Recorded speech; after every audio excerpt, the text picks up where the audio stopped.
Very good morning, everyone. I welcome you all to Kerala's largest entrepreneurship global e-summit 2020 day 2.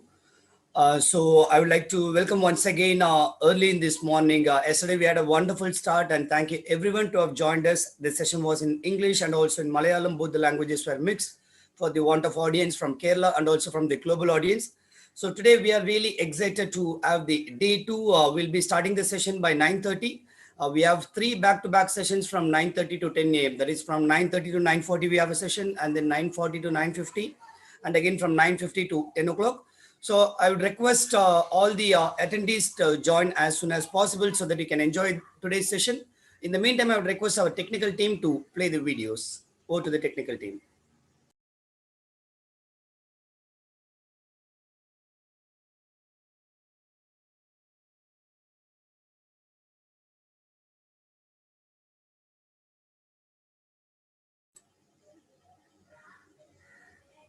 All right, would request you to play along with the sound. You can select the computer sound and play it.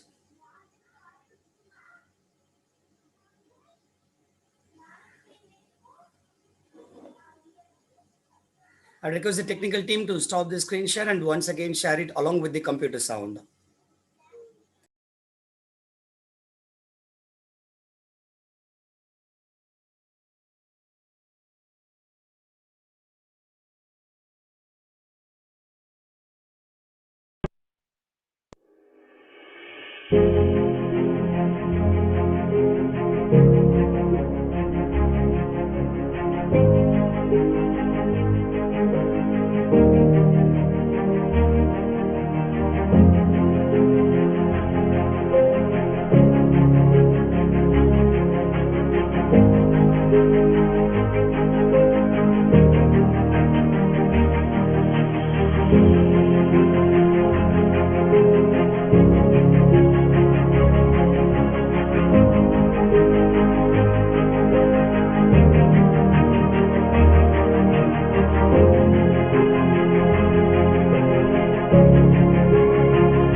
Once again, very good morning, each and everyone. I welcome you all to this wonderful conference, day two. So, without any further delay, I would like to hand over to the MC. Before that, a couple of instructions. This is a webinar format where the attendees you would be able to view the webinar, and you can communicate with us in the form of the chat box. And also, this is going to be until 6:30 p.m. today. This is a 3 days conference, and I would request you to share the information with your friends as well, because there's going to be a conference on entrepreneurship, and it's happening at the global level. That's the reason we have named it as the Kerala's largest entrepreneurship global e-summit 2020. So we'll be giving a lot more announcements about the certificates and what is the benefit of this conference, and what are the registration procedure, what are the certificate procedure. I would request everyone to maintain your patience, because time and again we'll be sharing all the information. One good thing what you can do is we can just join the WhatsApp group, for which the numbers will be sharing it in the chat box. This is being telecasted in Zoom and also live streamed in YouTube as well. So with that note, I would like to welcome our MC Charu to take it forward and to introduce the first speaker. Welcome, Charu. Thank you, sir. Thank you so much. So, yes, let's move on to our rocking session, guys. So, yes, for our the first speaker of our today's session is Miss Sobi Johnson, who's a counseling psychologist, a career counselor, and the founder of Sai Kadam. She is a dedicated professional who helps youth adults waiting to embark on their adventure into the world to choose a career path that matches their ambition, passion, and vision. She is passionate about children as a teacher and a counselor who empowers her students to find the right career options and help them to follow it. As of introduction years of enlightening experience in the education sector of Sobi's Vision 15, it says that each individual has a purpose in life and the potential to fulfill that purpose. With the right guidance and mentoring, everyone can make a mark. Sahi Kadam, an online career counseling service which offers service to parents and students to make informed career decisions based on their aptitude, potential, and passion. She's, she has more than 15 years of experience in teaching and mentoring secondary and senior secondary school students. Her experiences, her experience in teaching and mentoring inspired her to create a vision for young adults and students to guide them in their career choices. Her venture Sai Kadam continues to enlighten, motivate, and guide the budding youngsters. Today, she is here to enlighten us on the topic entrepreneurship skills. Ma'am, we are very much happy with your presence. Welcome to the conference. Thank you, Charu, for that beautiful introduction. Good morning, everyone. Uh, I thank 3G team for giving me this opportunity to speak in the Kerala EG Summit of Entrepreneurship. I'm very glad to be before the future entrepreneurs of our state. Now, today here I am to speak about entrepreneurship skills. So, what do we mean by entrepreneurship or being an entrepreneur? When we take the literal meaning of entrepreneurship, it means the activity of setting up a business,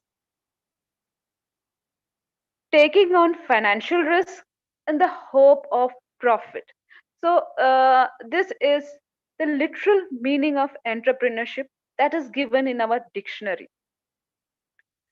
But when we dig deep or take the deeper meaning of entrepreneurship, it means it is an activity in which an individual transforms their idea into action, which involves creativity and innovation, risk taking, planning, and management to attain the set goals or objectives.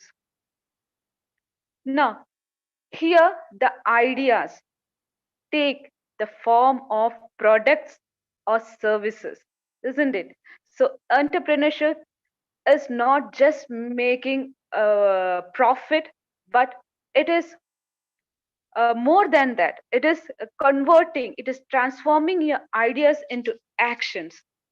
So there are certain things required for this process or this journey of transforming your ideas into products or services, or giving, or in other words, when you give your ideas a form. So the required abilities or the must have abilities for entrepreneurship are to convert the ideas. First ability is to convert, ability to convert the idea into action. Then to think creatively, that is to come with original ideas, the ideas that have never been thought before or no one has thought of. So bringing out these ideas that never anybody has thought before is taking, you need to have the ability to take initiative. Initiative where you are taking chances, that is risk taking of missing the mark. Now next ability is to design a method to transform the idea into action, to work out the strategy or course of action to achieve the designed outcome, to have a vision or the long term purpose. So if we take any product or service of entrepreneurship, for example, if we take the platform that now we are sharing with, that is a Zoom platform. It was somebody's idea. The person worked behind this idea. The person planned a method. He transformed his idea and gave it a form, and we are able to uh, use that. We are now, and uh, it has come out as a product, and it is being used worldwide. So these are the abilities. Now here I am to talk about the skills. I just spoke about the abilities. So there is a difference, a thin line of difference between abilities and skills. Now what is it? Can I have some ideas from you? What do you mean by ideas? What do you mean by abilities and skills? Can somebody chat on the chat box?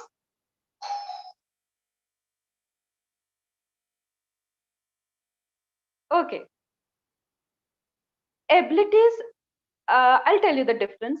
Abilities are basically the qualities, mostly inherent, that is, the abilities with which we are born with to perform a particular task. But on the other hand, skills are set of proficiencies, expertise that we gain or acquire or develop by learning and experience. So, while you're on the journey of entrepreneurship, you are required to develop some proficiencies or skills. Now, we'll look into it. What are they? You need to have these set of skills because you are transforming an idea, you're giving a form to your ideas, you are creating something that was not before there.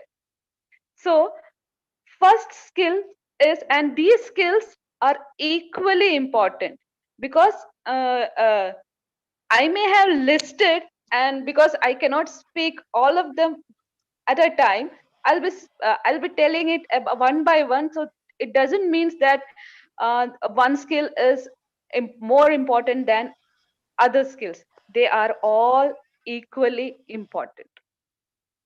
The first skill is critical thinking.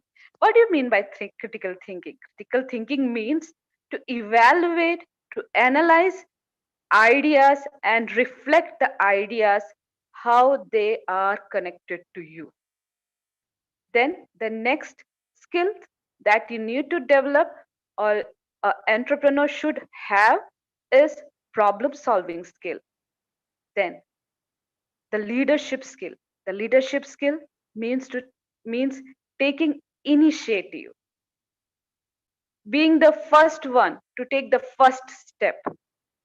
Then the leadership skill also means to take up the responsibility of the team, of the work, and of the chances when you miss the mark.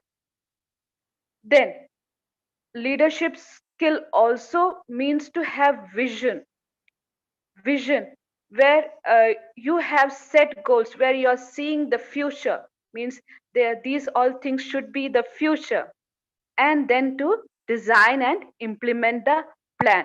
These are leadership skills.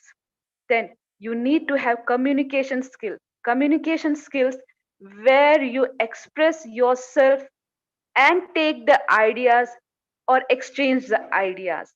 Then you need to have empathy, means understanding people the way they are without judging them. Then resilience is very important. Whenever there is a setback, you need to bounce back. And integrity is holding on to your values, core values, because when you're doing a business or you are in entrepreneurships, there will be many circumstances where you feel that you need to compromise with the situation. But when you adapt and being keeping up your values is most important during that circumstances. So you need to have integrity, and when you have integrity or when you keep your values, you will have a long term, means your vision will come true, your purposes will come true. And then collaboration, you have to work with others, work with your team. uh, you Collaboration is very important for entrepreneurship. And last but not the least is focus. You need to have a focus on your goals, focus on your target, focus on your mission or your uh, purpose, and achieve it. I With this note, I would like to uh, end my session.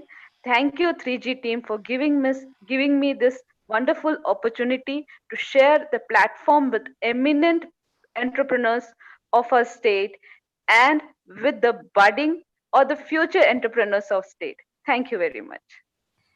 Thank you, ma'am. Thank you so much. That was a wonderful session. These skills and tactics are really needed for our young champs of our world. Actually, I can say world. That is our dear audience. Thank you, ma'am. Thank you so much for this wonderful session. So, so audience, if you have any questions, you can even post it on the chat box. Okay. So, yes. So thank you, ma'am. As a token of love, we would like to present your e-certificate. Please accept it from our side, ma'am. Thank you very much. Thank you, ma'am. Thank you so much. So let's move on to our next interesting speaker of our day. So it's Miss Madhuri K. Gohil, an innovative clinical psychologist who comprehends the complexity of a profession yet multiplies the complex into a piece of cake. Miss Madhavi is an inquisitive inquirer and a critical thinker who wants to use her analytical skill, ability to communicate ideas, and commitment to perform quality work and relevant experience in improving the efficiency of for professional and career. She is also a cybercrime intervention officer whose focuses on tackling the challenges of modernity. Indeed, a skill set is very much germane to our era. Her intensive, extensive experience working with children and adults with various mental and behavioral issues. She aims to help her clients address difficulties and challenges in their lives by providing a safe, supporting, and confidential environment to enhance the mental health and personal growth of an individual. Today, she is here to elucidate us on the topic Turn Obstacles into Opportunities. Welcome to the conference, ma'am.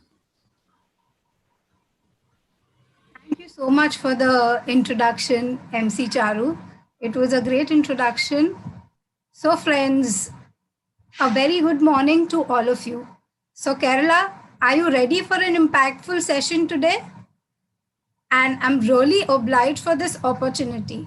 So, as Ms. Charu rightly introduced me, I'm a clinical psychologist and an entrepreneur too. So, let's just get started with an interactive session rather than just having a normal chat. So I am expecting a lot of chats in the chat box.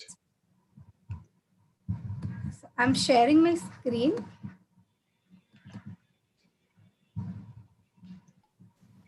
Yes, ma'am.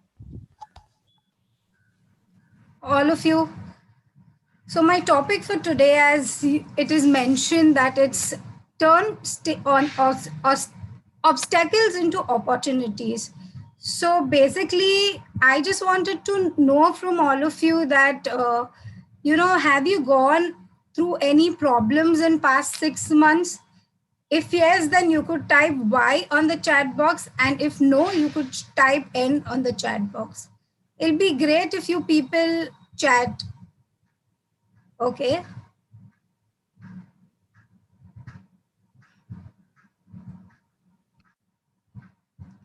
Okay, so I'm getting a lot of mixed reviews of yes, no, yes, no. Mostly it's yes, and few of them are no. Great. So basically, all of us past 6 months have gone through a lot of issues, a lot of stress, a lot of anxiety, because of this COVID reasons, or people have lost their jobs, people have lost their family, a lot of emotional trauma people have faced.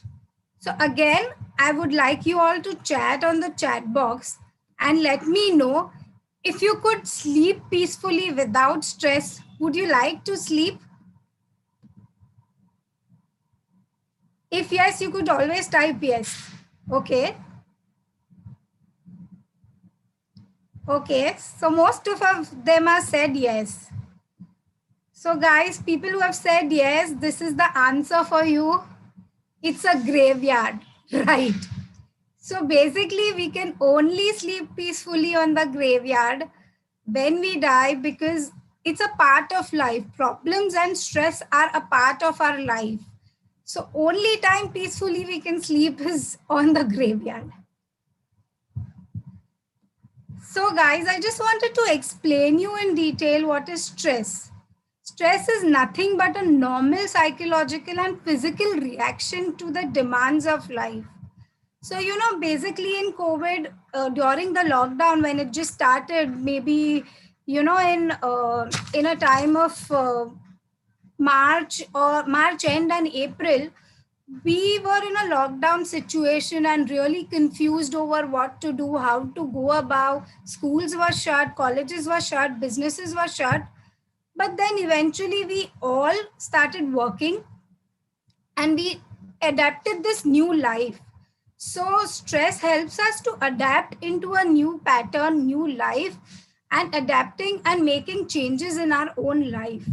So, small amount of stress is really good. Like if you really, during your exams, you are scared about your results, and that really motivates you to study further. So stress in certain extent is really good. But yeah, with chronic stress, it can lead to a lot of mental disorder as well as a lot of health issues. So I wanted to give you a classic example, as we are in an entrepreneur's workshop, and wanted to give you a classic example of Mukesh Ambani, Mr. Mukesh Ambani from Reliance Industries, as all of us know. and most of us want to be like him, right? To be very successful. And so it is a classic example of how he turned obstacles into opportunities. So in economic times, an article was released by saying that he's adding 90%, 90 crores per hour to his wealth. That is a big amount in the lockdown. So, this is a very classic example and very inspiring for all of us, that we can turn our obstacles into opportunities. So friends, again, I want to show you a picture and want to know that what is your first perception over this picture? What do you see in this picture?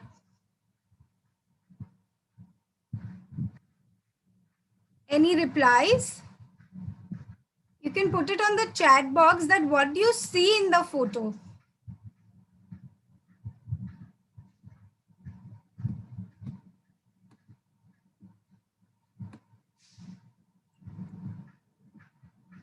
Okay, great. So a lot of people are described in a different way.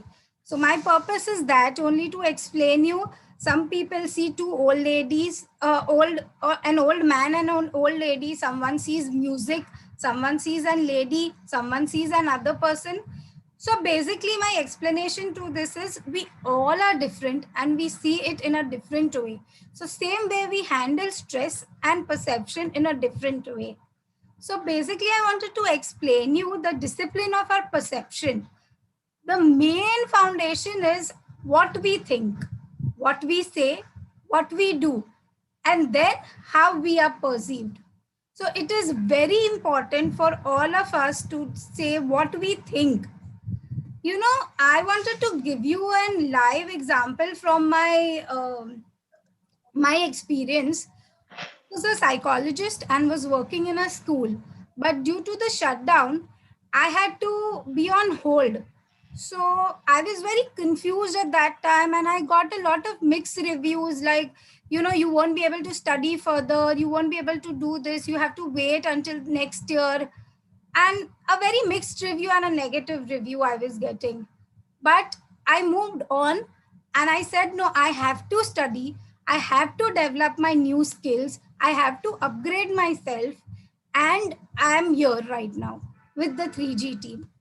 So basically, my three takeaways for you all would be turn obstacles into opportunities, is get rid of all your negative emotions and learn from the feedback, go into a fresh start and mindset, take a different view of the situation and look for opportunities. Opportunities are there for everyone. We just have to open our eyes and look over it. So, Thomas Edison rightly said was, I have not failed. I have just found 10,000 ways that won't work. So you may, maybe lose at times, you may be a failure at times, but persistence is very, very important. You need to keep yourself motivated and keep moving ahead. So I would really like to conclude with a simple sentence when it says, when something bad happens, you have choices. It can either define you, destroy you, or strengthen you. So guys, I really want that you get strengthened, you learn the new skills, develop yourself, and grow further. So if you want to get in touch with me, you can get in touch with me through Facebook, Instagram, LinkedIn by the name Madhvi K. Gohil, or you can mail me on my mail ID, that is madhvikgohil21@gmail.com. Thank you so much.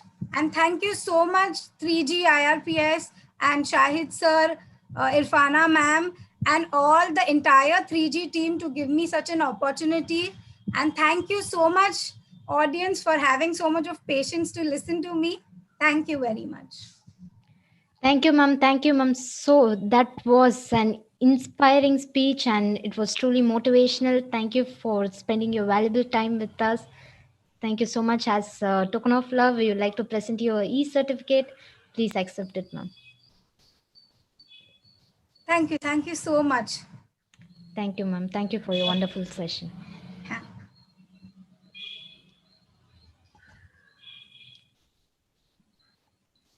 So, guys, let's move on to our next interesting speaker, Mr. Shahir, an exemplary entrepreneur, a transient writer, a mellifluous poet. He's a wizard with business brilliance and with vermont words. His poignant debut work, The Awful Journey of One Sided Love, is bounded to leave the reader's heart split asunder. His trilingual anthology of over 400 poems philosophizes on love, emotions, and wondrous human psyche. Currently, he is pursuing his graduation from Pune Philly University. It took him only 18 years to establish his own publishing house solely focused on providing recognition for young budding writers. Recently, he was recorded in the Vajra World Records for the lengthiest poem on the profound aspects of life. He has innumerable certificates bearing witness to his mastery. He, belie- he believes in the betterment of society. The latter is much more promised by the people, but few like him only work in embodying the selfless social work ideal. He vows to exert himself in humanitarian goals and ameliorate the condition of those surrounded by him. And harboring such righteous intentions in his mind and heart, his voyage is to great destination. Today, he is here to enlighten us on the topic motivational speech on goal setting. We warmly welcome to our conference, sir. And yes, sir. And one more note, we will be hearing a short buzzer prior to 5 minutes of the session ending time and a long buzzer exactly at the end of the session, sir. Thank you. Welcome, sir. Thank you so much, MC Charo and the whole 3G Lab to inviting me here. And a very good morning, all of you, my audience. Very good morning. So, guys, I won't waste your time. Let's share my screen.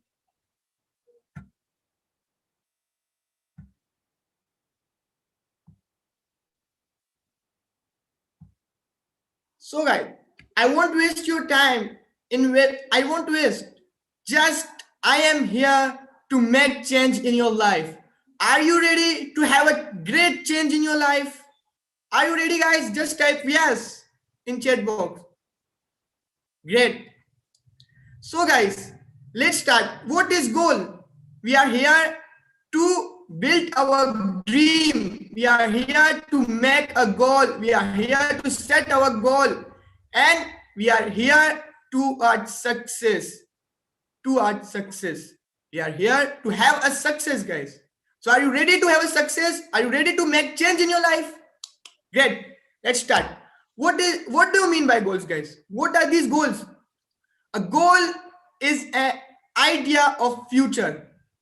Just remember, guys, what you are doing next, what you are doing in next moment is your goal. Just remember this.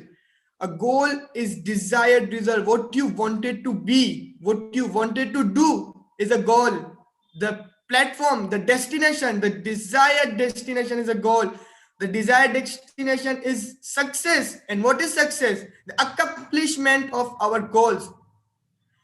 What we aim to do something great. Then we achieve our goal and we receive our huge success.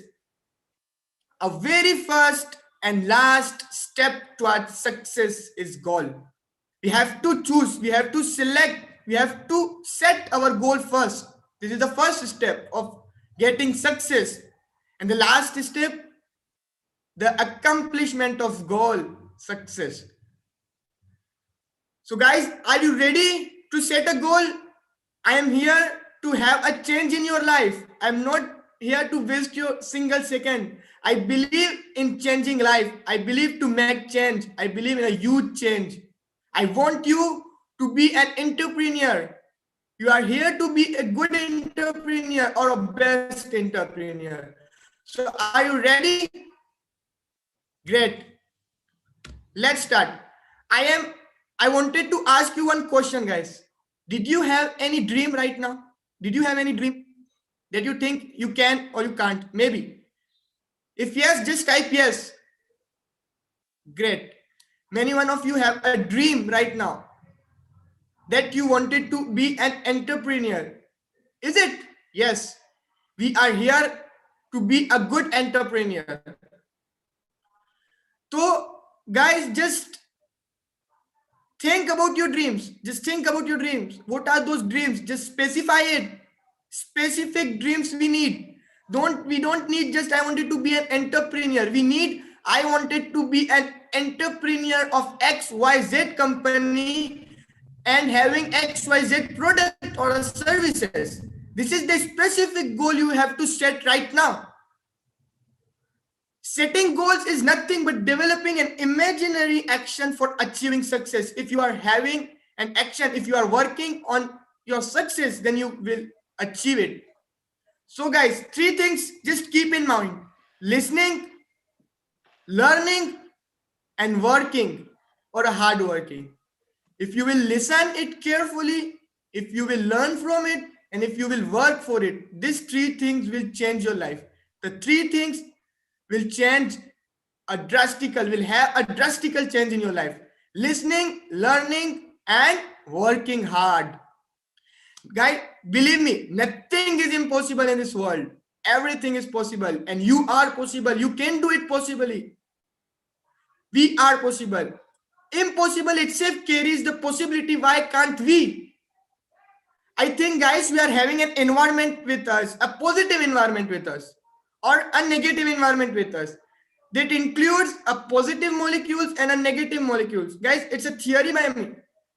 We includes a positive molecules as well negative. If we think positive, then it increases the positive molecules in our environment, which will help us in achieving our goals, achieving our success. So guys, and we are having a negative molecules also, that a negative molecules will work negatively and it will cause unsuccessful. It will cause failure. But believe in yourself, guys. We can do. Just believe in yourself. Yes, we can travel to Mars. We can travel to moon. We can be a good exemplary entrepreneur. So, guys, think about your dreams. I am here single second about your dreams. Just right now, I am here to make change in your life. Just make it. Grab it, guys. Grab it.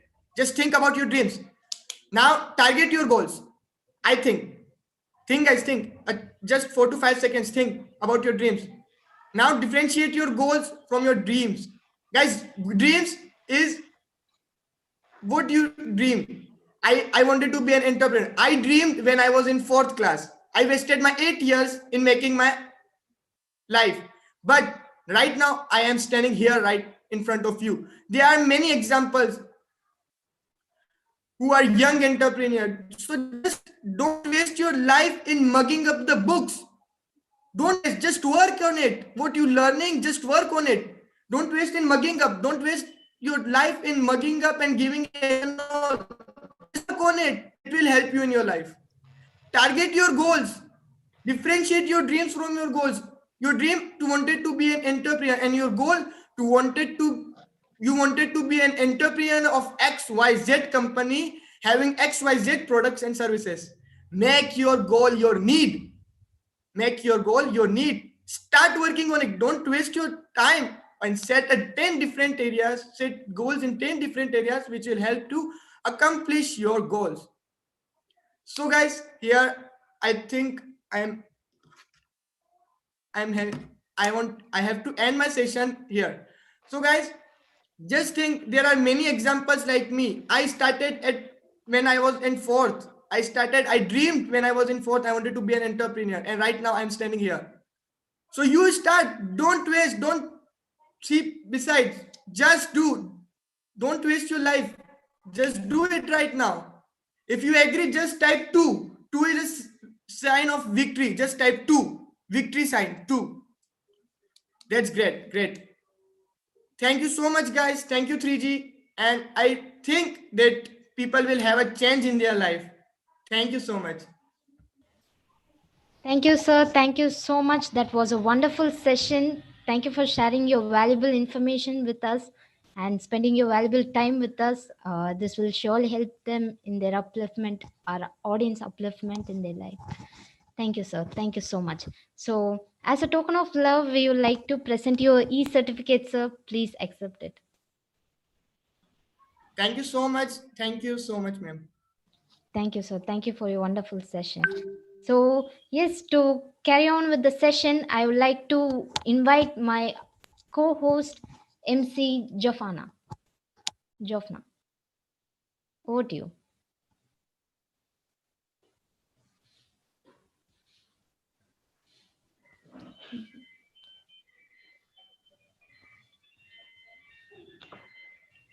Thank you so much, MC Charu, for inviting me. It's my honor and my privilege to be introducing to you all such eminent personalities today, part of the panel discussion that is going to happen very soon.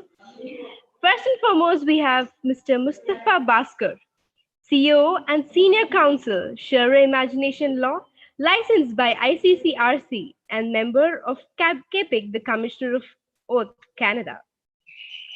He is the CEO and Senior Counsel of Sharia Immigration Law, licensed by ICCRC and also a member of CAPIC, the Commissioner of Oath, Canada. As a certified immigration law counsel and Commissioner of Oath, Ontario, he is authorized by the Government of Canada to advise and represent the applicants all over the world on all the types of Canadian immigration applications. His specialization includes in visitor visa, work permits, LMNA, permanent residence through skilled worker and business class programs. With this note, I heartily invite you, sir. Over to you, sir. Mustafa Bhaskar. Welcome, sir.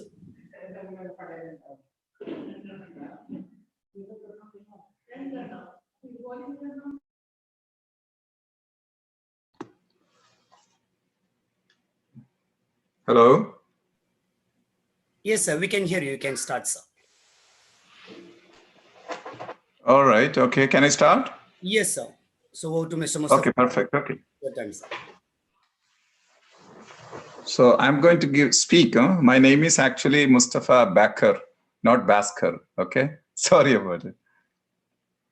Can you hear very well? Yes, sir. Your voice is audible, sir. Loud and clear. All right. Perfect. Okay. Good morning to all. I think, how do we know there are 109 participants I can see? People are online. And I am, of course, a Canada-based immigration professional, and I have been invited by Dr. Shahid and 3G team to give a speech on Canada and its opportunity for international students. Since most of you are the attendees are students, as I understand, let me try to motivate you by sharing some insights about the opportunities in Canada for international students.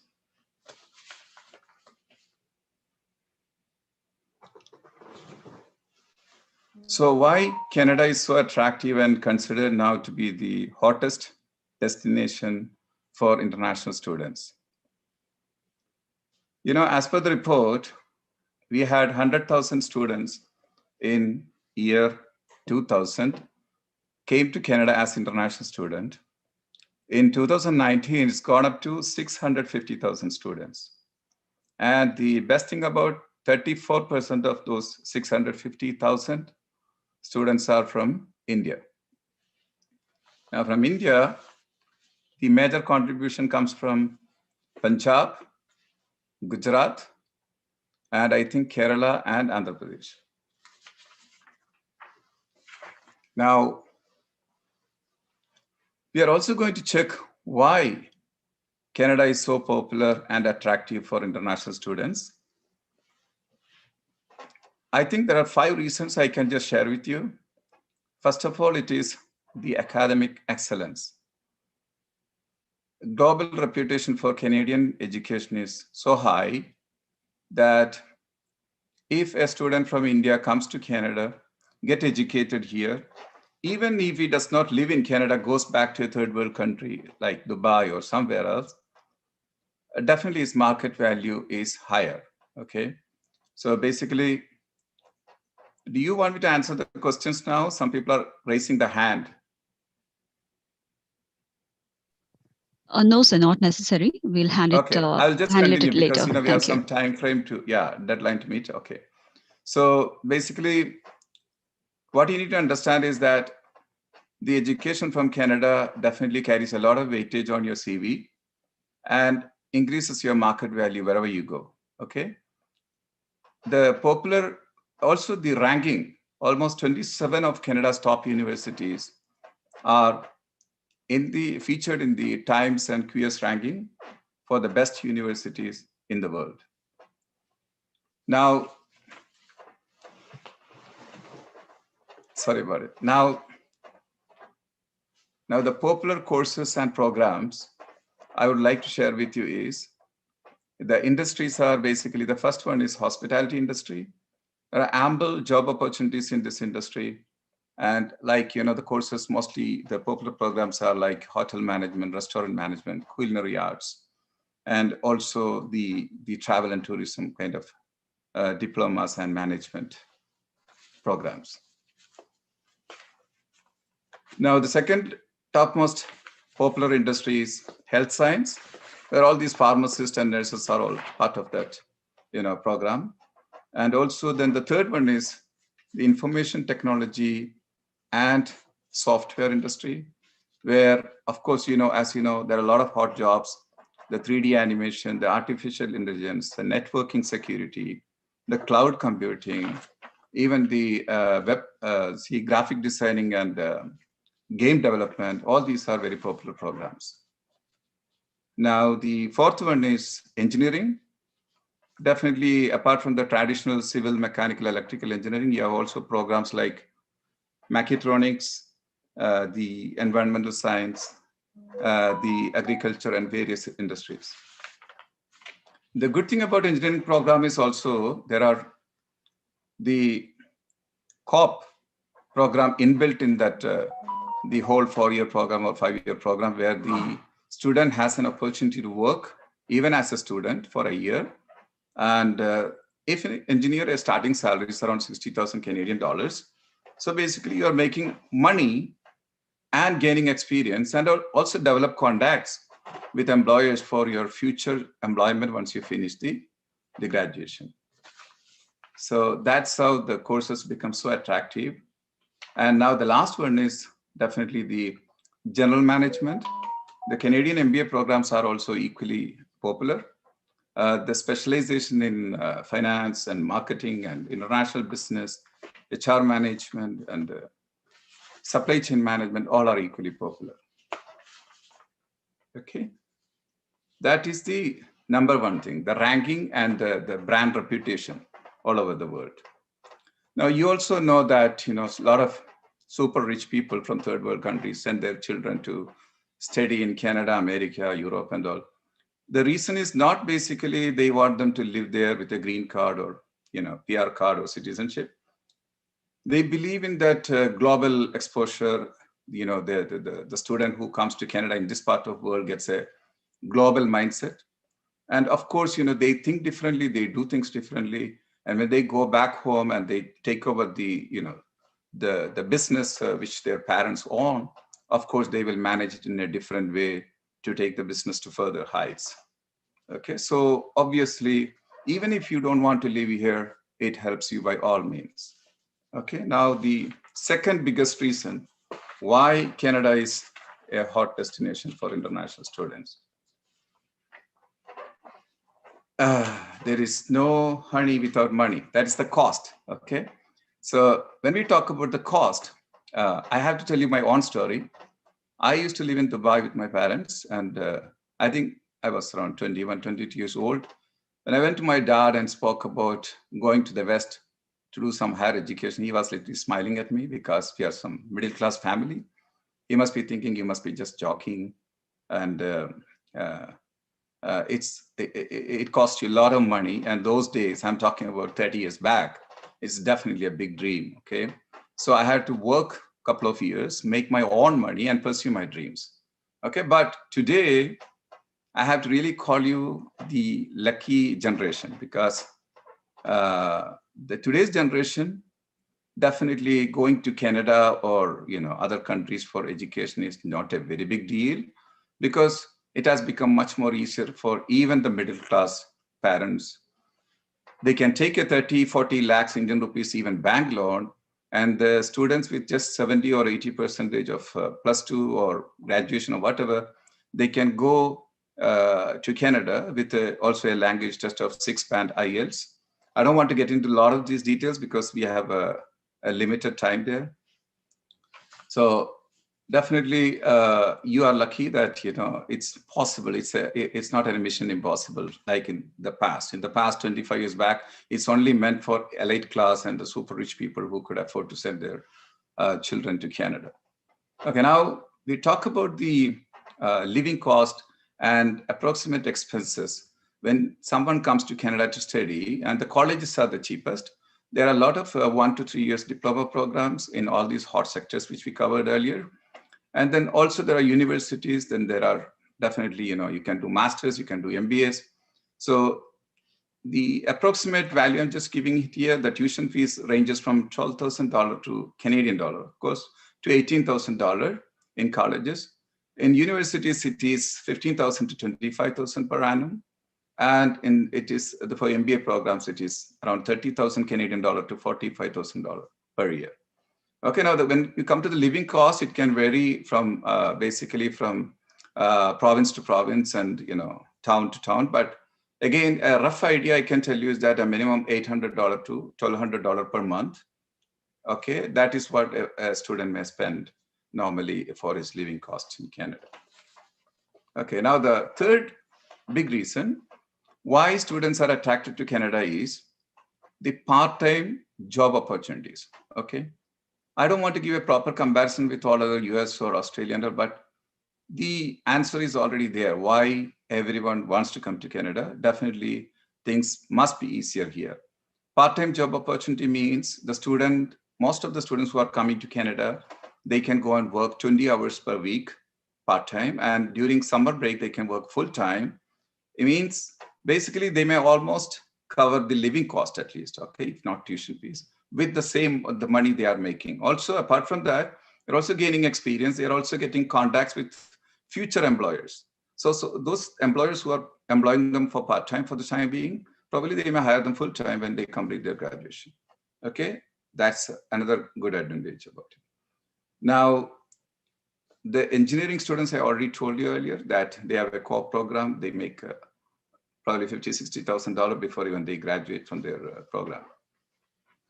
Okay, now the last one, which is the most important one, is the immigration opportunities. You might have heard that in UK, Australia, even US, they have been just asking students to come, study and leave. Okay, but Canada, no. Canada is probably one of the friendliest nations when it comes to immigration. And to be very honest with you, the luckiest people are the students, because I am basically a Canadian government appointed licensed advisor for immigration. So I understand it exactly how it works. I have been 35, 40 years old doctors with 15 years of fabulous experience coming and sitting in my office and telling me why it's not working for me when probably a 22-year-old student is simply coming to Canada and studying it, and within 3 or 4 or 5 years, he becomes a Canadian permanent resident. Okay, so let me put it step by step. You come here as a student, you completed your 2 or 3 or 4 years program, whatever. You have been working part-time to earn some money to cover your living cost. And once you completed your graduation, now you are going into the postgraduate work program. Okay, now when you're postgraduate work program, you can get up to 3 years of full-time work permit. During that period, believe me, if you're smart enough, lucky enough, you can even take back all the money you spend for your education. So end of the day, you are a winner by all means. And you are also, after working 1 year full-time, depends on the province you live, through provincial or federal program, you also can apply for Canadian permanent residence. So basically after 5 years, 60 to 80% of people, 80% I would say Indians, but generally 60% of all the students who comes to Canada become Canadian permanent resident. It's equal to US green card. A Canadian permanent resident almost enjoys all the benefits of Canada, except the voting rights, which is only meant for citizens. And when you are PR within a few years, 3 years, 4 years, you are again applying for citizenship. So it's a whole lot of great package. I don't think there is any other country in the world which is so attractive. Also, look at the way the government is treating students. When Australia, I remember very well during March, April, when the COVID-19 lockout happened, many countries asked their students to leave, go back to your country. But whereas Canada said, stay back, we are going to take care of you. So it's a country with so much of importance for humanity as a core value, and the country really cares. Now, some of the bonus reasons also I will tell you, that's safety. Okay, now a lot of girls wants to come here. They may be coming just alone. You can just come without any kind of fear. Canada has been consistently ranked as one of the safest country in the world.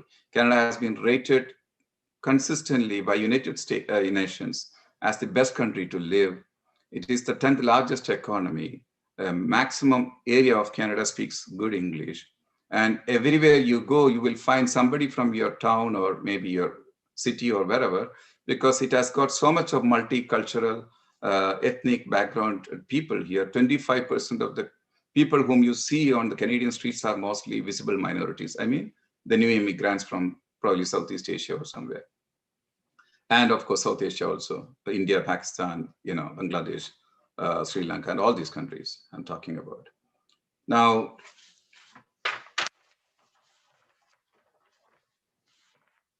if ever you need any professional help, because the time is limited, I have to conclude now. You can reach me. My website and everything is there. I mean, my credentials you can see on LinkedIn and everywhere. And you can ask questions. If I have time, we will definitely try to answer that. And I have to conclude it at this point. And thank you very much for being a good listeners. And also, I would especially thank Dr. Shahid and 3G team for organizing such a fabulous event and having me here in this summit. So all the best and bye-bye. Thank you so much, Mr. Mustafa Bakar, for such an amazing session. You're such an inspiration for all of us. Thank you. Thank you once again, sir. Thank you. Now it's my pleasure to invite MC Aisha for the further proceedings. Thank you, MC Jofna. So now I'm here to invite our next speaker, Moore Afzal, Senior Human Capital Consultant with Randstad Canada, Executive Director for Youth Empowerment for Myanmar, Canada. Moore Afzal is Senior Human Capital Consultant with Randstad Canada. Afzal has been in the staffing industry for the last couple of years. Afzal graduated from St. Aloysius College, Mangalore 2009 and specialized post-graduation from UFV, University of the Fraser Valley, British Columbia, Canada, specializing in marketing and human resources. Presently, Afzal is Executive Director for Youth Empowerment for Myanmar, Canada. Now I welcome Moore Afzal to take over the session. Sir, please. All right, thank you for having me. That's a really good introduction. I'm surprised myself, like the way you said it. Thank you so much. I'm glad to be here. I'm gonna get right to it since we don't have a lot of time and our time is limited. I'll tell you a little bit about myself, other than what the MC mentioned already. I came here in 2009 from Kerala. Obviously, I went to St. Aloysius College. Before I came in 2010 to Canada as a student. From 2010 to 2012, I went to university here, graduated in 2012, and I've been here since then. So for me, one of the biggest challenges before coming here was the fact that what am I going to do when I go to Canada? Like a lot of people, a lot of youth, especially when you are in the graduation period or your master's period, you have this doubt in your mind.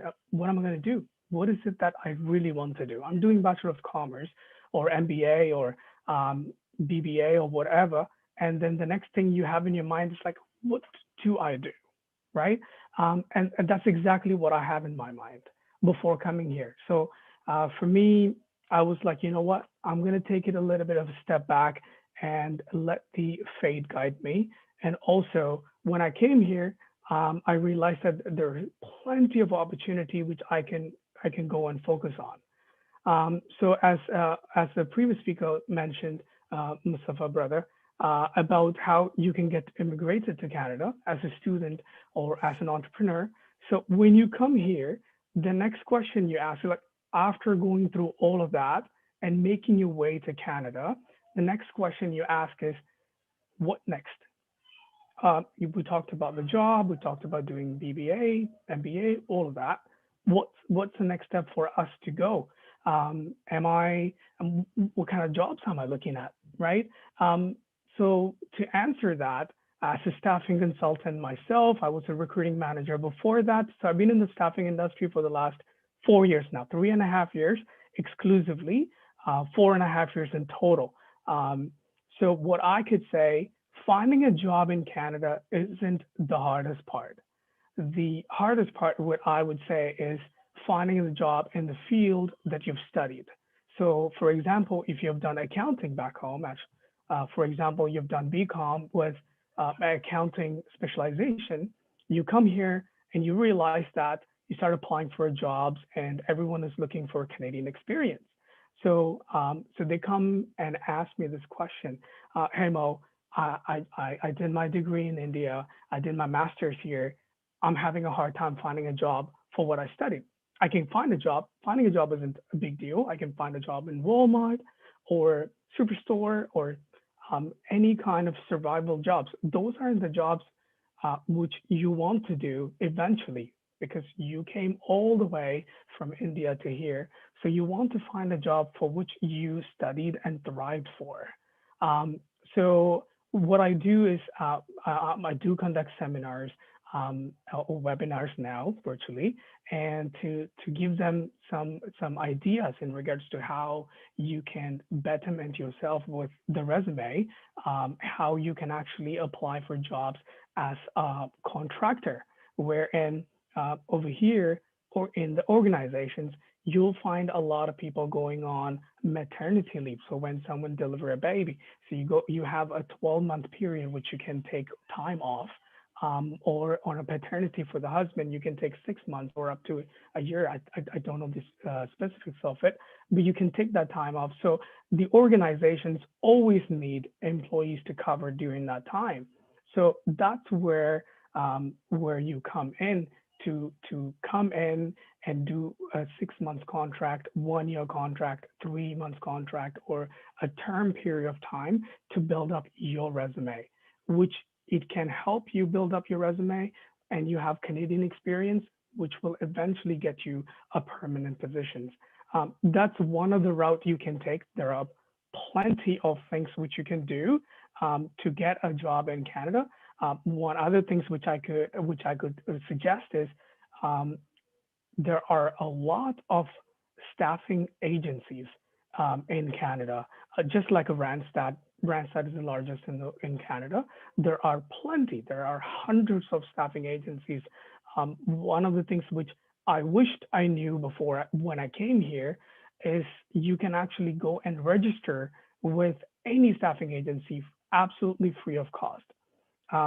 And because in Canada, you're not, as a staffing agency, you're not allowed to charge the candidates, the employees seeking for jobs. You can charge the employer who is actually giving them the job. So for that way, it is a big help for international students who are coming here, new immigrants who are here. So to go and register, tell them what you are looking for, tell them what your background is, tell them your skills, and talk about everything what you're looking for. And they will tailor it in such a way that it will help you, guide you, find a job in Canada. So that's my expertise. That's my level in helping employees find the job, and also helping employers find the best talent in the market. So for me, I would say Canada is a great place, a great country for anyone who would want to be an entrepreneur, or you want to come and work here for, as Mr. Mustafa mentioned in the previous speech already, about how great of a country it is. It is much more than just coming here and getting to see the beauty of the nature and how safe of a place it's a combination of everything that you can get in Canada as a whole. So I'm sure we have very. All right, I can slow down, and when we get into the panel section, we can talk about different questions you may have, and I'll be more than happy to any questions that you would have. So for now, I'll stop. I think I'm going into my time. So that's it for me.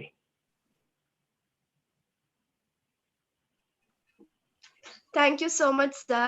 So now I invite Jofna to continue the session.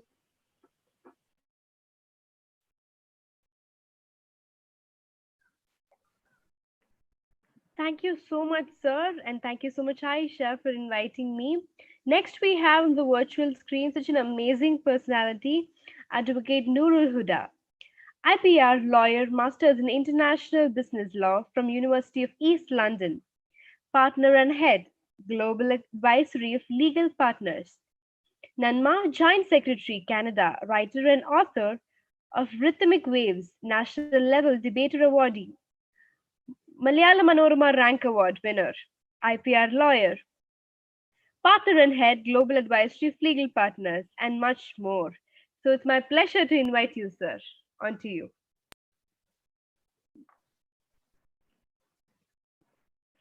A hearty good morning to all of you. Indeed, it's a true pleasure to be here and be part of an amazing event that's happening around. It's more than being a part, it's like an honor and a privilege to join a team that is working on productive elements of entrepreneurship for the future generations.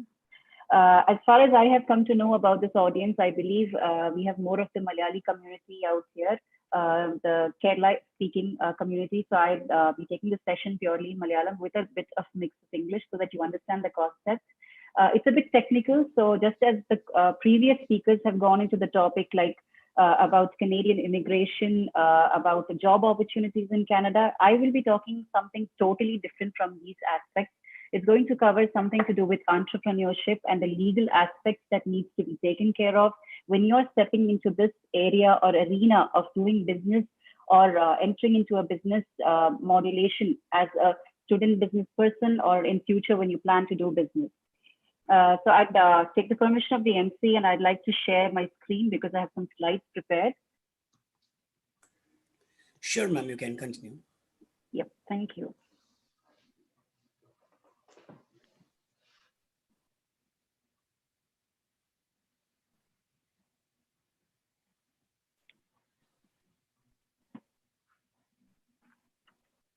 Okay. First of all, when we come up to the topic, as my topic is basically going to cover about business laws and especially the core area of IPR. IPR എന്ന് നമ്മൾ പറയുമ്പോൾ പലപ്പോഴും നമുക്ക് ഉണ്ടാവുന്ന ഒരു confusion intellectual property എന്ന് പറയുമ്പോൾ intellect അല്ലെങ്കിൽ നമ്മുടെ ബുദ്ധി അല്ലെങ്കിൽ നമ്മുടെ ആ ഒരു കഴിവിനെ ബേസ് ചെയ്തിട്ടുള്ള ഒരു കാര്യമാണെന്ന് എല്ലാവർക്കും കേട്ടിട്ട് മനസ്സിലാവുന്ന ഒരു വിഷയമാണ് അല്ലെ but when you talk about property what comes to our mind is usually what a car, a flat, an apartment, a house. അങ്ങനെയുള്ള പല കാര്യങ്ങളായിരിക്കും ഞങ്ങളുടെ മനസ്സിൽ വരുന്നത് അല്ലെ നമുക്ക് ഉണ്ടാവുന്ന പ്രോപ്പർട്ടി ബാങ്ക് ബാലൻസ് അങ്ങനെയുള്ള ഒരുപാട് കാര്യങ്ങളായിരിക്കും നമ്മൾ ചിന്തിക്കുക പക്ഷെ സത്യത്തിൽ എന്താണ് ഇന്റലക്ച്വൽ പ്രോപ്പർട്ടി ആൻഡ് എന്തുകൊണ്ടാണ് ഒരു എന്റർപ്രന്യൂർ അല്ലെങ്കിൽ ഒരു ബിസിനസ് ചെയ്യാൻ ഉദ്ദേശിക്കുന്ന ഒരു വ്യക്തി ഈ ഒരു ആസ്പെക്ടിനെ കുറിച്ച് പഠിച്ചിരിക്കേണ്ടതെന്നുള്ളത് വളരെ ഇമ്പോർട്ടന്റ് ആയിട്ടുള്ള ഒരു എലിമെന്റ് ആണ് അപ്പൊ നിങ്ങൾക്ക് സ്ക്രീൻ ഫോളോ ചെയ്ത് കഴിഞ്ഞാൽ ഈ സ്ലൈഡ്സ് വളരെ സിമ്പിൾ ആയിട്ട് ക്രിയേറ്റ് ചെയ്തിട്ടുള്ളതാണ് അപ്പൊ നിങ്ങൾക്ക് ഫോളോ ചെയ്യാൻ കുറച്ചും കൂടി എളുപ്പമായിരിക്കും this is basically talking about things or inventions that come out of your mind, like creations of the mind. It can be in the form of literature, it can be in the form of artistic works, design, symbols, images, etc. So this is a basic outline. ഒരു normal ആയിട്ടുള്ള ഒരു legal aspects cover ചെയ്യാത്ത ഒരു വ്യക്തിക്ക് പെട്ടെന്ന് കേൾക്കുമ്പോൾ എന്താണ് I T എന്ന് മനസ്സിലാക്കണമെന്നുണ്ടെങ്കിൽ these are the basic outline or basic aspect. Now ഞങ്ങളെ ഓഫീസിൽ യൂഷ്വലി എന്റെ ക്ലയൻസ് കോൺടാക്ട് ചെയ്യുന്ന സമയത്ത് എല്ലാവർക്കും ഉള്ള കൺഫ്യൂഷൻ ആണ് ഒരു ബിസിനസ് തുടങ്ങുന്ന സമയത്ത് ഞാൻ ട്രേഡ് മാർക്ക് ആണോ ചെയ്യേണ്ടത് അല്ല ഡിസൈൻ രജിസ്ട്രേഷൻ ആണോ ചെയ്യേണ്ടത് കോപ്പിറൈറ്റ് രജിസ്ട്രേഷൻ ആണോ ഇനിയല്ല ഇതൊന്നുമല്ല പേറ്റന്റ് രജിസ്ട്രേഷൻ ആണോ എന്നും കൂടി ചോദിക്കാറുണ്ട് ഇനി note in this geographical indication IPR is a stream which has a lot of branches. ഒരു മരത്തിന്റെ പല ബ്രാഞ്ചസ് പോലെ തന്നെയാണ് IPR. അതിലുള്ള വളരെ ഇമ്പോർട്ടന്റ് ആയിട്ടുള്ള അനിവാര്യമായിട്ടുള്ള ഘടകങ്ങൾ മാത്രമേ ഞാൻ ഇന്നിവിടെ കവർ ചെയ്യുന്നുള്ളൂ. ബിക്കോസ് ഒരു ഓൺട്രപ്രന്യൂർ അറിഞ്ഞിരിക്കേണ്ട ചില മേഖലകൾ മാത്രമാണിത്. അപ്പൊ ഈ ഒരു ആസ്പെക്റ്റിൽ നോക്കുകയാണെങ്കിൽ, ഫോർ എക്സാമ്പിൾ വളരെ സിമ്പിൾ ലാംഗ്വേജിൽ എടുക്കുകയാണെങ്കിൽ, ഫോൺ എല്ലാവരുടെയും കയ്യിലുള്ള ഒരു വളരെ ഒരു കോമൺ ആയിട്ടുള്ള ഒരു സാധനമാണ് ഫോൺ. അപ്പൊ ഈ ഒരു പിക്ചറിൽ കാണുന്ന ഇതെന്ന് വെച്ചാൽ ഞാൻ കാണിച്ചിരിക്കുന്ന ഒരു പിക്ചറിൽ മൈക്രോമാക്സ് എന്നൊരു ബ്രാൻഡാണ് നിങ്ങൾക്ക് കാണാൻ സാധിക്കുന്നത്. It can be Apple, it can be Samsung, whichever so. ആ പേര്, that is a brand name Micromax is what you have to trademark. നിങ്ങളൊരു ബിസിനസ് തുടങ്ങാണ് ഫ്യൂച്ചറിൽ, you founded an awesome name. ആ പേരിനെ നമ്മൾ പ്രൊട്ടക്ട് ചെയ്യണം എന്നുണ്ടെങ്കിൽ, നിങ്ങളുടെ ബിസിനസിന്റെ ആ പേരിന് പ്രൊട്ടക്ട് ചെയ്യണം എന്നുണ്ടെങ്കിൽ ട്രേഡ്മാർക്ക് രജിസ്ട്രേഷൻ ആണ് ചെയ്യേണ്ടത്. ഇനി ഫോർ എക്സാമ്പിൾ നമ്മൾ കുറച്ച് താഴോട്ട് വരാണെങ്കിൽ കാണുന്ന ഒരു പോയിന്റ്സ് ആണ് ഡിസൈൻ. ഈ ഒരു ഫോണിന്റെ ഷേപ്പ് നിങ്ങൾക്ക് പല സൈഡിലും 4 വശങ്ങളിലും കേർവ് ആയിട്ട് കാണാൻ പറ്റും അല്ലെ. ഈ കേർവ്സ് ആണ് ഈ ഫോണിന്റെ ഒരു ഷേപ്പ്. നമ്മൾ പെട്ടെന്ന് ഒരു ആപ്പിൾ ഫോൺ കണ്ടാൽ നമുക്ക് അറിയാം, okay that is an Apple product. പെട്ടെന്ന് നമ്മളൊരു നോക്കിയ ഫോൺ കണ്ടു കഴിഞ്ഞാൽ we know it's a Nokia product, right? Similarly this is a Micromax product. ആ ഒരു ഷേപ്പിനെ കൊണ്ട് നമുക്കത് പ്രത്യേകമായിട്ട് മനസ്സിലാക്കാൻ സാധിക്കുന്ന ഒരു കാര്യമാണ്. നൗ ഇനി കോപ്പിറൈറ്റ് ആണെങ്കിലോ, ഈ ഫോണിൽ ഇപ്പൊ നിങ്ങൾ നോക്കുകയാണെങ്കിൽ അതിൽ കാണിക്കുന്ന സോഫ്റ്റ്വെയർ അല്ലെങ്കിൽ യൂസർ ഇന്റർഫേസ്, ഫോർ എക്സാമ്പിൾ നിങ്ങളെ ഫോൺ നിങ്ങൾ Excuse me, ma'am. Sorry to interrupt. The presentation has to be moved on. The slides has to be moved on. Or is it the same slide? Yes. No, it's the same. I'll be moving it. Yeah. Thank you very much. So ഈ ഒരു പിക്ചറിൽ നിങ്ങൾക്ക് കാണാൻ പറ്റുന്ന വെച്ചാല്, നമ്മളിപ്പോ ഫോണിൽ തന്നെ എന്തെങ്കിലും ഒരു മെസ്സേജ് വന്നു കഴിഞ്ഞാൽ അത് സ്ക്രോൾ ചെയ്ത് ഞങ്ങൾ പോവാറുണ്ട്. അല്ലെങ്കിൽ we are not able to see the presentation right now, the slide that you're showing. Sorry for that. I'm not sure why that is. Okay, is it seen now? Can you just stop and share it again? Yeah, sure. Yes. Yeah.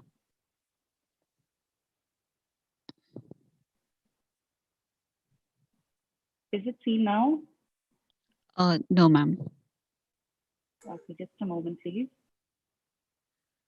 Not sure why that confusion is there. You need to completely close, stop the share, and then start it. Are you doing it? Yeah. Yeah, now, moment. yeah.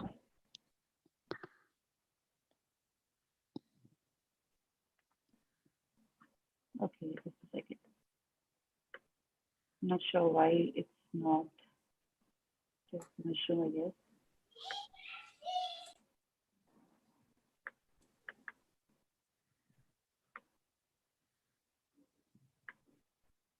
Okay, can you see it now?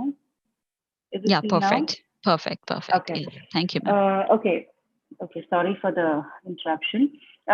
So നമ്മൾ ആ ഒരു app move ചെയ്ത് കഴിഞ്ഞാൽ നമുക്ക് കാണാൻ സാധിക്കുന്ന ഒരു കാര്യമാണ് അതിലുള്ള ഗ്രാഫിക്സ്.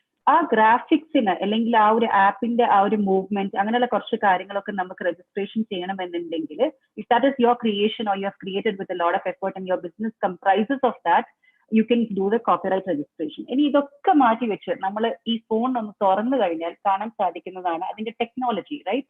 അതിന്റെ ഉള്ളിൽ പ്രവർത്തിച്ചു കൊണ്ടിരിക്കുന്ന ആ ഒരു രീതിയും കാര്യങ്ങളും, അല്ലെങ്കിൽ അതിൽ യൂസ് ചെയ്തിരിക്കുന്ന ടെക്നോളജി അല്ലെങ്കിൽ ഹാർഡ്വെയർ എന്ന് പറയുന്ന ആസ്പെക്ട് ആണ് പേറ്റന്റ് ചെയ്യേണ്ടത്. അപ്പോൾ ഫോർ എക്സാമ്പിൾ നിങ്ങളുടെ ബിസിനസ്സിൽ as an entrepreneur you have started a business which carries the technology, or which is like a business all about technology, about phones. You need to be careful that you protect that patent because you have created it with a lot of effort. This is the basic outline of what IPR branches come out to be. Now we'll move to the next slide. I don't know why okay, now types of IP. If you take this into account, it's like നമ്മളിപ്പോ കാനഡയിലാണെങ്കിലും USA-ലാണെങ്കിലും any part of the world, ഈ branches എന്ന് പറയുന്നത് same ആണ്. പക്ഷെ അതിനെ govern ചെയ്യുന്ന act, ഇപ്പൊ for example കാനഡയിൽ ആക്ട് ഡിഫറെന്റ് ആയിരിക്കും. ഈ സൈഡിൽ കാണിക്കുന്നുള്ളത് എല്ലാം ഇന്ത്യൻ ആക്ട്സ് ആണ്.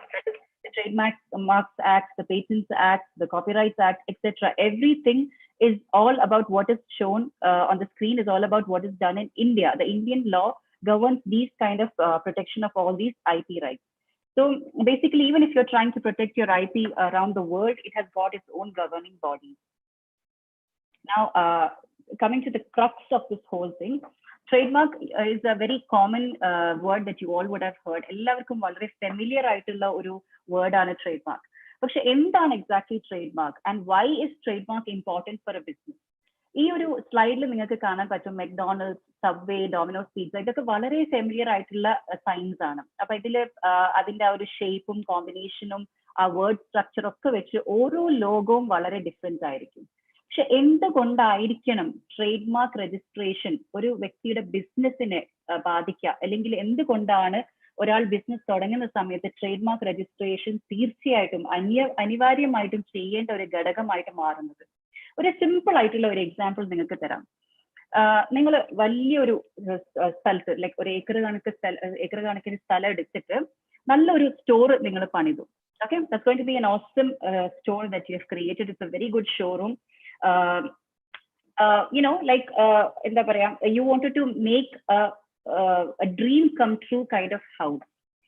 അപ്പൊ ഈ ഒരു I meant the showroom to be a dream come true house that you're planning to make. ആ ഒരു ഡ്രീം കം ട്രൂ ഹൗസിൽ നിങ്ങൾ ലോകത്തുള്ള പല സ്ഥലങ്ങളിൽ പോയി നല്ല നല്ല സാധനങ്ങളൊക്കെ വാങ്ങിച്ച് ഫർണിച്ചറൊക്കെ വാങ്ങിച്ച് നിങ്ങൾ ആ വീട്ടിൽ കൊണ്ടുവെക്കുന്നു. അപ്പം വളരെ ആകർഷണീയമായിട്ടാണ് നിങ്ങൾ അതിനെ അലങ്കരിച്ചിട്ടുള്ളതും. അതേസമയം എന്താ ചെയ്തെന്ന് വെച്ചാൽ ആ വീടിന് നല്ലൊരു പേരും നിങ്ങൾ കൊടുത്തു. തീർച്ചയായിട്ടും the first thing that we all would love to do is give a good name to our house, right? At the same time, what you did is like you bought the most costliest stuff and ആ ടൗണിൽ നിങ്ങളുടെ ആ ഒരു വീട് വളരെ famous ആയി മാറി, എല്ലാവരും അറിയപ്പെടുന്ന രീതിയിൽ ഏറ്റവും ഭംഗിയുള്ള ഒരു വീട് എന്നൊക്കെ പറഞ്ഞിട്ട് ആ ഒരു പബ്ലിസിറ്റി നിങ്ങളുടെ വീടിന് ശരിക്കും പറഞ്ഞാൽ കിട്ടി. പക്ഷെ നിങ്ങൾ ചെയ്ത ഒരു മിസ്റ്റേക്ക് എന്ന് വെച്ചാൽ നിങ്ങളുടെ വീടിന്റെ ലോക്ക് അതിനെ നിങ്ങൾ ഭദ്രമാക്കാൻ വിട്ടുപോയി. ലോക്ക് എന്ന് പറയുമ്പോൾ നമ്മൾ സാധാരണ നമ്മളെ വീട്ടില് മെയിൻ ഡോറിലെ ലോക്ക് ഉണ്ടാവും, അത് ലോക്ക് ചെയ്യാൻ നിങ്ങൾക്ക് വിട്ടുപോയി. അപ്പൊ എന്താ സംഭവിക്കുക? തീർച്ചയായിട്ടും അത് അറിഞ്ഞുകൊണ്ട് കള്ളന്മാർ ആ ഒരു വാർത്ത അറിഞ്ഞു, നിങ്ങളുടെ വീട്ടിലേക്ക് വന്ന് കയറി വീട്ടിലെ വളരെ കോസ്റ്റ്ലി ആയിട്ടുള്ള എക്സ്പെൻസീവ് ആയിട്ടുള്ള സാധനങ്ങൾ തന്നെ അടിച്ചു മാറ്റി അവര് പോയി. ഇതൊരു ഒരു കുട്ടികൾക്കൊക്കെ പറയുന്ന ഒരു കഥ പോലെ നിങ്ങൾക്ക് തോന്നുന്നുണ്ടാവും. പക്ഷേ ഈ കഥയിലുള്ള ഈ സ്വപ്ന വീട് എന്ന് പറയുന്നത് നിങ്ങളുടെ സ്വപ്നത്തിലെ ബിസിനസ് ആണ്. ആ വീടിന്റെ ഉടമസ്ഥൻ എന്ന് പറയുന്നത് നിങ്ങളാണ്. That is the entrepreneur in you or the businessman that you are. വീടിന്റെ അലങ്കരിച്ച് വെച്ചിരിക്കുന്ന ഓരോ സാധനങ്ങളും നിങ്ങളുടെ ബിസിനസിന് വേണ്ടി ഇൻവെസ്റ്റ് ചെയ്തിരിക്കുന്ന അമൗണ്ട് ആൻഡ് മണിയാണ്. ഭദ്രമാക്കാൻ നിങ്ങൾ വിട്ടുപോയ ഒരു സാധനം എന്ന് പറയുന്ന നിങ്ങളുടെ വീടിന്റെ പേരെന്ന് പറഞ്ഞല്ലോ, that is your business trade mark. ഏത് നിമിഷമാണോ നിങ്ങൾ ആ ട്രേഡ് മാർക്ക് രജിസ്റ്റർ ചെയ്യാൻ വിട്ടുപോയതോ ആ കള്ളന്മാർ എന്ന് ഞാൻ ഉദ്ദേശിച്ചിരുന്നത് they are the counterfeiters, they are the copy cats. മാർക്കറ്റിൽ ഒരുപാട് കോപ്പി ക്യാറ്റ്സ് ഉണ്ടാവും. നിങ്ങൾ ആപ്പിൾ ഫോൺ ഇറക്കുകയാണെങ്കിൽ you have the exact Apple phone you get in the market, right? You have the exact McDonald's that can be done, copied and used in the market. So there are a lot of counterfeiters. Just as innovation has increased, എത്രത്തോളം പുതിയ ideas വരുന്നു അത്രത്തോളം ആൾക്കാർ അതിനെ copy അടിച്ച് ചെയ്യാനും ഒരുപാട് ആൾക്കാരുണ്ട്. So it is very important that you protect your trademark. ഒരു ബിസിനസ് തുടങ്ങുന്ന സമയത്ത് നമ്മൾ പല കാര്യങ്ങൾക്ക് ഇൻവെസ്റ്റ് ചെയ്യും, പക്ഷേ ഇൻവെസ്റ്റ് ചെയ്യാൻ മറക്കുന്നത് എവിടെയാണ്? നമ്മുടെ ട്രേഡ്മാർക്ക് ആ ഒരു പേരിന് അല്ലെങ്കിൽ ആ ബ്രാൻഡ് നെയിം മറ്റുള്ള ഒരാൾ അത് യൂസ് ചെയ്ത് ഇൻഫ്രിഞ്ച് ചെയ്യാതിരിക്കാൻ വേണ്ടി നിങ്ങൾ പ്രൊട്ടക്ട് ചെയ്യേണ്ട ഏറ്റവും ഇമ്പോർട്ടൻ്റ് ആയിട്ടുള്ള ഘടകം അല്ലെങ്കിൽ ഒരു എലിമെന്റ് എന്ന് പറയുന്നത് ട്രേഡ് മാർക്ക് രജിസ്ട്രേഷൻ ആണ്. Now moving on to the reasons. ഈ ഒരു ബാക്ക്ഗ്രൗണ്ട് സ്റ്റോറി പറയാൻ കാരണം വെച്ചാൽ ബേസിക് അണ്ടർസ്റ്റാൻഡിങ് നിങ്ങൾക്ക് ഉണ്ടാവണം. നാളെ നിങ്ങൾ ഒരു ബിസിനസ് തുടങ്ങാൻ ഉദ്ദേശിക്കുകയാണെങ്കിൽ ഓർത്തിരിക്കേണ്ട ചില ലീഗൽ എലിമെന്റ്സ് ആണ്. And that is one the first point, that is trademark registration. Now what would be the reasons to trademark? വളരെ അധികം സമയം ഒരു പ്രോബ്ലം ആയതുകൊണ്ട് ഞാൻ എല്ലാ ആസ്പെക്ട്സ് കവർ ചെയ്യുന്നില്ല. Very simple words, I'll just cover up few things. As I mentioned before, shield against infringement. For example, നിങ്ങൾ ഒരു ബിസിനസ് തുടങ്ങിയിരിക്കുകയാണ്, ഒരു സോപ്പിന്റെ ബിസിനസ് ആണ്, ഇറ്റ്സ് നെയിം ഇസ് ലക്സ്. നിങ്ങൾ എന്ത് ചെയ്തു? ആ ലക്സ് ബ്രാൻഡ് പിന്നെ മാർക്കറ്റിലേക്ക് കൊണ്ടുവരുന്ന സമയത്ത് നിങ്ങൾ പെട്ടെന്ന് തന്നെ പോയി ട്രേഡ് മാർക്ക് രജിസ്ട്രേഷൻ ചെയ്തു. നിങ്ങളുടെ ഫ്രണ്ട് അറിയാൻ ഇടയായി, okay, this person is actually doing A business of soaps in the market. So what is he do? ആ വ്യക്തി എന്ത് ചെയ്തു? നല്ലൊരു പേരൊക്കെയാണ്, ഞാനും കൂടി കോപ്പി അടിച്ച് അതേപോലെ തന്നെ ആ പേരിൽ തന്നെ മാർക്കറ്റിൽ വേറൊരു സ്ഥലത്ത് ആൾ അത് ബിസിനസ് ചെയ്യാൻ തുടങ്ങി. അപ്പൊ എന്താ സംഭവിക്കുന്നത്? He gets good profit and he's doing a lot of business in your name, in your brand name. പക്ഷെ നിങ്ങൾ അറിയുന്നില്ല. എപ്പോഴോ നിങ്ങൾ അറിയാൻ ഇടയായി, അപ്പോഴത്തേക്ക് ആ വ്യക്തി ഒരുപാട് പ്രോഫിറ്റ് ക്രിയേറ്റ് ചെയ്ത് കഴിഞ്ഞു. That is one story. പക്ഷെ നിങ്ങൾക്ക് എപ്പോഴെങ്കിലും ലീഗൽ ആക്ഷൻ എടുക്കാൻ തോന്നിയിട്ടുണ്ടെങ്കിൽ the benefit of this aspect is that നിങ്ങൾ അന്ന് trademark registration ചെയ്തത് കൊണ്ട് you have an upper hand and you can go for legal actions. അല്ലാതെ പക്ഷം ആ വ്യക്തിക്കായിരിക്കും upper hand വന്നിട്ടുണ്ടാവുക. Maybe he would have gone for doing trademark registration. So it's very important that when you think of a business എന്ന് പറയുമ്പോൾ വലിയൊരു business magnate അല്ലെങ്കിൽ വലിയ തോതിലുള്ള turn over ഒക്കെ ഉള്ള ബിസിനസ് ആവണമെന്നില്ല. A very small business, a small startup, maybe a sole proprietorship. നിങ്ങൾ ഒറ്റയ്ക്ക് തുടങ്ങുന്ന ഒരു ബിസിനസ് ആവാം, നിങ്ങൾ രണ്ടുപേരെ കൂട്ടിയിട്ട് ചെയ്യുന്ന ബിസിനസ് ആവാം, ഒരു കമ്പനി ഫോം ചെയ്തിട്ടാവാം, പാർട്ട്ണർഷിപ്പ് ഫോം ചെയ്തിട്ടാവാം, LLC ഫോം ചെയ്തിട്ടാവാം. It can be any kind of legal entity, but it is very important that you register your trademark. വേറൊരു ആസ്പെക്ട് എന്ന് വെച്ചാൽ ട്രേഡ്മാർക്ക് രജിസ്ട്രേഷൻ ഇപ്പൊ നമ്മൾ നാട്ടിൽ ചെയ്ത് കഴിഞ്ഞാൽ, നാട്ടിൽ നിന്നല്ല ഇപ്പൊ എവിടെയാണോ നിങ്ങളെ ബിസിനസ് ബേസ് ചെയ്തിട്ടുള്ളത്, as an entrepreneur you always think about expanding your business. അപ്പൊ അങ്ങനെയുള്ള സാഹചര്യത്തിൽ സപ്പോസ് ഫോർ എക്സാമ്പിൾ നിങ്ങൾ ഇപ്പം കാനഡയിലാണ് ബിസിനസ് ചെയ്യാന്ന് വിചാരിക്കുക, നിങ്ങൾ ഇവിടുത്തെ സിറ്റിസൺ ആണ്. If you are a citizen from here, your home country becomes, you have a passport of Canada, your home country becomes Canada, right? അപ്പം നമ്മളൊരു ഇന്റർനാഷണൽ രജിസ്ട്രേഷൻ നിങ്ങൾക്ക് ചിലപ്പോൾ UAE എടുക്കണം. നിങ്ങൾ എക്സ്പാൻഡ് ചെയ്ത് ഗൾഫ് മേഖല അല്ലെങ്കിൽ മിഡിൽ ഈസ്റ്റിലേക്ക് നിങ്ങൾക്ക് നിങ്ങളെ ട്രേഡ്മാർക്ക് അല്ലെങ്കിൽ നിങ്ങളെ ബിസിനസ് എക്സ്പാൻഷൻ ചെയ്യണമെന്നുണ്ടെങ്കിൽ you need to do international trademark. അപ്പൊ ഇന്റർനാഷണൽ ട്രേഡ്മാർക്കിന്റെ ഏറ്റവും ഇമ്പോർട്ടന്റ് ആയിട്ടുള്ള ഒരു ഘടകം എന്ന് പറയുന്നത് ആ ഹോം കൺട്രിയിൽ, ഇറ്റ്സ് മാൻഡറ്ററി ദാറ്റ് ഹോം കൺട്രിയിൽ നമുക്കൊരു രജിസ്ട്രേഷൻ ഉണ്ടായിരിക്കണം. നിങ്ങൾ നാട്ടിലാണോ ബിസിനസ് ചെയ്യുന്നത് എന്നിട്ട് നിങ്ങൾക്ക് കാനഡയിലേക്ക് വികസിപ്പിച്ചെടുക്കണമെന്നുണ്ടെങ്കിൽ you need to have a registration in India, and that will help. The domestic level registration will help you to apply for the international trademark registration. So either ways, you're just at a profit. You don't have any loss doing the registration. വേറൊരു important ആയിട്ടുള്ള ഒരു point എന്ന് വെച്ചാൽ effective use of internet of social media. ഈ ഒരു session തന്നെ നമുക്ക് എടുക്കാം, ഈ ഒരു വെബിനാറിന്റെ 3G തീം. ഇപ്പൊ നമ്മളെ പോസ്റ്റേഴ്സ് ഒക്കെ നമ്മുടെ സോഷ്യൽ മീഡിയ അല്ലെങ്കിൽ സോഷ്യൽ നെറ്റ്വർക്കിൽ ഇട്ട് കഴിഞ്ഞാൽ ആദ്യം ചെയ്യുന്ന കാര്യം എന്തായിരിക്കും?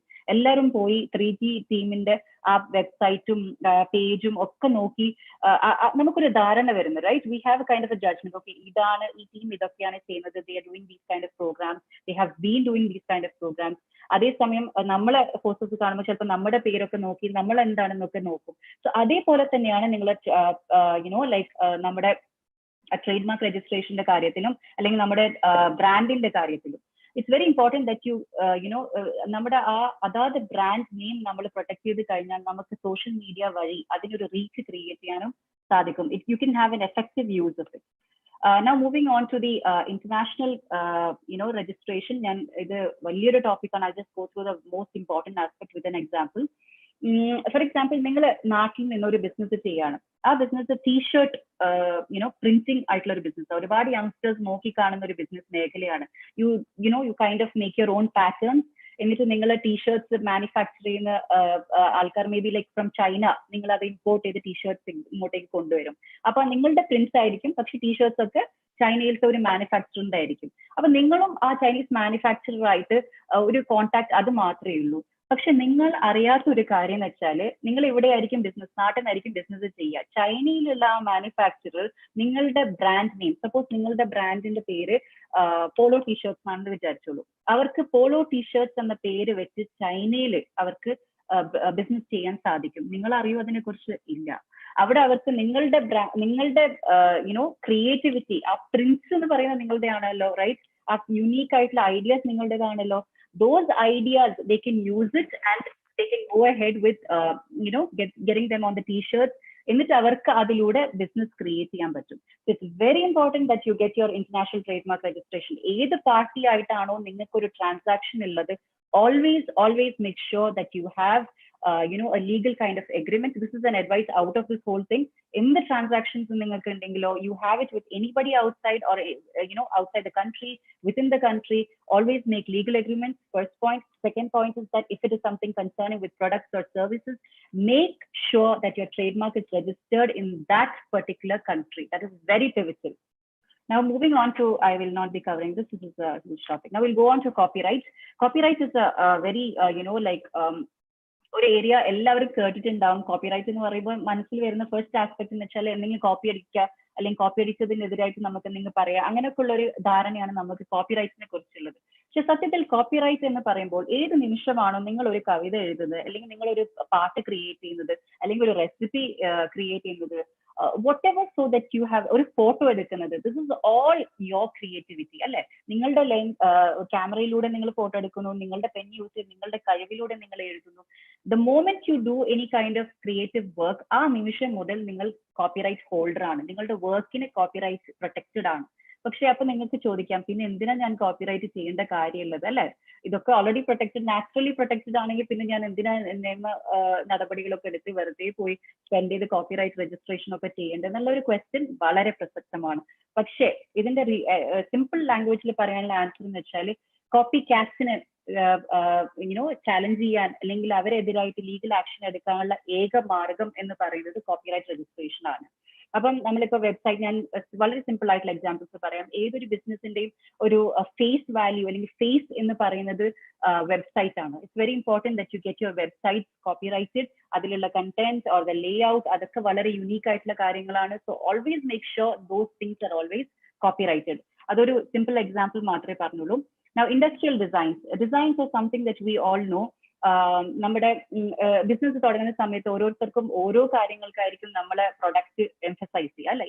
ഈ ഒരു ഇമേജിൽ കാണുന്ന ഒരു ചാരിക്കസേര നിങ്ങൾക്ക് കാണുന്നത് ഒരു ചാരിക്കസേര പോലൊക്കെ തോന്നും, പക്ഷെ ഒരു ചെയറിന്റെ ഒരു ലുക്കും കൂടിയുണ്ട്. പക്ഷെ ചാരിക്കസേരയും അല്ല, ഒരു സോഫയും അല്ല, ഒരു സിമ്പിൾ ആയിട്ടുള്ള ഒരു, പക്ഷേ അതേസമയം ക്രിയേറ്റീവ് ആയിട്ടുള്ള ഒരു ചെയർ ആണത്.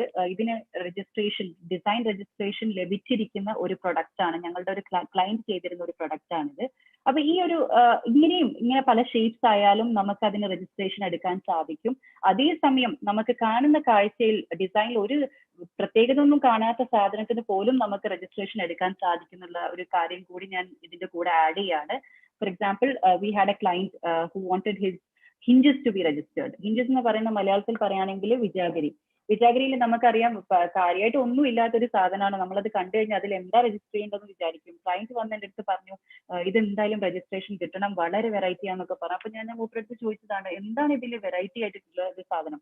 അപ്പൊ വിജാഗിരിന്റെ ആ ഒരു അത് മൊത്തം ഊരി കാണിച്ചിട്ട് എൻ്റെ അടുത്ത് പറഞ്ഞു, ഇതിന്റെ അലൈൻമെന്റ് ഡിഫറെന്റ് ആണ്, ഇതിന്റെ ഹോൾസിൽ ഷേപ്പ്, ആ ഒരു ഡിസൈൻ ഡിഫറെന്റ് ആണ്, നിങ്ങൾ സാധാരണ വിജാഗിരി നോക്കണം, അതിങ്ങനെയാണെന്നൊക്കെ. അപ്പൊ നമ്മൾ ഫുൾ അതിന്റെ ഒരു റിസർച്ച് സ്റ്റഡി നടത്തി നോക്കുമ്പോൾ ഇറ്റ് വാസ് ഡിഫറെന്റ് ആൻഡ് ആ വ്യക്തിക്ക് അതിന്റെ രജിസ്ട്രേഷൻ ലഭിച്ചു. അപ്പൊ നിങ്ങളുടെ business, if it is about hinges, if it is about these chairs, if it is about these cars, whatever, you can have scope to protect your IP.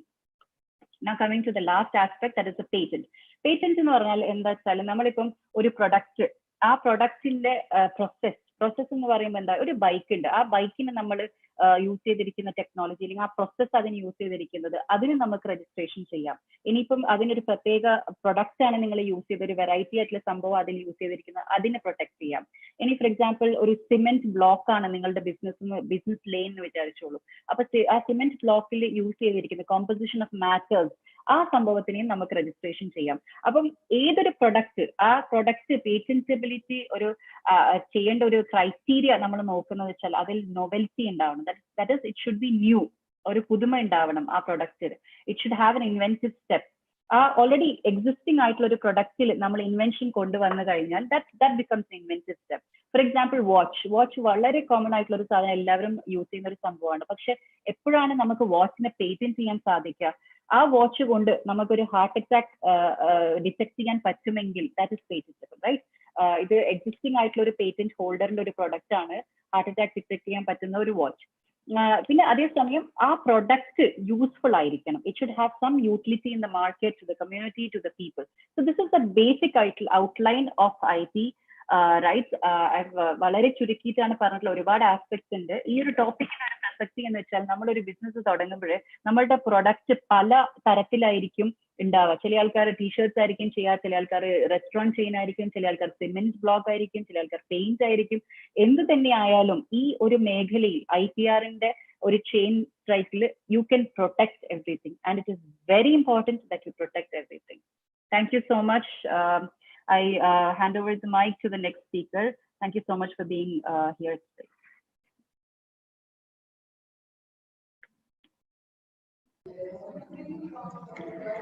Thank you so much, Mrs. Nurul Huda, for such an amazing session with a lot of live examples for our better understanding.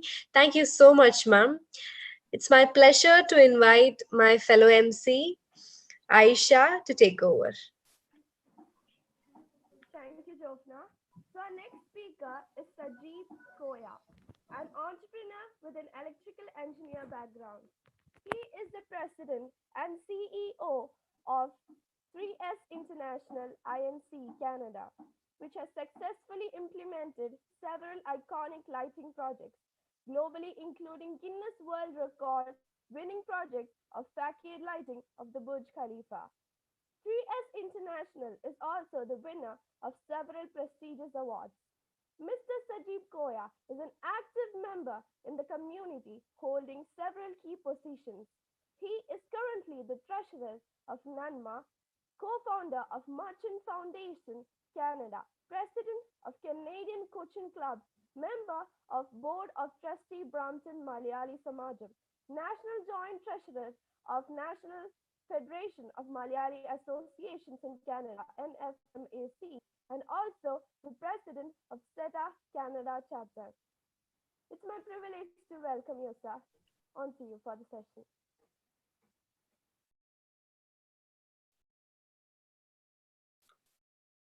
Yeah, good morning, everybody. I hope you can hear me. എനിക്ക് ഇവിടെ ഇന്റർനെറ്റിന് എന്തോ ഒരു ചെറിയൊരു പ്രശ്നമുണ്ട്. So it's coming and going out. Hopefully it works fine. എല്ലാവർക്കും കേൾക്കാവില്ല അല്ലേ? Yes, sir. Okay, great. So at the outset, let me congratulate 3G School of Applied Entrepreneurship. It's a wonderful platform on. It's a great event. And the previous speakers Canada opportunities, copyrights, business setup, I would like to do something totally different. And I would like to narrate my life story, how I came into Canada, how I set up my business, what did I do previously. Hopefully it will be inspiring, at least for some of the participants in here. I'm basically from Trivandrum. Trivandrum, the Arya Central School, studied pre-degree at Marivanis College, and then did my engineering at CET, College of Engineering, Trivandrum. Canada വന്നിട്ട് ഏകദേശം 20 വർഷമായി. Looking back, in the school days, I had an element of entrepreneurship in me. അതിൻ്റെ സോളിൽ തന്നെ ഉണ്ടായിരുന്നു എനിക്ക് തോന്നുന്നു. Always wanted to create something out of whatever resources that's available around me. I really loved organizing events, whether it's a tour, drama, dance, cultural events, weddings within the family, anything, I'd just grab it. So looking back, that has been the confidence building in me. I started being able to visualize things and turn them to reality. And a father, an electronics engineer, he was in the telecom department of KSEB. So he was a specialist in rotary PABX equipments. And digital it's more of rotary PABX. But വീട്ടിലെ പല റൂംസും was full of all these equipments and with electronic components. അപ്പോൾ അതിനിടയിലാണ് ഞാൻ വളർന്നത്. I used to help my dad, in whichever way I can. So Dad ഒരു പ്രത്യേകത ഉണ്ടായിരുന്നു. He was such a gentle, nice guy. എല്ലാവർക്കും he wanted to please everybody. So neighbors പലരും അവരുടെ അന്ന് ഇത്രയും ഹൈ എൻഡ് ഗാഡ്ജറ്റ്സ് ഒന്നും ഇല്ല. പക്ഷെ അന്ന് ടി വി ഒക്കെ വന്ന സമയമായിരുന്നു. ടി വി, മ്യൂസിക്കൽ എക്യുപ്മെന്റ്സ്, ഇതൊക്കെ എന്തെങ്കിലും ഫെയിൽ ആകുമ്പോൾ they would come to him, help ചോദിക്കും. പുള്ളി പോയി അത് റിപ്പയർ ചെയ്യാനായിട്ട് നോക്കും. അപ്പം അതിനകത്ത് എന്തെങ്കിലുമൊക്കെ കമ്പണൻസ് മിസ്സിങ് ആയിരിക്കും. പുള്ളി പറയാം ഞാനിപ്പോൾ വരാം, വീട്ടിൽ വരും, വീട്ടിലുള്ള ഏതെങ്കിലും സാധനം തുറന്ന് അതിനകത്തുള്ള സാധനം കൊണ്ട്. അപ്പോൾ ഇൻ ഡ്യൂ കോഴ്സ് നമ്മുടെ വീട്ടിലെ സാധനങ്ങളൊക്കെ വർക്ക് ചെയ്യാതായി. Everybody else is happy around.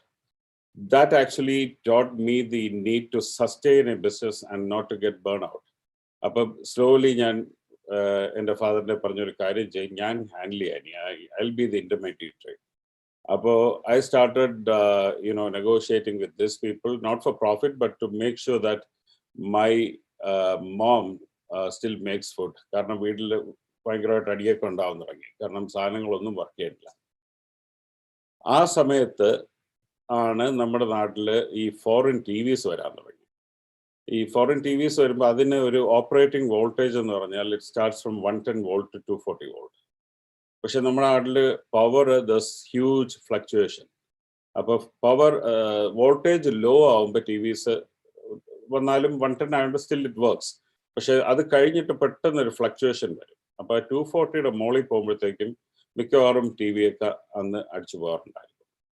അപ്പോൾ ഹി ഹാഡ് എൻ ഐഡിയ, അതായത് instead of since the TV is anyway it will work from 110 to 240. Instead of feeding 240 volt or 230 volt, why don't we step it down and feed 140?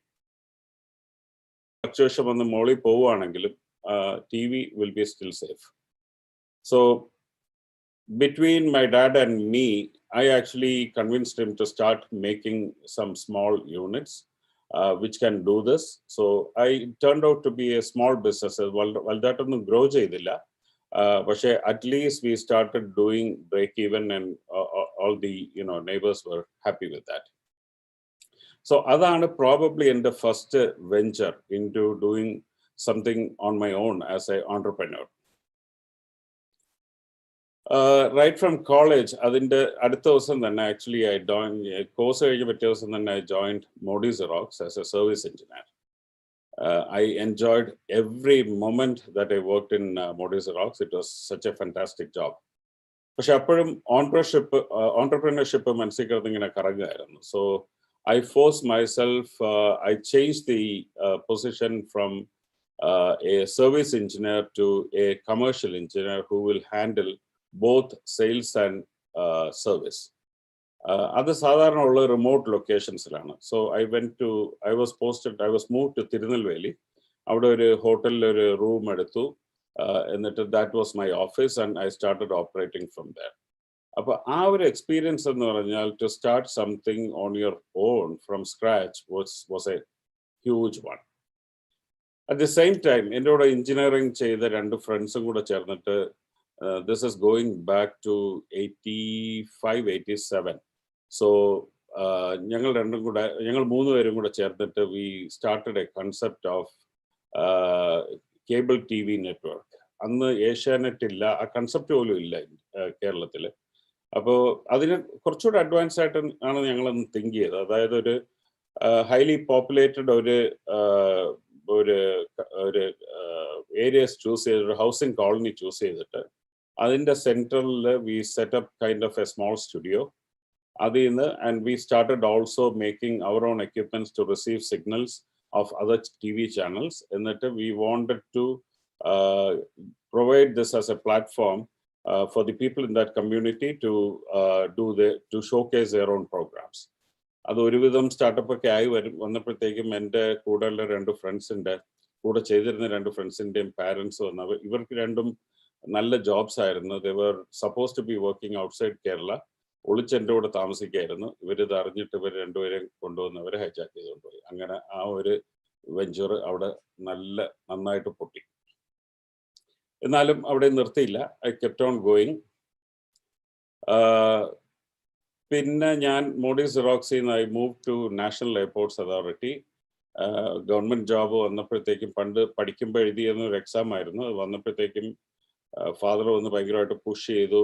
കാരണം he was in government സെക്ടറിൽ work ചെയ്താലേ ഒരു വിലയുള്ളൂ എന്നുള്ള രീതിയിൽ push ചെയ്ത് അവിടെ കൊണ്ടുപോയി. I didn't survive much.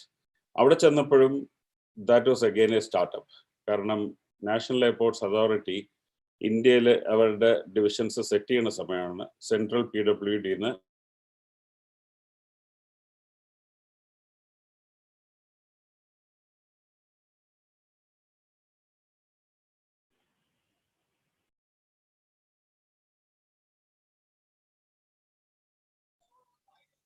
Hello, sir. Hello? Yeah, went over to Thermax Limited in Chennai again to start the South India operations for them. Then moved to Bahrain to work for GE Lighting, again a startup. So for a startup cycle, I started thinking, why should I do it for somebody else? Can't I do it on my own? And then I decided to move to Canada. This was in 2001. So I came to Canada and found that Canada is such a wonderful place to start any kind of business. ഒരു $100 $100 you can get a business startup going. That doesn't mean that നേരത്തെ ഹുദ പറഞ്ഞ പോലെ പല ബാക്കി legal കാര്യങ്ങളൊക്കെ ചെയ്യാനുണ്ട്. But at least a business can get going with $100 and maybe half an hour. So I started this in 2000 and then started with a friend of mine, but didn't go very well. So when I restarted, I chose the niche where I have to be. Niche and I decided that I have to be in lighting. I had a passion in lighting. I had a passion in photography, and I had the technology. So my technology.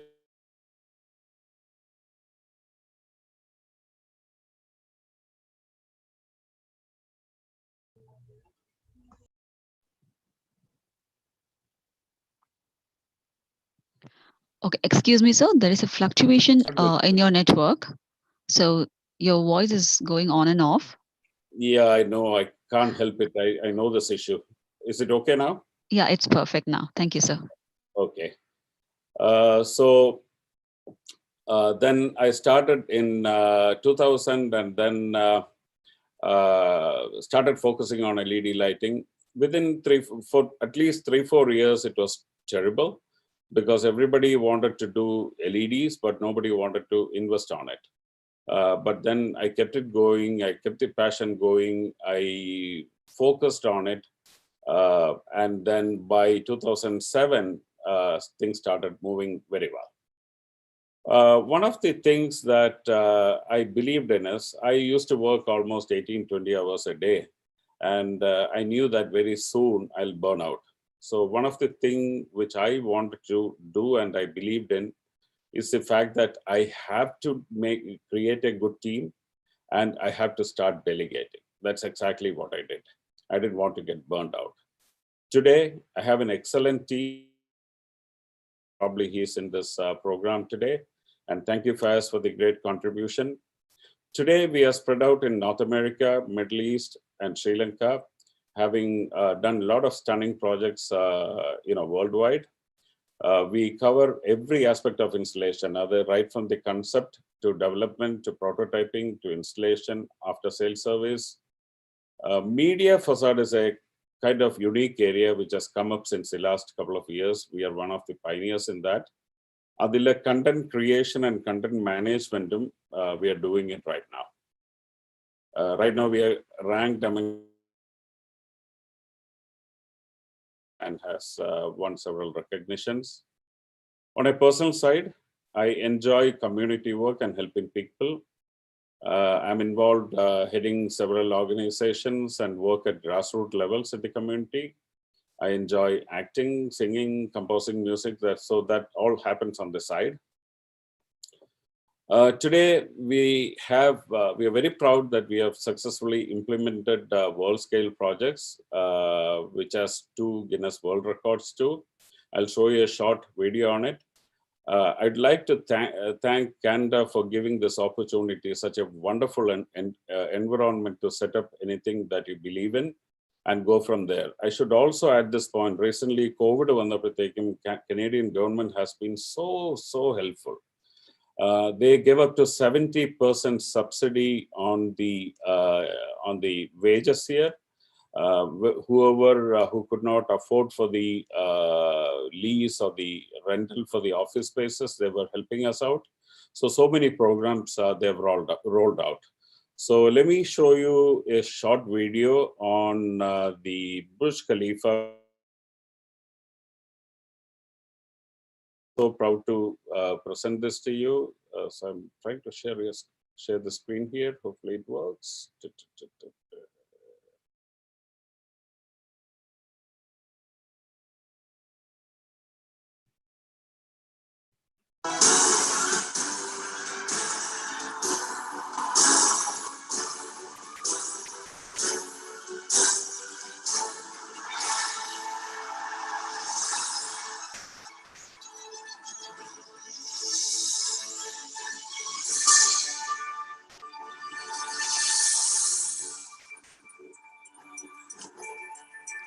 Sir, the video is stuck actually. We're not able to see the video.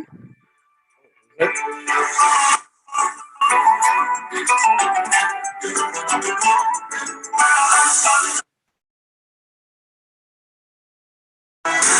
you see now?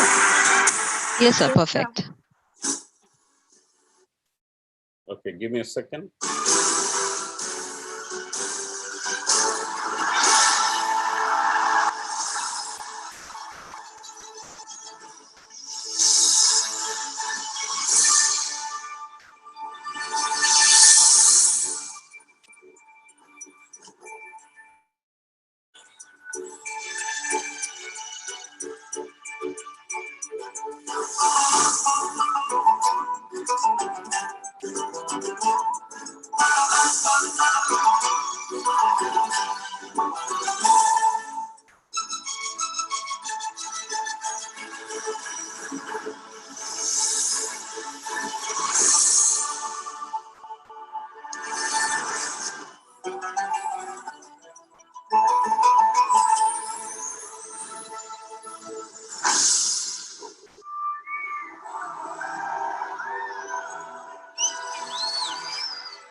So that's the flagship project which we have done. This was executed in 2018, and subsequently a lot of other projects have come to us on the base of this.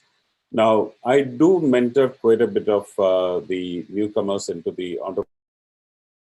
About our curriculum, if there are any fantastic ideas, I'll be more than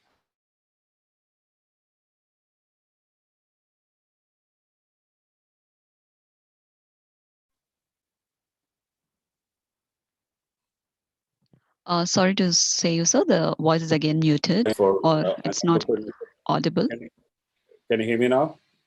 Yeah, now it's fine. All right. Okay, sorry about it. I have a bad connection.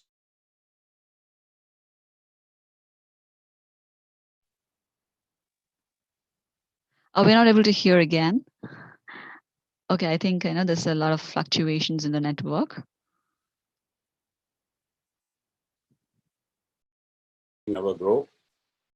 Able to delegate and be ready to delegate.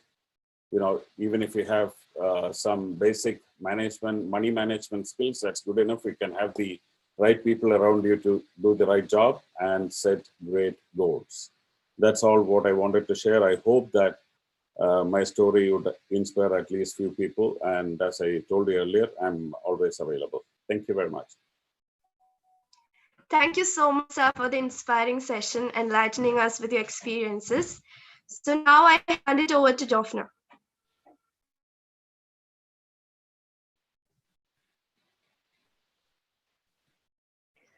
Thank you so much, Aisha. I feel honored and it's my privilege to welcome another eminent personality onto the virtual screen. Yes, Mr. Shihab Sinath. He is a promising young entrepreneur and is the founder of NT Fresh, an e-commerce platform delivering halal meat and fresh produce in Canada, and Nectar Drops, a superfood juice brand, and co-founder of Cloud Art Brand Solutions, a complete branding and e-commerce solutions for startups.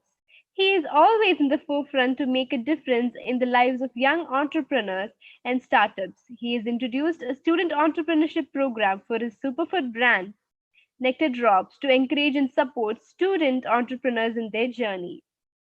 He is also the Vice President of Nanuma, Canada. He came to Canada in the year 2012 as a student, and his entrepreneur journey. He is a self-made entrepreneur, public speaker, and is an active member of the Malayali community in Canada. With this note, I invite you, sir. On to you. Hi, Jofna. I believe my audio is clear. Yes, sir, it is. First of all, thanks a lot for inviting me to the platform. Can I just share my screen? Yes, sir, you may.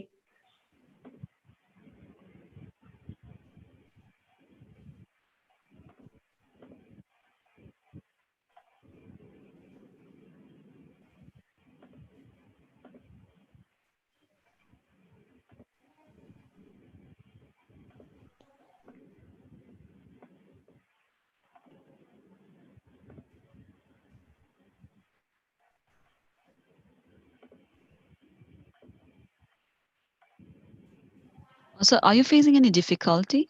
No, I'm just yeah. All right, thank you.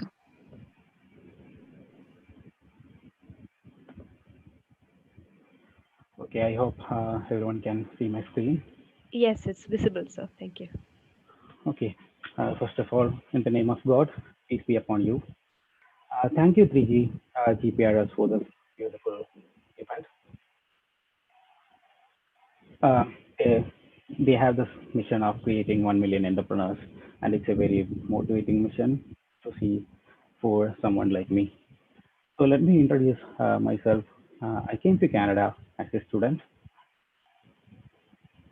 and then I followed my passion to be an entrepreneur in a country far away from home. So let me introduce my three small babies, babies that I would call. One is Nectar Drops. So Nectar Drops is a superfood juice brand in Canada. Now we are working towards the goal of franchising across the Middle East and Asia. And ND Fresh, it's a fresh food delivery platform serving halal meat all across Canada. And Cloud Art branding solutions. So this one is a branding solution for startups and entrepreneurs because I have faced a lot of issues when starting out my brand. So this is an all-in-one solution for all those. So sorry to interrupt, sir. Your voice is a little feeble and it's going on and off. So could you please, come closer to the microphone? Sure. Is it clear now? Thank you very much. Okay, could you please speak a little bit so that we could verify? Okay, so before I start, I would like to thank my mom. Yeah, perfect, sir. Thank you, sir. Thank you. Before I start, I would like to thank my mom for trusting me and letting me follow the path I always wanted to choose, and supporting me in my difficult times. My friends who always spend days and nights supporting me, my family members, my extended family in Canada, and my great member, Sajib Koya, who just spoke before me. He was actually mentioning about how he liked to mentor new people. I am actually one of his. He's actually a great member of me. So I'm very glad to be on a stage here with him. So since this event is a part of 3G's mission to creating 1 million entrepreneurs, today I would like to share some of my views that I wish I knew before. So since this is a platform for new entrepreneurs, I would like to share what I have been experiencing and then something that you might be experiencing in your near future when you're starting something new. So this is the first and foremost thing that I would like to say. We need really big goals in our life. We need goals that motivate us from the chest. Like mostly പലപ്പോഴും ഈ goals എന്ന് പറയുന്നത് നമ്മൾ ഓർക്കുമ്പോൾ തന്നെ നമുക്കൊരു ഭയം വരും. പലപ്പോഴും ഈ മെയിൻ എന്റർപ്രണേഴ്സ് പലരും സെറ്റ് ചെയ്യുന്ന ഗോൾസ് ഓർക്കുമ്പോൾ തന്നെ നമുക്കൊരു പേടിയാണ്. It gives a heart burn within ourselves. So big goals are actually the spark that lights the fire inside us. നമ്മൾ ഒരുപാട് പേര് കണ്ടിട്ടുണ്ടായിരിക്കും.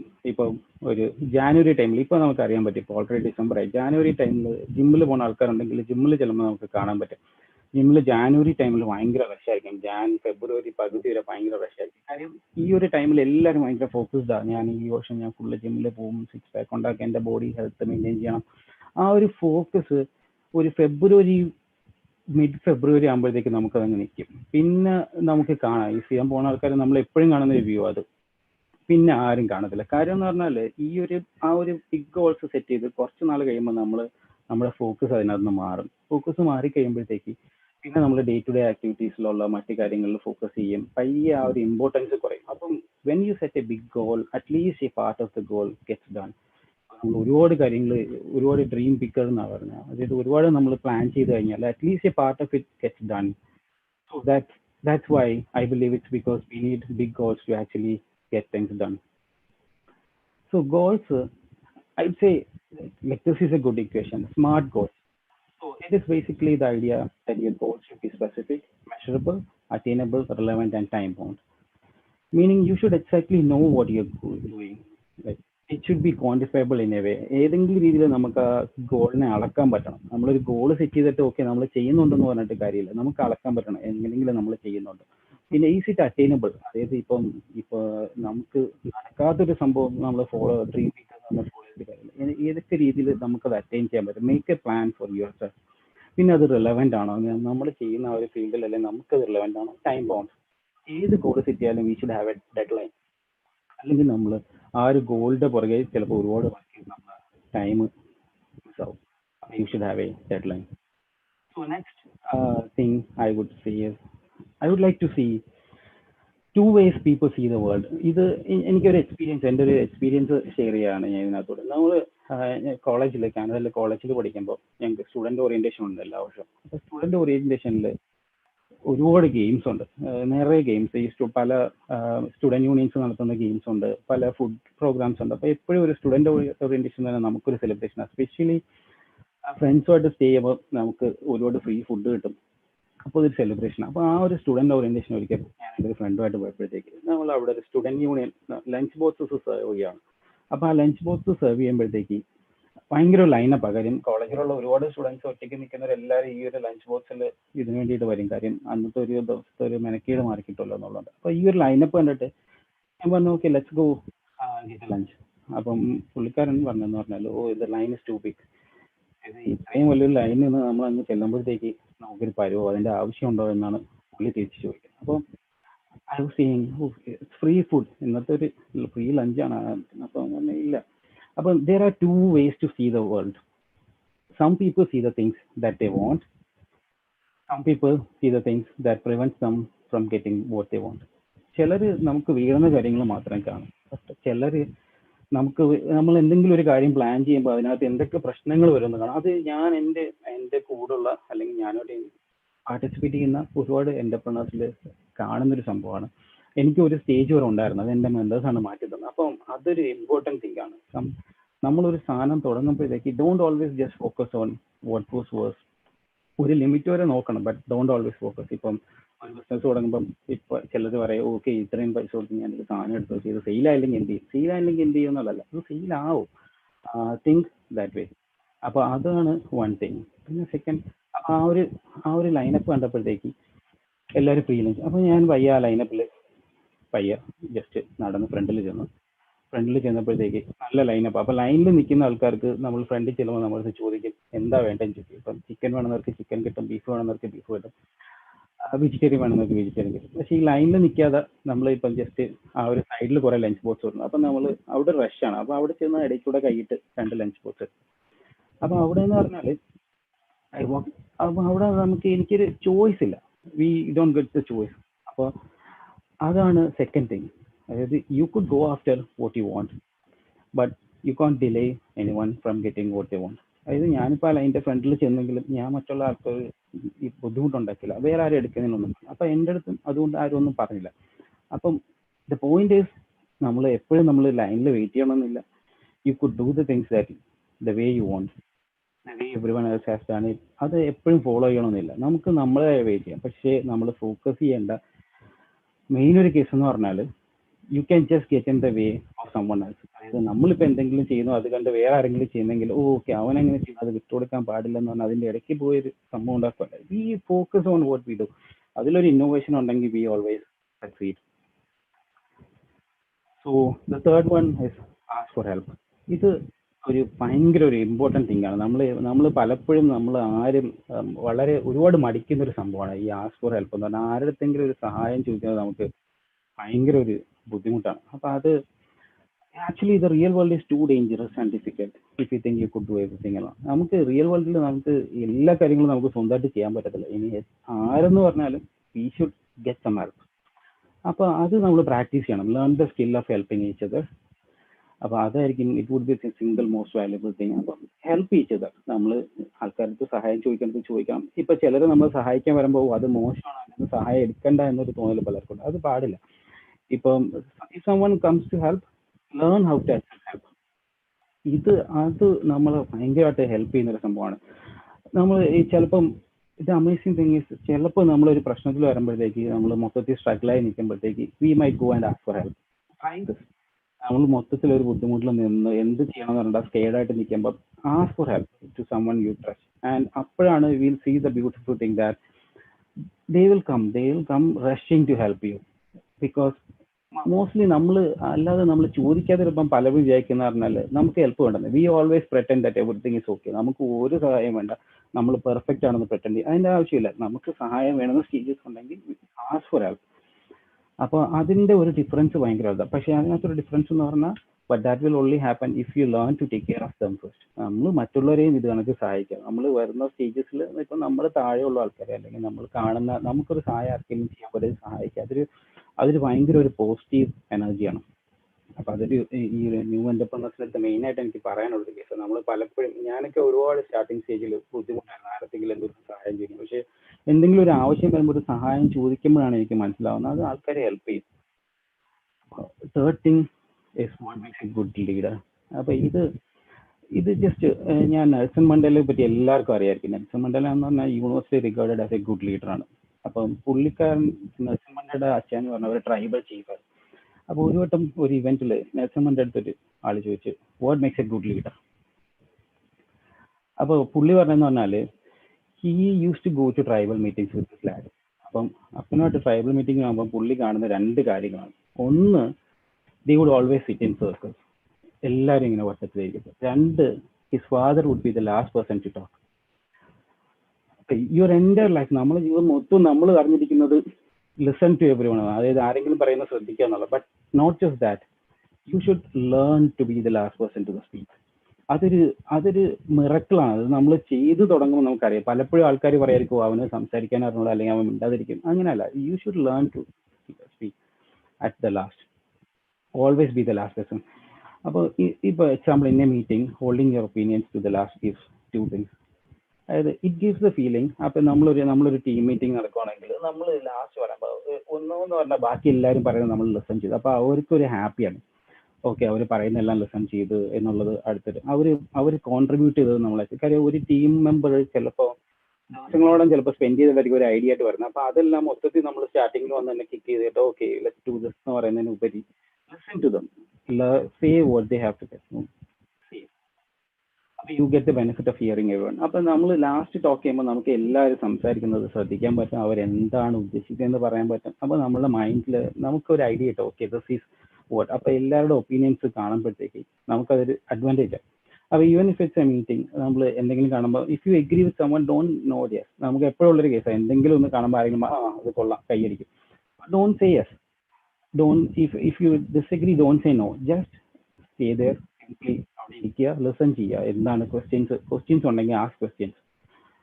അപ്പം ആസ്കിങ് ക്വസ്റ്റ്യൻസ് എന്ന് പറയുമ്പോൾ നമുക്ക് ഒരു ഐഡിയ ഉണ്ട്. നമ്മൾ നോക്കേണ്ടതെന്ന് പറഞ്ഞാൽ what they are just saying എന്നുള്ളത് മാത്രമല്ല, വൈ ദേ ആർ സേയിങ്, അതിന് പിന്നിൽ എന്താണ്. Maybe there might be chances that അവർ കണ്ടെത്തുന്നത് എന്തെങ്കിലും കാണും, നമ്മൾ ശ്രദ്ധിക്കാതെ പോയാൽ നോട്ടീസ് ചെയ്യാത്ത എന്തെങ്കിലും ഒരു കേസ് കാണാം. അപ്പം അതിന് ആ ഒരു വാല്യൂ കീപ്പ് ചെയ്യുക. അപ്പം it's not always easy to be the last person to talk, but practice being the last person to talk. അതൊരു മേജർ ഒരു തിങ് ആയിരിക്കും. പിന്നെ ലാസ്റ്റ് വൺ കാര്യം, I know it's time bound, so the last one I would like to share. ഇത് actually one of my favourite സ്റ്റോറിയാണ്. ഇതൊരു true സ്റ്റോറിയാണ്. ഒരു സ്റ്റൈറോഫോം കപ്പിന്റെ ഒരു, അതായത് former under secretary of defence US ഒരു സ്പീച്ചിന് ഇൻവൈറ്റ് ചെയ്തിട്ടുണ്ടായിരുന്നു. അപ്പം സ്പീച്ച് ഫോർ 1000 പീപ്പിൾ. അപ്പോൾ ഈ 1000 പേര് ഒരു സ്പീച്ചിന് വന്നപ്പോഴത്തേക്ക് പുള്ളി സ്റ്റേജിൽ നിൽക്കുകയാണ്. പുള്ളിയുടെ കയ്യിൽ ഒരു സ്റ്റൈറോഫോം കപ്പിൽ ഒരു കപ്പ് കോഫി ഉണ്ട്. പുള്ളി ഒരു 1000 പേര് ഫ്രണ്ടിലുണ്ട്. പുള്ളി പ്രസന്റേഷൻ നമ്മൾ സ്ലൈഡ് ഷോ നോക്കി പ്രിപ്പയർ ചെയ്ത പ്രസന്റേഷൻ പറഞ്ഞുകൊണ്ടിരിക്കും. അപ്പോൾ സംസാരിച്ചുകൊണ്ടിരിക്കുന്ന ഇടയ്ക്ക് പുള്ളി ഒരു സിപ്പ് കോഫി എടുത്ത് ജസ്റ്റ് ഒന്ന് ചിരിച്ച് പുള്ളി ആ കോഫി കപ്പിലോട്ട് നോക്കി. എന്നിട്ട് പുള്ളി വെന്റ് ഓഫ് സ്ക്രിപ്റ്റ് അവിടെ മാറ്റി വെച്ചിട്ട് പുള്ളി പുറത്തോട്ട് വന്നിരുന്നിട്ട് പറഞ്ഞു, ലാസ്റ്റ് ഇയർ പുള്ളി he was in the same stage. അപ്പോൾ ലാസ്റ്റ് ഇയർ പുള്ളി അണ്ടർ സെക്രട്ടറി ഓഫ് ഡിഫൻസ് ആയിരുന്നു. ഇപ്പം പുള്ളി ഫോർമർ അണ്ടർ സെക്രട്ടറി, അതായത് റിട്ടയർ ആയി. അപ്പോൾ last year under secretary of defence ആയിരുന്നു. അപ്പം പുള്ളിയെ ഈവന്റ് ഓർഗനൈസേഴ്സ് ദേ ഫ്ലൂ ഹിം ബിസിനസ്. അപ്പം ബിസിനസ് ക്ലാസ്സിൽ കൊണ്ടുവന്നു. അപ്പം എയർപോർട്ടിൽ പിക്കപ്പിന് ആളുണ്ടായിരുന്നു. എയർപോർട്ടിൽ നിന്ന് പിക്ക് ചെയ്തു. ഹോട്ടലിൽ കൊണ്ടുവന്ന് ചെക്ക് ചെയ്യാൻ കൂടെ ആളുണ്ടായിരുന്നു. ഹോട്ടലിൽ ചെക്ക് ഇൻ ചെയ്തു. പിറ്റേന്ന് രാവിലെ ആയപ്പോഴത്തേക്ക് ഈ വെന്യൂലോട്ട് വരണം. അപ്പം ഹോട്ടലിൽ താഴെ ഒരാളെ വെയിറ്റ് ചെയ്യുന്നുണ്ട് വെന്യൂലോട്ട് വരാൻ. അപ്പോൾ അവരുടെ ടാക്സിയിൽ പുള്ളിയെ പിക്ക് ചെയ്ത് വെന്യൂവിൽ കൊണ്ടുവന്നു. നേരെ ബാക്ക് സ്റ്റേജിൽ കൊണ്ടുപോയി ഗ്രീൻ റൂമുണ്ട്, ഗ്രീൻ റൂമിൽ കയറ്റി പുള്ളിക്ക് ഒരു കോഫി കപ്പിൽ, ഒരു ബ്യൂട്ടിഫുൾ സെറാമിക് കോഫി കപ്പിൽ പുള്ളിക്ക് ചായ കൊടുത്തു, ഒരു കപ്പ് കോഫി കൊടുത്തു. അപ്പം ദിസ് ഇയർ ഡിഫറെന്റ് സ്റ്റോറി. കാര്യം എന്ന് പറഞ്ഞാൽ പുള്ളി this year former secretary of defence. അപ്പം പുള്ളി ഈ ഫ്ലൂ എക്കണോമി ക്ലാസ്സിൽ സ്വന്തമായിട്ട് ടിക്കറ്റ് എടുത്ത് വന്നു. എയർപോർട്ടിൽ നിന്ന് ഹോട്ടലിലേക്ക് ടാക്സി എടുത്തു. എയർപോർട്ടിൽ ടാക്സിയിൽ രാവിലെ ഹോട്ടലിന്റെ താഴെ ആരും പിക്കപ്പ് ചെയ്യാനില്ലായിരുന്നു. പുള്ളി അവിടെ നിന്ന് എയർപോർട്ടിൽ നിന്ന് ഒരു ടാക്സി എടുത്ത് വെന്യൂവിൽ വന്നു. ബാക്ക് സ്റ്റേജ് എവിടെ നിന്ന് ചോദിച്ചു. ബാക്ക് സ്റ്റേജ് കാണിച്ചു കൊടുത്തു. അവിടെ നിന്ന് ഒരു ഓൾ ഇന്ത്യ അടുത്ത് ചോദിച്ചത് ഒരു കപ്പ് കോഫി ഇട്ടാൻ കുഴപ്പമുണ്ട് ചോദിച്ചത്. All India pointed coffee machine to coffee machine. അപ്പോൾ പുള്ളി അവിടെ പോയി ആ കോഫി മെഷീനിൽ നിന്ന് ഒരു കപ്പ് കോഫി എടുത്ത് ആ സ്റ്റൈറോഫോം കപ്പിലെടുത്ത് കുടിച്ചു. അപ്പം അതെന്ന് പറഞ്ഞാൽ ceramic cup was never മെന്റ് for me, it was മെന്റ് for the position I hold. അതാണ് പുള്ളി പറഞ്ഞത്. സെറാമിക് കപ്പ് ഒരിക്കലും പുള്ളിക്ക് വേണ്ടിയിട്ടുള്ള അല്ലായിരുന്നു. സെറാമിക് കപ്പ് എന്ന് പറഞ്ഞാൽ പുള്ളി ഹോൾഡ് ചെയ്ത ഒരു പൊസിഷന് വേണ്ടിയിട്ടാണ്. പുള്ളിക്ക് അല്ലെങ്കിൽ നമുക്ക് എല്ലാവർക്കും ഓൾവേസ് ഒരു സ്റ്റൈറോഫോം കപ്പാണ് ഡിസേർവ് ചെയ്യുന്നത്. അപ്പോൾ remember this, when you gain fame, നമ്മൾ വലിയ ബിസിനസ്സുകാരാവും, ഗെയിൻ ഫോർച്യൂൺ, പൊസിഷൻസ് മാറും, സീനിയോറിറ്റി മാറും, പീപ്പിൾ നമ്മളെ പല രീതിയിൽ ട്രീറ്റ് ചെയ്യാൻ തുടങ്ങും. കാര്യം ഇപ്പം ഈ ഗെയിൻ സീനിയോറിറ്റി എന്ന് പറഞ്ഞാൽ യു കനോട്ട് ജഡ്ജ് സീനിയോറിറ്റി. ഇപ്പം നമ്മളൊരു കമ്പനിയിൽ വർക്ക് ചെയ്യണം, ഒരു 30 വർക്കേഴ്സ് നമ്മൾ അണ്ടറിൽ വർക്ക് ചെയ്യുന്നുണ്ട്, അവരുടെ ഒരു സൂപ്പർവൈസർ ആവുക എന്നുള്ളതാണ് ആ ഒരു ലെവലിൽ നമ്മളെ സീനിയോറിറ്റി. ബട്ട് ആ ഒരു കമ്പനിയുടെ CEO നോക്കിയോളം you are just a supervisor. അപ്പം സീനിയോറിറ്റി എന്ന് പറഞ്ഞാൽ നമ്മൾ മെഷർ ചെയ്യാൻ പാടില്ല. അപ്പം നമ്മൾ ഏത് ലെവലിൽ പോയാലും ഇപ്പം ഇങ്ങനൊരു ഇപ്പം വെൻ യു ഗെയിൻ ഫെയിം, ഫോർച്യൂണായി, വലിയൊരു CEO ആയി, അല്ലെങ്കിൽ ഒരു ബിസിനസ് ഓണറായി, അല്ലെങ്കിൽ ഒരു കൺട്രി ഹെഡായി, അപ്പം people will treat you better. They will hold over for you, they will give you coffee without asking, they will call you sir or madam, they will give you your stuff. ഇതൊന്നും നമുക്ക് meant ചെയ്തിട്ടുള്ള അല്ല. It is not meant for us, it is meant for the position that we hold. നമ്മൾ നിൽക്കുന്ന ആ ഒരു stage, നമ്മൾ achieve ചെയ്ത ആ ഒരു സക്സസിന് വേണ്ടിയിട്ടുള്ളതാണ്. നമുക്ക് at the end you will always deserve a share of income. അപ്പം always remember this lesson of gratitude and humility. You can accept all the free stuff. Position you can accept all the free stuff. ആൾക്കാർ തരുന്ന free coffee ആണെങ്കിലും ഗസ്റ്റുകളാണെങ്കിലും അല്ലെങ്കിൽ ആ respect, you can accept it all. But always remember all these perks, these are not like for us, it's for the position. We always a share of income. അപ്പൊ ആ ഒരു ചിന്ത നമ്മുടെ മനസ്സിൽ എപ്പോഴും വരിക. ഡോണ്ട് ജസ്റ്റ് നമ്മൾ ഏത് ഒരു ജസ്റ്റ് ലെവലിൽ എത്തുമ്പോഴത്തേക്ക് don't just believe that everything will stay always. Things may change. നമ്മുടെ ലൈഫിൽ അങ്ങനത്തെ സിറ്റുവേഷൻസ് വരും. Mainly on an early startup stage we will have a lot of situations that way, so we will have to understand that things might get bad. We will have to adjust. So this is the end of my presentation.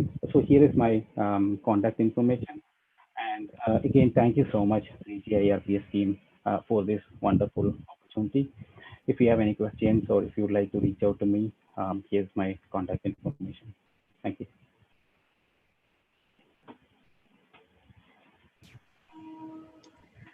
Thank you so much, Mr. Shihab Sinath, for such a wonderful session filled with inspiration and a lot of information for us. Thank you, sir. Thank you so much. Thank you, Josna. Over to you, Aisha. Thank you so much to all the speakers for your enlightening sessions. Now we move on to the most awaited panel discussion by our prominent speakers from Canada. So now we have Ms. Nandini Aravindan, the moderator for the panel discussion. Nandini Aravindan, who is a multi-talented personality with various avatars, starting from an anchor, actor, MC trainer, MC manager, HR, and a speaker. She is the founder of Chennai Event Entertainers, Chennai Event MCs, Chennai Event Professionals, Virtual Event MCs, and co-founder of 3GIEA. Coming from HR and corporate background, she is also a public speaker, lead trainer at 3G International Event Academy, and career coach at Advanced Career Guidance Program of 3G Me Life. And she is a life skill trainer at Cybernaut Official. It's my privilege to welcome you, ma'am. Over to you. Yeah, thank you very much for the introduction, Aisha. All right, so ladies and gentlemen, since we have a diversified panel with eminent and experienced speakers from different domains from Canada, we'll be having discussions majorly on the entrepreneurship, career guidance, and migration. So let me just quickly tell you what Canada is known for. So Canada is the 11th largest economy in the world, and it is a member of the Organization of Economic Cooperation and Development, that is called as OECD, and Group of Eight, that is G8. The beauty of Canada lies in its multiculturalism. We all know that. Right? Though the French and the English are more in numbers, Canada is a land of immigrants. So it welcomes the international students with open arms, and the universities and the education system in Canada are world class. All right, so the Canada is popular among the students as it provides easy stay back options, so which is notable thing, and a lot of courses offers internship as a part of the core curriculum, integrating theoretical and the practical knowledge. All right, on the other hand, Canada is one of the most industrialized countries of the world. Further, its economy is highly diversified. Northern Canada is known for gas and exploration, while the Eastern Canada is known for agriculture, forestry, and the fisheries. So the provinces of Ontario and the Quebec are known for its industries, right? So Canada is a world leader in aerospace, when it comes to pharmaceutical, when it comes to telecommunication and biotechnology as well. So almost 80% of the population of Canada lives with 250 kilometer of border with the US. Okay, so with that note, let me keep my questions very simple and straight for you all to resonate, like the audience to resonate and understand in a better manner, and also to assimilate it further. So today I will be facilitating the session by discussing, the set of questions which I have with each speaker under different topics. So if you have any other questions, probably you can just type it under the Q&A section in Zoom. So our technical team will be vigilant on the same, and I would ask those questions at the end of the session on behalf of you, all the audience, if time permits, because we have to keep a check on the time, because we are already 11:38 a.m. and we have very little time left. So without further delay, and with that being said, and I think it's time for the technical team to spotlight our first speaker, Mr. Mustafa Becker, so who is the CEO and Senior Counsel, Sherway Immigration Law, licensed by ICCRC and member of CAPIC, the Commissioner of Oath Canada. So welcome, sir. So can we get started directly with the first question that I have for you now? Yeah. I would request you to unmute yourself. Yeah, thank you, sir. Yeah, done. Thank you. Okay, so which province of Canada is cheaper and easy to get admission for students? So that would be my first question. I think yeah, definitely. I won't say Ontario and Vancouver should be avoided. I mean, basically, Ontario and British Columbia should be avoided. All other provinces are somewhat, it's the same thing. But if you are looking for the cheapest, it should be Saskatchewan province and probably Manitoba province. All right, that is perfect and clear. So how long it takes for a student to become a Canadian PR, permanent resident? As I explained, during my speech, a student has to basically complete whatever education plan he has. I mean, he came to study maybe 2 or 3 years or whatever. Once he completes his education, he's actually eligible for getting an open work permit. So he needs to complete at least 1 year of full-time work experience in Canada, so that he's qualified under Canadian experience class, and the pathway for PR can be much easier for him. Okay, that's perfect. When you talk about time, it all depends on, what kind of, study program he came with. Yeah. All right. Okay. That sounds clear. All right. So what are the traps and troubles that the students should avoid when selecting programs and colleges in Canada? Now, that's a very good question. See, what happens here is basically the students go to some agents.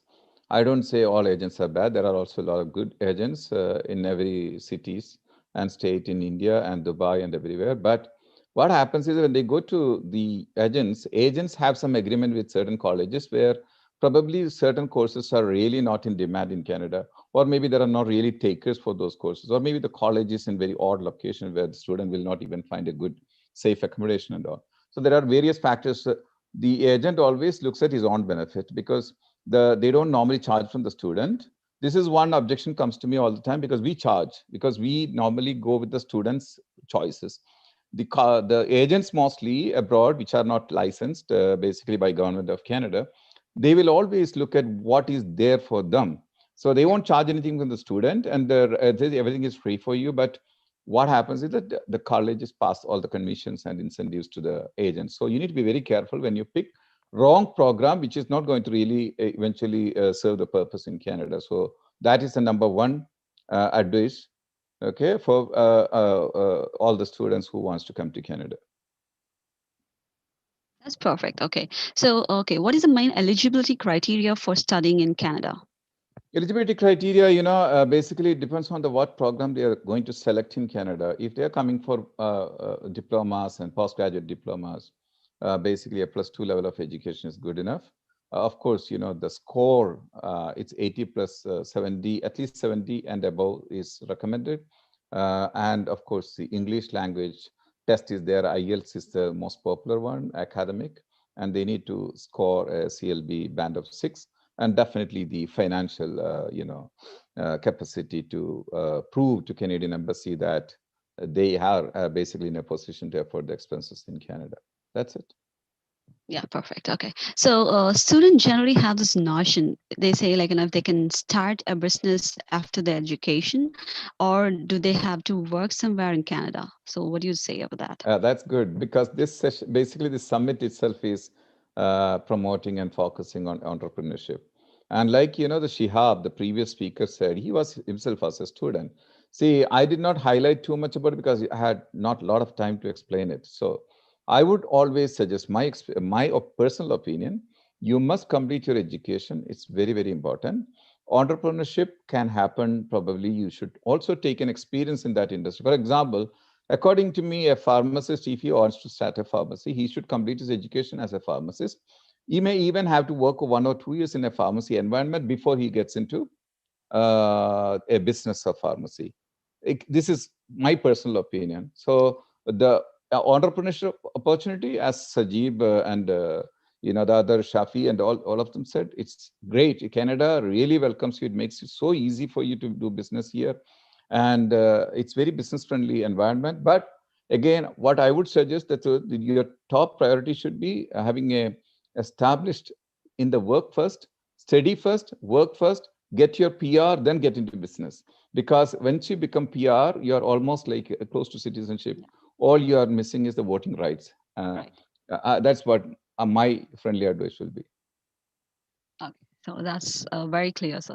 And also we have some more questions from the audience, which I would like to quickly get it done. Please. All right, so Canada has, okay, there's one question saying, Canada has issued visas in many categories. So can you please throw some light on those visas? So yeah. Can you please repeat that question? Sorry. Canada has issued some visas in many categories. That's what they're saying. Isn't it right? No. What kind of visa they are talking about? There is no, they haven't mentioned anything. Yeah, okay. Yeah. No. That's totally confusing question. The question is not clear though. Sorry. All right, so let's move on to the next question. So what are the options to immigrate to Canada after 40 years of age? Okay, so with a confirmed job offer. So one says I have done some research on provincial nomination and some categories which needs on LMIA. Okay. So please advise. Absolutely. That's a possible option, and provided you are in the in-demand category. For example, we have a chef, tandoori chef from India. And let's say he has got multiple, 40 years means he has definitely 15 years experience minimum. So obviously a tandoori restaurant in Vancouver or Ontario, someone in Canada is looking for him. And if they like his profile, they will definitely get an LMIA for him. That is the best way for him to come to Canada. Once you cross 40, it's very difficult to come as a professional without a job offer and LMIA. That is the point I have to make here. That's perfect. Okay. So, okay, this is like, okay, what do I need to do to come to Canada and see the places? Okay. You have to visit Canada. So you have to get a visitor visa, come to Canada, have a, it's one of the most beautiful country, and come in summer, not in winter, if you want to enjoy it. Okay, that's a perfect advice. And I think, we are coming to the end of the session as of now, so with you. So thank you very much for all those, answers. I think, that was very crystal clear. And I think, the audience might have got a wonderful insight out of that. Thank you very much, sir, for your time and presence. It's my pleasure. Yeah. So I would want to the next speaker. So I would request our technical team to spotlight Mr. Mo Raffel, who is a senior human capital consultant with Randstad Canada, executive director for youth empowerment for Myanmar, Canada. Hello, sir. So can we get started with the first question, which I have right now for you? Cool. Yeah. So what's happening in the Canadian market with regards to jobs is my first question. Okay. So COVID has changed a lot of things in the Canadian market, as everyone knows that already. We've had all these lockdowns and a lot of different restrictions which are currently in place and which have been in place. Canadian market had the highest unemployment on May of 2020. That was more than 13%, which we've never seen ever since the unemployment record started being implemented. But what we have seen now from 13.7%, the recent unemployment rate, the drop to 8%, 8.5%, is a huge impact. What we've seen is that the companies are adopting different ways, like work from home options, virtual meetings. I myself, I'm working from home. I've never worked from home before. Currently, I'm working from home all day, every day. My meetings are all virtually happening. So Canadian market is picking up. That's what I can say. British Columbia, on one side, our unemployment dropped to below 6%, which is great. So hopefully, with the vaccination is out in the market right now, within 3 to 6 months, we'll be back to how we were last year, hopefully. So that's what I think the Canadian market is headed to. So there's going to be tons of job opportunities for anyone and everyone who wants to come here. All right, that's a good news then. Okay, let's keep our fingers crossed. Okay, so how to find a job as a new immigrant is my next question. All right, that's a good question. So finding a job, as I mentioned it in the earlier session here, that ജോലി കിട്ടുന്നതല്ല പ്രശ്നം, if I may speak in Malayalam. ഞാൻ നാട്ടിൽ നിന്ന് first വന്ന സമയത്ത് എൻ്റെ ഏറ്റവും വലിയ പ്രശ്നം എന്താ വെച്ചാൽ പഠിച്ചോനെ ഇപ്പൊ എങ്ങനെ ജോലി കിട്ടുന്നത്, it's a lot, it's overwhelming. First തന്നെ ലാംഗ്വേജ് അത്ര വലിയ പിടിപാടില്ല. ഞാൻ നാട്ടിൽ നിന്നല്ലേ നമ്മള് കണ്ണൂർക്കാരൻ മലയാളമൊക്കെ സംസാരിച്ചിട്ട് ഇങ്ങനെ വരികയാണ്. ഇവിടെ വന്നിട്ട് നോക്കുമ്പോൾ എല്ലാവരും നോക്കുമ്പോൾ ബാമ്പൻ ഇംഗ്ലീഷാണ്. സോ ദാറ്റ് ഇസ് സംതിങ് എൻ്റെ മനസ്സിൽ ഏറ്റവും കൂടുതൽ വരുന്ന ഒരു സംഭവം, പഠിച്ചോനെ ഇവരെല്ലാം ഞാനിപ്പോൾ ഇംഗ്ലീഷ് സംസാരിക്കുമ്പോൾ തുടങ്ങുന്ന സമയത്ത് ഇവരൊക്കെ എന്നെ കളിയാക്കുമോ, അല്ലെങ്കിൽ ഇവരെ എന്നെ ജഡ്ജ് ചെയ്യുമോ, അല്ലെങ്കിൽ ഇവരൊക്കെ എങ്ങനെയാണ് പിന്നെ ഇവരൊക്കെ ഇപ്പൊ എന്ത് ചോദിച്ചാൽ എനിക്ക് മറുപടി പെട്ടെന്ന് പറയാൻ പറ്റുമോ എന്നുള്ള കുറെ കാര്യങ്ങൾ എൻ്റെ മനസ്സിൽ വരുമായിരുന്നു. One of the things which I loved, എനിക്ക് ഏറ്റവും കൂടുതൽ ഇഷ്ടപ്പെട്ട ഒരു കാര്യം എന്താണെന്ന് വെച്ചാൽ എൻ്റെ കൂടെ ഉണ്ടായിരുന്ന ഇവിടുത്തെ ആൾക്കാർ, Canadians, they were very very receptive. അവർ ഇതുവരെ ഞാൻ സംസാരിക്കുന്ന രീതിയെ കുറിച്ചോ എൻ്റെ ആക്സെന്റിനെ കുറിച്ചോ എൻ്റെ നാടൻ ഇംഗ്ലീഷ് ആക്സെന്റ് ഫസ്റ്റ് നാട്ടിൽ നിന്ന് വന്ന പാടുള്ള അതിനെ കുറിച്ചോ ആരും കളിയാക്കില്ല. കളിയാക്കിയ ആൾക്കാർ നമ്മൾ മലയാളികൾ മാത്രമാണ് കേട്ടോ. ഇവിടെ വന്നിട്ടുള്ള മലയാളിയോ പണ്ട് ഇംഗ്ലീഷ് ഒക്കെ നോക്കേണ്ട തമ്പുരാണ്, റൈറ്റ്? ഓ വലിയ ഇംഗ്ലീഷുകാരൻ വന്നിനി, right? Those are the things we always say to each other. പക്ഷെ ഞങ്ങൾ ഇവിടെ വന്ന പിന്നെ എനിക്ക് ഏറ്റവും വലിയ ഇഷ്ടപ്പെട്ട ഒരു കാര്യം എന്ന് വെച്ചാൽ ദേ ആർ വെരി വെൽക്കമിങ്. എല്ലാവരും ഭയങ്കര വെൽക്കമിങ് ആണ്. എല്ലാവരും ഹെൽപ്പ് ചെയ്യാൻ എപ്പോഴും ഉണ്ടാവും, എന്താവശ്യത്തിനും.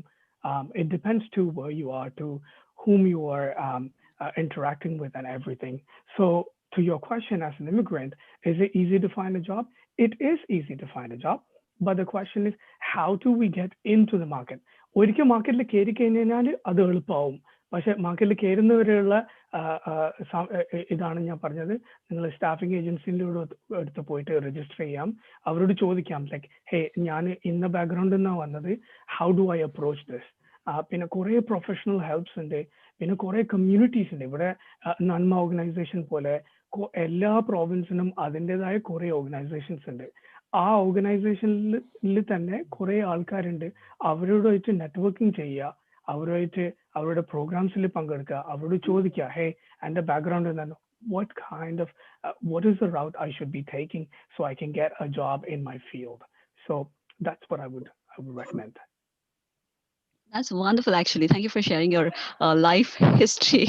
You know what? I'm not a Malayali, so you don't have to get intimidated. Okay. All right. All right. So your English is awesome. Anyway, so okay, my next question is, like, what to expect during the job search in Canada? That's my next question. Okay.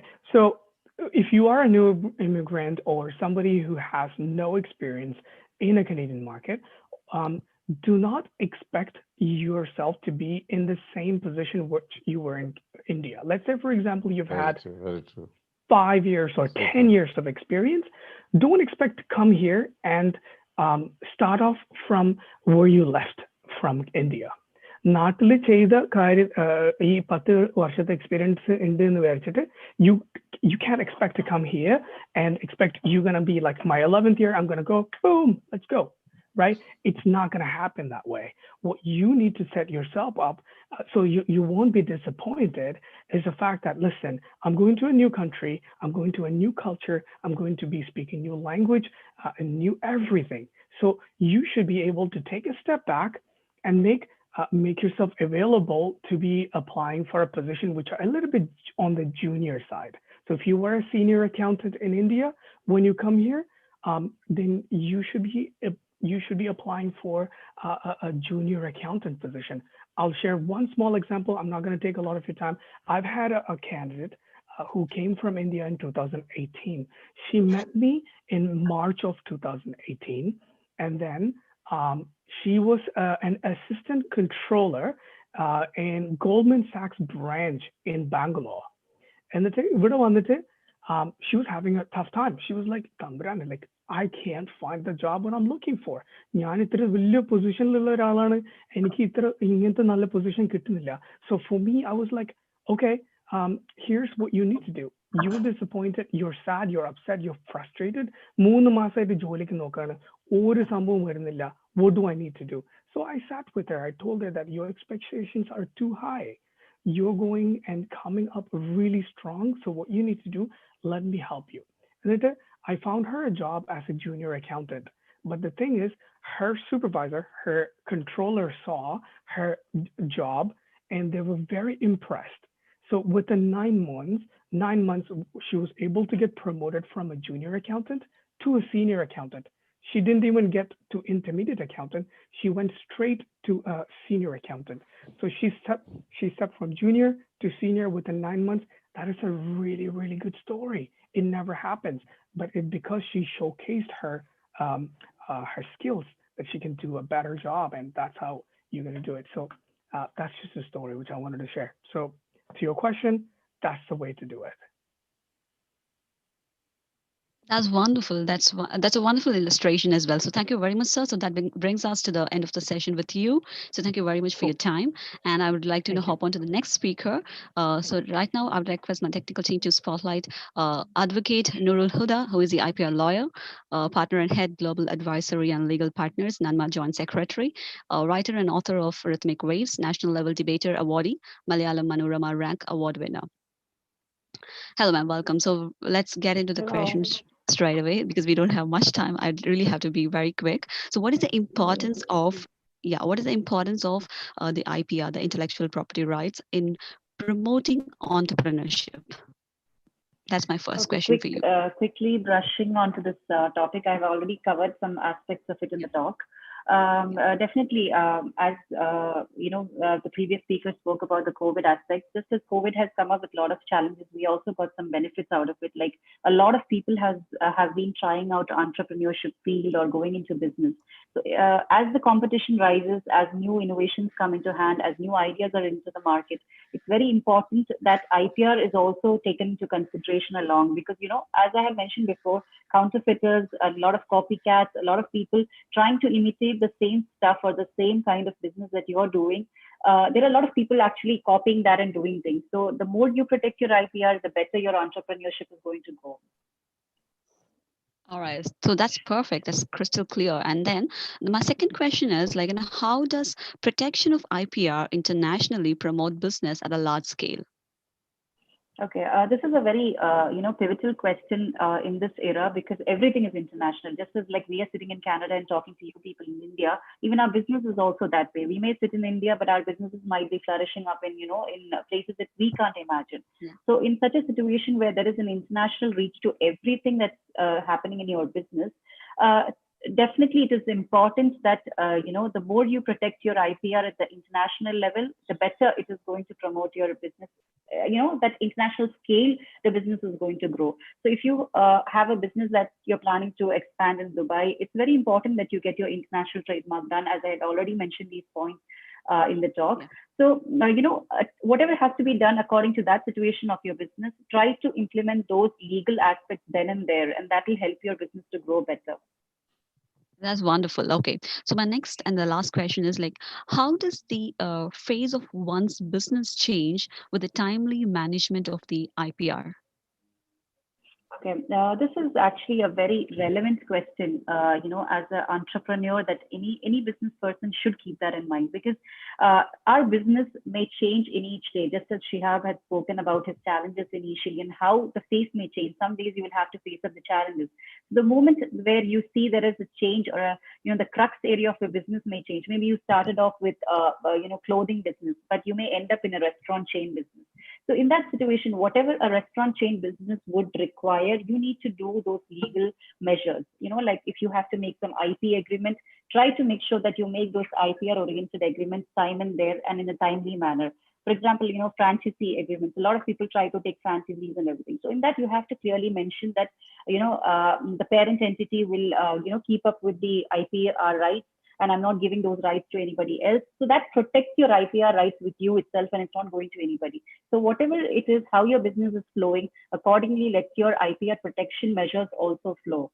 So that will help, a proper, balanced kind of business measures that can happen. I hope that is clear enough. Yeah. Yeah. That answered the question. Thank you very much, ma'am. So I think, we are coming to the end of the question with you. So I'd like to move on to the next speaker. Thank you very much for your time and presence. All right. So now I will request my technical team to spotlight Mr. Sajib Koya, the President and CEO of 3S International Incorporation Canada. So welcome, sir. All right. So I'll quickly move on to my first question. Okay. What are the key requisites for the success of an entrepreneur? I have outlined in my talk earlier, but the key would be a passion, a dream that you really believe in, and the readiness to get out of your comfort zone and take the risk. All right, that's wonderful one-liner, but it's quite powerful. All right. So as my second question goes here. So as you have offices worldwide, we know that you have offices in several continents. So which country did you find the best to start a business? Sorry, I was having some internet issue again. So yeah, did you hear me? Yeah, we can. And did you hear my question? No, I didn't. Okay, so my second question was as you have offices worldwide, and we know that you have it in several continents. Okay, so which country did you find best to start your business? I have a good comparison of having set up business here in Canada, a little bit in US, Middle East, and India. I would say the best place and the easiest place to start the business is right here in Canada. So easy to do. Okay, so that's a very much simpler and easy compared to any other part of the world. Okay, that's a perfect answer. Okay, so I think it's very clear now. Okay, so is it absolutely essential to have a mentor for a startup? Is my next question. So if so, would you be interested in mentoring new startups? Because we heard that you're doing it. So what is it about? I would strongly recommend to probably get from point A to point B in few years. But with the right mentor, probably you get it in a couple of months, or it's a couple of weeks even, because that experience from the mentor always flows into. It has to be a mentor who is willing to share the experience, and that to take this new entrepreneur to great heights in no time. I would strongly recommend that. All right, I think many of them over here, like the audiences, would definitely approach you for this. Thank you very much for your time. I Absolutely, think I'm more that than brings us willing to the to end of help this. people out. Definitely. So, audience, please hear that, and you can just approach him anytime. And thank you very much for your time and presence, sir. So, with this, I would like to move on to my last speaker of the session. And yeah, okay. So, my technical team, please spotlight Mr. Shihab Sinat, founder of Nectar Drops, Anti Fresh, and Cloud Art Brand Solutions. All right, hello, sir. So my first question for you, okay, this is like I have just curated your talk, and I have got some questions from your talk. So in your talk, you mentioned about asking for help. Okay, so in this age, people are always busy, especially entrepreneurs. Okay, so when we ask for a help, do we really get enough attention? So what's your experience on that? Yeah, from my experience, I would say, yeah, ask for help. Everyone is ready to help you. See, if we ask, if someone comes and asks a help to us, do we help? We mostly help, right? So everyone is ready to help. See, Sajibka was just saying that how he likes to help mentors. So see, entrepreneurs like this, they always like to share their experiences and help others. So don't be afraid. Just ask for help, and you will see the magic. All right, that's wonderful. Thank you very much. Okay, so my second question is like I mentioned about your branding experience, right? So for a new startup, what are the things to look for when creating a new logo, or how much do we budget for the logo? For a logo for a startup, I would say like it completely depends upon you. If you are someone like artistic, you can create your own logo. But there are a few things that I would say that you would look. See, there shouldn't be too much colors. There should be one or two colors, and then this logo should look good even if it's printed in a single color. And then try to avoid like textures on the logo, because if you're printing like say a T-shirt for your brand, textured printing might be difficult, right? Or if you are printing like silk screen printing. So consider all those factors when doing a logo, and then consider what will happen in the second or third stage, and then consider everything when you plan for a logo. All right, so thank you for the detailings. That's very clear now. All right, so my next question is for a startup entrepreneur who has a very low budget. Okay, so how can he design his own marketing material? Since you talked about marketing and the designing of the logo, I'm just asking this question. So yeah, and what would you Yeah, suggest? there are actually like a lot of platforms. Like I would say, Poster My Wall is one of the platform where you could create free brochures. Canva is another platform. You could even use Photoshop. So these platforms get help from YouTube, watch videos, and then look at all these platforms, and then gradually, like, because on as a startup, initially you might have to create all this by yourself, right? So check out these platforms. Poster My Wall is something I always refer, and then Canva is also good. Wonderful, wonderful. So, okay, my fourth question that I have for you is like, when it comes to digital marketing, okay, so what do you think would be the most cost-effective way for advertising? This is the most question, like, most of the people would have this question, I think.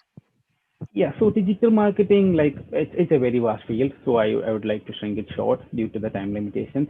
But digital marketing, like Facebook marketing, Instagram marketing, YouTube, all this comes under digital marketing. But something that we always skip is, email subscribers. Like when someone comes to your website, you might have seen like the websites ask for email.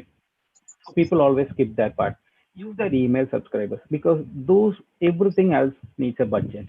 But these email subscribers, when you start collecting like 2 months or 3 months or 6 months later, you will get like maybe 500 or 600 email subscribers. You can just like use a platform like Mailchimp, or Omniseed to send emails to everyone. So those are free. The other things are like limited to Facebook, and then the time they change the policies, you might be having trouble. So this is a good way of focusing on digital marketing when it's on a low budget. I understand that, but most of the times we fail to do that because we forget, the email power of email or the effect of email. Yeah, that's nice. All right, my last question is like, in your session you talked about dreaming big, right? So is this applicable to every startup, or most startups would be struggling in their early times? That's what we know, like most of them. So how can they dream big at that stage? What would you say for them? So dreaming big is something like everyone. I have been emphasizing this topic on my discussion as well. But you have to dream big. See, when I started Nectar Drops, I started Nectar Drops as a juice food truck, selling juice like cold pressed juice to customers. But then my dream was to come up with franchisees in the Middle East, in Asia, and then spread the brand to other countries. So go as an international brand. And then that's when I was dreaming, when I was driving my food truck around the streets in Toronto. But then now I have attained like 75% of that goal of coming to the Middle Eastern market. So we are currently having some discussions with people in Middle East to have like a Canadian based juice brand in Middle East. So that's the thing. Like even if you're starting small, dream big. But I was saying that you should dream the big dreams that you think you could accomplish, right? So this is something I think I could. Oh, okay, I had a layout. Okay, this is how we can do. This is how we reach out to people in Middle East or Asia, and then we could expand to our brand. So always dream big, and then try to reach that focus. Hello? All right, that's really, really nice. And thank you very much, sir, for patiently answering all my questions. All right, so that brings us to the end of the session, to the entire session, because I think, all our okay, speaker panelists are here, and the next panelists are also waiting. So with that note, I would like to, hand over the session to the MC. I hope, the audience have been benefited by this diversified panel with the eminent and the experienced speakers here. Thank you very much for your time and presence, all of you. Thank you so much. And over to the MC. Thank you, ma'am. Thank you so much. So much to all the speakers from Canada for passing on to us all the information about opportunities there in Canada. For students like me who want to study abroad, this can be really helpful. So thank you so much for spending your valuable time for each of us. We really appreciate it. So now, as a token of appreciation and honor, we have e-certificates for all the speakers. So now I request our technical team to share the e-certificates.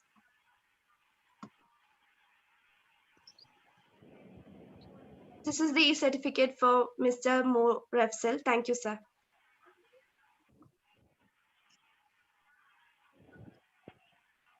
This is for Advocate Nurul Huda. Thank you, ma'am.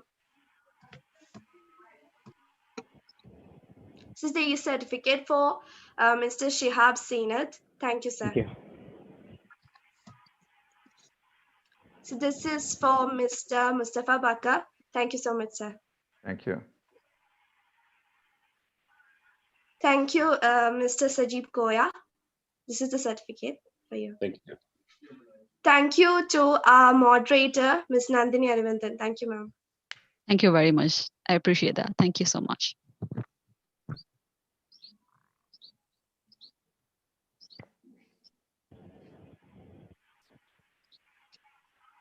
All right. Thank you all, everyone, once again for your lovely presence over here. And thank you, Nandini Aravindan, and also the entire team from Canada.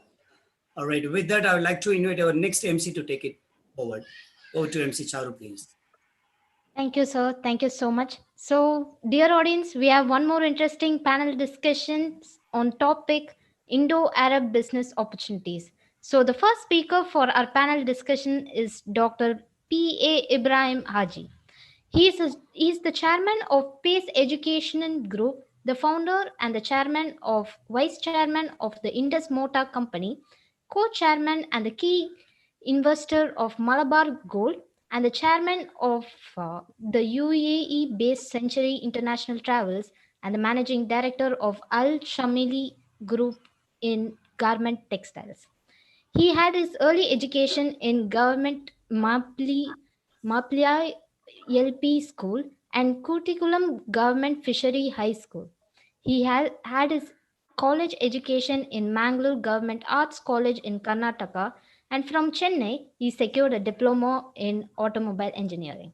He has 9 years of service in various business organizations in India, Dubai, and Muscat. He started a business of his own in Dubai in 1974. He started a garment retail business, which was the beginning of a spectacular success in business, which turnover cries crossing millions. He has been involved in many charitable activities for over 3 decades. He is also a trustee and a member of Executive Committee, Social Advancement Foundation of India. He is also the co-chairman of Malabar Charitable Trust, where this part of Malabar Group, which has so far provided free medications to more than 140,000 patients and helped to for more than 1,200 houses of poor people, irrespective of caste, creed, and religion. So, we are very much honored with your presence. Welcome to the panel discussion.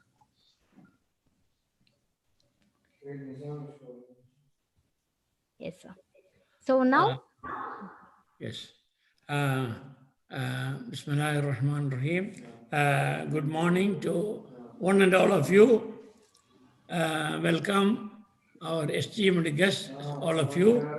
And I can see my friend Mr. Ahmad, Mr. Ibrahim Al-Hamadi, a renowned personality in all spheres of Dubai.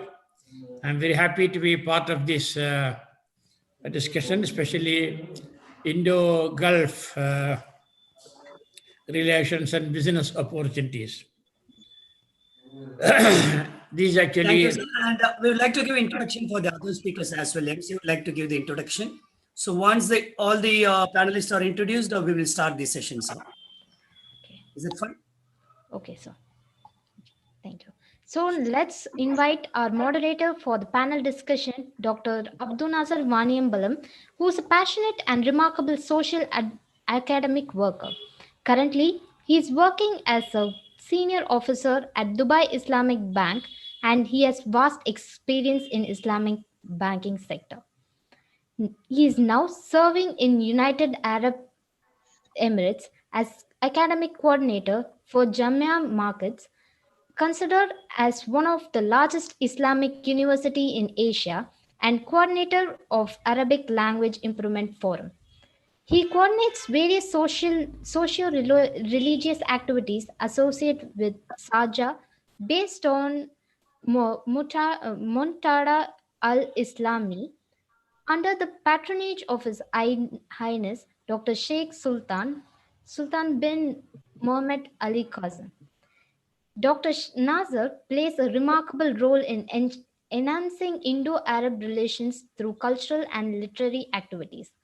Considering his precious and profound contribution in cultural and academic arena, International Economic University, which was established for empowerment of education poor conditions in SARS countries, that referred him Doctor of Letters in 2017. Dr. Nazar is remarkably representing figure of India in Arabic TV channels for different activities. He has an enriched vision of Islamic finance that has been shaped and sharpened by participating in various national and international conferences and summits. So we are very much happy with your presence. Welcome, sir. And to invite the next speaker, I'd like to hand over to my co-host and MC Fazlet. Over to Fazlet. Thank you very much. Fazlet, you can unmute yourself and can introduce the speaker. Yes. Thank you, Charu. Now, I'd like to invite the next speaker, Ahmad Ibrahim, UAE National, Emirati writer and chairman of Board of Directors of varieties of medical equipment. Ahmad Ibrahim is a prominent Emirati writer and chairman of Board of Directors of variety medical supplies. Variety Medical Supplies, VMS, a sole of establishment, came into being in 2015. It concentrates in the field of supply and distribution of medical, laboratories, blood banking, and healthcare equipment, disposal, and reusable products. These products are aimed to improve the well-being of patients and enhance satisfaction of its customer. I'm happy to welcome you, sir. Now, I'd like to, now I'm over to Charu now. Okay, thank you, MC Fazlet. So once again, I would like to welcome all the speakers for the panel discussion, and I would like to hand over the session to the moderator. Thank you. And one more prior notice for the speakers. Uh, we will be hearing a short buzzer prior to 5 minutes of the session ending time, and a long buzzer exactly at the end of the session time. Thank you. Thank you. Thank you very much for organizing such a huge and the largest event the Kerala ever seen. I'm appreciating who's working behind hard for this great event. Here, we are talking a very, very interesting topic, the Indo-Arab business opportunities and scope, because as we all aware, around 3 million migrant people have been working in UAE since long time. And here in UAE, everyone knows the people from 200 countries, more than 200 countries, people have been living here, working, enjoying all entertainment and all the freedom of express, everything. We cannot see in other part of the world such a beautiful country. Like here, as you aware, the first happiness ministry being set up by United Arab Emirates. Now, in the discussion panel, as the moderator, I would like to once again introduce each one of our panelists. First of all, Dr. Ahmed Ibrahim. Now we are discussing as a business perspective, but he has Dr. Ahmed Ibrahim. He has really a charming, charismatic personality in the journalism and the social media activities. He is writing in the journals or visual and printing media from 22 countries. And he is representing sometime UAE even, and he is the representative for UAE in different countries on the financial analyze and the talk on the business and the relationship between different countries. So inshallah, he will be presenting the first session. We are giving a three round for each one of Mr. Ahmed Ibrahim and Mr. Dr. Pia Ibrahim Haji. As we know about that, Mr. Ibrahim Haji have been was awarded very recently even the pronounced Harvard University award, lifetime achievement in the education category. So we are all talking about the business opportunities in the UAE for Indians and the opportunities investment in Kerala especially and the India as a common. Okay, in both ways we are giving three round talk. First of all, I would like to Ahmed Ibrahim to talk about is a charming personality. As we all aware about the Dubai, when we hearing the Dubai, first of all, it's come to our mind that Burj Khalifa, Atlantics, there's so many the modern technologies, rooted buildings, monuments, but there was a older year for the UAE, how their culture, how was their growing to this civilized and developed condition. This kind of, from his perspective, he will talk 5 minutes. So I invite Mr. Ahmed Ibrahim to share with our graduates and the students his experience. As I seen recently, he was in the screen, while the other person was the head of the state, the largest African country, Arab African country, Egyptian President Abdel Fattah al-Sisi. So he's always getting to interact and spoken in the top level personality like presidents, prime ministers. So he will share this all within few minutes, 5 minutes. And then later, Dr. Ahmed Ibrahim, Ibrahim Haji will talk on his experience. You are most welcome, Mr. Ahmed Ibrahim.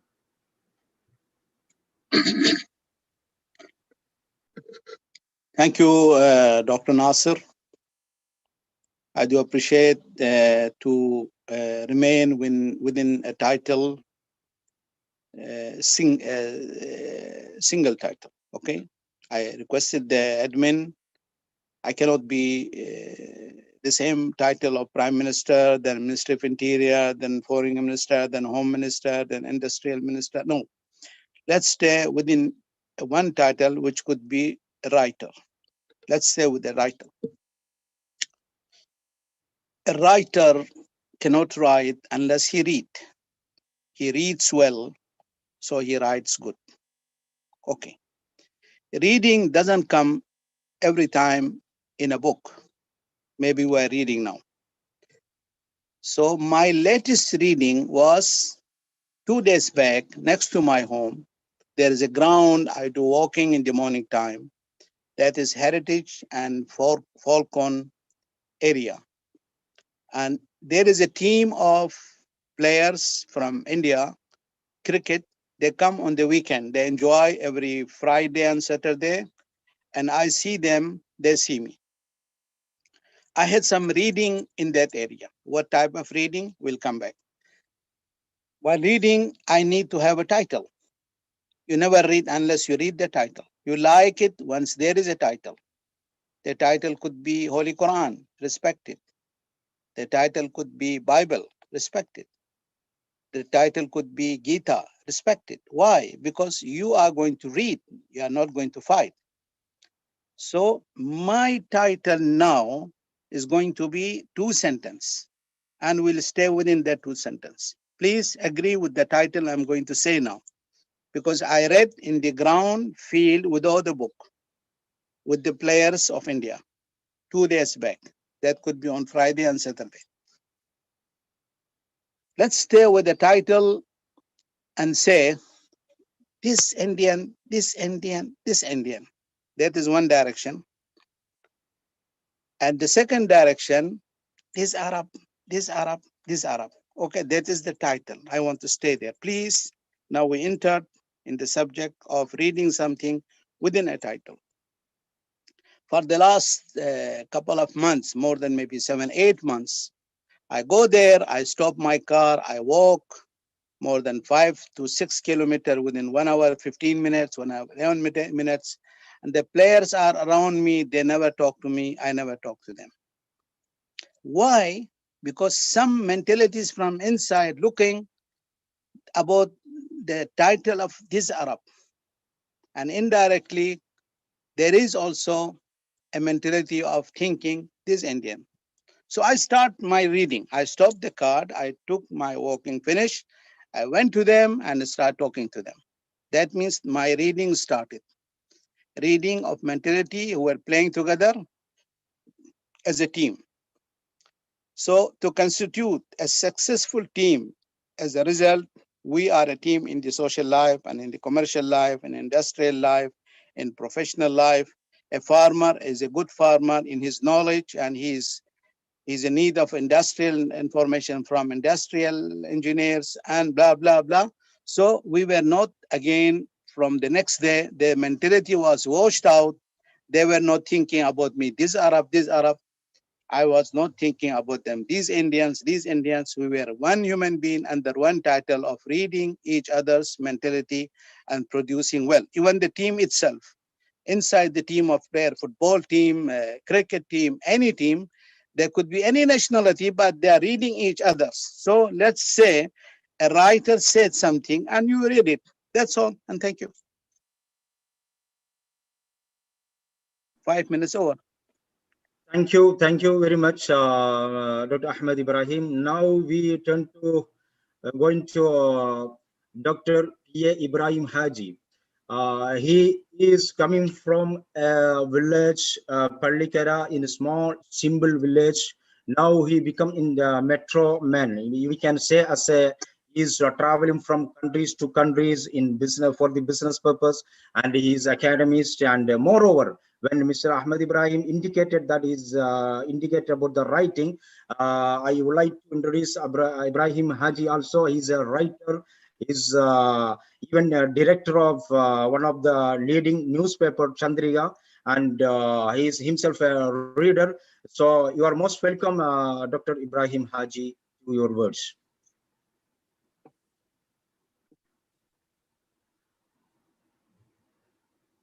Please on your mic.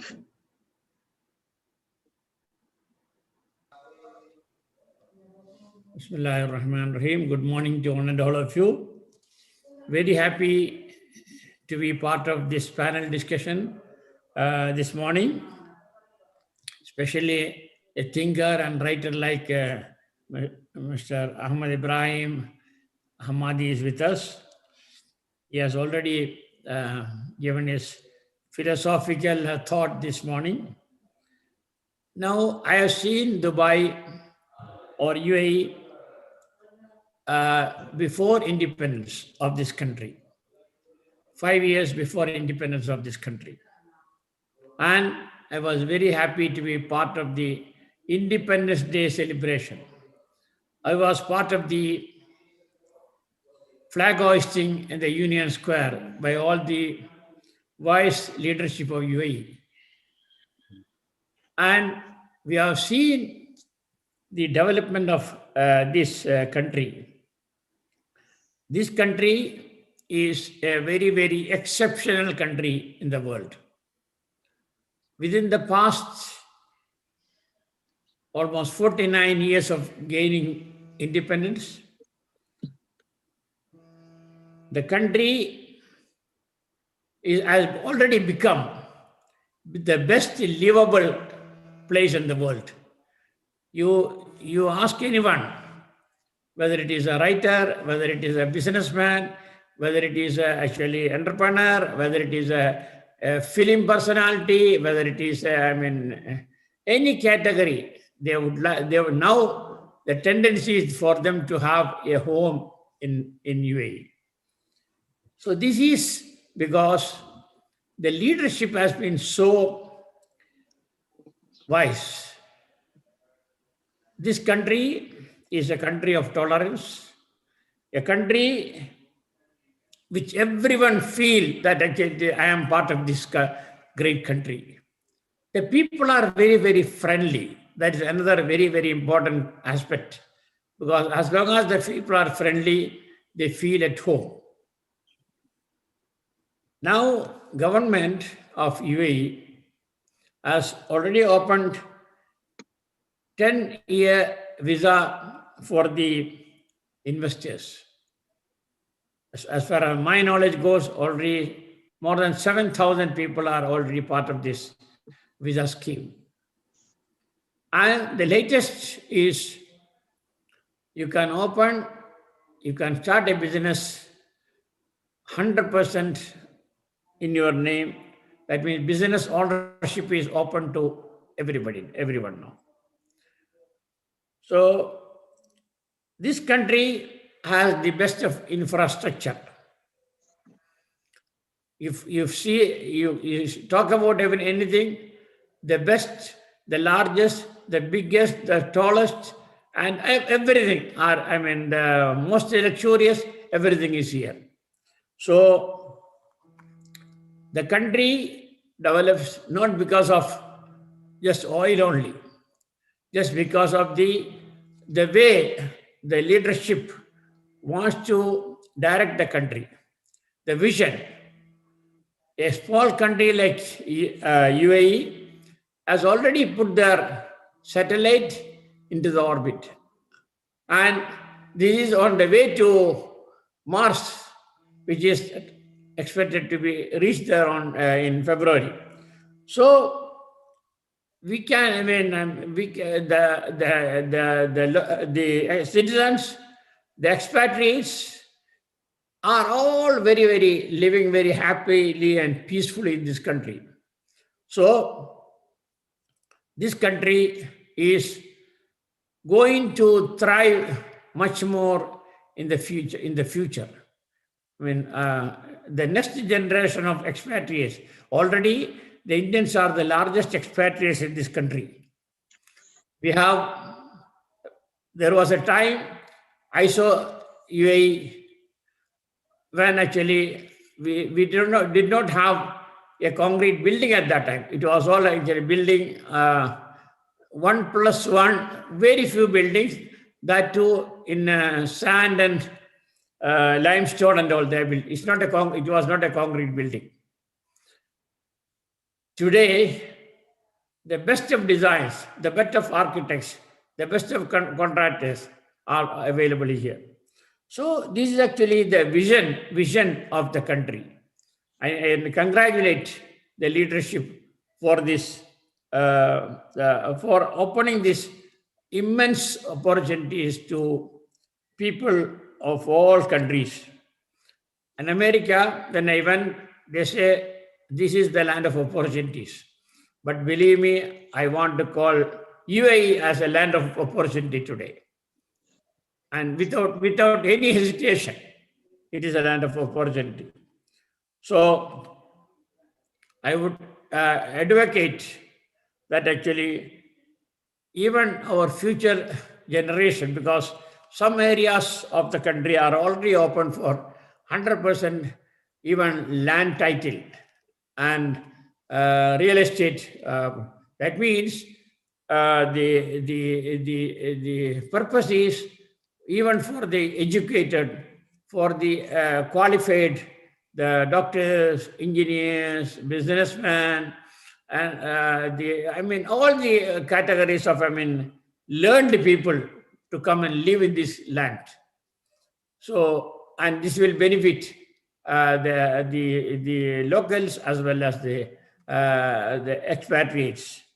And I'm sure because of the Indian association with the UAE, India has prospered to some extent, because this is the kind of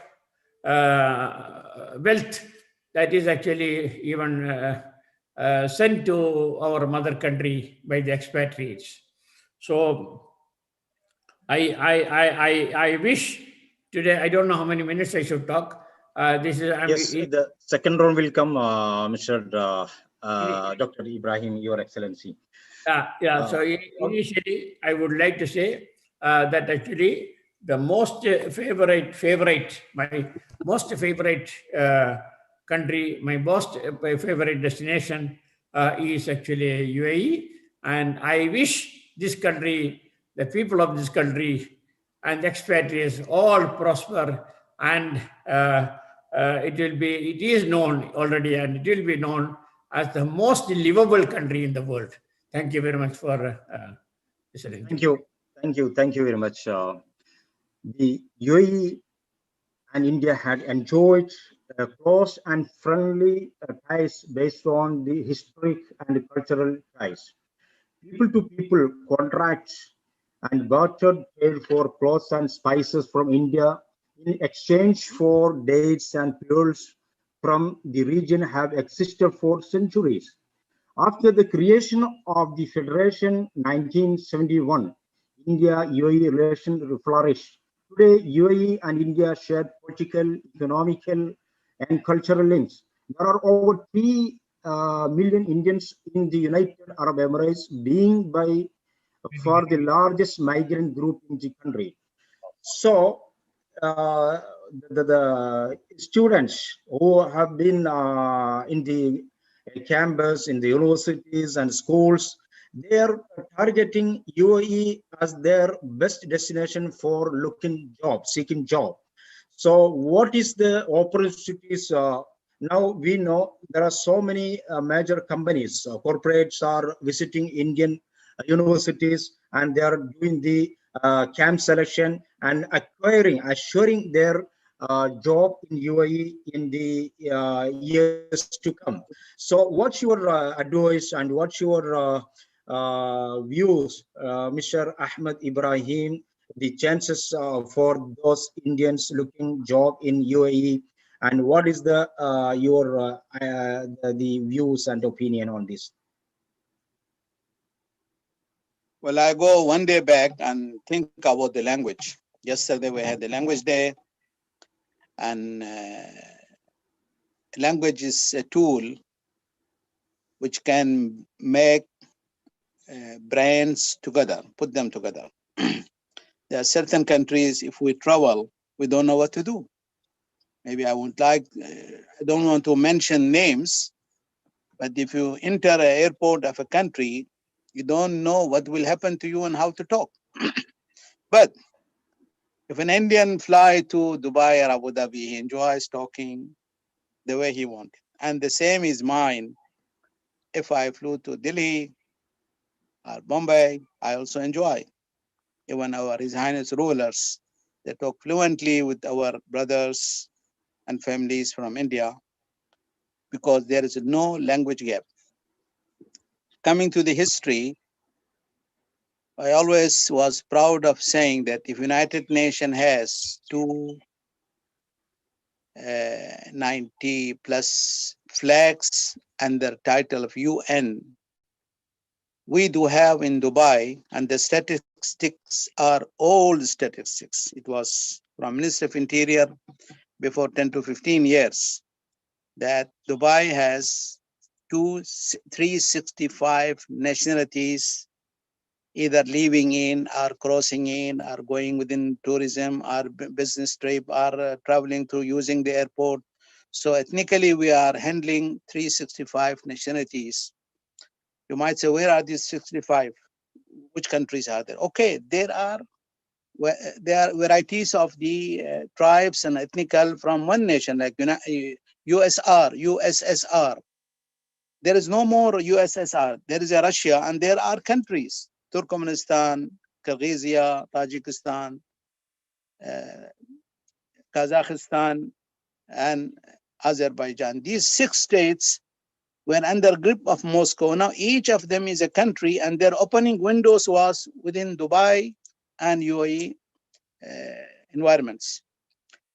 Business-wise, my tourist company is the oldest in Dubai. I was below 21 years when I created a license in Dubai by name of Ahmed Ibrahim Tourism and Cargo, registered 1985. Could be some of us not was born that time. I was in education life. Why I make the license? That now the name is not the same. Name is being changed because it has multifunctional with Egypt, with many countries. I don't want to promote a business for me because we want to stay within cultural and as a writer and thinking and reading brands and become a team of thinking managers. That's all. I would like to be a part of the team to remain as a thinking manager of anything. I should manage my life, my home, my kids, nothing that how much money I make from my business. But coming to the tourism logo, why I make this license?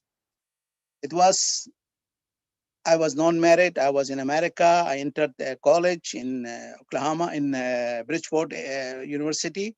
So when she saw my passport, place of birth, Dubai, she was confused. She said, "Oh, you are from Dubai." Well, the passport was with me 3 more. One from Ras Al Khaimah, one from another Emirates. All passports are United Arab Emirates because the Federation Constitution became from 1972. So the country is one, but she was confused. She said, "I've been there. This is a place in a desert, which is like this, which is one of the most advanced." I'm talking about. So there is a logo in brand of the foreigners, especially in America, in a college.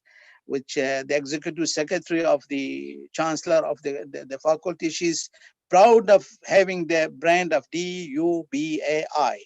So accordingly, I thought of why I should not have a company established in the same year. Once I come back, I applied for a license, and the license name was Ahmad Ibrahim Tourism and Cargo. Now I separated. So it is XYZ LLC, which is tourism, XYZ LLC, which is cargo, in one platform, and Nasser knows the location. I'm not giving the name. Why? Because I'm not selling products in this area where we should be thinking together as a reader and writer. So opportunities of coming days for United Arab Emirates, as I mentioned in this football team and cricket team boys, we will never become friends until I talked to them. Then they thought that this Arab is a nice Arab, and I was knowing that these Indians are nice Indians. So now we are friends. Every day they come to me. Some they say uncle, some they bring juice for me, tissues for me, that you are walking well. That enjoyment comes when we start talking. Coming back, how we'll talk when there is a language. Coming back to the title of yesterday was the language. So I appreciate, which was one of my presentation before 2 years, Mr. Nasser, if you remember, that if every one of us try to pick a word of other language, if I learn before 25 years how to say in Malayalam Sekundara, then I learned what is your father's name. I was taught it has to be like Nangayudi Achande Paranda. That means what is your father's name? This makes me enjoy when I say you like me. So why you don't say marhaba, كيف حالك, شو أخبارك, حياكم الله, welcome to Dubai, أهلا وسهلا بكم في الإمارات. You are most welcome to the UAE, and thank you. Thank you very much, Mr. Ahmed Ibrahim, and your interesting talk. And Mr. Dr. P. Ibrahim Haji is exploring new opportunities of Indians who is willing to join or migrate to UAE. And Mr. Mr. Dr. P. Ibrahim Haji is exploring the new opportunities to in Kerala and Indians. You have 7 minutes, Mr. Dr. Ibrahim Haji. Yes, coming back to the subject which was mentioned by Mr. Ahmad Ibrahim, he mentioned about the language. It was in 1973, Arabic was recognized as a world language or UN language by the United Nations. And of course, as you said, today I'm at this age. I am an Arabic student. I don't know. For the past 2 years, a learned Arabic scholar from Kerala is taking lessons every Friday. 2 hours we are sitting for it. So I'm very happy to report that actually to make Mr. Ahmad Ibrahim also happy that actually there are actually expatriates who want to learn the local language and be part of, because we are already part of this culture. We are already part of this actually the treasure of actually the heritage of this country. We are already part. So learning a language is also, we will be happier in our business, in our transaction, in our dealing with people, in our, as Mr. Ahmed Ibrahim already mentioned, when you people, you greet them in the local language. So learning a local language. In Germany, my relatives are there. To get anything, a good opportunity, in whether it is job or anything, you have to learn Germany. So my friend and his wife, both are actually students of German language there now. So like that, actually, I feel there should be more opportunities to, even from the government side, to encourage expatriates to learn Arabic language. actually, as Mr. Ahmed Ibrahim said, I started my business here in the year 1975.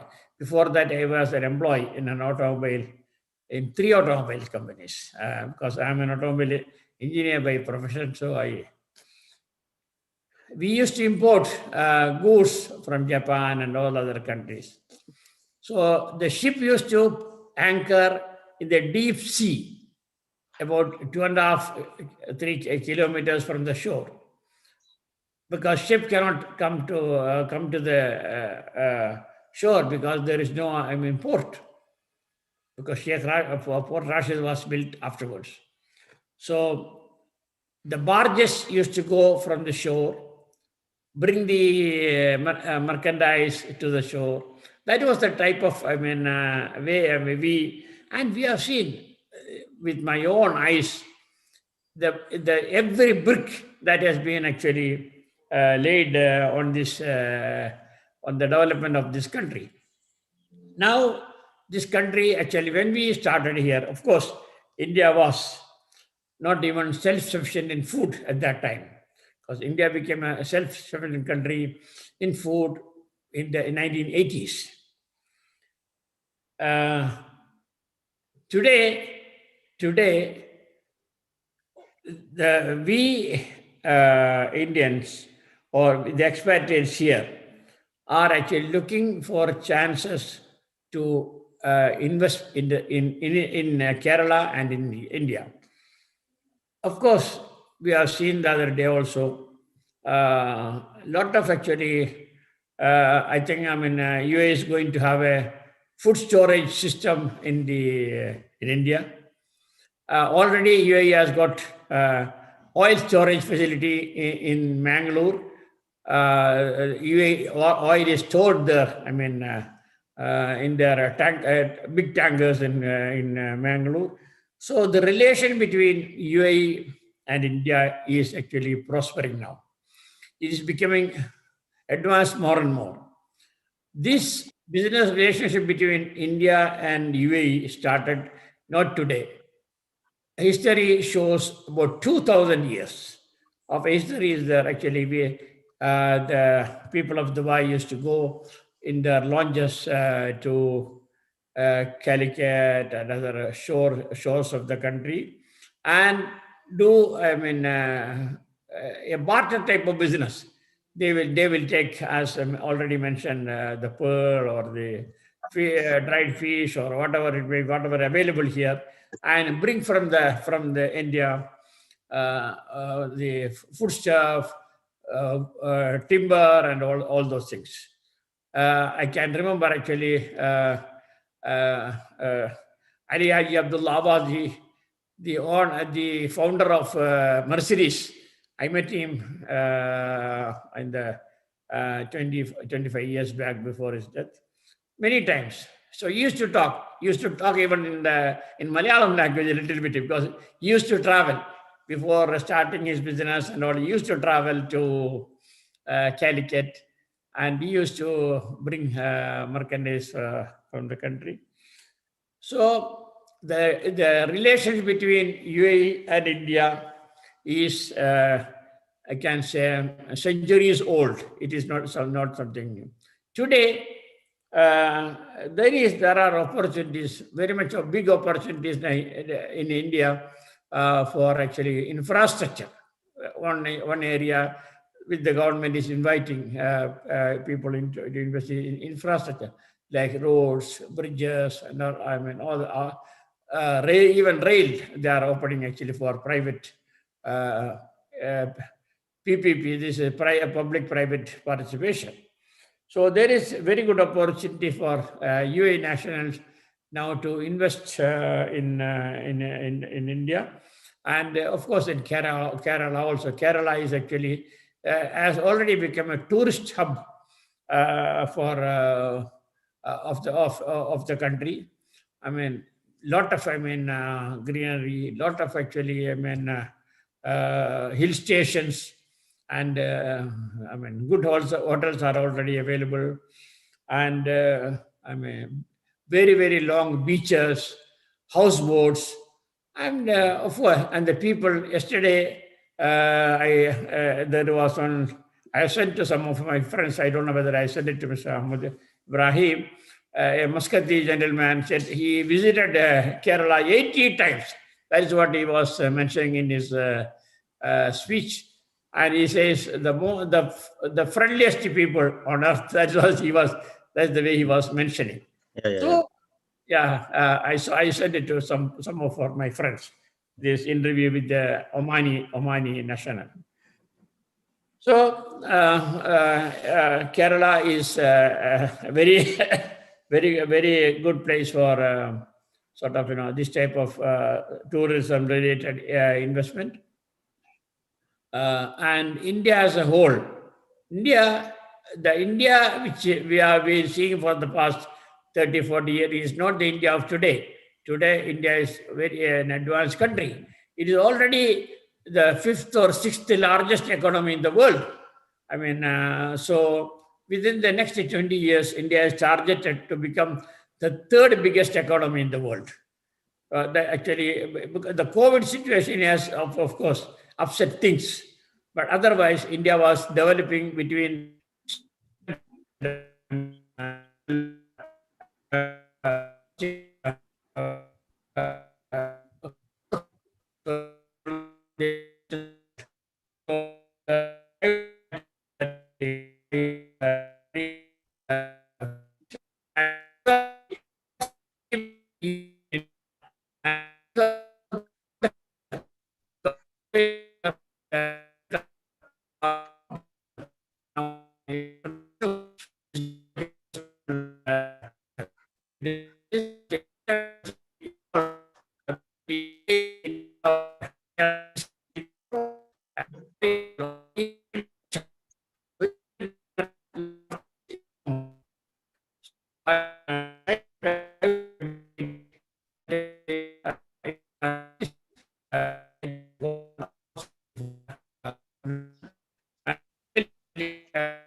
There is a technical error, I think.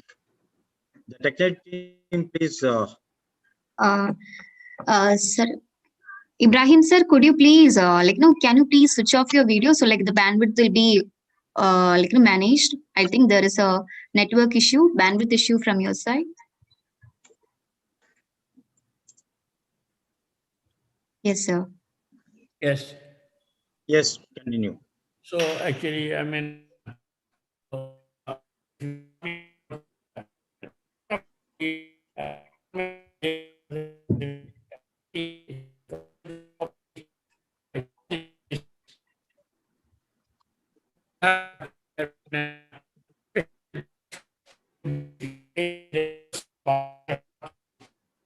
I think there is. Yes, still there.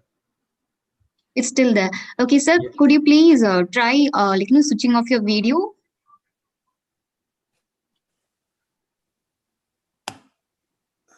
Hello, sir.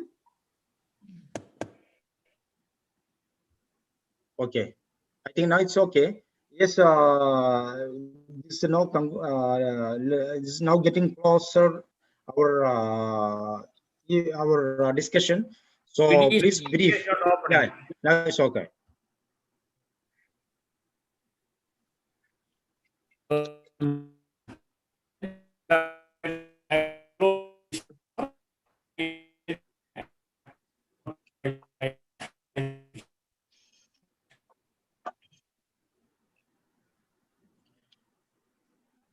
Now 7 minutes left. So we wanted to come to an end. I would like to add my question as the final round question within 2 minutes each. I wanted to share with my experience about the Arab people and the UAE, especially Dubai. They are very secular people. They are tolerate with any kind of freedom of expression, and they're very heartfully they're receiving, accepting, welcoming the all people from all over the globe. So when last time I attended in television chat, the Sharjah TV, after the visiting of our His Highness Sheikh Dr. Muhammad Sultan bin Muhammad Al Qasimi to Kerala. After that, there was a serious discussion on the bilateral ties between India and UAE. They were all wanted to know about the Kerala's spices and Kerala's opportunities and health tourism and spiritual tourism. And the TV anchor was excited when I explained them the spices baharat in the local slang. It's called as baharat. When I introduced our baharat, the spices, they were expressing their uh, la- their um, uh, ideas about our concept on the Kerala, because this relation started as Mr. Ibrahim Haji said, the centuries 2000 years ago they started the exchange of the spices. So all the dignitaries who is residing in UAE, they are finding the time to visit Kerala, especially I think a number of times Mr. Ahmed Ibrahim, famous figure in the media figure, Ahmed Ibrahim also visited Kerala. It's a God's own country, Kerala. And how you feel and what's your message to other world of people? What's your message? Please share, Mr. Ahmed. Brother Nasser, I mentioned in the World Peace Conference, which Yes. was attended by a few millions audience and presenting in the located area. I mentioned in front of all of you, and you were there in that daqiqatan. I said that when my age was in 15 plus, 16 plus, 17 plus, I never traveled to India. And even 20 plus onward, my traveling was coming, going, but not inside India. In between, I just had a traveling to Thailand, to Bangkok airport via Bombay. So I remain on the plane. I don't know what is India. I didn't know what is it. And I don't know what was going to happen to me if I went in that age. Okay. But my God, our Bhagwan, our all the believers wanted me to be in nice days of the life, in matured mentality, and in a very nice, peace, wonderful, friendly area, which was Kerala. So I said, the conclusion of my 5 days stay in Calicut, I come out and I said on the stage, the collaboration and coordination and connection in between the society moving in with all their beliefs and religions come to output in the ground with cooperative, comprehensive, and productive. That was my statement I said on the stage. I hope you remember. So I was lucky that in this age I went there to come back and say to my children, my grandsons and daughters, please, please visit India and remain within such a place where people are very peaceful, very friendly, and very honest. You enjoy. Some names I don't want to mention. Some countries, if you go in their airport, you don't know either you'll be alive for another few minutes. The way, the style, their mentality. But once you are in Kerala, I feel that I'm going back to my home to remain within my family and my kids, that I'm somewhere where there is hospitality and there is sincerity. And wealth-wise, Kerala is one of the most wealthy place by statistics shown their production in agriculture, in irrigation, in human resources, industrial, and services. Thank you. Thank you very much. I appreciate your great words, inspiring and motivational words. And we now conclude this session. And I would like to extend thanks and gratitude to the organizers of this great event. And finally, we are reaching as a conclusion that India and the UAE relation should boost more and more. We could uh, uh, develop and we could travel to reach in a new world of horizon of the opportunities in terms of education, culture, business, social, in every aspect.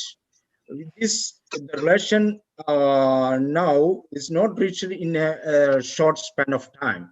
It is a years long. Our ancestors, their cultural exchange and their religious things exchange, knowledge. This all been done in centuries, not in a day. So we have to work more and more closely and very sincerely. And I remember the leadership of the UAE when the flood hit Kerala. They contributed in large. They stand with Kerala people. So this kind of humanitarian exchange and they stand with India and Kerala, it is also great appreciable. And so we even conclude this session, we have to discuss more and more on this topic. So I, Dr. Ibrahim Aji is, I think, already left, or some technical error or technical fault is there. So I would like to tell Mr. Ahmed Ibrahim to your last 1 minute to the audience or the job seekers and academies, university students, your last message, and let us conclude after this word. Thank you. 1 minute means 60 seconds. So we take the title of COVID-19 and Zooming services has opened a new window, a new era, a new horizon. And now the production can be done in America and result can be output in the United Arab Emirates. And the technicians are listening to me, technologies are saying sooner this digital vision will convert into physical. You are in Kerala, I'm in Dubai, will be face-to-face sitting, looking like that physically we are next to each others. And one more news is there, within 2050, the medical science could reach to a stage of that either you decide to die or to live, because the formula of your body will go in such a way that if you like to live, it can extend your life as unlimited. That is the formula as in practical has been awarded and announced and not yet been in field. And third news, which is forecasted that within 2050, United States, America's president could be an Indian. That's all. 1 minute. Thank you. Thank you. Thank you very much. These great comments and these compliments. And now I'm going to conclude this session. And I extend to make this even great success. The initiative being taken by Dr. Shahid Chalail and his team. Really, it is a great, wonderful event, and we wish all the best and the great success. Thank you very much once again. I appreciated all of the organizers, the people who have worked behind the curtain. Thank you very much. Let us conclude. Assalamu alaikum wa rahmatullahi ta'ala wa barakatuh.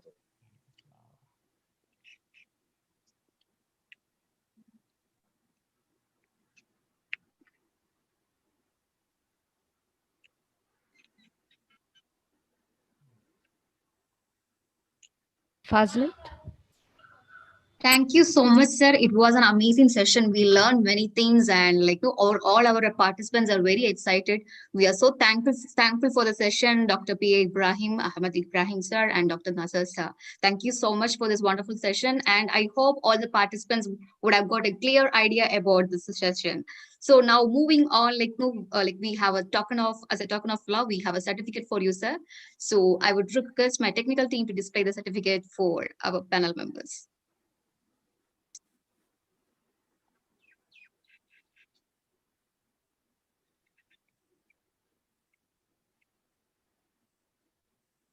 Technical team, I would request you to, yes, sir. Okay, so this is a certificate from 3G, 3G School of Applied Entrepreneurship to Dr. P.A. Ibrahim Haji. We are very much honored with your presence, sir. Thank you so much for joining us.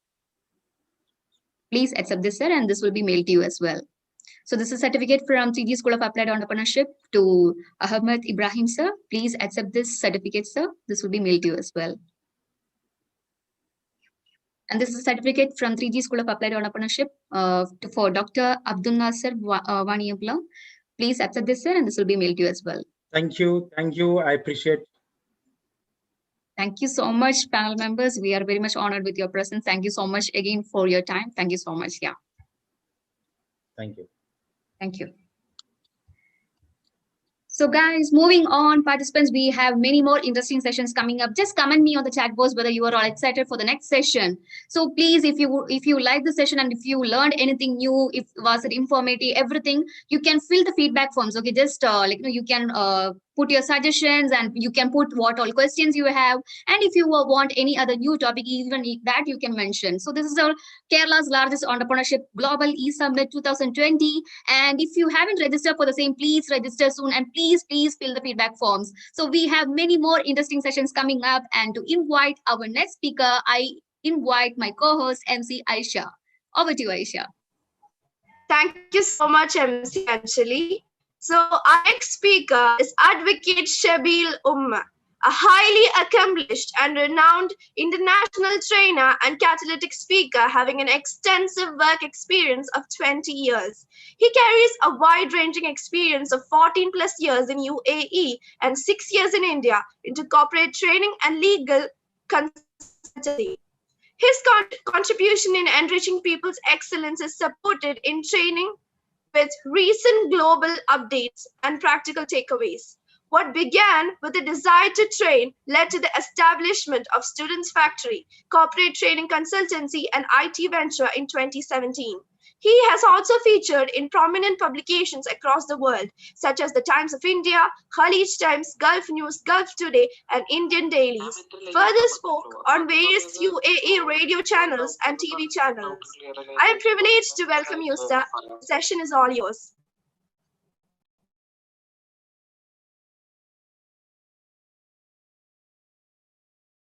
Thank you very much for that wonderful. I believe I'm audible. Yes, sir, you're audible. You're very much audible. Thank you very much. It's my pleasure to be on this international platform, away from where we are focusing the content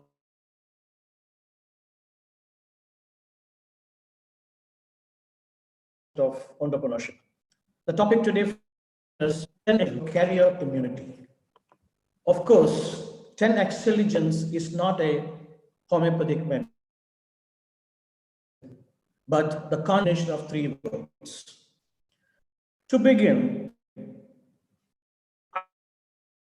I have an icebreaker. I wish the listeners, the audience, to write in the chat box if you know the person whom I'm going to show the picture on the screen. Are you ready? Because I know it's an online session, so I need to be faster because my time is restricted. So please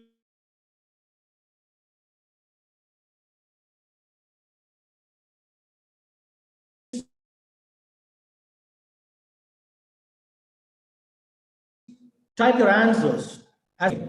My first picture.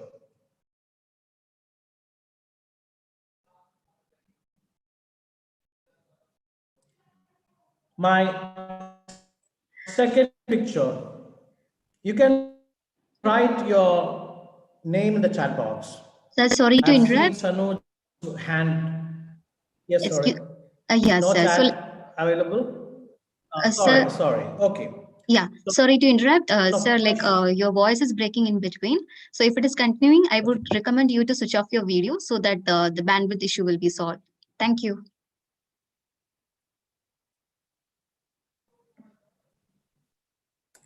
Sir, your voice was breaking, so we would suggest you can turn off your video for some time, so that we will be able to listen to you clear, and maybe after a while you can turn on your video again. Because we are not able to hear because of the voice break.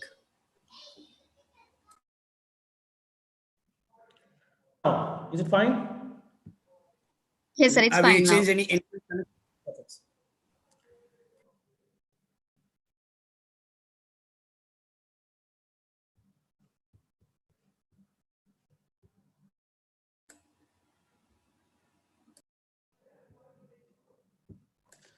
How about this picture?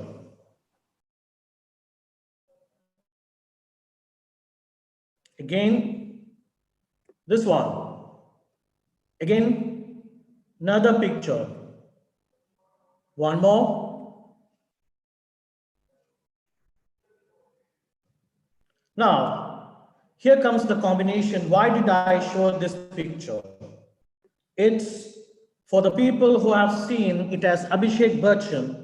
Yes, he has played the renowned industrialist Dhirubhai Ambani in that picture. Here's the mathematician from Patna, Anand Kumar, played by Hrithik Roshan. The name itself is the movie Gunjan Saxena, the Kargil Girl. It is Captain G.R. Gobinath, the latest trendsetter in Tamil movie. It's Will Smith and Chris Gardner from the movie The Pursuit of Happiness. This is the combo of pictures which I've shown you about the entrepreneurs or the career victory people who have just acquired their ambition, their objective in life. My question to you is which generation you belong to. It's not directly asking you, are you a person of generation X or Z? But the answer is, we are living in a generation, it's known as epic generation. Now, when I see my son, he is indirectly telling me, you have to know me to grow me. That is the reason I say today's generation is epic generation, which means experiential, E stands for, participatory, P stands for, and I stands for image rich, and C stands for connected. You can see today, it's all talking about experience, expertise.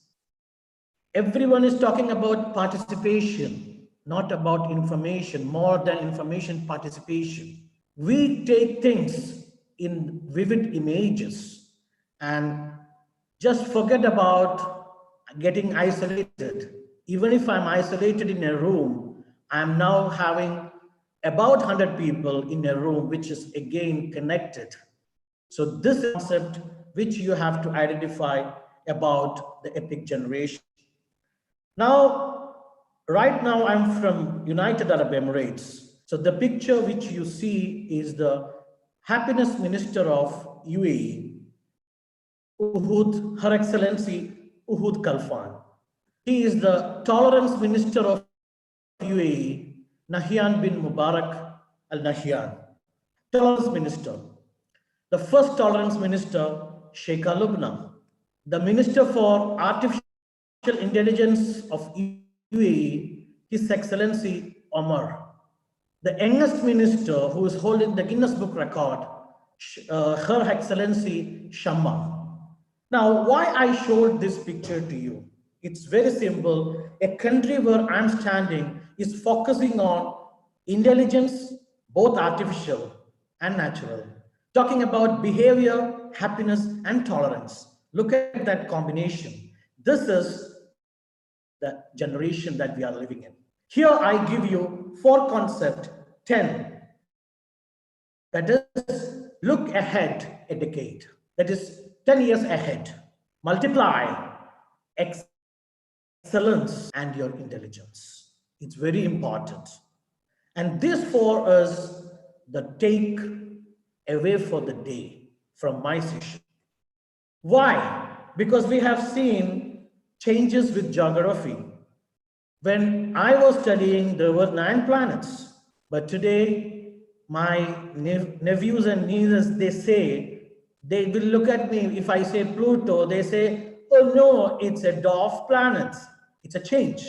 Politically, we can see a lot of changes happened. You might be knowing there is the first virtual ministry in the world, a ministry without a minister. The first virtual ministry that is also in UAE, the Ministry of Possibilities. You can see law, privacy laws, data laws, and there is a very interesting law, reading law, which is the changes happening. Science and technology, do I need to say anything? Yes, today also we talk about 2 words, innovation and inclusion. It's because of inclusion I'm here. It's because of innovation the function is there.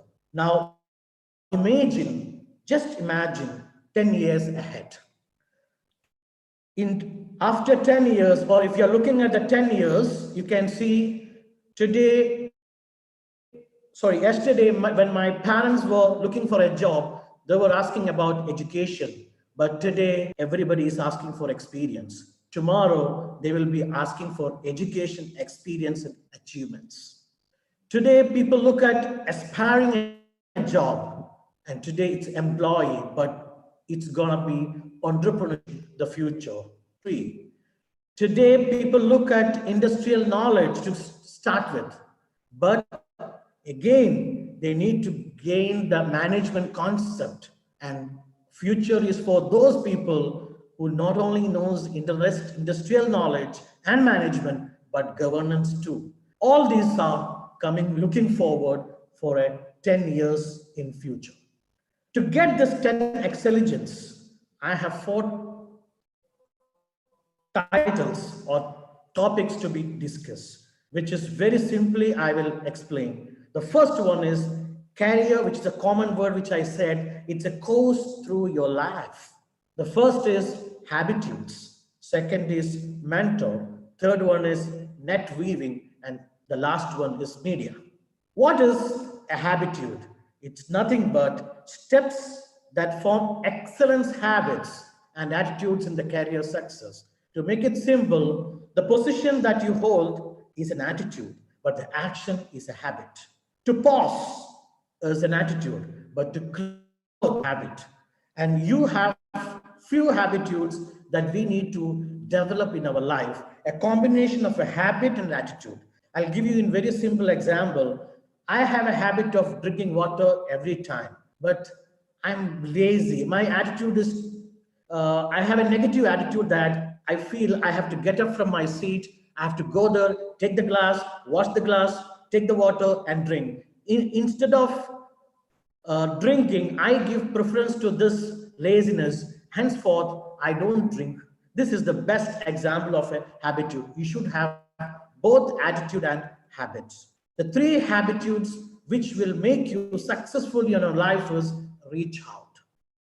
Whatever you want, come on, my dear friends, reach out, ask for it. Perseverance, that is the best example that we had during the time of COVID. And what we did is we have been bouncing back. Yes, resilience. These 3 words is the outcome of a successful man, which I have shown you before. All of them have reached out. They were every time bringing up these habitudes in their life. There is a concept which is a very good thing that you can apply in your life, which is known as ikigai, another habitude.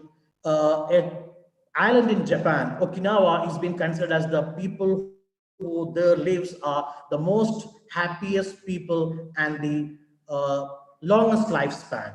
When they checked what is the reason behind it, they came with an answer that all those people who are there, they do what they love, they do what they are good at, they do what the world needs, and they do what they get rewarded for. A combination of what you love, what you're good at, what the world needs, and what you get rewarded for. My goodness, this is the life success motto or a habitude. 3 steps for anything. Many people ask me this question: how do we? I have many things in my profile, but I'm not getting the job, or I have everything in my life, but I don't see myself in that position, or I don't have it. The first thing that you have to showcase before others, before your customers, before the authority, before anybody is the trust.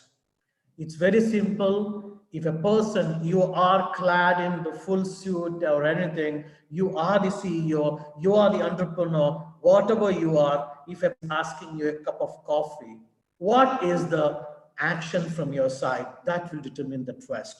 The second is the trust, means the thriving nature. It's not you should be in the surviving mode. You need to be in the thriving mode, wherein you should know how a flood and how a river is. The last but the foremost, talent. You need to be thermometer or when you start. That means you tell the temperature. But later on, it's just like a 80-20 rule. You need to change from thermometer to thermostat, which regulates it. So that is the most important thing that you need to take for granted. I have 2 more points to discuss. This is which means the career mentors. You know, for a father, it's very easy. When I walk, my son will follow. For a daughter, mother. So I believe mentors are with us, but we feel like later on, we never had this mentor-mentee relationship. And I believe throughout your life, the best, easiest way is to get in that mold of mentor-mentee relationship. Things are very easy. I remember after my first mentor, my father, then I was looking at my school bus driver as my mentor because those times I was intending to become a bus driver. After that, I was talking about becoming a pilot. But when you talk about girls, it will be teachers and doctor. Very simple. You need to be a mentor. Find out a mentor who can support you with tools, information, and coaching, who respects you in understanding your goals and your choices, who trusts you. That means you get the freedom to do and to take the decision. This is what you have to do when you choose a mentor.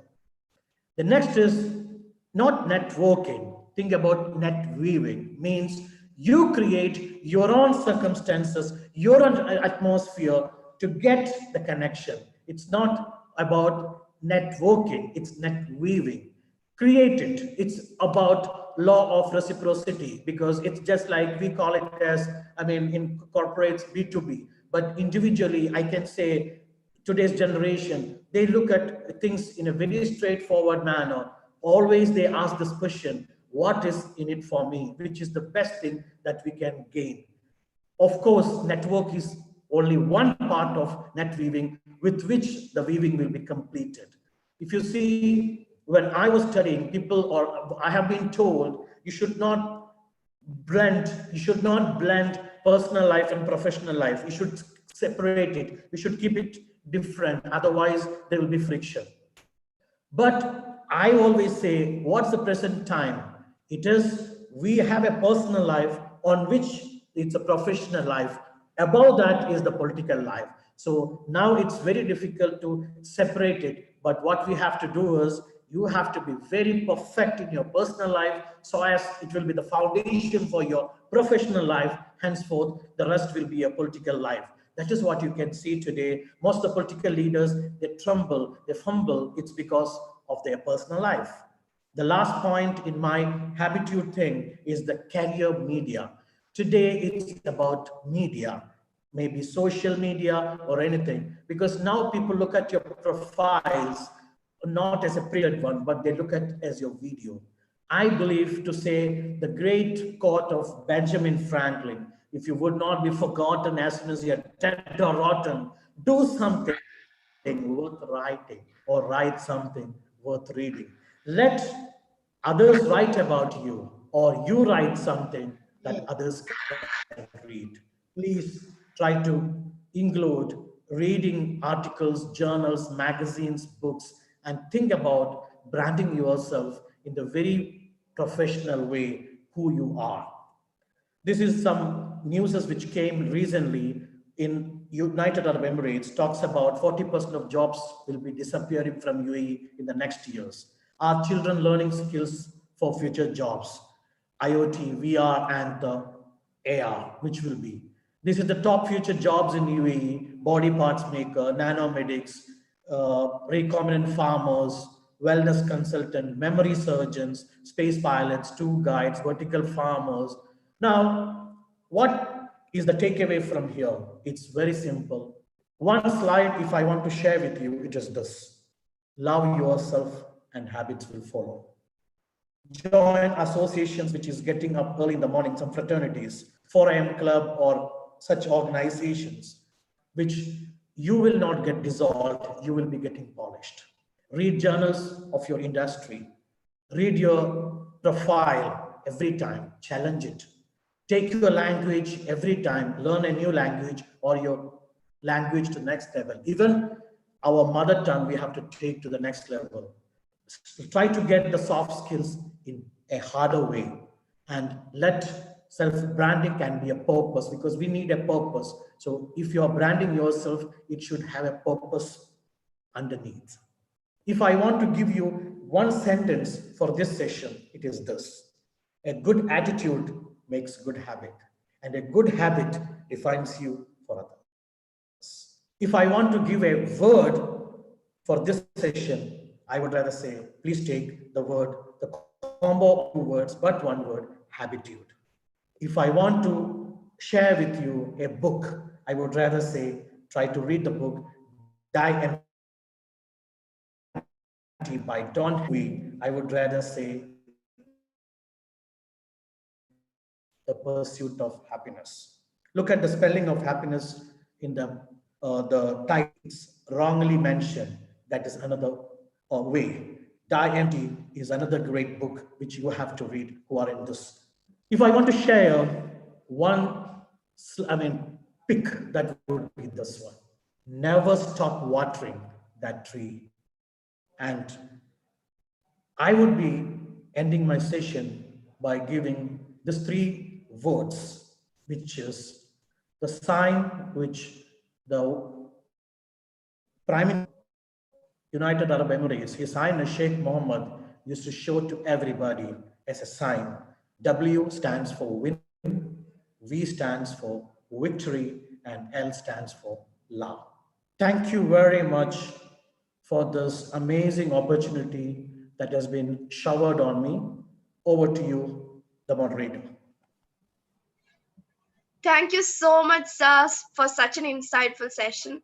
Sir, we have an e-certificate for you from 3T School of Applied Entrepreneurship. Please accept it, sir. So now I request the technical team to present the e-certificate.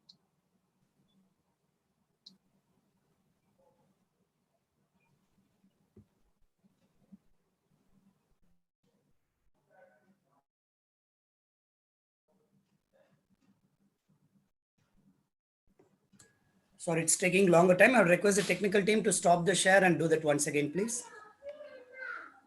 We are not able to see the certificate.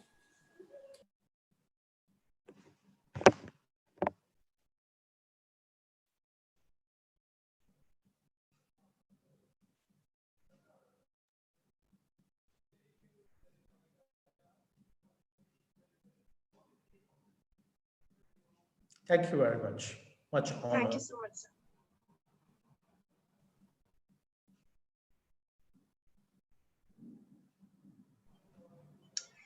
This is Kerala's largest entrepreneurship global e-summit 2020.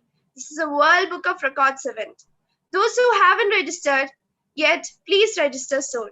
You will be getting 2 free certificates: India CEO Forum Participant Certificate and Artificial Intelligence Certificate. And you will be also getting World Book of Records Participation Certificate at a nominal fee. I request all participants to fill the feedback form for all the speakers. Now I invite MC Abhirami to continue with the session. Thank you, MC Aisha. So now I would like to welcome our speaker, Vasant Kumar. So Vasant Kumar is a strategy consultant with senior management experience. His academic achievements include MBA, MCOM, B.Ed, and PGDIL in administration and labor laws. He has an experience of 30 years plus cross-functional senior management gained within various entities in the Middle East region and India, with special emphasis on change management, talent infusion, organizational reconstruction, performance management, etc. He has undergone various management training at ASCI Hyderabad, Tata Institute of Management Pune, HLRI Jamshedpur, Digital Equipment Corporation, Boston, USA. Dear speaker, we will be hearing a short buzzer prior to 5 minutes of the session ending time and a long buzzer exactly at the end of the session time. Thank you. Hello. Yes, sir, you're audible, sir. Yeah, okay. Thank you for a brief introduction. I am Kumar. I've been asked to give a short presentation or a short talk on change management as well as on work culture. Now, what I need to tell this audience, I think most of them are what I learn are the student community or the learning community who wants to understand the change in terms of their professional involvement when they get deployed into some jobs. So I will be speaking in terms of that. As you all know, change is essential and it is always change that makes it constant in life, wherever we are. When we say change, there can be different types of changes. One's personal life, emotional life, in terms of individual's career, in terms of individual's family setup, and so on. So change is more micro as well as macro. So what we need to understand is how we interpolate change in terms of micro and template into macro scenarios in an organization. So I will talk about first when an employee enters into an organization, how he or she gets interfaced with the changed work environment from a certain setup. What happens is there may be some values and cultures with which the individual must have come in. And when he or she enters into the work culture, she finds a different set of values, set of people, and there is always a threat of uncertainty, a threat of emotional security that pervades the individual. So we have to rightfully cope with that. How do we cope with that? My point is, we don't have to be doing thesis after thesis to do any change. You have to be just what you are. You be very natural, very genuine, and be what you are wherever you enter. But it is important that you always try to work with a team. That's very important because in today's world, we are not looking for super doers. We are talking of people who can make the team work and work along with the team. We don't need toxic people. We don't need passengers. Either passengers or toxic people, both of them, even if they are the stars of stars, the top performers, they may not survive in the team. Therefore, whenever you enter into any work situation, it is important that we change ourselves into the adapting environment that you are faced with. Now, when that happens, slowly the emergence of the leadership starts coming in some people in some forms. It may be leadership styles of different styles, which may be bit of authoritative, which may be a benevolent autocrat, or it could be totally democratic, or it could be very hierarchical and kind of very knowledge driven. So it depends upon what industry you are. For example, if you are in a knowledge industry like IT, there is no point you trying to build your leadership and change the organization through any other mode other than the knowledge mode, because knowledge workers do not accept any other approach where they get involved. For them, the mental integration to value systems is related to their emancipation of knowledge. So if that happens, then they buy into the total change. Whereas if you get to change an organization which is into manufacturing or which is into basic process industries, there the style and the people expectations are different. A large set of people will be highly automated in terms of their thought process, and they may be looking at for a leader who should guide them, process them into certain way of working. So that style will work. So it is all depending upon how you want to change the organization and where you remain in changing. Because any change, first you have to change and then you try to change the group. When you try to change the group, there will always be a resistance, because there is always a sense of insecurity for change. This is the reason we are saying that change management is a very, very sensitive subject in any organization, be it an educational organization, an economic enterprise, or even a family, whatever it may be. If you attempt to take, for example, if in a husband and wife, if you have been doing in a certain way and you want to get changing the other party, I think there is a methodology or there is a tactics in which it has got to be done. I mean, there can be different sciences to it, but there is an art involved in it as well, depending upon the situation. So change is essential and it has to be done. So what is very important is that while in change, it is important that we engage very strongly with the change community. That engagement has to be very, very psychological and emotional, because we as a personality, we have physical, mental, social, and emotional facets. It is not enough if you engage with only the physical part of it. It is not enough if you do it only with the emotional part of it. It has to be an ambience of emotional interface combined and complemented with physical passion and the relevance and ambience of that social fabric. All this has to be interwoven in an optimum manner and then try to be applied so that the desired change happens. Again, when you do the change, it is important that you try to do the change. There are a few changes which have to happen swiftly. So such changes, if you try to do it in a very short and slow pace, the change itself will make the change unknown. Therefore, it has no value. For example, our country, it's a monolith of a lot of people, 120 crore, and we are trying to change certain systems and processes. It takes a lot of time. By the time the changes happen, again, the situations change. Therefore, the end result, we are either in a disturbance mode or we are not able to get into the end objective for which the change has been assigned.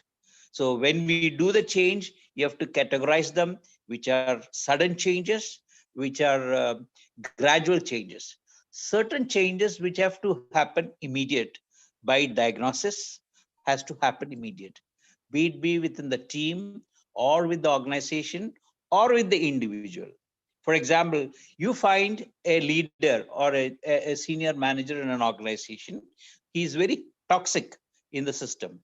Now, if he is very toxic in the system, there is no way that we are going to counsel him and try to make him understand that this is not the way to lead the organization.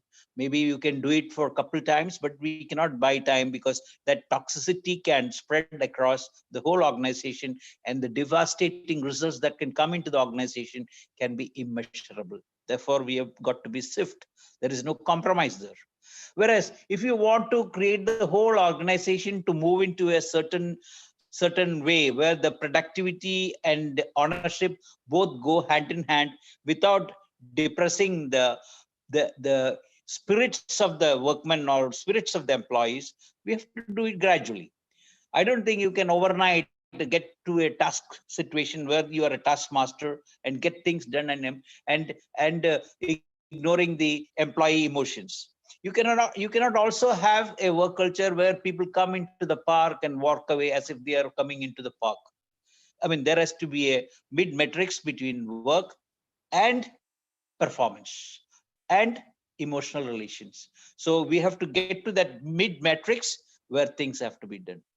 So in short, what I'm trying to say is that it's a very complex exercise when you do change. And there are number of articles, number of videos, number of exercises that have been taking place for change. But into my experience, I have driven a couple of changes in the organization. What happens is change is initially resisted by most of the people. You have to get over it. You have to intervene with some systems. It may be through an ERP, that is a system intervention where certain organizational structures are changed, certain hierarchies are changed, certain value systems are changed, and then try to make the change. But in whatever form, it is the art and science that makes you successful. It is not only science, it is also an art.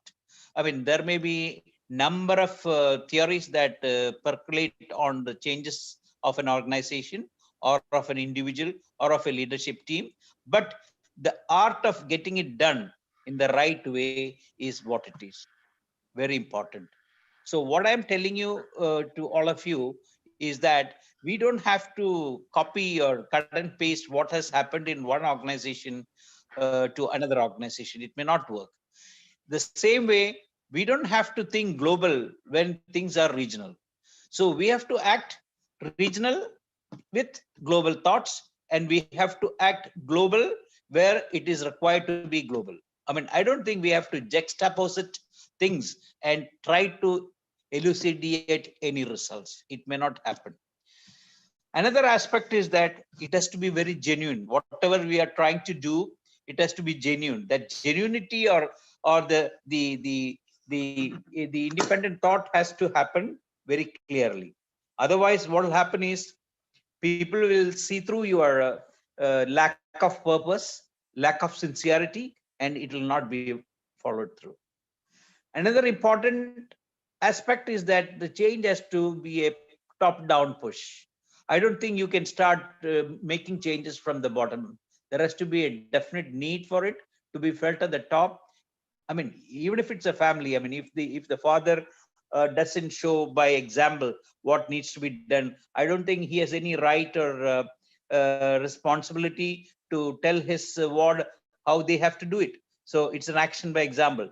Similarly, when there is a change to happen in an organization, it has to happen from the top. So it is important that we do a top-down push. Again, change will bring turbulence. When you bring turbulence, it's like a plane. When you get into turbulence, please don't think that we are going to crash. We will not crash. Even if you get into air pockets, there is a way of navigating and getting out of it and getting into the normal course of the journey. Similarly, in an organization, when you try to change, you might get into some air bubbles and air pockets, but there is a way of getting out of it. Sometimes it is the hard way, sometimes this is the soft way. But again, it depends upon the art of doing it. Some areas we may have to do, because we'll find some people who are the speed breakers in change. When we try to change something in some places, you will find some speed breakers. They may be people, they may be processes, they may be projects, they may be programs, any of that. But you have to identify and try to get rid of them in a nice way, or to remove from the path of progress. So these are some of the thoughts that I wanted to mention and share with you as a practice person in terms of change. When it comes to the work culture, I have to say that work culture is also very simple. Culture is a set of values that human beings or the set of people develop over a period of time. Now that value system is dependent upon the again on the top management. When top management has certain values, they believe in that. For example, in some organizations, turnover is essential. That's what the top leadership feels. I mean, turnover is always allowing them to bring fresh blood. That's one thought. There are some organizations where they believe that they do not believe in employee turnover. They want a culture where people are retained. So anything which is long term is what is perceived by that leadership. Both are good and bad, but I think you have to build an optimization in between both the models. For example, yesterday I was sitting with one of my nephews. I mean, he runs a large enterprise in Dubai. So I asked him, what is it that you do as a leadership model? I mean, he's the chairman of the company. So he was telling, Uncle, I try to do something of this kind, you know. He doesn't get into nitty gritties because he's the chairman of the group and he has got his executive board and he has got his group CEOs and so on. But he meets all of them only once for their P&L reviews. P&L means profit loss business management reviews. But one thing he does is that he tries to put the pulse of the people at his fingers. And for that, he says he has a meet or a coffee with chairman or coffee with Sanjay. That's one session that he has every month. He shortlists whomsoever wants to approach him, maybe 3 or 4 employees, and make them talk what they feel like talking and try to get the pulse. And getting that pulse, and from that he gets into a style of building some organizational templates and intervention techniques through which he tries to make things happen without rubbing the shoulders of the CEOs or the executive board. He does it, and it is very subtly being built into the system. I felt it was a very nice way of doing it. So similarly, you can think of building some work culture in an organization, which is very important and which will sustain and attract the talent and stars. Because there is no point in having passengers being retained in any group. I mean, what happens is in any mechanism, the passengers will get retained and the stars will elope. So we have to reverse that mechanism. And in reversing that mechanism, we have to make sure that we put our pulse rightfully on the right people on right emotions and get that mood in the organization. Another thing is some people work in freedom. For example, I was in Toronto for last 1 year, and before that I was in US. I could see different value systems in both the countries. For example, in the US, you feel very different. I mean, they are very formal in terms of their communication styles, and they feel that we have to tell them what exactly they need, and they will help you. When it comes to numerical, for when example, when you go into any organization, you have to be very clear with what you want, and you can seek help, and they will tell you.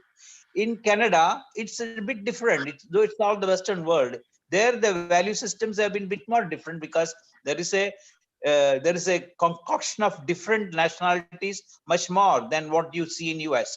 So you don't feel that intimidated value in that Canada work environment. You feel a little more easier. You can work on a flexi mode. You can be a little more easier. But in US, it's perform or perish is the pattern. So you have to find out what's the work culture that you are in and where you want to remain. After all, it is performance by results, performance which shall sustain, performance which shall be perceived.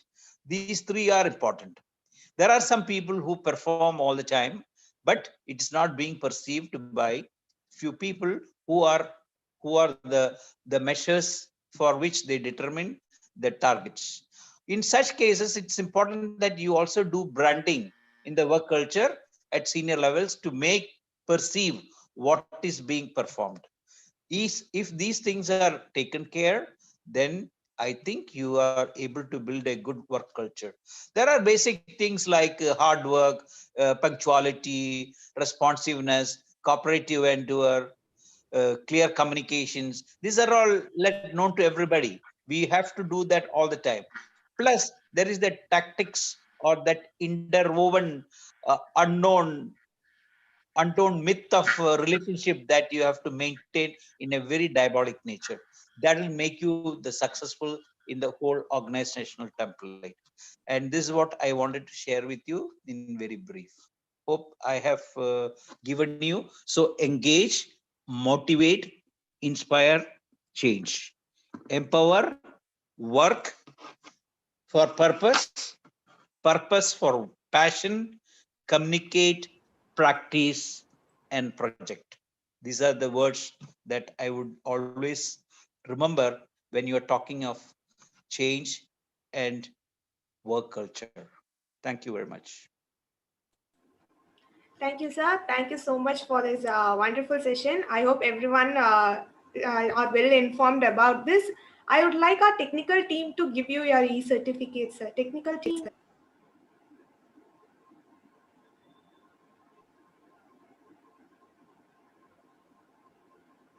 Sir, the certificate is for you and it will be mailed to you as well, sir. Thank you. Thank you very much. Thank you. Thank you, sir. Thank you so much. Thank you, Kumarji, for a wonderful session. To give an ad for the session, me and Kumarji, we work together. He's an amazing person. He transformed our company. He'll be with us soon. Thank you, Kumarji. A wonderful session. Thank you, Dr. Syed. Thank you, sir. So guys, this is Kerala's largest entrepreneurship global e-summit 2020. This is a World Book of Record event. Those who haven't registered it, please register soon. You will be getting 2 free certificates from India CEO Forum Participation Certificate and an Artificial Intelligence Certificate. And you will also be getting a World Book of Record Participation Certificate at a nominal fee. I request all participants to fill the feedback form for all the speakers. Now, I would like to invite our next speaker, who is none other than the man behind this whole mission, Dr. Shahid Cholail. So, Dr. Shahid Cholail is the founder of Mission 3G. He's an humanitarian, egalitarian, Global Race Awardee 2018 at Harvard University. He's the man, the myth, and the legend behind it all.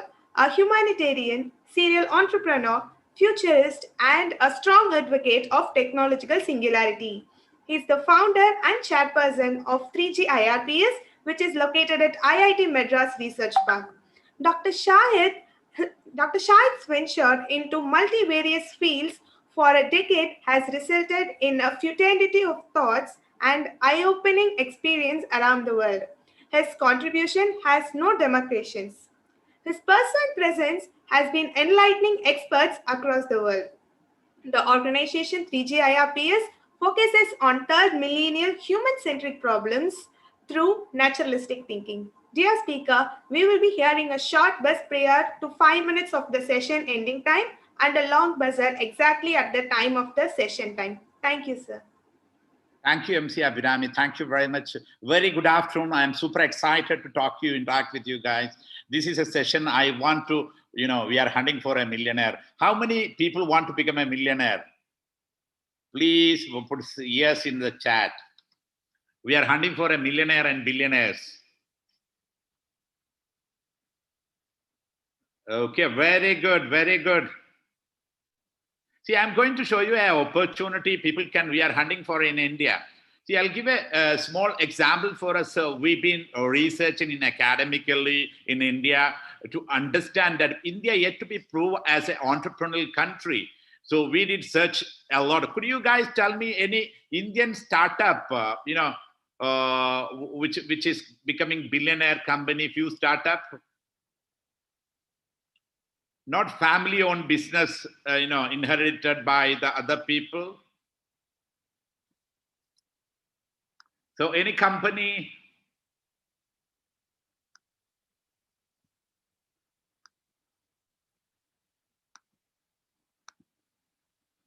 Yes, sir. Okay, Baicha, very good. He's also from, we have to be very proud. He's also from Kerala, right?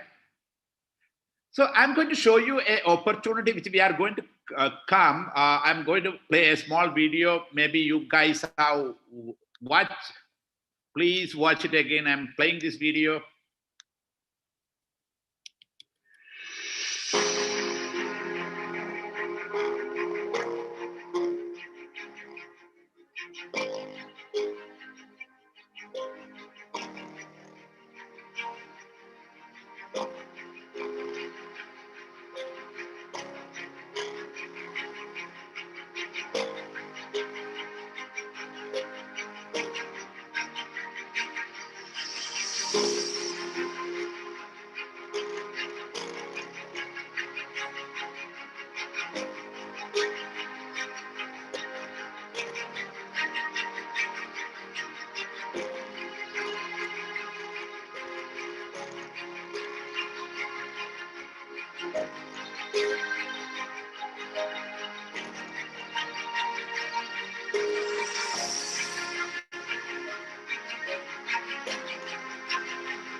Yes, here is the opportunity is coming to become as a billionaire. 3G School of Applied Entrepreneurship, a global research MBA. MC's my slide is viewing, right? Yes, sir, yes, sir, it's visible. Okay. So we are talking about what is 3G School of Applied Entrepreneurship is all about. It's a research MBA, first time in the history.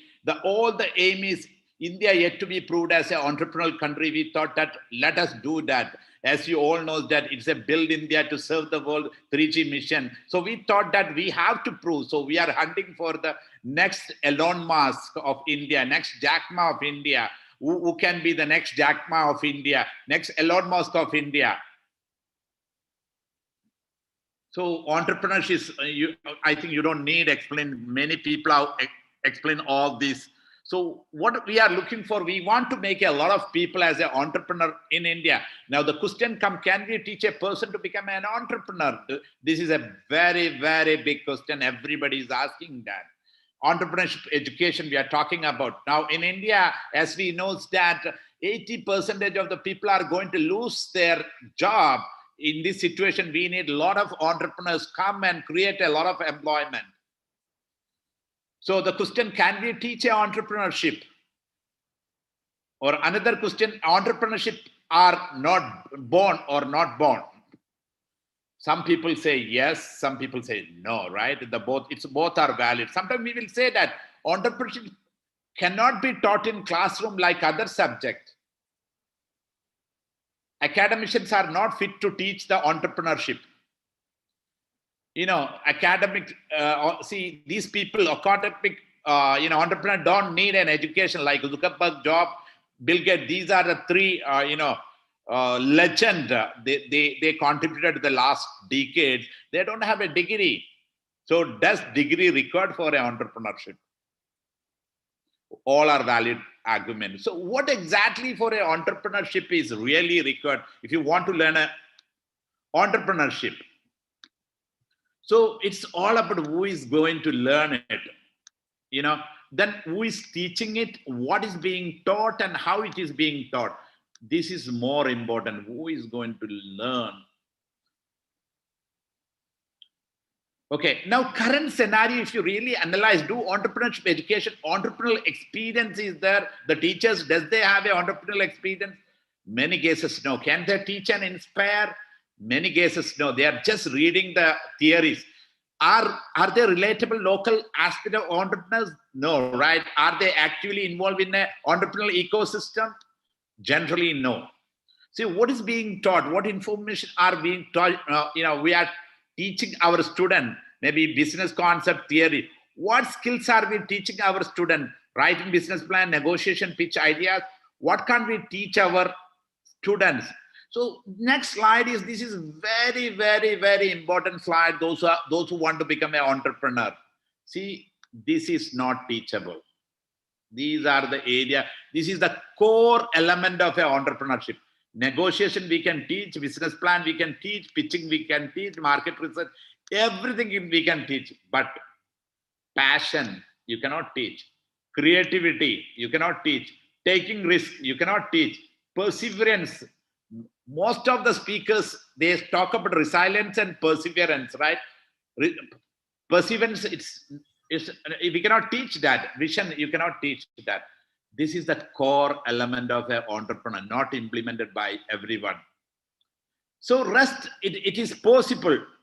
Now, what is the end outcome when we teach others? What is going to get actually? If you really look here, entrepreneurs education, can we teach a person to become an entrepreneur? No. Straight answer is no. What we can only do actually, we can make them think entrepreneurially. So a person straight away, you cannot. So you can creating an entrepreneurial person. This should be the outcome. There are 4 outcomes you may get when you are going for MBA. What the outcome or an entrepreneurship education? Either he will become an entrepreneur or social entrepreneur or intrapreneur or supporter. Here we are going to give an opportunity for the people here. US we are not offering currently, but we are offering a Indian accredited MBA. It's all respective country accredited and a Europe one. And we are giving a lot of certificate. You will not have a problem of a certificate. At least 20 to 30 certificate you are going to get it. You can, bundle, because we don't believe in certificate. Certificate doesn't guarantee any sex. Anyway, the psychology sake, you will be getting accredited MBA from Indian University, accredited certificate from Europe University. And also you'll be having a lot of other certificates from various universities and institutions. See, what we need to understand that what is going to happen this decade. Okay, 40% of all the fortune companies are going to be dying in front of your eyes. The rest 60% is going to design survival strategy. What we are talking about, all the billion-dollar company, the new normal, the technology is going to disrupt them. What it mean? 85% of the people that will exist 2030 will be. What does it mean that when we say 80% of the people are going to lose their job, means that 80% of the existing company is going to be in trouble. So we are a company. About us, you all knows that. So I'm not putting there and all. Now, as we suggested, this is what we are going to create 1 million entrepreneurs in India and create 100 companies with a more than 1,000 crore turnover. This is what we are looking for. We are going to make. So the vision, we aspire to create 1 million entrepreneurs. We are going to create 1 million entrepreneurs. We are taking seats, not a small task, as you all know that. And we are going to create 100 companies more than 1,000 crore worth. We are looking for the co-founders of these companies actually through this MBA. So I'll just put a little more. I know that this is all yesterday we have discussed.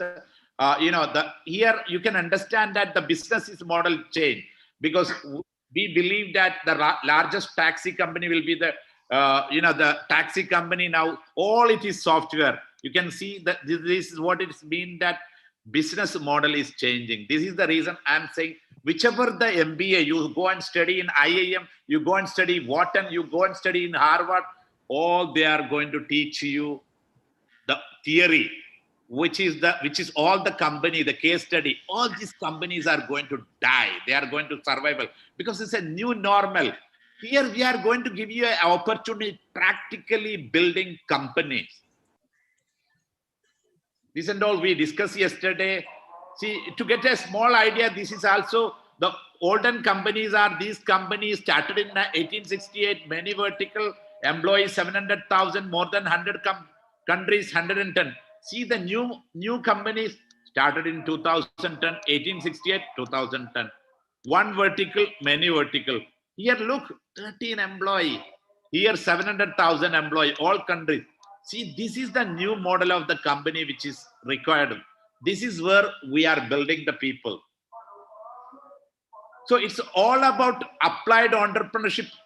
We don't believe in theory. It's going to be practical. We are putting as a CEO and they can become the founder. We are hunting for the co-founder of the companies actually. The kind of a people will be teaching also. I'll just give a idea how we are taking. See here, the different it is, the taking the people are very strict. The kind of a test we'll be taking all these tests: stream finder, skill finder, right career finder, entrepreneur test. All these tests will be we are taking, and competency tests will be. These are the tests. I'll be sharing over need this PPT. I'll be sharing that in the result. Personal attribute test. This will be we are taking, and also competency test. This many tests people will go, because the guaranteed salary there, they are going to fight. We are looking for a co-founder of 1,000 crore company. So there are a lot of tests we'll be giving. After that, these are the weightage metrics we are going to give. Those who are from very good MBA, premium MBA, these are the weightage which we are giving. We are really looking for a startup failure, guys. We are giving more point. All the tests here, even we are looking those who don't have a degree, we don't mind. We can give the degrees with them. So these points, this I'll share you guys the weightage metrics. These are the weightage metrics. Here the good thing is that everybody is going to get the scholarship because we'll be taking a test. We don't believe in certificate. So it's going to be 100% or online. Technical mandatory requirement will be high configuration and laptop, high-speed internet, dedicated workspace and power backup. These are the requirement side is coming. The classes will be in N2. This will be the classes time. You will be having a business suit, formal. Sometimes this we required business suit. We'll be sending the t-shirt for you. So you will be having a dedicated mentors. You will be having a dedicated mentors actually, each one. One corporate mentor, one business mentor, startup mentor, and one brand manager, because people will be working with one guy, and a life coach company is going to, we are going to give them all these mentors for them. And the classes, the theory part is not delivered by the, because this is a student driven organization, not a teacher driven organization. Teacher will create a framework. They will ask them which concept you want to teach, because according to the experience, some people will be finance background, some people will be technological background. They can come and take these theories. So it's going to be a debate mode, and industry leader interaction will come. See, every week you will be around 52 industry leader interaction, entrepreneurs interaction. Many people will be coming and taking the classes. And startup founders are going to take world leaders after the theory. Now, for example, if you are learning a venture capitalism, the real guy, the last week, the venture capital I've done, the guys are going to take your classes. We don't want the normal people. Then you will be interacting. So I'm just stopping here. I'll be sharing all the details. I'll take one, if anybody, I'll take one question or two questions. Then I'll be ending. So anybody have any question on this? Audience, if you have any question, please post your questions in the chat box so that we can able to read it, and sir will answer your questions. So we are looking for a next millionaire and billionaire. If anybody want to do that, it can be done.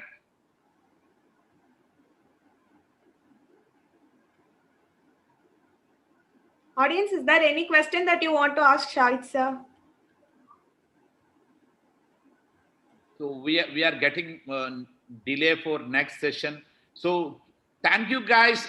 Anybody want to know more details? You can approach the 3G IRPS. The numbers are available. We are going to see. We are only taking a few people. We will ensure they are millionaires and billionaires. Thank you very much, guys. Thank you very much. Thank you, sir. Thank you for the wonderful session. I hope every participant here would have gained a lot of knowledge through your sessions. Thank you, sir, for this wonderful session. So guys, this is Kerala's largest entrepreneurship global e-summit 2020. This is a World Book of Record event. Those who haven't registered yet, please register soon. You'll be getting 2 free certificates from India CEO Forum Participation Certificate and an Artificial Intelligence Certificate. And you'll also be getting a World Book of Record Participation Certificate as a nominal fee. So I request all participants to fill the feedback form for all the speakers. And now to welcome the next speaker, I would like to welcome my co-MC, MC Anjali. Anjali, over to you. Thank you, MC Abrami. Thank you so much. So participants, participants, are you all excited for next session? We have a power pack session coming up. Just comment on the chat box. How many of you are excited for next session? Yes, yes. Okay, so yeah, Felika, Joy, Nina, thank you so much. Litish, thank you so much. So we have a very eminent personality here, and it's my privilege to introduce a CEO by profession, who is a CEO by profession, a women empowerment enthusiast, and a mentor. Her performance and experience with academia and corporate mark the beginning of her venture, Aurea. Today, being the CEO of her successful venture, she have laid her hands on human resource management, training, marketing, and information technology. She has over 14 plus years of experience in the corporate industry, including construction, real estate, architecture, consultancy as a civil engineer and a project manager. Starting her career as a head of sales and marketing to general manager, sales gave her a wide expertise on marketing domain. The collaborative experience led to the entrepreneurship saga Aurea. Currently, she is the CEO of Aurea, Aurea Soul, and Chief Marketing Officer of FlexiCloud. Talking about her expertise in training, she believes in creating systems that's productive and does betterment personally, professionally, and socially. She has taken 50 plus workshops on corporate etiquettes, entrepreneurship training, employability skills, and HR hacks. She believes that everything can be achieved like the saying of Paulo Coelho. And when you want something, the entire universe conspires in helping you achieve it. With this note, I would like to invite our speaker, Anuja Bashir, over to the dais. Welcome, ma'am. Thank you, Anjali. Thank you so much for those motivating words. Thank you so much. It was very much motivating. So we have we have an announcement. You will be hearing a short buzzer prior to 5 minutes of the session, and a long buzzer exactly at the end of the session, ma'am. Yeah. Yes. Over to you. Thank you. Allotted. Yeah. Hi. Hello there. Hi, everybody. I'm also excited, like all of y'all. I know it is a very great platform. I have been a speaker an n number of times, but this is quite a different one because I'm sharing this platform with so many eminent speakers who are kind of great entrepreneurs. Even some are my idols. So yeah, I'm seriously looking forward. So I would like to go for an interactive session more than me being a one-sided radio and get you bored. Yeah, because I believe in energy kind of things. Let's start with energy. Yes, ma'am. So we have a couple of questions for you. Okay. So participants, meanwhile, if you have any questions for ma'am, you can always post it in the chat box. We'll be taking 1 or 2 questions from the chat list as well. So as this is a Kerala conference, most of the questions will be asked in Malayalam, ma'am. Is that okay? Yeah, kind of.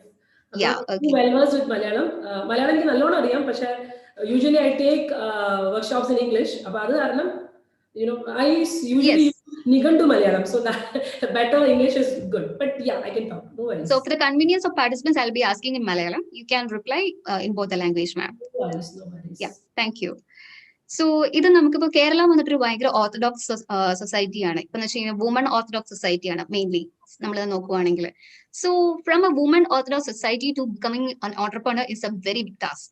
So, ma'am, challenges like we would definitely love to hear that. It will be an inspiration for many people who are attending this workshop, like session. Yeah. Okay. That is a real question. Yeah, like you said, Kerala is an orthodox kind of society. I myself come from an Islamic society. Yeah, but my people are quite broad-minded. But again, the problem is that not, because the society is like that. In the journey, I call it sweet because I have reached this point where I call it sweet. But when I traveled it was not at all sweet. C ഞാൻ ഒരിക്കലും ഇപ്പോഴത്തെ ഇരിക്കുന്ന അവസ്ഥയിൽ ഞാൻ ഒരിക്കലും പറയത്തില്ല woman entrepreneurship or men അങ്ങനെ ഒരു പരിപാടി ഇല്ല. Only entrepreneurship. ഞാൻ ഇവിടെ ഓഫീസിൽ തന്നെ പറയാറുള്ള ആദ്യത്തെ കാര്യം professionals, no gender discrimination. Like yo woman, see നമ്മളിവിടെ വുമനെ പ്രൊമോട്ട് ചെയ്യുന്നത് എന്തുകൊണ്ടാന്ന് വെച്ചാൽ അവർക്ക് ഓപ്പർച്യൂണിറ്റീസ് അത്രയും കിട്ടുന്നില്ല. Because of like you said the society. അതുകൊണ്ടാണ് നമ്മളിവിടെ ചോദിക്കുന്നത്. അല്ലാതെ it is not being feminist we ask this. Yes, See, yes. I am a person completely, I say that if men were not there, trust me, they would not have been women entrepreneurs. Actually, it's a combination of the knowledge both the species share. So it is like, there are so many men in my life who taught me so many things. So it's all about individuals. I would call as individuals. To start with, I would call that woman entrepreneurship in the period illa. It is നമ്മുടെ society അതിനെ അങ്ങനെ അതൊരു ക്ലീശയായി മാറിയിട്ട്. So ഇനി എന്റെ journey, trust me, I never chose entrepreneurship. ഞാൻ ഓൺട്രപ്രണർഷിപ്പിനെ കുറിച്ച് when I started it in 2013, I never knew what is called entrepreneurship. ഇന്നിപ്പോ ഇത്രയും ഇപ്പൊ doctor Sahil, I must say his session was very informative. I also do something similar kind of, I mean, little bit of kind of, because I love this. If a concept of, transforming people, I love that. And the core profession in the Paranjal, it has been changed. But training and HR workshops, in spite of the busy schedule, it is something which I love. Because to transform a person, it really requires a hell lot of, like you said, energy, time, and you need to really understand what exactly they need. മനസ്സിലാക്കണം. ആ understanding എന്ന് പറഞ്ഞാൽ ഭയങ്കര ബുദ്ധിമുട്ടാണ്. എന്റെ journey start ചെയ്തപ്പോൾ actually I'll tell you a bit of my background. Like you said, I'm a civil engineer. Nothing to do with what I do now. ഞാൻ പക്ഷേ ഇന്റീരിയർ കൺസൾട്ടൻസി ഒരു ചെറിയ ഇതിന് ഞാൻ പഠിച്ചത് കൊണ്ട് ഞാനത് വല്ലപ്പോഴും ചെയ്യാറുണ്ട്. സോ ദാറ്റ് കോർ അത്രയും as many of you all know, നമ്മൾ ഈ എഞ്ചിനീയേഴ്സ് എന്ന് പറഞ്ഞ പരിപാടി, engineers don't do what they learn. That has become a cliche nowadays. Because അവരുടെ പാഷൻ എന്ന് പറയുന്നത്. പക്ഷെ നമ്മളെ എഞ്ചിനീയറിംഗ് പഠിപ്പിക്കുന്ന ഒരു വലിയ സംഭവമുണ്ട്. Engineers are capable of doing anything because they are open to. I am sure most of the people out sitting there would totally agree with me. I am an engineer ഞാൻ BTech 2002 from a very famous college, Goosebumps, Mays, Marathnicious College of Engineering, Kodamangalam. അവിടെ നിന്നാണ് ഞാൻ എൻ്റെ BTech pass ആയത്. Then after that I went to Dubai. I got a job because I used to talk good at that time. My English also was good. ശരിക്കും പറഞ്ഞാൽ ഈ job കിട്ടാൻ വേണ്ടിയിട്ട് നമുക്ക് ടെക്നിക്കലി വലിയ ഹൈ ക്വാളിഫൈഡ് ആവുമെന്നും വേണ്ട. Communication skills. Honest അഭിപ്രായം. Mind, it does not affect people, but it is true. അതുകൊണ്ടാണല്ലോ കോർപ്പറേറ്റ്സ് ചോദിക്കാത്തത് 100% മാർക്ക് വേണോ, 80% you need 75. Even when there is backlog, they are not bothered about it. It is all about how much you know, what is the talent you got. So I was a good presenter that time also, so I got a nice sneak peek in. But again, then what happened was that I got married after that. Like every family, I got married at the age of 22, and then but my profession was very much I was very keen into it because my mother was very much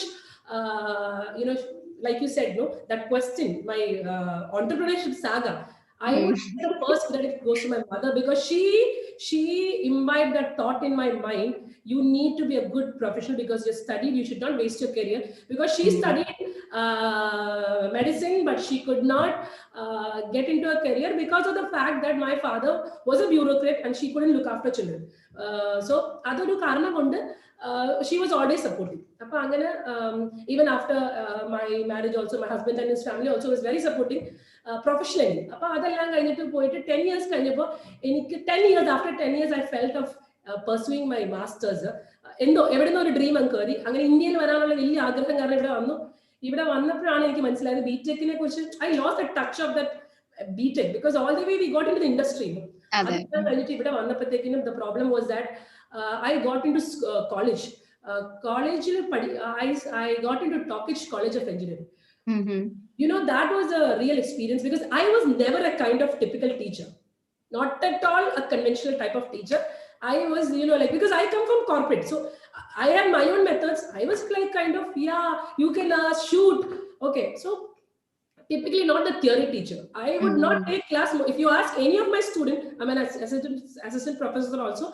I've worked in many colleges like Talkage, KMEA, then ICT, Ilahia College of Engineering. So Srinarayana, I've worked many. So I've got so many students. So all of them would say in one single word, Orichalum Miss, they call me Miss. So Miss Orichalum conventional teacher, because I never wanted it. It was never my career. But my family also was into this 9 to 4 thing now. Like you said, society. Yes. Society. Yeah, so I got into it, and today's generation has got so much spark. Unlike our generation, the difference, like, the energy, the concept. So I got into the, trust me, that young's blood got into me also. I was also very excited with the programs, with all this stuff. I had a friend who was a colleague of mine, a teacher also. She wanted to start an HR consultancy. So we eventually clubbed up together and we made an HR consultancy. I was a co-founder too, but eventually because of ideology differences, we split up. In 2013, I started Oria. But trust me, I have no idea what entrepreneurship is. But Dr. Sahil, you have so many theories, you have so many people coming across talking. That time it was not there. 2013, nothing was there like this. So I come from abroad. The Kerala society, I am unaware of anything about it. I had really, like you told, I really got a wonderful everything I had. Besides, my family also was not so happy with me because I had a good job, earning pretty much good, and I'm getting into too much, by the time I had kids, everything. So I had my time, a serious, the rough time.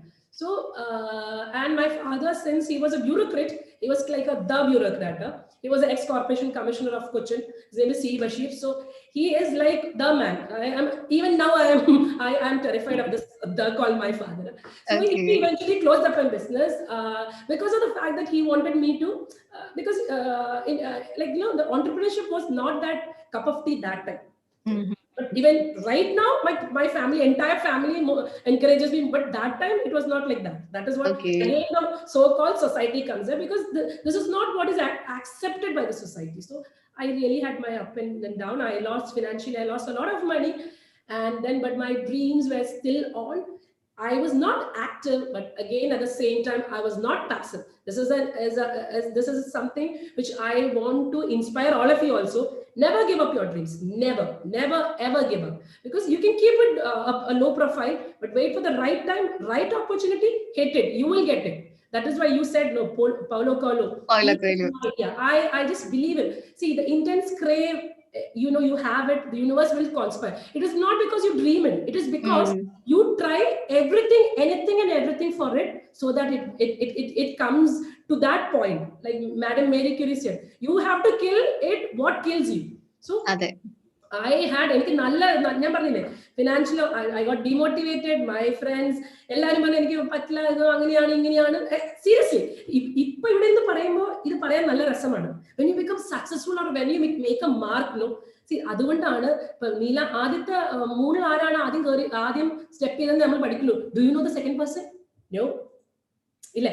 Because who is the first person to land on moon? അതാണ് question. അതുപോലെ successful entrepreneurs നെ കുറിച്ച് നമ്മളോട് സംസാരിക്കുന്നുള്ളൂ. See, it does not that. പക്ഷെ എന്താ പ്രശ്നം വെച്ചത്? The difference between those people and this people is that they never gave up.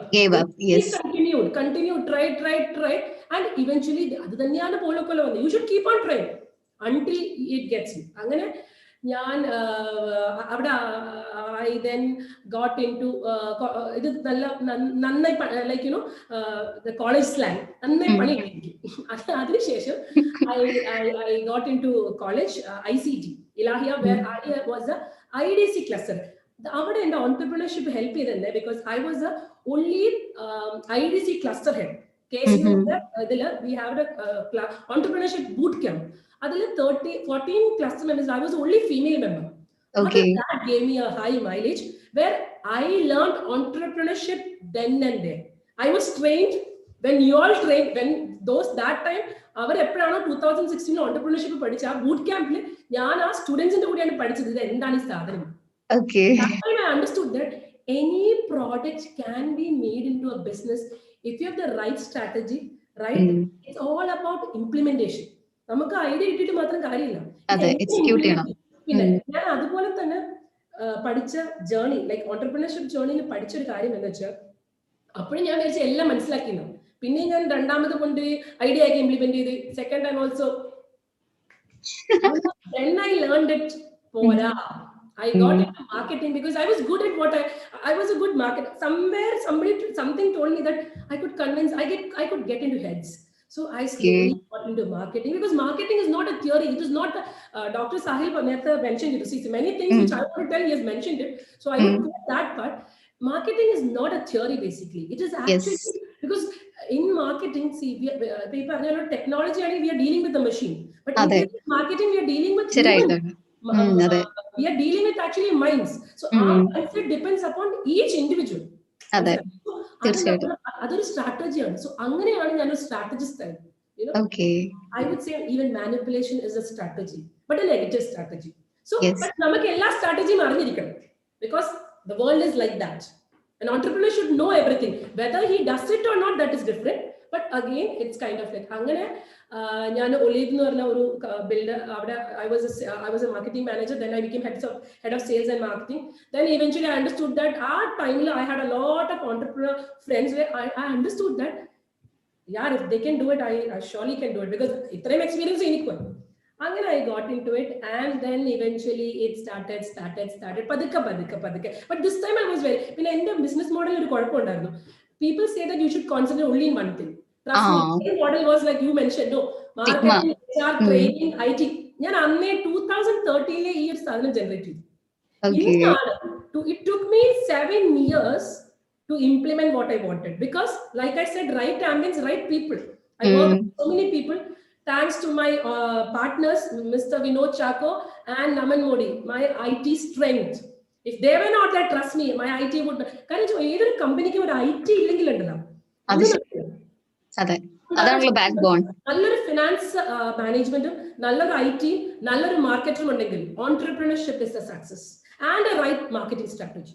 This is what my theory states. അങ്ങനെ ഈ പറഞ്ഞ പോലെ ഒരു finally like you know, as you see, ഇന്നിപ്പോ നിങ്ങളുടെ മുമ്പിൽ വെച്ച് ഞാൻ ഇങ്ങനെ സംസാരിക്കാനുള്ള പ്ലാറ്റ്ഫോമിൽ entrepreneurship, the journey took me, though it was not a better process, but yeah, and now my family, my kids, everybody supports me, kind of, because they know that, because I proved it. I went against the normal cliches. I went the norms in and tettichu, coming from a society which would not approve that, like you said, the society. I made a theory of my own and I proved it.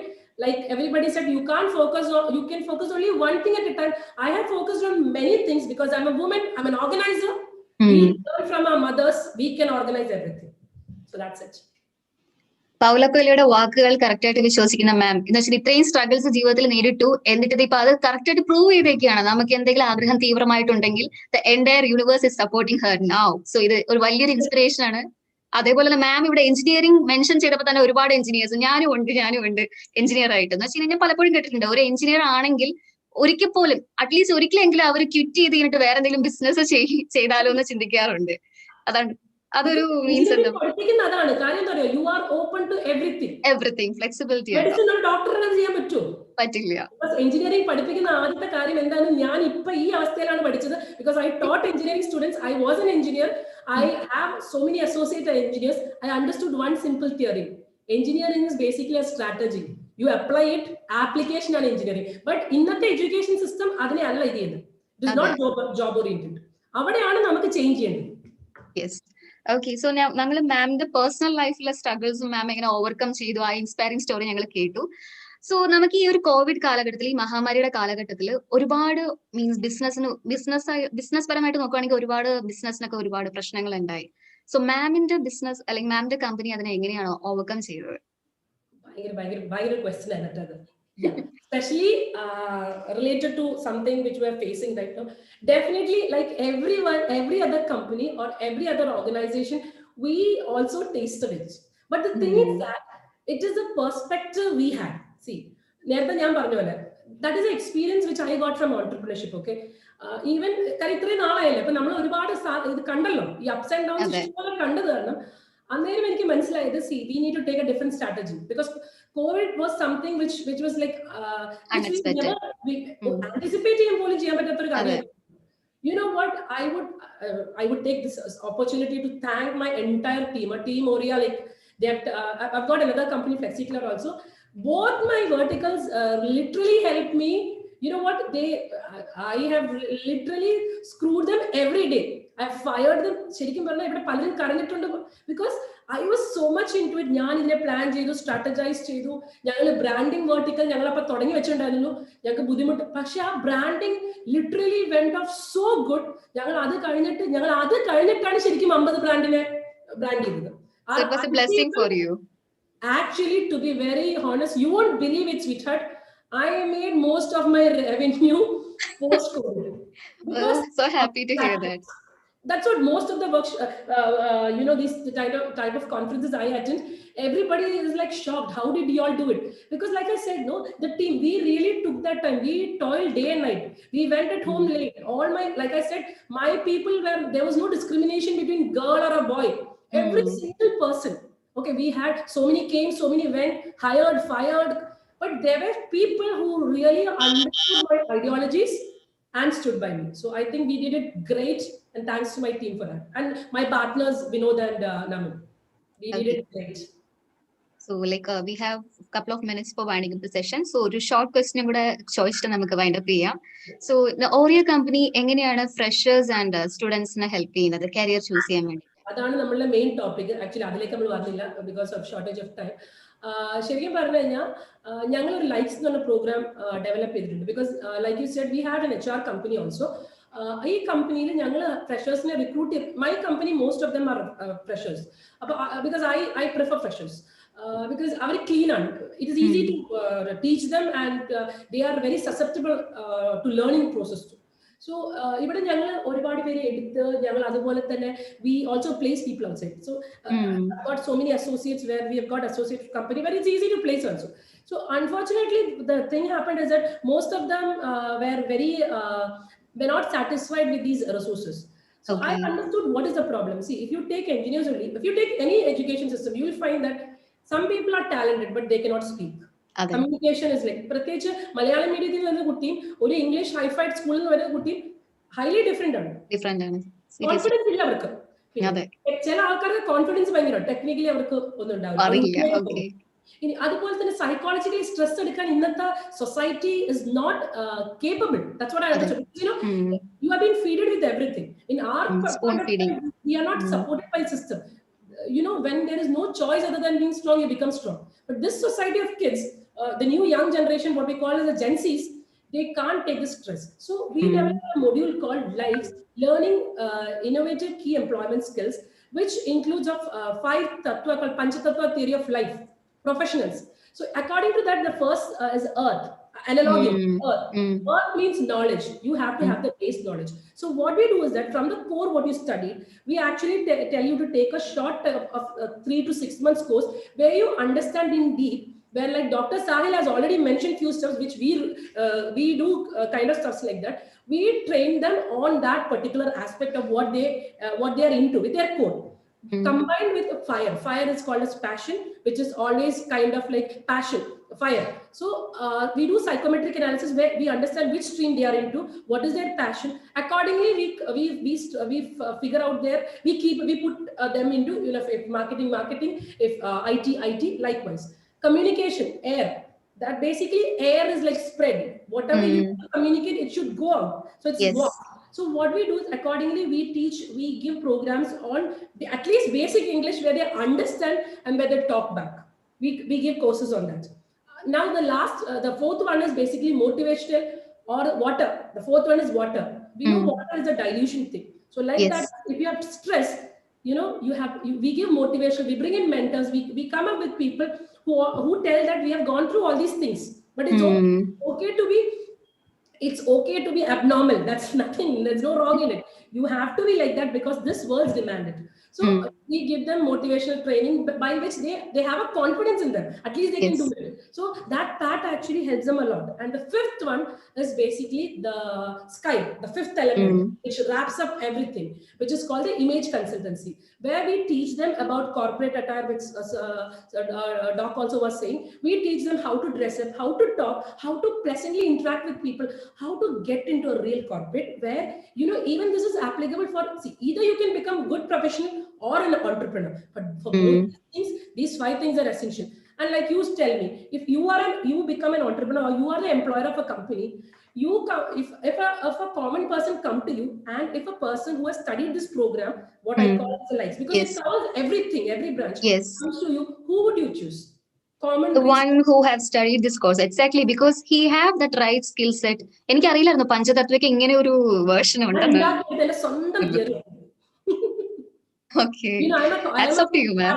Strategist too. ഞാൻ പറഞ്ഞില്ലേ, ഞാനൊരു marketing strategist കൂടിയാണ്. അപ്പൊ നമുക്ക് മനസ്സിലാക്കുന്ന എപ്പോഴും കഥകളിലൂടെയാണ്, അല്ലെങ്കിൽ analogy കൂടിയാണ്. ആ പഞ്ചതത്വം പറഞ്ഞപ്പോ നോക്കിക്കോ, ആ 5 എലമെന്റ്സ് എന്ത് ക്ലിയർ ആയിട്ട് അത് മനസ്സിലായി. ബിക്കോസ് 5 തിയറി ഉണ്ടെങ്കിൽ ഒരു ലൈഫിന് 5, ഒരു ഹ്യൂമൻ ബോഡി ഉണ്ടാക്കുന്ന 5 എലമെന്റ് ആണിത്. ഒരു പ്രൊഫഷൻ ഉണ്ടാക്കുന്ന 5 എലമെന്റ്സ് ആണിത്. ഇത് എന്റെ കരിയറിലും, അല്ലെങ്കിൽ ഞാൻ പോയ വ്യക്തികൾ, അസോസിയേറ്റ്സ്, ഞാൻ എന്റെ ജേർണിയിൽ പഠിച്ച ഒരു തിയറി, ഞാൻ അതിനെ ഒരു മോഡൽ ആക്കി ഒരു ലൈഫ്സ് എന്ന program, learning lifes. I made it lives because there is something which is happening called FB lives. So I put it lives and I expanded. It's called learning innovative key employment skills. So I am looking forward for freshers, and I implemented it in this company, my own company. I implemented in my other company, FlexiCloud, and we have trained people here. If you check, seriously, I'm talking about, if you want, you can take testimonials from our own staffs. We train them here. We have placed so many in our associate companies, in different companies, in corporates, after training them like this. So this has really worked.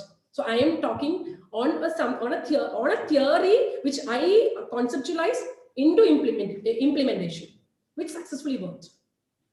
Seriously ma'am, ഇങ്ങനെ ഒരു പഞ്ചതത്വ എന്നുള്ള ഇങ്ങനെ ഒരു concept ഉണ്ടെന്ന് എനിക്ക് അറിയില്ലായിരുന്നു. Seriously ഇത് ചെയ്തിട്ടുണ്ടെങ്കിൽ ഒരു മൾട്ടിവേരിയസ് ഡൊമൈനിൽ എക്സ്പീരിയൻസ്ഡ് ആയിട്ടുള്ളതും സ്വന്തം ലൈഫ് തന്നെ പരീക്ഷിച്ച് പ്രൂവ് ചെയ്ത ഒരു വ്യക്തിയാണ് നമ്മുടെ മുന്നിലിരിക്കുന്നത്. Very inspiring personality. ആൻഡ് നമ്മുടെ കമന്റ് ബോക്സ് ഫുൾ ഇങ്ങനെ means overloaded with appreciations. Thank you so much. Seriously, see, I believe in transformation. ഞാൻ ഈ സിസ്റ്റം ഉണ്ടാക്കിയത്, ഞാൻ ഈ entrepreneurship-ന്റെ, ഞാൻ എപ്പോഴും പറയുന്നത് പൈസയ്ക്ക് വേണ്ടിയിട്ടില്ല. See, I come from a fair good family where money is there, but for me, creating a system was important, because if I could transform one person's life, you know what, I will be known till then, okay, because you know that is an idol or a role model, or maybe a person, a mentor, because ആ ഒരു transformation ഉണ്ടാക്കാൻ നമുക്ക് ഏതെങ്കിലും, how much ever you pay me, but a mental satisfaction which I give a person, can that satisfaction be to anything? So I created this system only for people to acknowledge. You paranjalla naale when you expire from this world, people would say, okay, she was different, she proved it. At least, like you said, there should be a number of me's coming up with new ideas. You should never fear, never come across even your own people. Everybody will demotivate. And I will quote one more Vijay's dialogue. I am a very great fan of Vijay.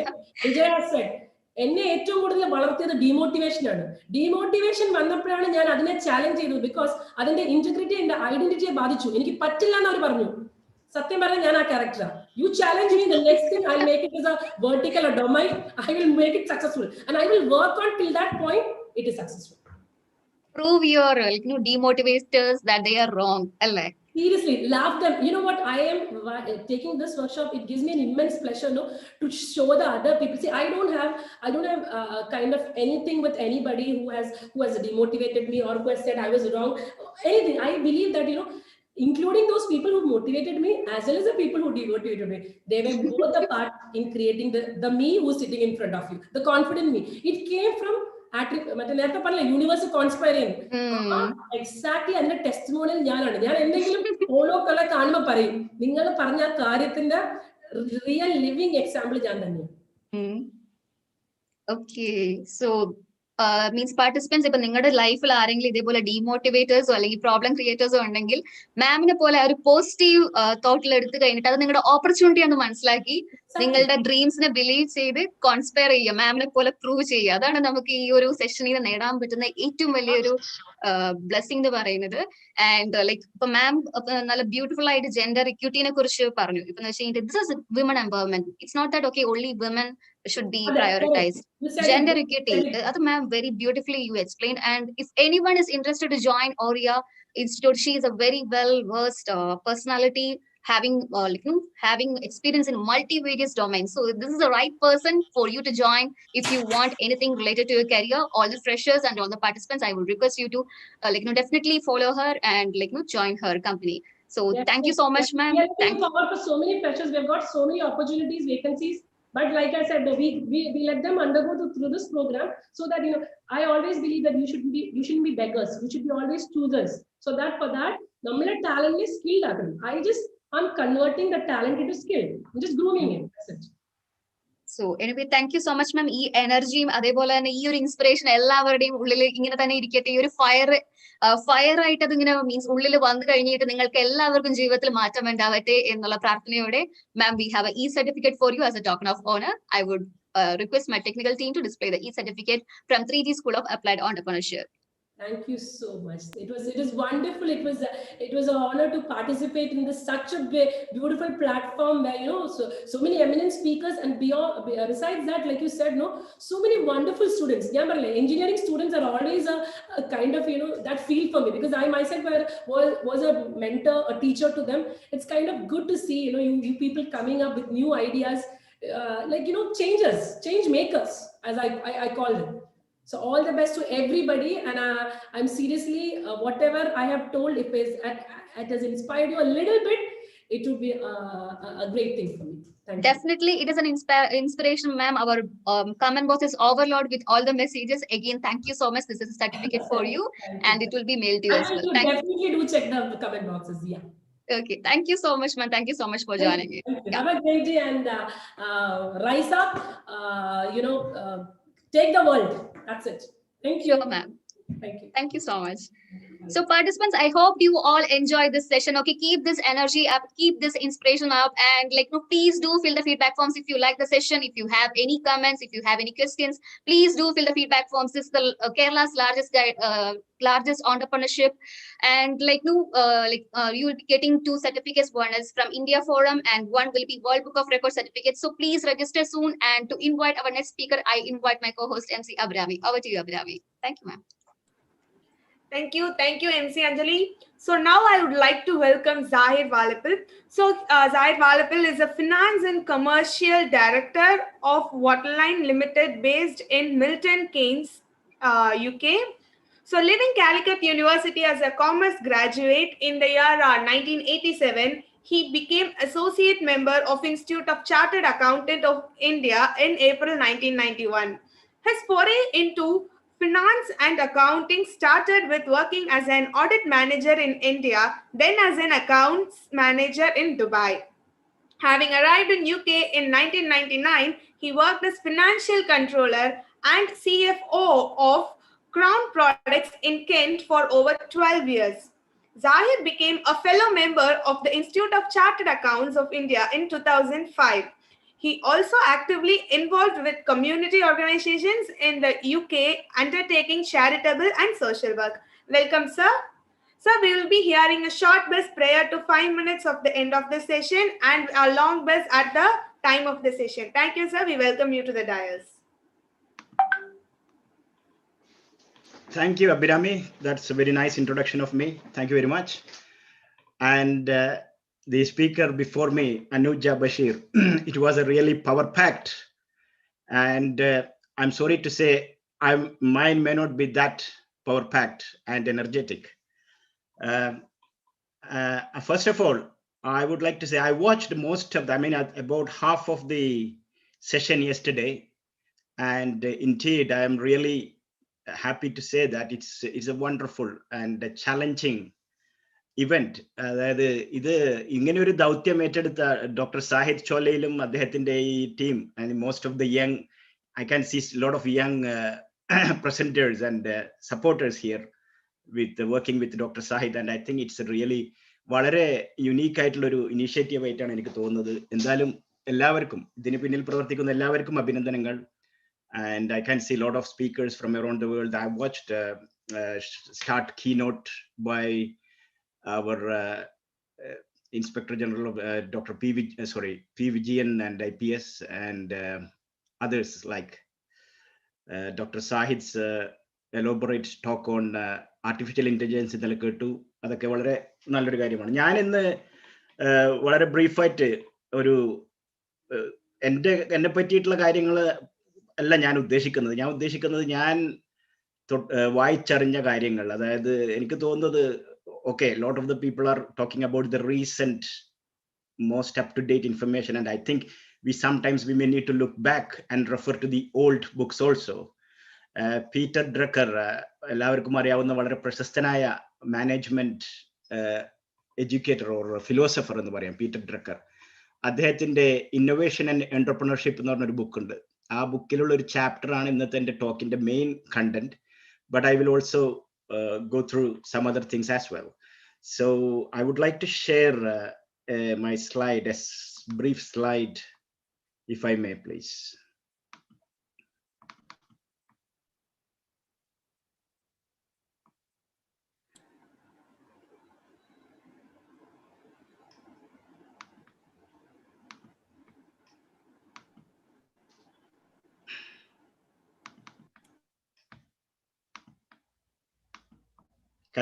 Can everyone see? Yes, sir, we are able the slide, to yeah? see. Now, we are able to see. Okay, now impact of COVID is, explain ചെയ്യേണ്ട ആവശ്യമില്ല. It's going to change. വളരെ മാറ്റങ്ങൾ സംഭവിച്ചുകൊണ്ടിരിക്കുകയാണ് business world.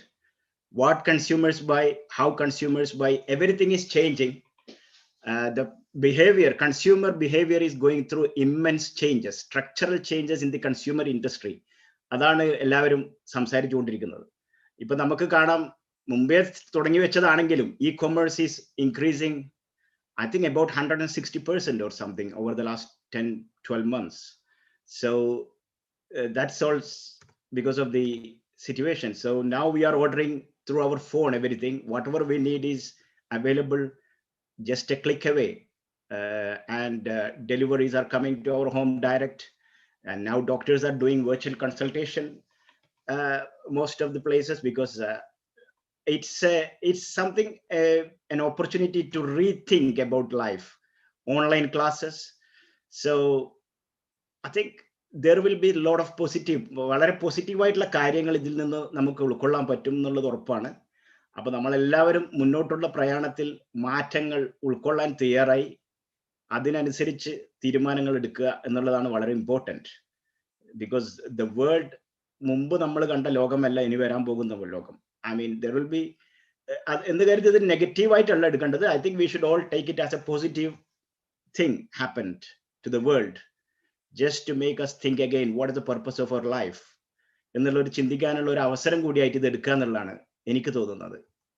പിന്നെ next നമ്മൾ ഒരു സംരംഭം ആരംഭിക്കണം എന്ന് ചിന്തിക്കുമ്പം അതിന്റെ എന്താണ് പർപ്പസ് എന്നുള്ളത്, എന്തുകൊണ്ടാണ് നമുക്ക് അങ്ങനെ തുടങ്ങാൻ തോന്നുന്നതെന്ന് പലപ്പോഴും നമ്മൾ ഒന്ന് ആലോചിക്കേണ്ട ഒരു വിഷയമാണ്. പലരും ഫൈനാൻഷ്യൽ ബെനിഫിറ്റ് ആണ് ഏറ്റവും ടോപ്പ് ഓഫ് ദ ലിസ്റ്റ് ആയിട്ട് കാണുന്നത്.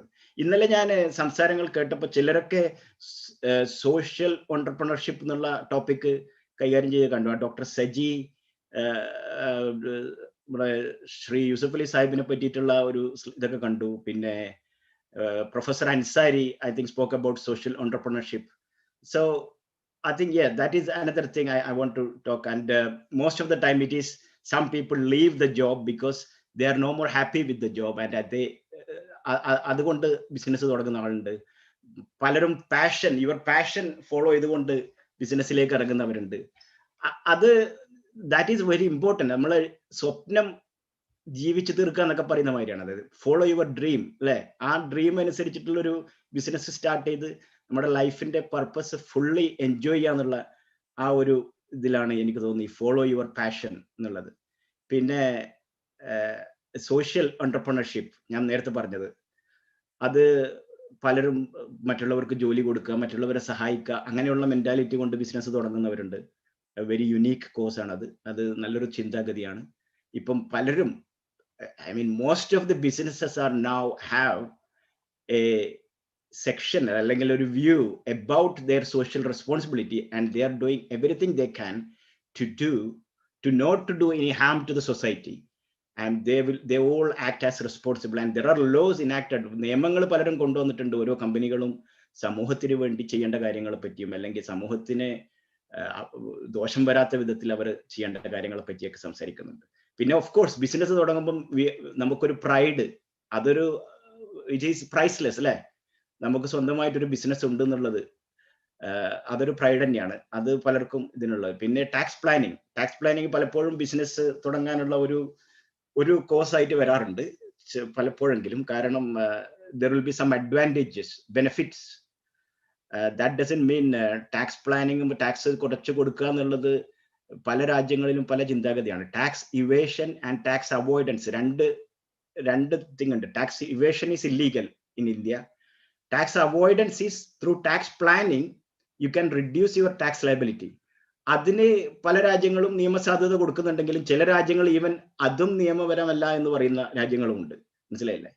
അതായത് don't do anything to reduce your tax liability എന്ന് പറയുന്ന രാജ്യങ്ങളുണ്ട്. I don't know, I mean that is the legal context actually. പിന്നെ flexibility and freedom, this is another important element of one thinking about starting business അല്ലേ. അതായത് നമുക്ക് നമ്മളുടേതായ സ്വാതന്ത്ര്യം, ജീവിതത്തിൽ നമുക്ക് ഫ്ലെക്സിബിലിറ്റി, നാം തീരുമാനിക്കും ബിസിനസ്സിന് ആവശ്യമായ രീതിയിൽ നമുക്ക് എവിടെ നിന്ന് വർക്ക് ചെയ്യാൻ പറ്റും.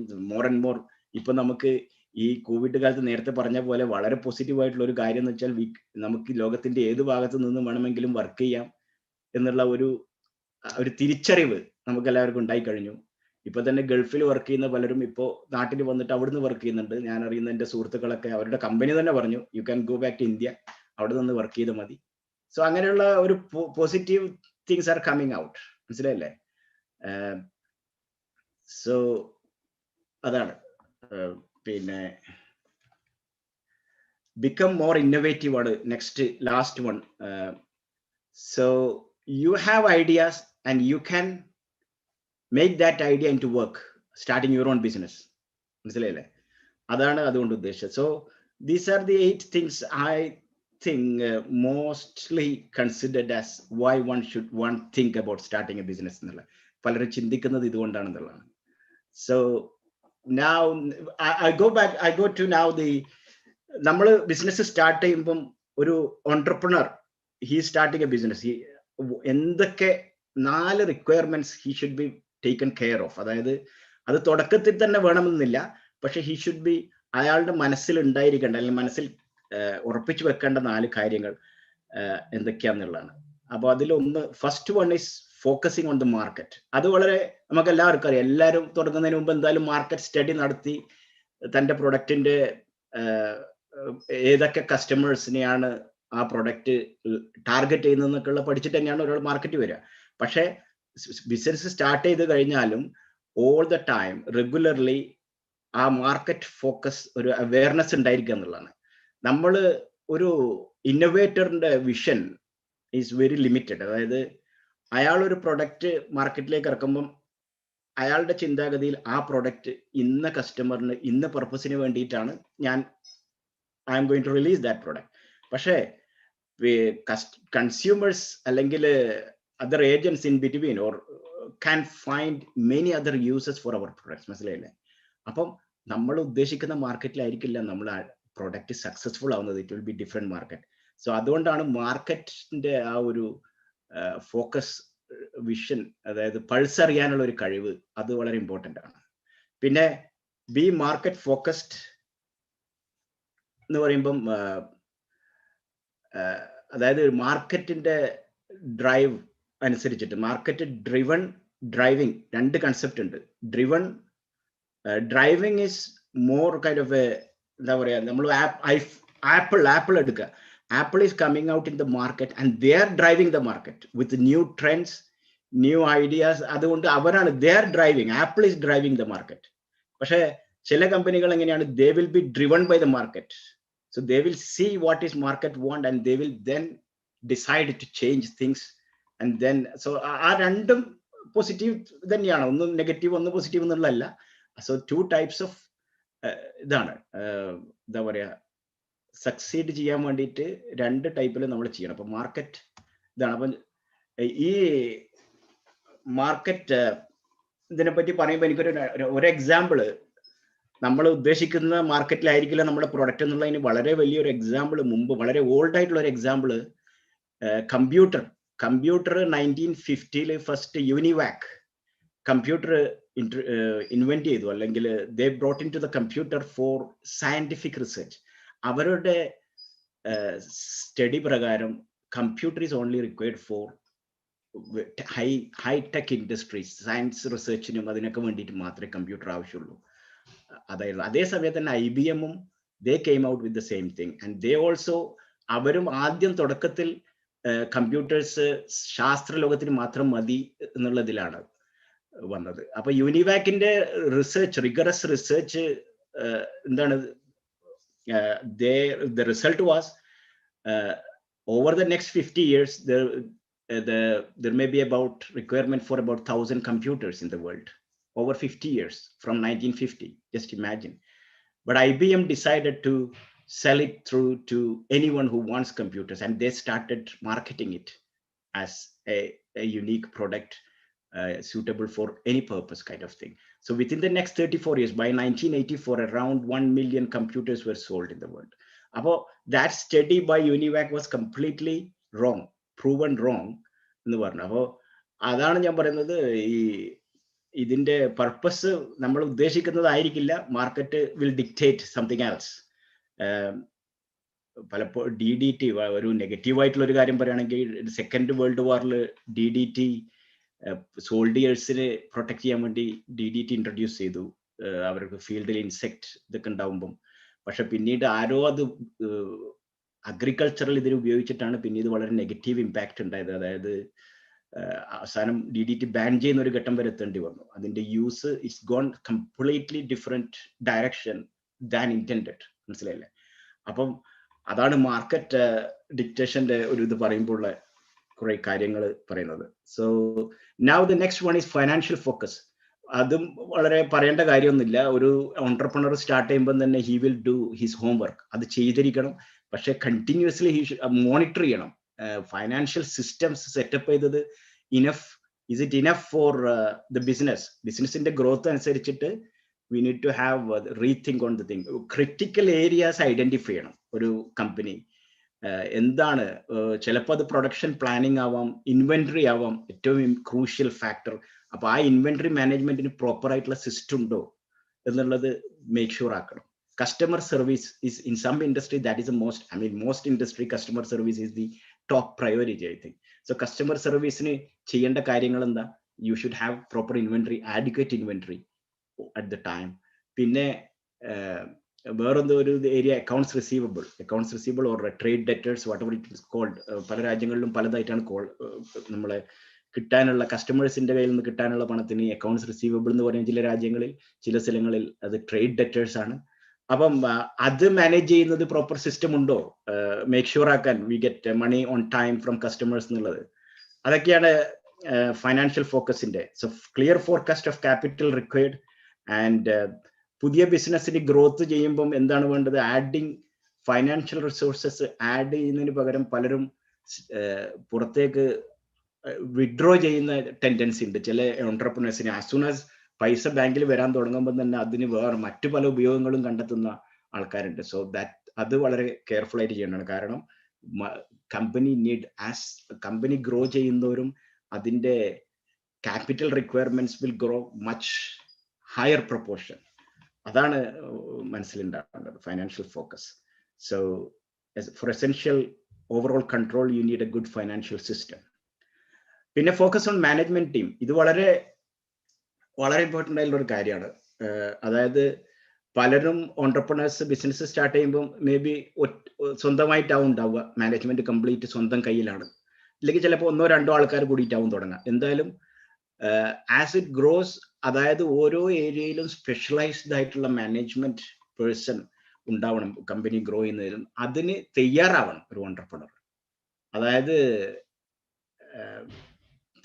മുമ്പത്തെ ഒരു കഥ പീറ്റർ ഡ്രക്കൻ്റെ ബുക്കിലുള്ള ഒരു example Thomas Alva Edison bulb കണ്ടുപിടിച്ചപ്പോഴുള്ള ഒരു കഥയായിരുന്നു. അദ്ദേഹം ഒരിക്കലും മാനേജ്മെന്റ് ടീമിനെ വെക്കാൻ തയ്യാറായിരുന്നില്ല. കാരണം അദ്ദേഹത്തിന് പിന്നെ സ്വന്തമായിട്ട് ബിസിനസ് മാനേജ് ചെയ്യാന്നുള്ള ഒരു ഐഡിയ ഉണ്ടായിരുന്നുള്ളൂ. പക്ഷെ കമ്പനി നല്ലൊരു പ്രൊഡക്റ്റ് ആയിട്ട് പോലും കമ്പനി പരാജയത്തിലേക്ക് നീങ്ങുമ്പോഴാണ് അദ്ദേഹത്തിന് ഇതിന്റെ ഒരു ഇത് മനസ്സിലായത്. അതായത് I can only do this much. I need someone else, or I need more people to manage the business. So with that great invention of light bulb, he couldn't succeed, even though there was high demand. The company was failing, and he rethought and set up a management team. So management teamine പറ്റിയിട്ട് business തുടങ്ങി കുറച്ച് കഴിയുമ്പോൾ തന്നെ ചിന്തിച്ച് തുടങ്ങേണ്ടതുണ്ട്. കാരണം it will take time to bring in someone to build the team. മനസ്സിലായില്ല, അതിനുള്ള സമയമെല്ലാം ഉണ്ടാവും. അപ്പൊ അതൊക്കെ ഒരു മാനേജ്മെന്റ് ടീം എന്നുള്ളത് വളരെ ഇതായിട്ട് ചെയ്യേണ്ട ഒരു കാര്യമാണ്. പിന്നെ so it is like a preventive medicine to foresee what needs to be done and act accordingly well in advance. So ഏറ്റവും ക്രിട്ടിക്കൽ ആയിട്ടുള്ള ഒരു ബിസിനസിന്റെ കാര്യങ്ങൾ selling, procurement, people management and money management, ഈ 4 മേഖലകളിൽ വളരെ എക്സ്പീരിയൻസ് ഉള്ള, വളരെ എക്സ്പെർട്ടൈസ് ഉള്ള ആൾക്കാർ തന്നെ ഉണ്ടാവണം എന്നുള്ളത് വളരെ ഇമ്പോർട്ടൻ്റ് ആണ്. And one cannot do everything alone എന്നുള്ളത് മനസ്സിലാക്കുക, അതിനനുസരിച്ച് പ്രവർത്തിക്കുക എന്നുള്ളതാണ്. The last request is you had to think. ഒരു entrepreneur എപ്പോഴും സ്വയം ചോദിക്കേണ്ട ചോദ്യമാണ്, വാട്ട് ക്യാൻ ഐ കോൺട്രിബ്യൂട്ട്? അതായത് എനിക്കെന്ത് എക്സ്പെർട്ടൈസ് ആണുള്ളത്, എൻ്റെ കഴിവെന്താണ്, ഈ ബിസിനസ്സിന് വേണ്ടി എനിക്കെന്ത് ചെയ്യാൻ പറ്റും എന്ന് ഒരു തിരിച്ചറിവുണ്ടാവുക. ഇത് മുമ്പ് പറഞ്ഞ ഫോക്കസ് ഓൺ മാനേജ്മെന്റ് ടീമിന്റെ അതിനോട് റിലേറ്റഡ് ആയിട്ടുള്ള ഒരു കാര്യമാണ്. അപ്പം അതിനനുസരിച്ചിട്ട് you should ask where I belong എന്നുള്ളത്. ഈ ഓർഗനൈസേഷനിൽ where is my position, what can I do kind of thing. അങ്ങനെയുള്ള ഒരു തിരിച്ചറിവ് ഉണ്ടാവുക എന്നുള്ളതാണ് വളരെ ഇമ്പോർട്ടൻറ്റ്. സോ ഹോണ്ട കമ്പനി ചെറിയ രീതിയിൽ 2ാം ലോക മഹായുദ്ധം കഴിഞ്ഞപ്പം ജപ്പാൻ വളരെ പരാജയത്തിന്റെ ഒരു ഡാർക്കസ്റ്റ് ഡേയ്സ് ഓഫ് ജപ്പാൻ എന്ന് പറയുന്നത് 2ാം ലോക മഹായുദ്ധം കഴിഞ്ഞ ആ തോൽവിയുടെ ഇതിൽ നിൽക്കുമ്പോഴാണ് സോയിച്ചിറോ ഹോണ്ട സ്റ്റാർട്ടഡ് ഹോണ്ട കമ്പനി. പക്ഷേ അദ്ദേഹം തുടങ്ങുന്നതിന് മുമ്പ് തന്നെ തിരിച്ചറിഞ്ഞു, എനിക്ക് ഒരു കമ്പനി നടത്താനുള്ള കഴിവില്ല. Have a scientific and innovative mind, but ഒരു കമ്പനി, ഒരു ഓർഗനൈസേഷൻ റൺ ചെയ്യണമെങ്കിൽ I need someone else. So he got someone to run the company with him. മനസ്സിലായില്ലേ? അത് അദ്ദേഹം തുടങ്ങുന്നതിന് മുമ്പ് ഒരു 40 വർഷം മുമ്പ് 1903 Henry Ford did the same. When he started Ford company, he brought in someone and they did. McDonald's owner Crocs, McDonald's owner, അദ്ദേഹം ഇതുപോലെ തിരിച്ചറിഞ്ഞ് എന്താ ചെയ്തത്? അദ്ദേഹം ചെയ്തത് president, he was the president of the McDonald's, പക്ഷേ everything else managed by other people. അദ്ദേഹം ചെയ്തത് ഒരു market consciousness of the company, visit restaurants, 2 or 3 restaurants every week, meet customers, talk to them and look at the cleanliness of the restaurants and every aspects. അതാണ് അദ്ദേഹം ആകെ ചെയ്തിരുന്ന ജോലി. അപ്പൊ അതിലൂടെ അദ്ദേഹം പലതും മനസ്സിലാക്കി ആ ഒരു ഇംപ്രൂവ്മെന്റ്സ് കമ്പനീസ് നടത്തിക്കൊണ്ട് അതിന്റെ വിജയത്തിലേക്ക് നയിക്കുകയായിരുന്നു അദ്ദേഹം ചെയ്തത്. Edwin land Polaroid camera start ചെയ്ത കമ്പനി സ്റ്റാർട്ട് ചെയ്ത ആള്, അദ്ദേഹം ചെയ്തത് ഇത് തന്നെയാണ്. അതായത് he realized his job is scientific. So he started a laboratory and he worked as a consultant of the company, leaving the management to an expert team of managers. മനസ്സിലായില്ലേ? So ഈ 4 കാര്യങ്ങൾ ആണ് ഒരു ബിസിനസിന്റെ ഒരു entrepreneurial management of the new venture. അതായത് ഒരു venture തുടങ്ങുമ്പം മനസ്സിലുണ്ടായിരിക്കേണ്ട അല്ലെങ്കിൽ ശ്രദ്ധിക്കേണ്ട കാര്യങ്ങൾ. ഇത് ഈ പുസ്തകം പഴയ പുസ്തകമാണ്, ബട്ട് ഐ തിങ്ക് ഈ നോളജ് ഈസ് സ്റ്റിൽ വാലിഡ്. മനസ്സിലായില്ലേ? ഇത് ഒരിക്കലും ഔട്ട്ഡേറ്റഡ് ആവുമെന്ന് എനിക്ക് തോന്നുന്നില്ല. കാരണം it's such A really nice written book, I would say. So before I leave my talk, I want to just share 2 books. I would like to recommend 2 books to you to read when you get time. One is Peter Drucker's The Effective Executive. It's a really concise ബുക്കാണ്, വളരെ വലിയ ബുക്കൊന്നുമല്ല, very simple ലാംഗ്വേജിൽ ഇത് ചെയ്തിട്ടുള്ള ഒരു ബുക്കാണ്. So I think everyone should find time to read this book. And another one is, എല്ലാവർക്കും അറിയുന്ന ഒരു ബുക്കാണിത്, 40 മില്യൺ കോപ്പിയോളം വിറ്റഴിഞ്ഞ സ്റ്റീഫൻ ആർ കോവയുടെ the 7 habits of highly effective people. ഈ പുസ്തകം ശരിക്കും ഒരാൾ മനസ്സിരുത്തി വായിച്ച് അതനുസരിച്ച് ജീവിതത്തിൽ പകർത്തുകയാണെങ്കിൽ it will change the way you live. മനസ്സിലായില്ലേ? അതായത് ഒരു 7 ഹാബിറ്റ്സ്, ഞാൻ ക്വിക്ക്ലി വേണമെങ്കിൽ 7 habits, if I have time, I may be running out of time, please let me know. 7 habits, quickly I will go through the 7 habits. One is the be proactive. Be proactive. ഞാൻ last week Stephen R കോവയുടെ son Sean Covey ഒരു webinar ഉണ്ടായിരുന്നു, ഒരു 1 hour webinar about his dad's book 7 habits. So he go through the 7 habits again, and he was, when it comes to be proactive, he said an example in 1665 Isaac Newton ഐസൊലേഷനിൽ ഇരുന്നപ്പം കണ്ടുപിടിച്ച calculus കണ്ടുപിടിച്ച കഥ. So B proactive എന്നുള്ളതിന് ഒരു example അതാണ് പറഞ്ഞത്. Number 2, begin with end in mind. You always know where you are going. അതാണ് number 2. Put first things first. Prioritise. എന്താ പറയാ, ഒരു അതിനുള്ളൊരു കഴിവ്, കാര്യങ്ങൾ പ്രയോറിറ്റൈസ് ചെയ്യാനുള്ള ഒരു കഴിവ് ഉണ്ടാക്കുക എന്നുള്ളതാണ്. Think win win. Think win-win means when 2 people are getting together, both of them should have in the end win from that relationship. ആ രീതിയിലാണ് എല്ലാ പാർട്ട്ണർഷിപ്പും എല്ലാം ചിന്തിക്കേണ്ടതും ഡോക്യുമെന്റ് ചെയ്തതും. Both parties should win. മനസ്സിലായില്ലേ? ആ ഇതിൽ മുന്നോട്ട് പോവുക. Seek first to understand, then to be understood.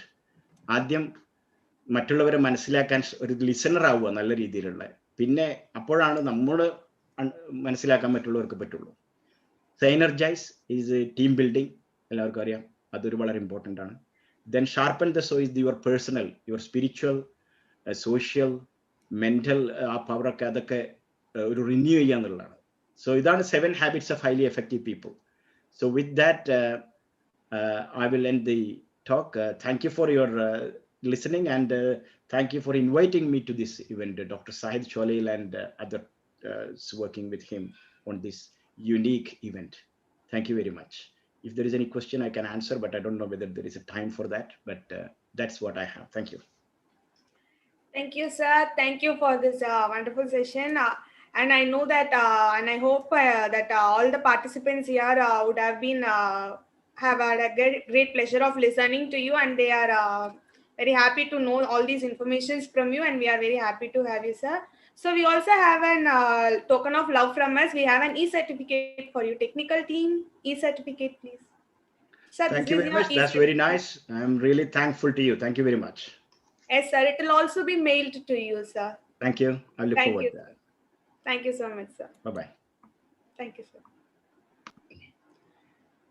So guys, this is Kerala's largest entrepreneurship global e-summit 2020. This is a World Book of Record event. Those who haven't registered yet, please register soon.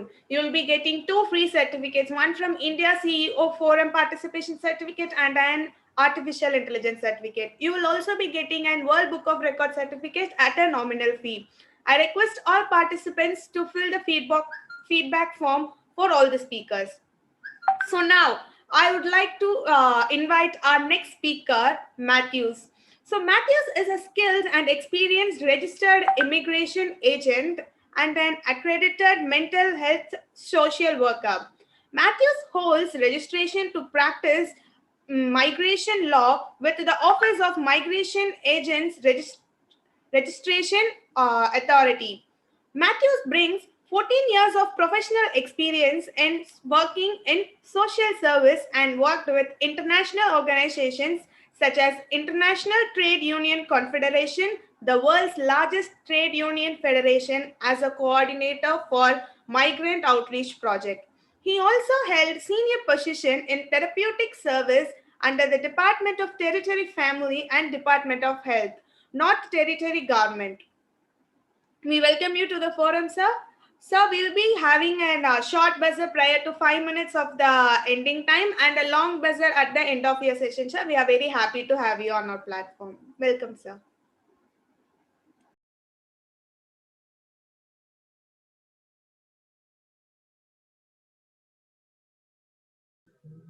Can you hear me? Yes, sir, we are able to hear you, sir. All right. So just looking. Yeah. Sorry, I'm മലയാളത്തിലാണല്ലോ അല്ലേ? Yes, sir. മലയാളത്തില് സംസാരിക്കാം, കുഴപ്പമില്ല. Okay, ഞാൻ ഔട്ട്സൈഡിലാണ്. Sorry, ഞാൻ അതുകൊണ്ട് എന്റെ background എന്റെ കാറാണ്. So apology for that. So നമ്മൾ ഇന്ന് സംസാരിക്കുന്നത് ഓസ്ട്രേലിയയുടെ ഓപ്പർച്യൂണിറ്റീസ് ആൻഡ് ഓസ്ട്രേലിയയിലുള്ള സ്റ്റുഡന്റ് ഓപ്പർച്യൂണിറ്റീസും അതിനുള്ള കരിയർ ഗ്രോത്തിനെ പറ്റിയുള്ള ഒരു എപ്പിസോഡാണ്, അല്ലെങ്കിൽ ഒരു ടോക്കാണ്. ഞാൻ ഈ ഒരു സെക്ഷൻ കുറച്ചുകൂടി ഇന്ററാക്റ്റീവ് ആയിട്ട് ഒരു കുറച്ച് ക്വസ്റ്റ്യൻ ആൻസർ ടൈപ്പ് ഉള്ള ഒരു രീതിയിലേക്ക് കൊണ്ടുപോകാനായിരിക്കും എനിക്ക് കുറച്ചുകൂടെ താല്പര്യം. അപ്പം എനിക്ക് തോന്നുന്ന എല്ലാവർക്കും ഇതിന് അൺമ്യൂട്ട് ചെയ്ത് കൊടുക്കാൻ പറ്റുന്ന ഒരു ഇതാണെന്ന് തോന്നുന്നു അല്ലേ? സർ, ഞങ്ങൾ ഇവിടെ മീൻസ് എന്താ പറയാ, വരുന്ന ക്വസ്റ്റ്യൻസ് സാറിന് ഞങ്ങൾ ഹെൽപ്പ് ചെയ്യാം, വായിച്ചിട്ട് ഹെൽപ്പ് ചെയ്യാം. ബിക്കോസ് ഇതൊരു വെബിനാർ ഫോർമാറ്റ് ആണ്. അവർ കമന്റ് ബോക്സിലൂടെ ആയിരിക്കും അവർ നമ്മളോട് കമ്മ്യൂണിക്കേറ്റ് ചെയ്യുക. Okay then good. സോ ഓസ്ട്രേലിയയെ സംബന്ധിച്ചിടത്തോളം നിങ്ങൾക്കറിയാം, നമ്മളുടെ ഈ ഒരു നൂറ്റാണ്ടിലെ ഏറ്റവും ഗ്രോത്ത് ഉള്ള ഒരു രാജ്യങ്ങളിൽ ഒന്നായിട്ടാണ് കൺസിഡർ ചെയ്യുന്നത്. ഇപ്പൊ US എക്കോണമിക്ക് ശേഷം UK എക്കോണമിക്ക് ശേഷവും ഏറ്റവും കൂടുതൽ ഗ്രോത്ത് ഉണ്ടാവുന്ന ഒരു എക്കോണമിയാണ് ഓസ്ട്രേലിയയുടെ എക്കോണമി. സോ അവിടെ ഓസ്ട്രേലിയയിലെ ഏറ്റവും കൂടുതൽ ഓപ്പർച്യൂണിറ്റീസ് വരാൻ പോകുന്നത് ഓസ്ട്രേലിയയുടെ ലൈക്ക് GDPയും ഓസ്ട്രേലിയയുടെ എക്കോണമി ഡെലിവറി ചെയ്യുന്നത് ഇവിടുത്തെ മൈനിങ് ഇൻഡസ്ട്രീസ് ആണ്. സോ നമുക്കറിയാം ലിഥിയം, ഗോൾഡ്, അങ്ങനെയുള്ള എല്ലാത്തരം മിനറൽസും ഏറ്റവും കൂടുതൽ ഉള്ള ഒരു രാഷ്ട്രമാണ് ഓസ്ട്രേലിയ. അപ്പം ഇതുവരെയും ഓസ്ട്രേലിയയുടെ ഒരു 10% പോലും എക്സ്പ്ലോർ ചെയ്തിട്ടില്ല ലാൻഡ് ലൈക്ക് അത്തരം ഏരിയാസിൽ. സോ ഓസ്ട്രേലിയയുടെ എക്കോണമിയും ഓപ്പർച്യൂണിറ്റിയും എപ്പോഴും മൈനിങ്ങിലാണ് ഉള്ളത്. അപ്പൊ അതുകൊണ്ട് തന്നെ ഇപ്പം ഈ 1990s മുതൽ 1990 മുതലാണ് ഓസ്ട്രേലിയയിലേക്ക് ഇന്ത്യയിൽ നിന്നുള്ള മൈഗ്രേഷൻ കൂടുതലായി വന്നു തുടങ്ങിയത്. മെയിനായിട്ട് നമ്മൾ US-ലും UK-ലും ഉള്ളതുപോലെ തന്നെ നമ്മുടെ മൈഗ്രേഷൻ മെയിനായിട്ടും ആൾക്കാർ ഇവിടെ വന്ന ഹെൽത്ത് കെയർ സെറ്റിലാണ്. നമ്മുടെ നഴ്സസ് ആണ് ഏറ്റവും കൂടുതലായിട്ട് ഓസ്ട്രേലിയയിലേക്ക് ആദ്യമായി വന്നതും ഇവിടുത്തെ സിറ്റിസൺഷിപ്പ് എടുത്ത് ഇവിടെ സെറ്റിൽ ആയതും നഴ്സിംഗ് ബാക്ക്ഗ്രൗണ്ടിലുള്ളവരാണ്. ഇപ്പൊ ഇപ്പോഴും നഴ്സസിന് വളരെ ഒത്തിരി അധികം ഓപ്പർച്യൂണിറ്റീസ് ഉള്ള രാജ്യമാണ് ഓസ്ട്രേലിയ. നമ്മുടെ അമേരിക്കയിലെ പോലൊരു സിസ്റ്റം അല്ല, ഇത് പോയിന്റ് ബേസ്ഡ് ആയിട്ടുള്ള മൈഗ്രേഷൻ ആണ് ഓസ്ട്രേലിയയിലുള്ളത്. ഇപ്പൊ നമ്മളുടെ പ്രത്യേകിച്ച് കേരളത്തിന്റെ സെക്ടർ നോക്കുമ്പം engineering, social work, allied health, ഇപ്പൊ ഓഡിയോളജി, സ്പീച്ച് പതോളജി, ഫിസിയോതെറാപ്പി, അങ്ങനെയുള്ള അത്തരം ഏരിയ എന്നുള്ളവർക്ക് അധികമായിട്ട് ഓസ്ട്രേലിയയിലേക്ക് കടന്നു വരുന്നുണ്ട്. അപ്പം ഞാനൊരു ജനറൽ ആയിട്ട് ഒരു ബ്രീഫായിട്ട് അതിനെപ്പറ്റി പറയാം. നോർമലി ഓസ്ട്രേലിയക്ക് ഒരു സ്കിൽഡ് ലിസ്റ്റ് ഉണ്ട്, ഓസ്ട്രേലിയൻ മൈഗ്രേഷൻ എങ്ങനെ നടക്കുന്നു എന്നുള്ളതിനെ പറ്റി. സ്കിൽഡ് ലിസ്റ്റ് എന്ന് പറയുമ്പോൾ ഓസ്ട്രേലിയ എല്ലാ വർഷവും ഈ രാജ്യത്തിന്റെ ഷോർട്ടേജസ് കണക്കെടുത്തിട്ട് അത് ഏതേത് ഒക്കുപേഷനിലാണോ അത് ഓസ്ട്രേലിയ ഷോർട്ടേജ് ഉള്ള ഒക്കുപേഷൻ അവർ ലിസ്റ്റ് ആക്കും. ഇപ്പൊ ഫോർ എക്സാമ്പിൾ ഓസ്ട്രേലിയയുടെ ഏറ്റവും സ്കിൽഡ് ആയിട്ടുള്ള ഏറ്റവും ഷോർട്ടേജ് ഉള്ള ലിസ്റ്റിന് ഈ medium and long time occupation list എന്ന് പറയും. ആ ഒക്കുപേഷൻ ലിസ്റ്റിൽ ഏകദേശം 100 അടുത്തോളം ഒക്കുപേഷൻസ് ഉണ്ട്. പിന്നെ ജനറൽ ആയിട്ടുള്ള സ്റ്റേറ്റുകളുടെ ഷോർട്ടേജ് ഉണ്ടാവും. ആ ലിസ്റ്റും അത്തരം ഓസ്ട്രേലിയ പബ്ലിഷ് ചെയ്യും. ഇത്തരം 2 ലിസ്റ്റിലുള്ളവർക്ക് നോർമലായിട്ട് നിങ്ങൾക്ക് എല്ലാവർക്കും അറിയാം IELTS ഇംഗ്ലീഷ് ലാംഗ്വേജ് ഒരു ഇമ്പോർട്ടന്റ് ഘടകമാണ് ഓസ്ട്രേലിയയിൽ. ഇപ്പം ആദ്യം നമ്മൾ എഡ്യൂക്കേഷൻ മീറ്റ് ചെയ്യുന്നു. ഫോർ എക്സാമ്പിൾ നോർമൽ കേസസിലെല്ലാം ഓസ്ട്രേലിയയിൽ ഒരു ഡിഗ്രി, മാസ്റ്റർ ഡിഗ്രി ആവശ്യമാണ്. ബട്ട് ട്രേഡ് ക്വാളിഫിക്കേഷൻ ഉണ്ട്, ഇലക്ട്രീഷ്യൻ, അങ്ങനെയുള്ള ഒത്തിരി ട്രേഡ് ക്വാളിഫിക്കേഷൻ, അവർക്ക് ഡിപ്ലോമ മതിയാവും. പക്ഷേ IELTS ഉണ്ടാവണം. അതുപോലെ തന്നെ ഇവിടെ പലപ്പോഴും എക്സാംസ് ഉണ്ടാവും. ഇപ്പൊ നഴ്സസിനാണെങ്കിൽ ഇവിടെ 3 മാസം വന്ന് ചെയ്യുന്ന ഗ്യാപ്പ് പ്രോഗ്രാം ഉണ്ട്. അത് വന്ന് ചെയ്താൽ മാത്രമേ അവർക്ക് ഓസ്ട്രേലിയയുടെ ഇക്വലൻസി കിട്ടത്തുള്ളൂ. എഞ്ചിനീയേഴ്സിനാണെങ്കിൽ ഡയറക്ട്ലി എൻ്റെ സ്കിൽ അസസ്മെന്റ് കിട്ടും. പിന്നെ അവർ പോയിന്റ് മീറ്റ് ചെയ്യണം. ഫോർ എക്സാമ്പിൾ പോയിന്റിനെ പറ്റി ഞാൻ വിശദമായിട്ട് പറയാം.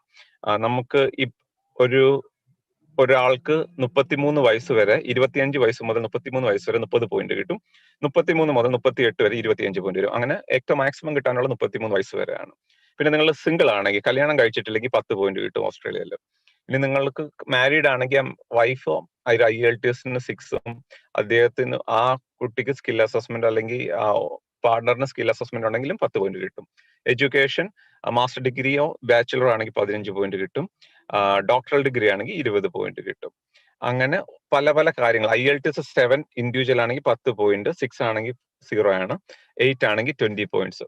അങ്ങനെ IELTS അതിന്റെ പോയിന്റ് അങ്ങനെ പല പല പോയിന്റുകൾ കാൽക്കുലേറ്റ് ചെയ്ത് ഇത്തരത്തിലുള്ള ക്രൈറ്റീരിയ ഉണ്ട്. ഇപ്പൊ ഓസ്ട്രേലിയ വന്ന് പഠിക്കുവാണെങ്കിൽ 5 പോയിന്റും, റീജിയണിൽ പഠിക്കുവാണെങ്കിൽ 5 പോയിന്റും, അങ്ങനെ പല പല പോയിന്റുകൾ ചേർത്ത് വെച്ച് ഒരു മിനിമം ഒരു ബേസ് ലൈൻ ഈസ് 65 പോയിന്റ്സ്. അത്ര ഉണ്ടെങ്കിൽ നിങ്ങൾ എലിജിബിൾ ആണ് അപ്ലൈ ചെയ്യാൻ. പക്ഷെ പലപ്പോഴും നമുക്ക് ഇൻവിറ്റേഷൻ കിട്ടുന്നത് അതൊരു 80 പോയിന്റ്സ്, 85 പോയിന്റ്സ് ഒക്കെ വരുമ്പോഴാണ്. ഓരോ ക്യൂ അനുസരിച്ച്, ഡിമാൻഡ് അനുസരിച്ചിട്ടാണ്. ഓസ്ട്രേലിയയിലെ ലോകത്ത് നിന്നുള്ള എല്ലാ രാജ്യങ്ങളിൽ നിന്നും ആൾക്കാർ അപ്ലൈ ചെയ്യുന്ന ഒരു രാജ്യമാണ് ഓസ്ട്രേലിയ. അപ്പൊ അതുകൊണ്ട് നമുക്ക് ഏറ്റവും കോമ്പീറ്റന്റ് ആയിട്ട് ഉള്ള പ്രൊഫൈലിനാണ് അവർ ഇൻവൈറ്റ് ചെയ്യുന്നത്. എന്ന് പറഞ്ഞാലും ഏറ്റവും കൂടുതൽ മൈഗ്രൻസ് കഴിഞ്ഞ 3 വർഷമായിട്ട് ഈ ഓസ്ട്രേലിയക്ക് എത്തുന്നത് നമ്മുടെ ഇന്ത്യയിൽ നിന്നാണ്. പ്രത്യേകിച്ച് നമ്മുടെ IT സെക്ടറിൽ നിന്നുള്ളവർ. IT അവർ അത്രമാത്രം, ടെക്നോളജി അവർ അത്രമാത്രം ബൂസ്റ്റ് ചെയ്യുന്നുണ്ട്. നിങ്ങൾക്കറിയാം, future of the generation, future of the ഏത് രാജ്യമാണെങ്കിലും ടെക്നോളജി ബേസ്ഡ് ആണ്. എസ്പെഷ്യലി IT ഒരു ഇമ്പോർട്ടന്റ് ഫാക്ടറാണ്. അപ്പൊ സൈൽ സാർ അന്ന് എന്നോട് സംസാരിച്ചപ്പോൾ പറഞ്ഞ പോലെ നമ്മളുടെ ഇപ്പൊ ഏറ്റവും കൂടുതൽ സൈബർ സെക്യൂരിറ്റി ത്രെട്ട് വരുവാണ്. ഇപ്പൊ ഏറ്റവും കൂടുതൽ ഓസ്ട്രേലിയയിൽ ആവശ്യമുള്ളത് സൈബർ സെക്യൂരിറ്റി സ്പെഷ്യലിസ്റ്റുകളെയാണ്. അതുപോലെ 3D ഇമേജിങ്ങും അതിന്റെ മുന്നോട്ടുള്ള കാര്യങ്ങളും എല്ലാം ഇവർ വളരെ പ്ലാൻഡ് ആയിട്ടുള്ളവരാണ്. അപ്പം നമ്മളുടെ കേരളത്തിന്റെ ഏറ്റവും വലിയ ഗുണമെന്ന് പറയുന്നത് ശരിക്കും പഠിക്കുന്ന, ശരിക്കും എഡ്യൂക്കേറ്റഡ് ആയ ഒരു എഡ്യൂക്കേഷൻ കിട്ടിയ ഒരു യൂത്ത് ഉണ്ട്. അപ്പൊ നമുക്കറിയാം, ഇപ്പൊ കേരളത്തിന്റെ ഇന്ത്യയുടെ അവസ്ഥ വെച്ച് നോക്കുമ്പം പലപ്പോഴും നമുക്ക് ആഗ്രഹിക്കുന്ന തരത്തിലുള്ള ഒരു ശമ്പളമുള്ള ചില ജോലികളുണ്ട്. എല്ലാവർക്കും അത്രത്തോളം ഒരു അടിസ്ഥാന ശമ്പളം കിട്ടുന്ന ജോലികൾ കുറവാണ്.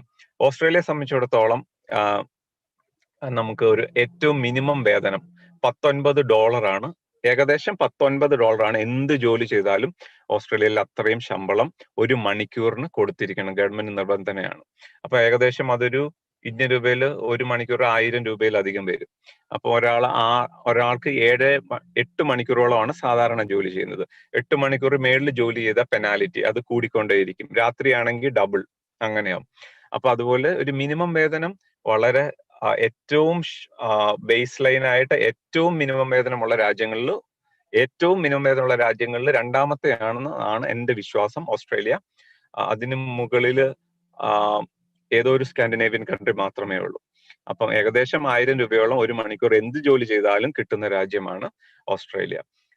അപ്പൊ ഇപ്പൊ നിങ്ങൾക്കറിയാം, നാട്ടിൽ ഇവിടുത്തെ ആപ്പിൾ പറിക്കാൻ വരുന്ന വിസ എന്നൊക്കെ പറഞ്ഞ് തട്ടിപ്പ് നടത്തുന്നത്. പക്ഷെ അങ്ങനെയുള്ള വിസകൾ ഉണ്ട്. പക്ഷെ അത് ഇന്ത്യൻ പാസ്പോർട്ട് ഹോൾഡേഴ്സിന് എലിജിബിൾ അല്ല. പ്രത്യേകിച്ച് നമ്മുടെ കേരളത്തിൽ ഈ ഇടയ്ക്ക് ഒത്തിരി അധികം തട്ടിപ്പുകൾ അതിന്റെ പേരിൽ നടത്തിയിരുന്നു. Sorry, some people are asking whether you can speak in English or in Hindi. I can speak in English if everyone comfort with that. Yes, sir. You can use both the language if you're comfortable. Okay. So, ഒത്തിരി പേരുണ്ടോ Hindi, like Malayalam അറിയാത്തവര്? കുറച്ച് participants ഉണ്ട്, like who are outside Kerala. So, like if you're comfortable, you Sorry, can use. guys. So I didn't realize that. I thought everyone is Malayalis and Malus. So I was talking about Australian migration strategies and the Australian migration pathways for the youngsters from Indian community. So I was talked about some occupational list, which is a skilled occupational list in Australia. Then the point system in Australia, like how much point you require to come into Australia. So I was saying to everyone, like there is a great opportunity for Indian youngsters to come to Australia and work. And you cannot work So most of the times in India, the people think the Western countries is like Dubai or like like all the GCC countries. So they always ask us whether they can get a job here. So it's not like that in Australia. You won't get a job unless you have a visa. So how to get a visa? That is a hard part. To get a visa, you need to have a skilled occupation which is listed in Australia skilled list, and you also need to have the IELTS, and you also need to have a skill assessment. Skill assessment is a mechanism which determine your qualification and experiences are equivalent to an Australian one. So if you pass all of that things, you will definitely get into Australia.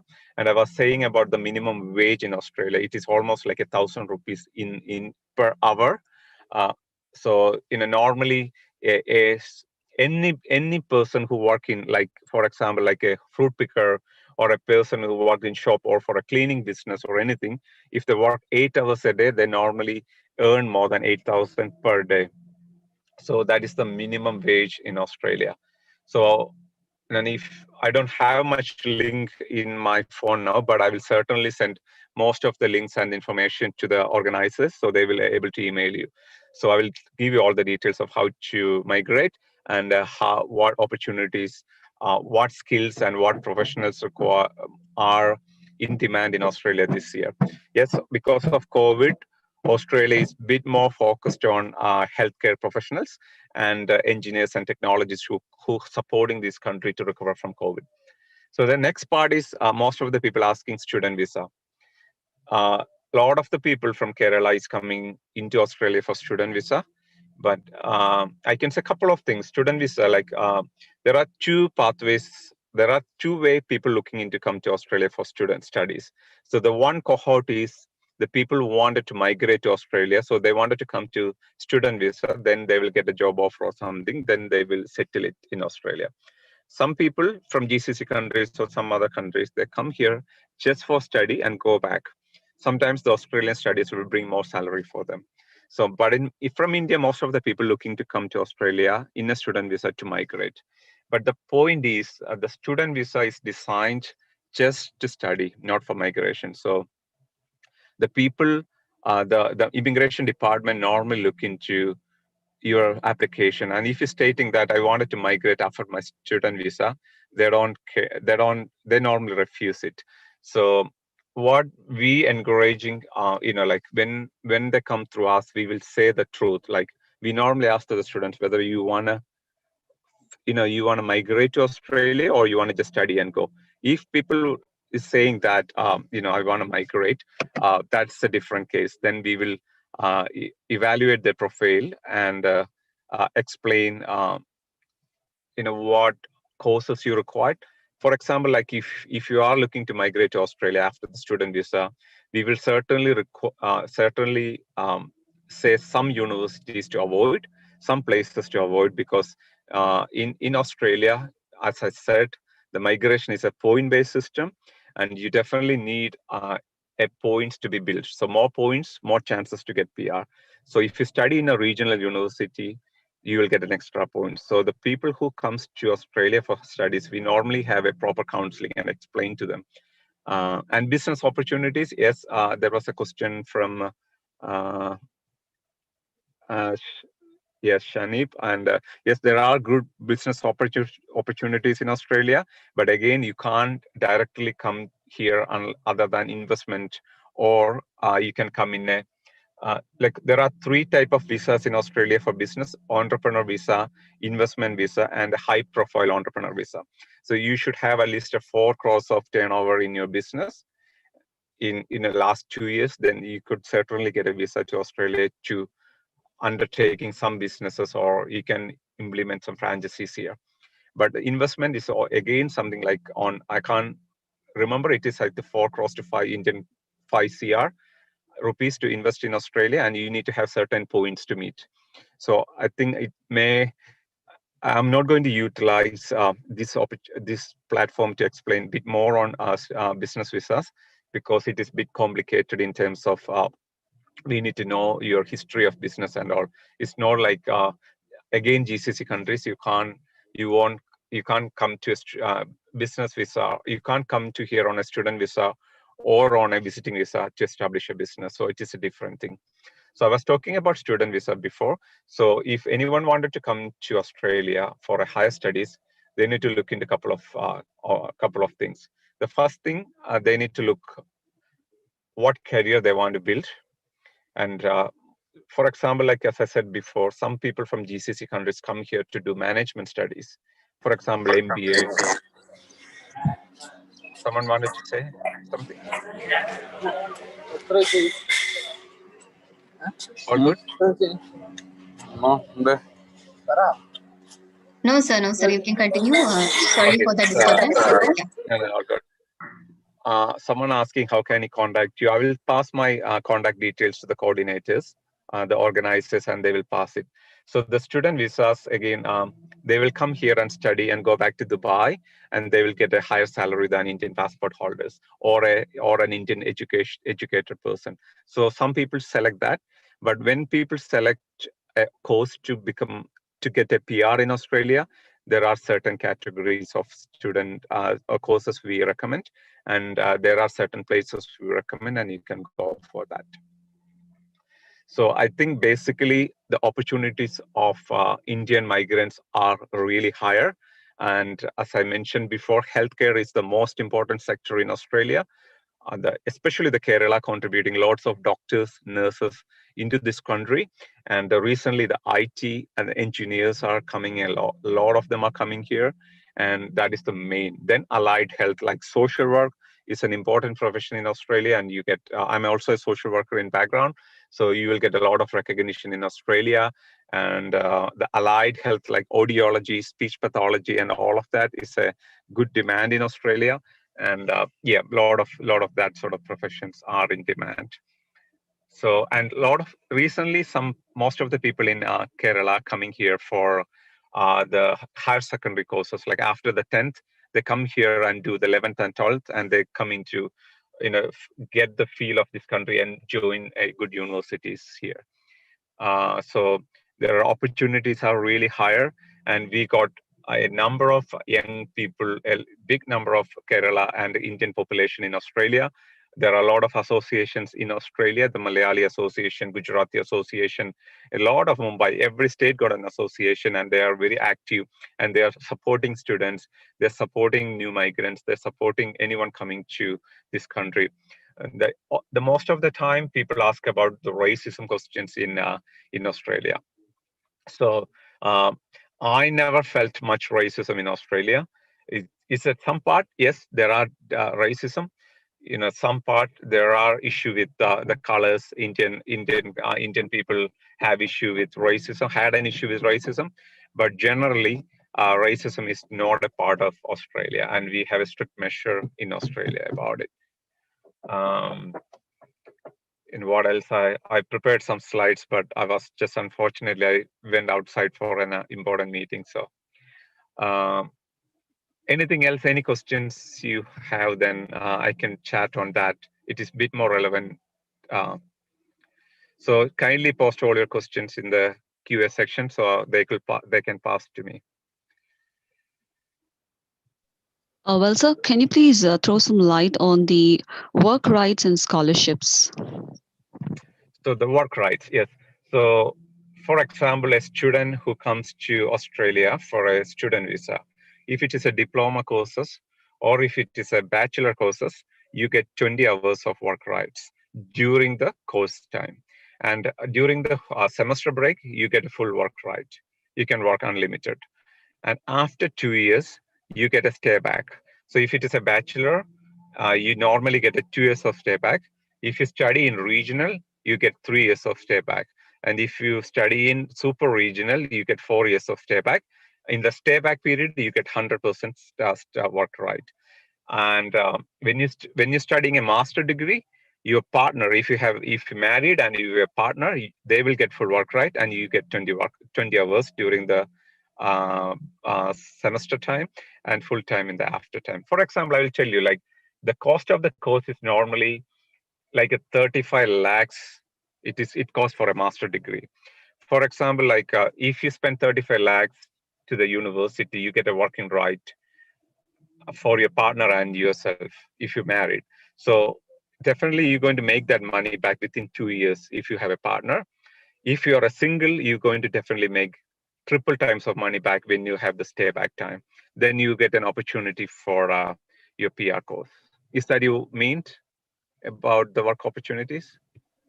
Yes, sir, that's perfect. Yeah, that's perfect. Yeah. So there's one more question here saying, like, is there a website for all these details in one place? So can we have anything like that? No. Look, what happened is the Australian immigration system always changes. The law changes all the time. It depends on the need of the community. So there is no single place you could search it, but you could always come to the immigration website. They will have all the updates.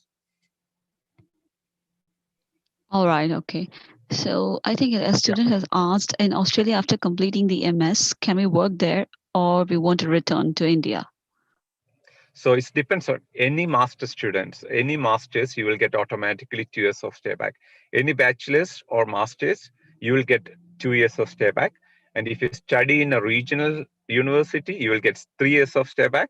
And if you study in a same, like bit more regional, you get 4 years of stay back with full working right. All right, so thank you. So there's one more question saying, is there any good opportunity of job for an agricultural student? Yeah. So if you want to study here, there are masters here. If you want to migrate, if you have that number of experience and if you get the skill assessment, and you can definitely, if you meet the points, you could migrate here. The agricultural consultant and agricultural technologist on the skill list. All right. So there's also one more question. So if they have to come as a visitor to Australia, so what are the needful that they have to do? Coming to visiting is really hard unless you have a genuine reasons. If you have a family, you can come here. If you want to participate in like an Olympics or watching cricket and some sort of that, you could come and go back. But normally what happens is a lot of people come here on visitors and a larger protection visa. So their government always hard in terms of visiting visa. So unless there is a valid reason, the government will refuse the visa. All right, so there's also one more question, like, what is which is the most, all right, they ask, like, which is the most frequent job that you can see or get in Australia? Australia got heaps of jobs. It's a really big country. So I don't know what exactly it is, but in the Kerala perspective, engineering jobs, there are a lot if you are qualified. Healthcare jobs is plenty there because not a lot of Australians are not qualified. Not many Australians are not qualified in healthcare. So always us grab these opportunities. Yeah. All right, super. Okay, so if the automobile student, okay, so they're asking, like, an automobile student can survive there. Yeah, why not? Why not? Why not? A lot of, yeah. So you mean to say, like, there are a lot of opportunities for them as well? Yeah. Okay. But they need to be skilled and experienced. Not a fresher can get into this country. Right. Okay, so are there any courses for robotics engineering in Australia? There are. Okay, so plenty of university offers that. Yeah. That's great. Okay. So the last question specific... from Shub. Yeah. I don't know. I need to know the exact occupation so I can comment on that. So for example, like I will say, for example, like MSW graduate in India, they need to have IELTS 7 and 3 years of experience to get assessed as an equivalent to an Australian social worker. That is an example. But in case for an engineer, you don't need an experience, but you need to have the points to migrate. But look, I think I'm happy to come if anyone have a specific question around immigration matters, like your organizers can organize a detailed half-day session. I'm happy to come and talk to everyone and answer each of your questions. Look, if you look, there are 300 job occupation in our list, so it is hard to go through all of that. But hopefully you enjoy the session. And I know it is a 30 minutes, not a really big time for everyone. But next time I will answer most of the questions. But I can always do, if you have more questions, you just send to panel. I will reply I will write the reply and send back to the panel and they will email you back. Is that sound enough? Yes, sir. That's very much, enough for us because, we definitely would like to have a separate or a very, individual session with you for this particular topic, which is wide enough, as you already said. So thank you very much for doing that. And also, amidst your busy schedule, you made some time to do this. Thank you very much for that. No, that's definitely, it's my pleasure. And I will appreciate all your organizers. It's a really great platform for youngsters. And this is really, really appreciable. And one of my colleagues is talking tomorrow. He is the head of the HR in Australia. He is one of the presenter in Australian TV. So you will definitely get some sort of insight tomorrow through him. That's wonderful, sir. Thank you very much for your time and presence. And I would like to hand over the session to the MC. for the proceedings. Thank you so much, sir. That was a wonderful session. And we would like to give you a token of love from our 3G team. And technical team, please share it. Yeah. Thank you. It will be mailed to you also, sir. Thank you so much. Thank you. Yep. Thank you. Bye. Bye, everyone. Thank you. Thank you, sir. Thank you, sir. Now may I request the technical team to play the videos. Thank you.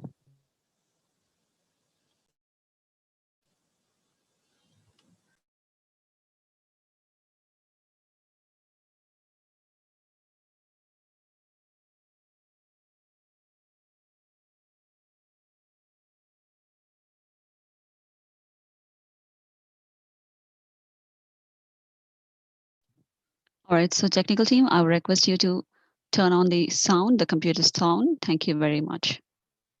You can stop and share it once again.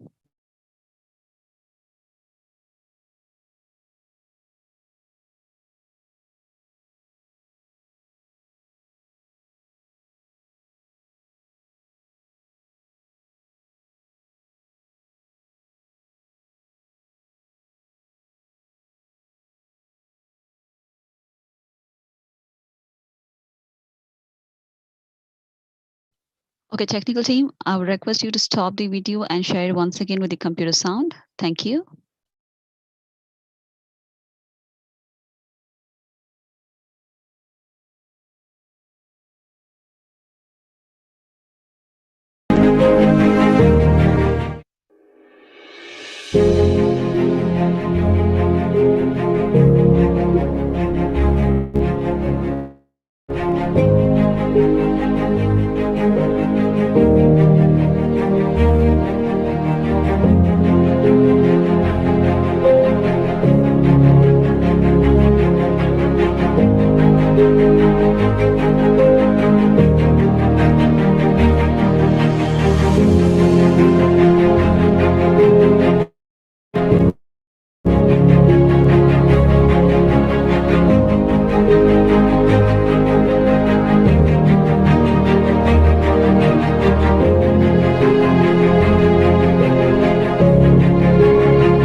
coming within 5 minutes, we'll be doing a presentation on 3G International Event Academy. So all the aspiring MCs and event management participants out there, please wait for that. We'll be explaining in detail what is 3G International Event Academy and what you can expect from the same. So over to the technical team for the videos, please. We will be resuming back after 5 minutes. Thank you.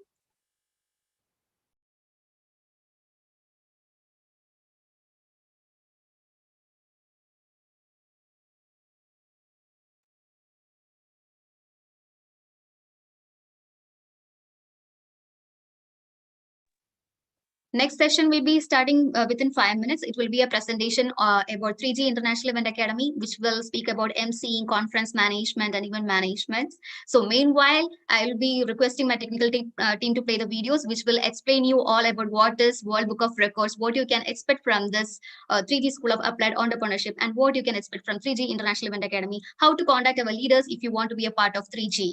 Thank you. Thank you so much. And over to technical team for the videos. Yeah.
Hi all, welcome back once again to Kerala's largest Entrepreneurship Global E-Summit 2020. So are you all excited for the coming session? Just comment in the chat box. So I want to know how many of you like anchoring, how many of you like event management, just comment in the chat box. And what do you understand by emceeing or event management? Just comment in the chat box. I want to know how many of you are interested for emceeing or event management, how many of you wish to become a RJ, or how many of you wish to become an anchor and all. Just comment in the chat box, guys. So we will be having a very interesting session now, and it's my privilege to invite the speaker for this session, an eminent personality who is the co-founder of 3G International Event Academy, an initiative of 3G IRPS headquartered at IIT Madras Research Park. Okay, so I'm getting so many messages from, okay, Litish want to be MC. I'm very happy for that. So like this session will be very beneficial for all the aspiring MCs and even management people out there. So talking about the speaker, he is also the founder of Chennai Event MCs, Entertainers and Professionals. He is a psychologist and tool and die maker by qualification and an event MC, MC trainer and MC manager by profession. He has hosted more than 1,500 events in the last 9 years. After lockdown, he has hosted mini conference, panel discussions, webinar, birthday parties, and a lot more virtually. In 2015, MC Tamil professionally paired up with MC Nandini Aravindan, and since then, they have created a trend in co-hosting concept, and together, they have hosted more than 800 stage events in the last 5 years. Apart from MC, he has strong technical and online knowledge and has also been training a lot other people as MCs. Those who approach Tamil and Nandini for opportunities are training our students, office goers, job seekers, and other professionals. Though he is in entertainment industry, he never stopped himself from learning and sharing his knowledge with others. He has been an MC trainer and has been attending hundreds of training programs and conferences in these few years, which has helped him to become a trainer as well. So with this note, I would like to welcome MC Thamurasan, who is also my mentor, the reason why I'm here over to the stage to speak on the topic emceeing and event management and about 3G International Event Academy. Warm welcome, sir.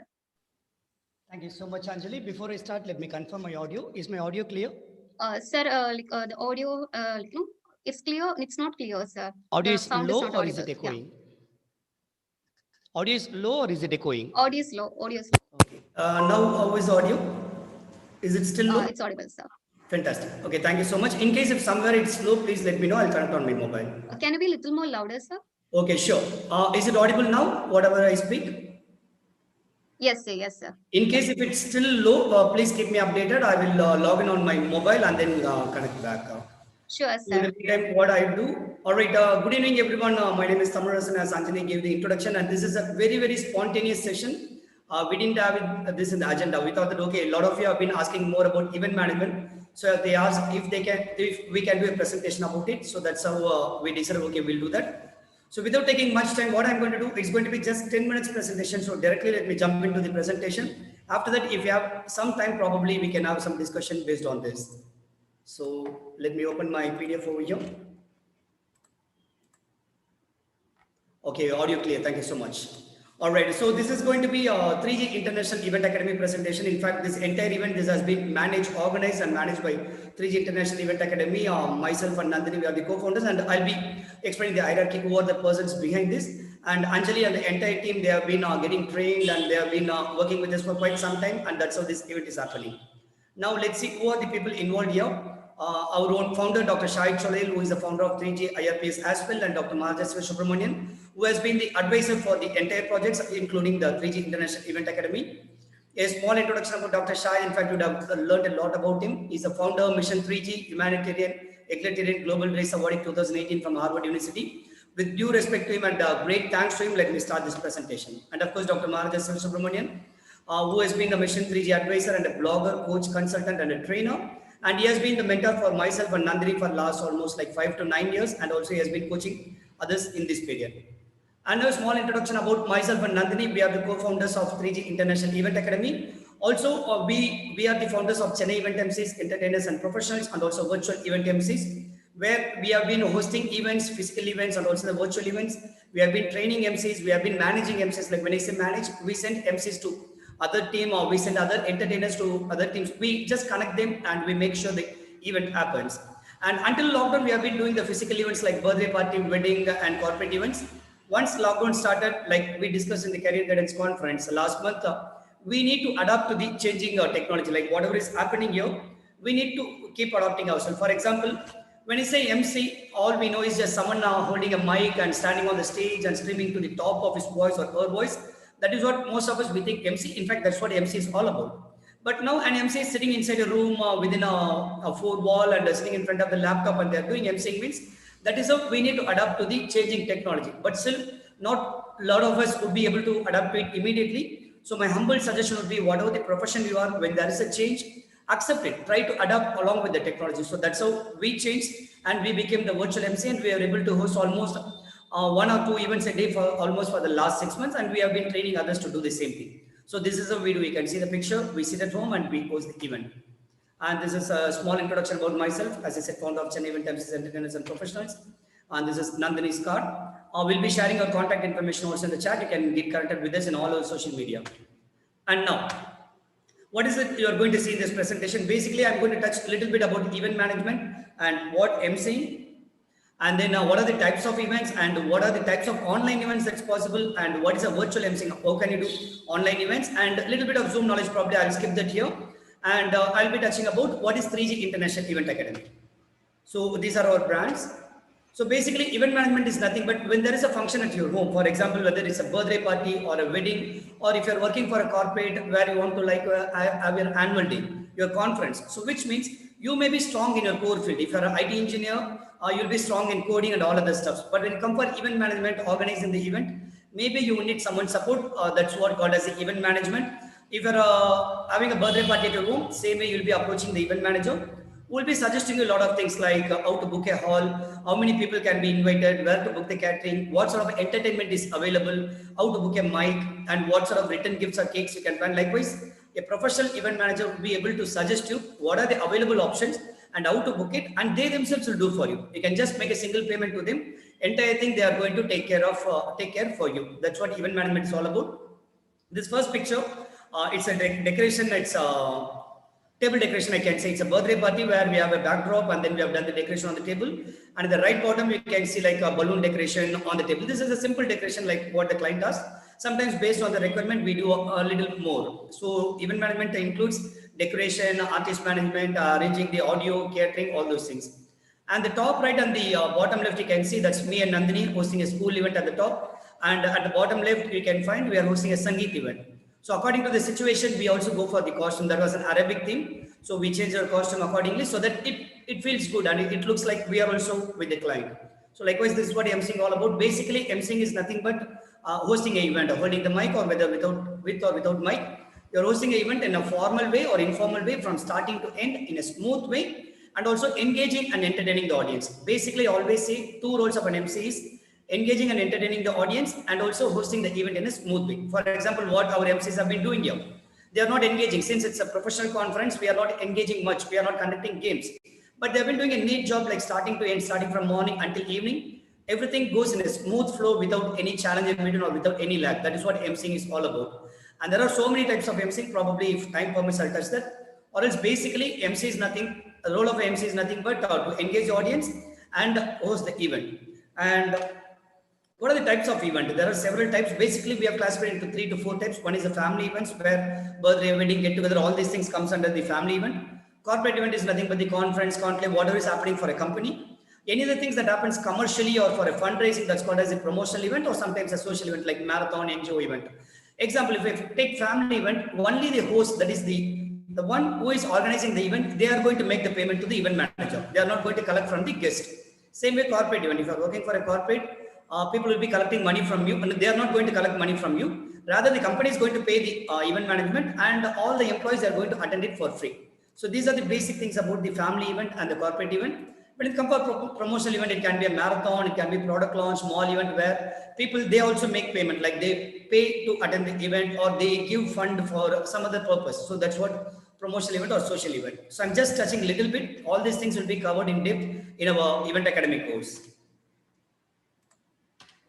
And these are the examples of family events, like you can see a birthday party, that is the first one is Sangeet, and the bottom one is a birthday party. In the right side, that's a promotional activity. MC Nandini hosting, like Abhishek Bachchan was there, that's for a football club. It's a meet and greet program, that's a promotional activity happening in a mall. And bottom left, that's a governor event, that's an education-based event. I can call it as a social cause, or sometimes it will be a promotional event where it's government is a part of the event. And the bottom right is a corporate event where we have been conducting games for the corporate employees. And these are the types of event that can be done online. In offline, we have been doing more than 50 to 80 genres. When it comes for online, certain events cannot be done online. For example, wedding cannot be done online, even though that can be tried. But if you think logically, most of the time wedding cannot be done. But the birthday party can be done. The birthday baby would be with his or her family in a home. All others would be connecting over the Zoom. We'll be conducting games. They'll be cutting the cake and we connect them. Likewise, we can have birthday party, conference, panel discussion, school, college, union, get together. Likewise, we can have all these things. The reason why we are presenting this is you may be a student or you may be a working professional. If you want to arrange such online events, this lockdown need not be a reason for your stopping your enjoyment or the purpose. If you want to organize a serious conference, yes, we are here from 3G International Event Academy to help you. We can organize it, we can train you. Like if you want to have some entertainment party also, we are there to support it. That's the reason we are telling you. These are the ways we can organize party, and there are a lot of ways and means for this. And now coming to virtual emceeing, as I said, the role of an MC is to host an event in a smooth way and also entertain and engage the audience. But when it comes for online event, there is one more skill is needed, which is nothing but the technical skills. You should understand Zoom and other functionalities, whatever the online platform, MC should understand them.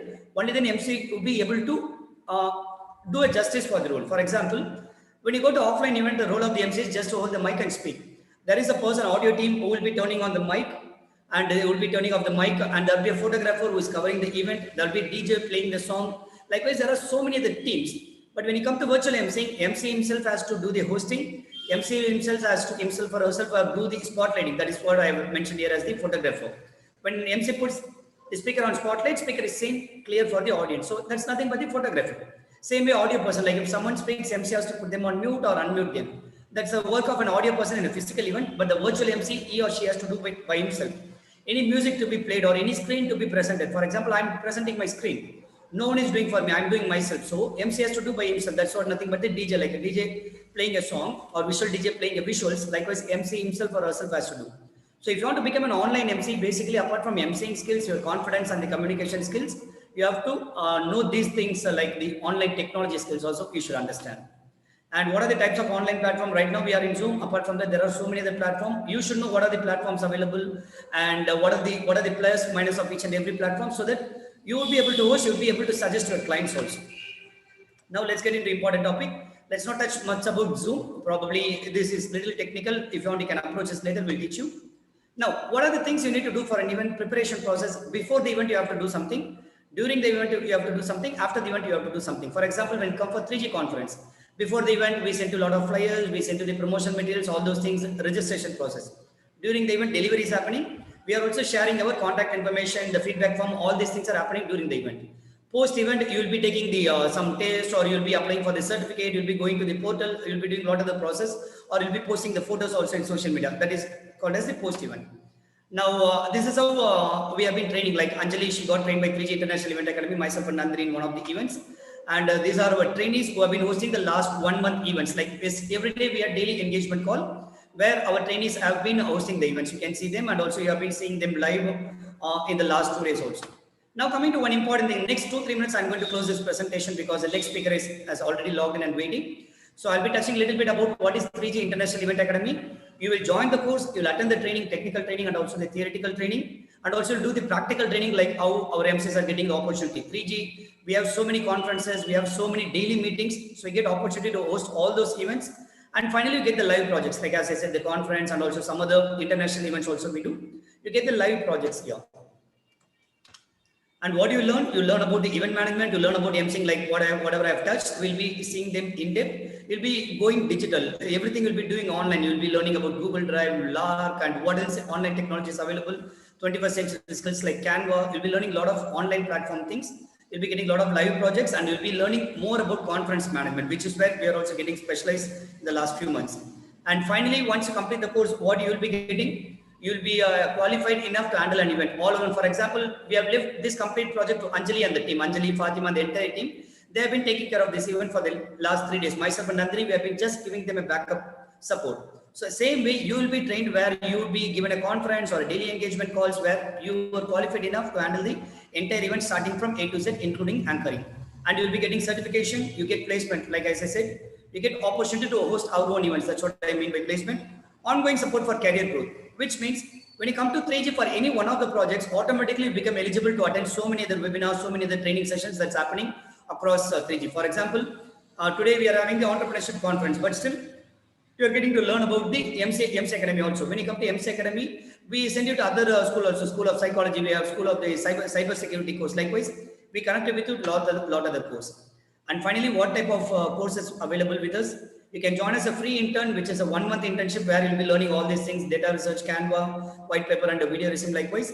And a foundation course would be 4 days where we'll be training you how to host a conference, how to host a daily engagement call. You'll be learning the technical essentials about the Zoom, how to write a script.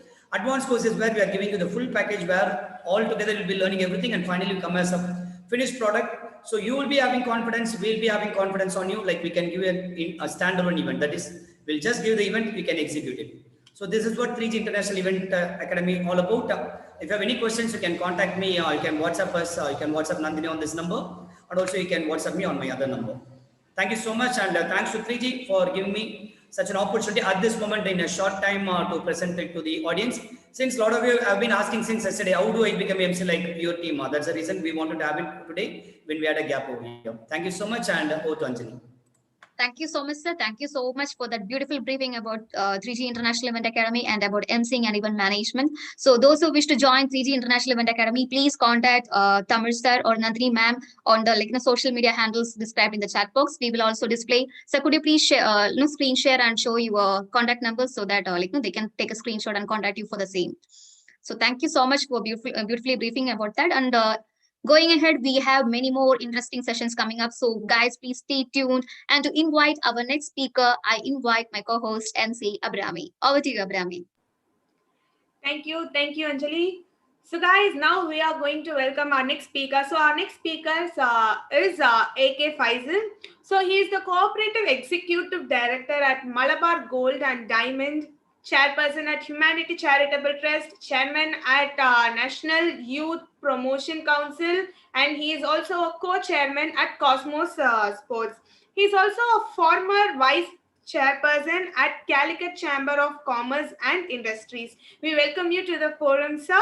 We'll be having a short buzzer at 5 minutes prior to your session and a long buzzer at exactly the end of your session, sir. Over to you, sir. Thank you for giving a wonderful opportunity to speak to you all.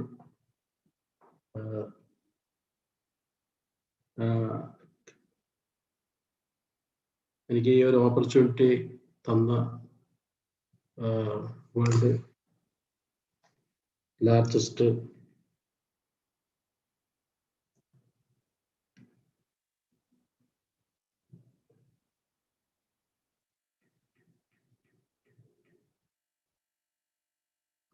Kerala's largest entrepreneurship global summit, അതുപോലെ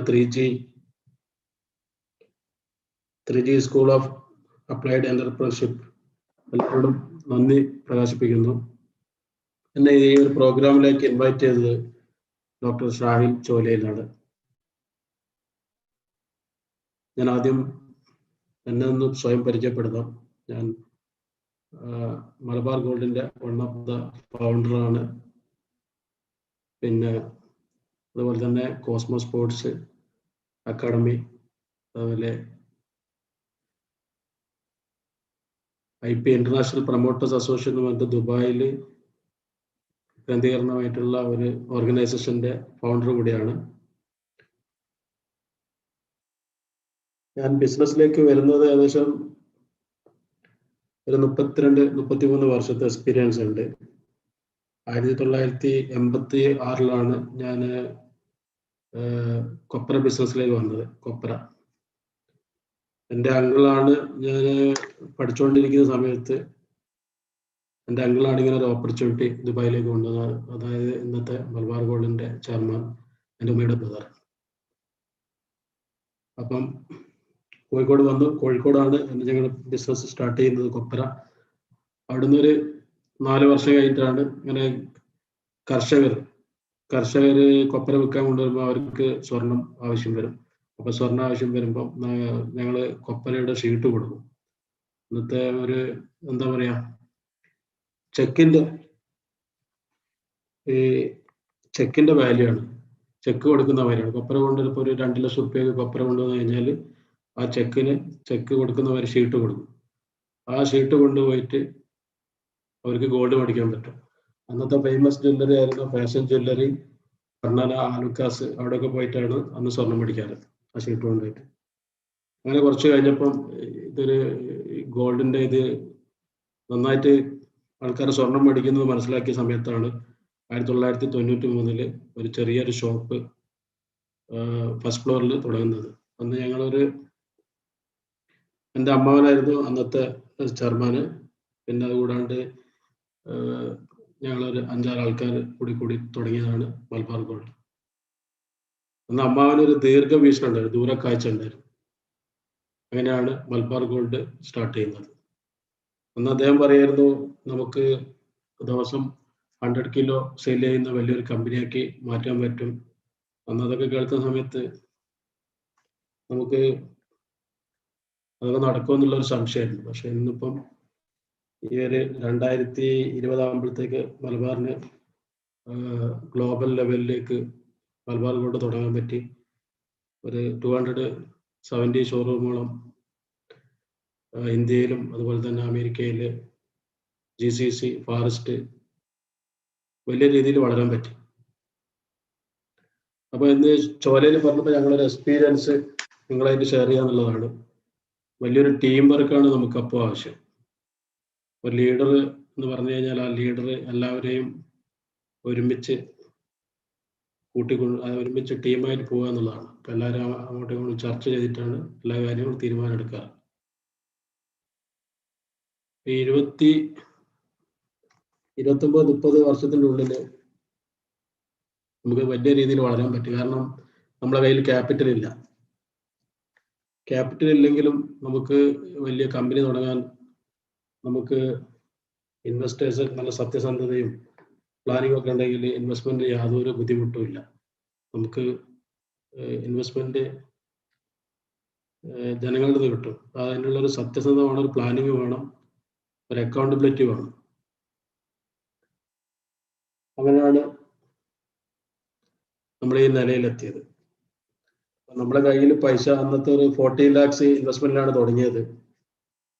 ഇന്ന് 10,000-25,000 കോടിയുള്ള turn ഓവറുള്ള വലിയ കമ്പനിയായി മാറിക്കഴിഞ്ഞു. കാരണം ആ ഒരു ദൂരക്കാഴ്ചയാണ് മലബാർ ഗോൾഡിന്റെ ചെയർമാന്റെ ഒരു ദൂരക്കാഴ്ചയാണ്. അദ്ദേഹത്തിൽ നിന്നാണ്, അദ്ദേഹമാണ് നമ്മളെ റോൾ മോഡൽ. അങ്ങനെ ആ ഒരു എക്സ്പീരിയൻസിന്റെ മുകളിൽ ഞാൻ നോക്കുന്നത് ജ്വല്ലറി മാനുഫാക്ചറിങ് ആണ്. ഇപ്പം ഇന്ത്യയിലായിരുന്നു ഞാൻ ഒരു 8 വർഷം ഇപ്പം ദുബായിലാണ് സെറ്റിൽ ചെയ്യുന്നത്. തീർച്ചയായിട്ടും നമുക്ക് കോൺഫിഡൻസും ഒരു പ്ലാനിങ്ങും ഉണ്ടെങ്കിൽ നമുക്കൊരു ബിസിനസ് മേഖലയിൽ എത്താൻ കഴിവുള്ള ഉദാഹരണമാണ് മലബാർ ഗോൾഡ്. ഇന്ന് ഒരു 4 ഫാക്ടറിയാണ് ഞാൻ കൈകാര്യം ചെയ്യുന്നത്. 5 ഫാക്ടറി GCCയിൽ, അതുപോലെ ദുബായിൽ 2 ഉണ്ട്, UAE 2 ഉണ്ട്, ഖത്തറിൽ, സൗദി അറേബ്യ, മസ്കറ്റ്, ഒമാൻ. ഒരുപാട് ജോബ് ഓപ്പർച്യൂണിറ്റി ഉണ്ട്. നമ്മളിപ്പം ഈ ഒരു കോവിഡ് സിറ്റുവേഷനിൽ ഞങ്ങൾക്ക് ഏകദേശം കോവിഡിന് മുമ്പ് ഏകദേശം ഒരു 2,400ഓളം ജോലിക്കാരുണ്ടായിരുന്നു. അപ്പം കോവിഡ് വന്നതിന് ശേഷം ഒരുപാട് പ്രതിസന്ധി വന്നു. ബിസിനസ് വലിയൊരു രീതിയിലേക്ക് ലോസ് വരുന്ന രീതിയിൽ വന്നു. അത് നമ്മളെ MD നിരന്തരമായിട്ടുള്ള മീറ്റിങ്ങുകളൊക്കെ ചെയ്ത് അദ്ദേഹം അത് ഓവർകം ചെയ്തു. കാരണം ഒരുപാട് കുറച്ച് ആൾക്കാരെ ഏകദേശം ഒരു 1,200 ആൾക്കാരോളം കുറച്ചു. പിന്നീട് അതുപോലെ തന്നെ റീനെഗോഷിയേറ്റ് ചെയ്തു, റെന്റൊക്കെ റീനെഗോഷിയേറ്റ് ചെയ്തു, എക്സ്പെൻസ് നേരെ പകുതിയാക്കി കുറച്ചു. വലിയ രീതിയിൽ ഓവർകം ചെയ്യാൻ പറ്റി. ഇതിൽ നമ്മളെ സംബന്ധിച്ചിടത്തോളം ഏതൊരു ബിസിനസ് നടത്തിക്കൊണ്ടുപോകാൻ പിന്നിൽ വലിയ അധ്വാനമാണ്. നമ്മുടെ MD ആണെങ്കിൽ അദ്ദേഹം ഒരു 12-14 മണിക്കൂർ ജോലി ചെയ്യും. ഏറ്റവും കൂടുതൽ ലീഡർഷിപ്പ് ഉള്ള ആൾക്കാരാണ് ഏറ്റവും കൂടുതൽ ജോലി ചെയ്യുന്നത്. അവർ ഇതിനെക്കുറിച്ച് എപ്പോഴും ചിന്തിച്ചുകൊണ്ടിരിക്കും. എങ്കിൽ മാത്രമാണ് നമുക്ക് വിജയിക്കാൻ പറ്റുള്ളൂ.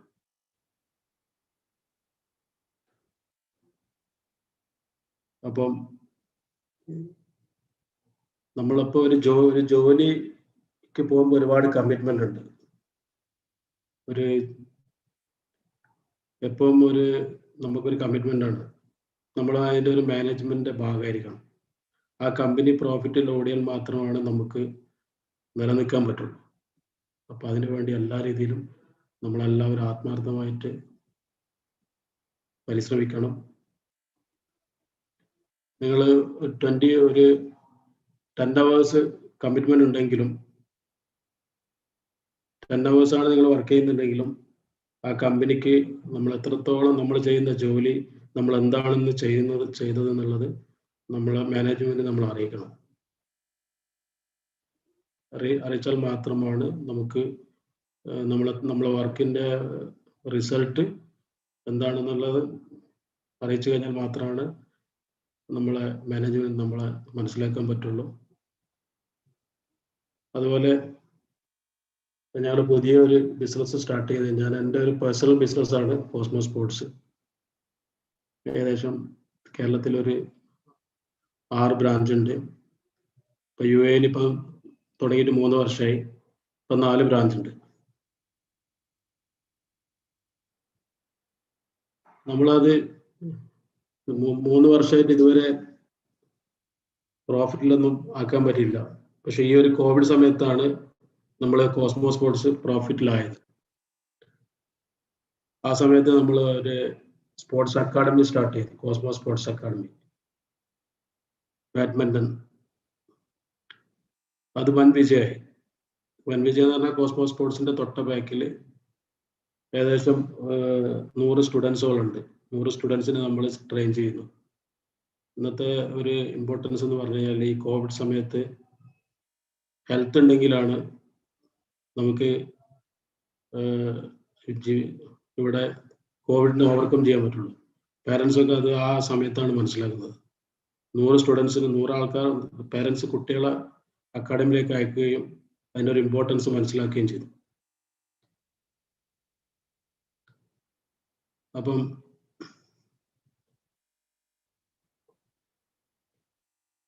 നമ്മളെ സംബന്ധിച്ചിടത്തോളം നമ്മൾ ഏത് ബിസിനസ്സാണോ ചെയ്യുന്നത് അതിൽ നമുക്കൊരു കമ്മിറ്റ്മെൻറ്റും ആത്മാർത്ഥതയും, നമ്മളെ സ്റ്റാഫിനുള്ള ഒരു ആത്മാർത്ഥതയും നമ്മൾ കാണിക്കണം. അവരെ ഹാപ്പിയാണോ, അവർ ഹാപ്പി ആണെങ്കിൽ മാത്രമാണ് നമുക്ക് അവരുടെ അടുത്ത് 100% റിസൾട്ട് തിരിച്ചു കിട്ടുള്ളൂ. അതുപോലെ തന്നെ സ്റ്റാഫും ആ ഒരു കമ്പനീൻ്റെ ഓണേഴ്സും ഹാപ്പിയാണോ, നമ്മൾ ചെയ്യുന്ന പ്രവൃത്തിയിൽ ഹാപ്പി ആണെങ്കിൽ മാത്രമാണ് ആ ഒരു സ്ഥാപനം അവർക്ക് അതിനോടുള്ള ഒരു കമ്മിറ്റ്മെന്റ് ഉണ്ടാവുള്ളൂ. നമ്മൾ എന്ത് ജോലിയാണോ ചെയ്യുന്നത് അതിനോടുള്ള ആത്മാർത്ഥത നമ്മളെപ്പോഴും കമ്മിറ്റ് ചെയ്യണം, കാണിക്കണം. പിന്നെ ഒരുപാട് ജോബ് ഓപ്പർച്യൂണിറ്റി വരുന്നുണ്ട്. അപ്പോൾ ഞങ്ങൾ ഈ സ്പോർട്സ് അക്കാഡമി, ഈ ബാഡ്മിൻ്റനും അതുപോലെ ക്രിക്കറ്റ്, ഫുട്ബോള്, അതിൻ്റെ ഒരു ട്രെയിനിങ് വൻ വിജയമാണ്. അപ്പോൾ ആണ് ഞങ്ങൾ മനസ്സിലാക്കുന്നത് വലിയൊരു സാധ്യത UAE-യിലുണ്ട് എന്നുള്ളത്. അപ്പോൾ ഞാൻ വലിയൊരു കോസ്മോ സ്പോർട്സ് ഇന്റർനാഷണൽ എന്ന് പറഞ്ഞ വലിയൊരു അക്കാഡമി ഞങ്ങൾ തുടങ്ങുന്നുണ്ട് ഷാർജയിൽ. ഏകദേശം ഒരു 1.5-2 ലക്ഷം സ്ക്വയർ ഫീറ്റ് ഏരിയ ആണ്. അപ്പോൾ ഒരുപാട് ട്രെയിനേഴ്സ് ആവശ്യമുണ്ട്, ഈ ഫിറ്റ്നസ് ഒക്കെ ആയിട്ടുള്ള. അതുപോലെ ഫുട്ബോള്, വോളിബോള്, ബാസ്കറ്റ് ബോള്, അതുപോലെ ബാഡ്മിൻ്റൺ, ക്രിക്കറ്റ്, സ്വിമ്മിംഗ് പൂള്, അതിനൊക്കെ വേണ്ടിയിട്ട് ട്രെയിനേഴ്സ് ആവശ്യമുണ്ട്. ഒരുപാട് ജോലി സാധ്യത ഞങ്ങളുടെ കമ്പനിയിലുണ്ട്. ഏകദേശം ഒരു 30 ആൾക്കാർ ഞങ്ങൾക്ക് ഇപ്പം ആവശ്യമുണ്ട്. അപ്പം ആർക്കെങ്കിലും സ്കില്ലായിട്ടുള്ള ആൾക്കാരുണ്ടെങ്കിൽ തീർച്ചയായിട്ടും നിങ്ങൾക്ക് എൻ്റെ കോണ്ടാക്ട് നമ്പർ ഞാൻ കൊടുക്കാം. അതുപോലെ തന്നെ ഞങ്ങൾ അൽക്കൂസിലും തുടങ്ങുന്നുണ്ട്. അൽക്കൂസിൽ ഏകദേശം ഒരു 1 lakh സ്ക്വയർ ഫീറ്റ് ഏരിയയിൽ ഈ സ്പോർട്സ് അക്കാഡമി സ്റ്റാർട്ട് ചെയ്യുന്നുണ്ട്. ഇവിടെ ഒരുപാട് ഓപ്പർച്യൂണിറ്റീസ് ഉണ്ട്. ഇപ്പം ഈ ഒരു കോവിഡ് സമയത്താണ് ഇത്രയും വലിയൊരു ഓപ്പർച്യൂണിറ്റീസ് എന്നുള്ളത് മനസ്സിലാക്കിയത്. അതുകൊണ്ടാണ് ഇപ്പോൾ റീറ്റെയിൽ ബിസിനസ്സിന് കൂടുതൽ സർവീസ് ഇൻഡസ്ട്രിയിലേക്ക് നമ്മൾ ഫോക്കസ് ചെയ്യുന്നത്. അതുപോലെ ആയുർവേദിക് മെസ്സേജ് സെൻറ്റർ, അതിലൊക്കെ സ്കില്ലായിട്ടുള്ള ആൾക്കാരുണ്ടെങ്കിൽ ഞങ്ങളായിട്ട് കോണ്ടാക്ട് ചെയ്യാവുന്നതാണ്. ഏതായാലും ഈ ഒരു അവസരം, ഈ ഒരു ഓപ്പർച്യൂണിറ്റി തന്ന പ്രത്യേകിച്ച് ഡോക്ടർ ഷാഹിദിനോടും ഈ ഒരു പ്രോഗ്രാം ഓർഗനൈസ് ചെയ്യുന്ന എല്ലാവരോടും ഞാൻ പ്രത്യേകമായിട്ട് നന്ദി പറയുന്നു. പിന്നെ കൂടുതലായിട്ട് ഞാൻ അങ്ങനെ ആദ്യമായിട്ടാണ് ഞാൻ ഒരു സൂമിൽ ഒരു സ്പീച്ച് നടത്തുന്നത്. അപ്പം അതിൻ്റേതായിട്ടുള്ള ഒരു കുറവുണ്ടാവും. ഏതായാലും ഈ ഒരു പ്രോഗ്രാം വൻ വിജയമാവട്ടെ എന്ന് ആത്മാർത്ഥമായിട്ട് പ്രാർത്ഥിക്കുന്നു. ഇങ്ങനൊരു അവസരം നിന്ന് എല്ലാവർക്കും ഒരിക്കൽ കൂടി എൻ്റെ നന്ദി പ്രകാശിപ്പിക്കുന്നു. Thank you so much.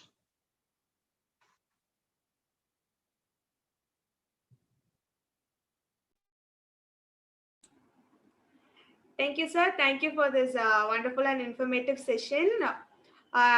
We have a token of love for you, sir. We have an e-certificate for you. I would like my technical team to present your certificate, sir. Sir, your e-certificate, it will also be sent in mail for you, sir. Thank you for joining us in this conference. Most welcome. Thank you. Thank you, sir. Thank you so much, sir. Welcome. Thank you, sir. So guys, this is Kerala's largest entrepreneurship e-summit. So if you haven't registered it, please go and register soon. You'll be getting 2 free certificates. One will be from India CEO Forum Participation Certificate, and another is Artificial Intelligence Certificate. You will also be getting a World Book of Record Participation Certificate as a nominal fee. So I request all the participants to fill the feedback form for all the speakers. So to welcome the next speaker, I would like to welcome my co-MC, MC Anjali. Anjali, over to you. Thank you so much, MC Abrami. So so there were many queries about, okay, what is World Book of Records event, and like what is World Book of Records certification, what is 3G International Event Academy and all. So for meanwhile, for a few minutes to clear all your doubts, I request my technical team to play the videos. Over to technical team for the videos, please.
Welcome back, everyone. This is Kerala's largest entrepreneurship global e-summit 2020, and which is a World Book of Record event. So those who haven't registered yet, please register soon, and you'll be getting 2 certificates. That is one from Indian CEO Forum Participant Certificate and Artificial Intelligence Certificate, and you will be also getting a chance to get World Book of Records Participation Certificate at a nominal fee.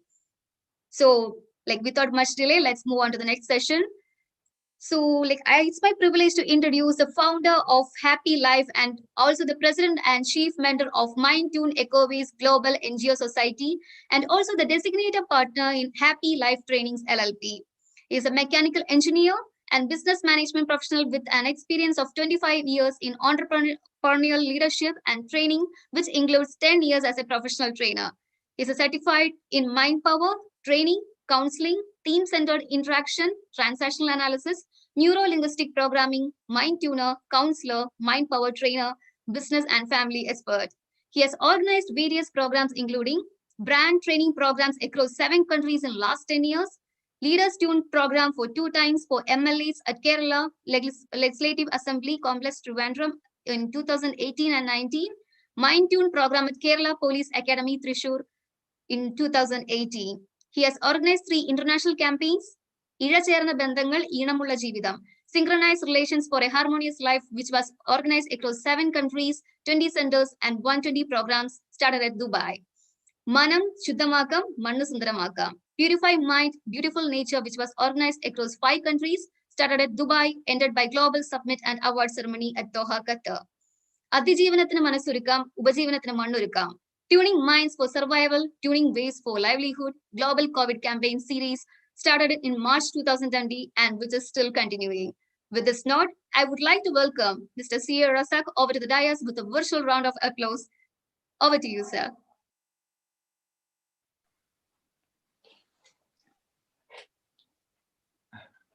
Hello. Welcome, sir. Yeah. Yes. Thank you. Thank you. ശബ്ദം clear ആയിരിക്കും അല്ലേ? കേൾക്കുന്നുണ്ട് sir. You can carry on. Yeah. Okay.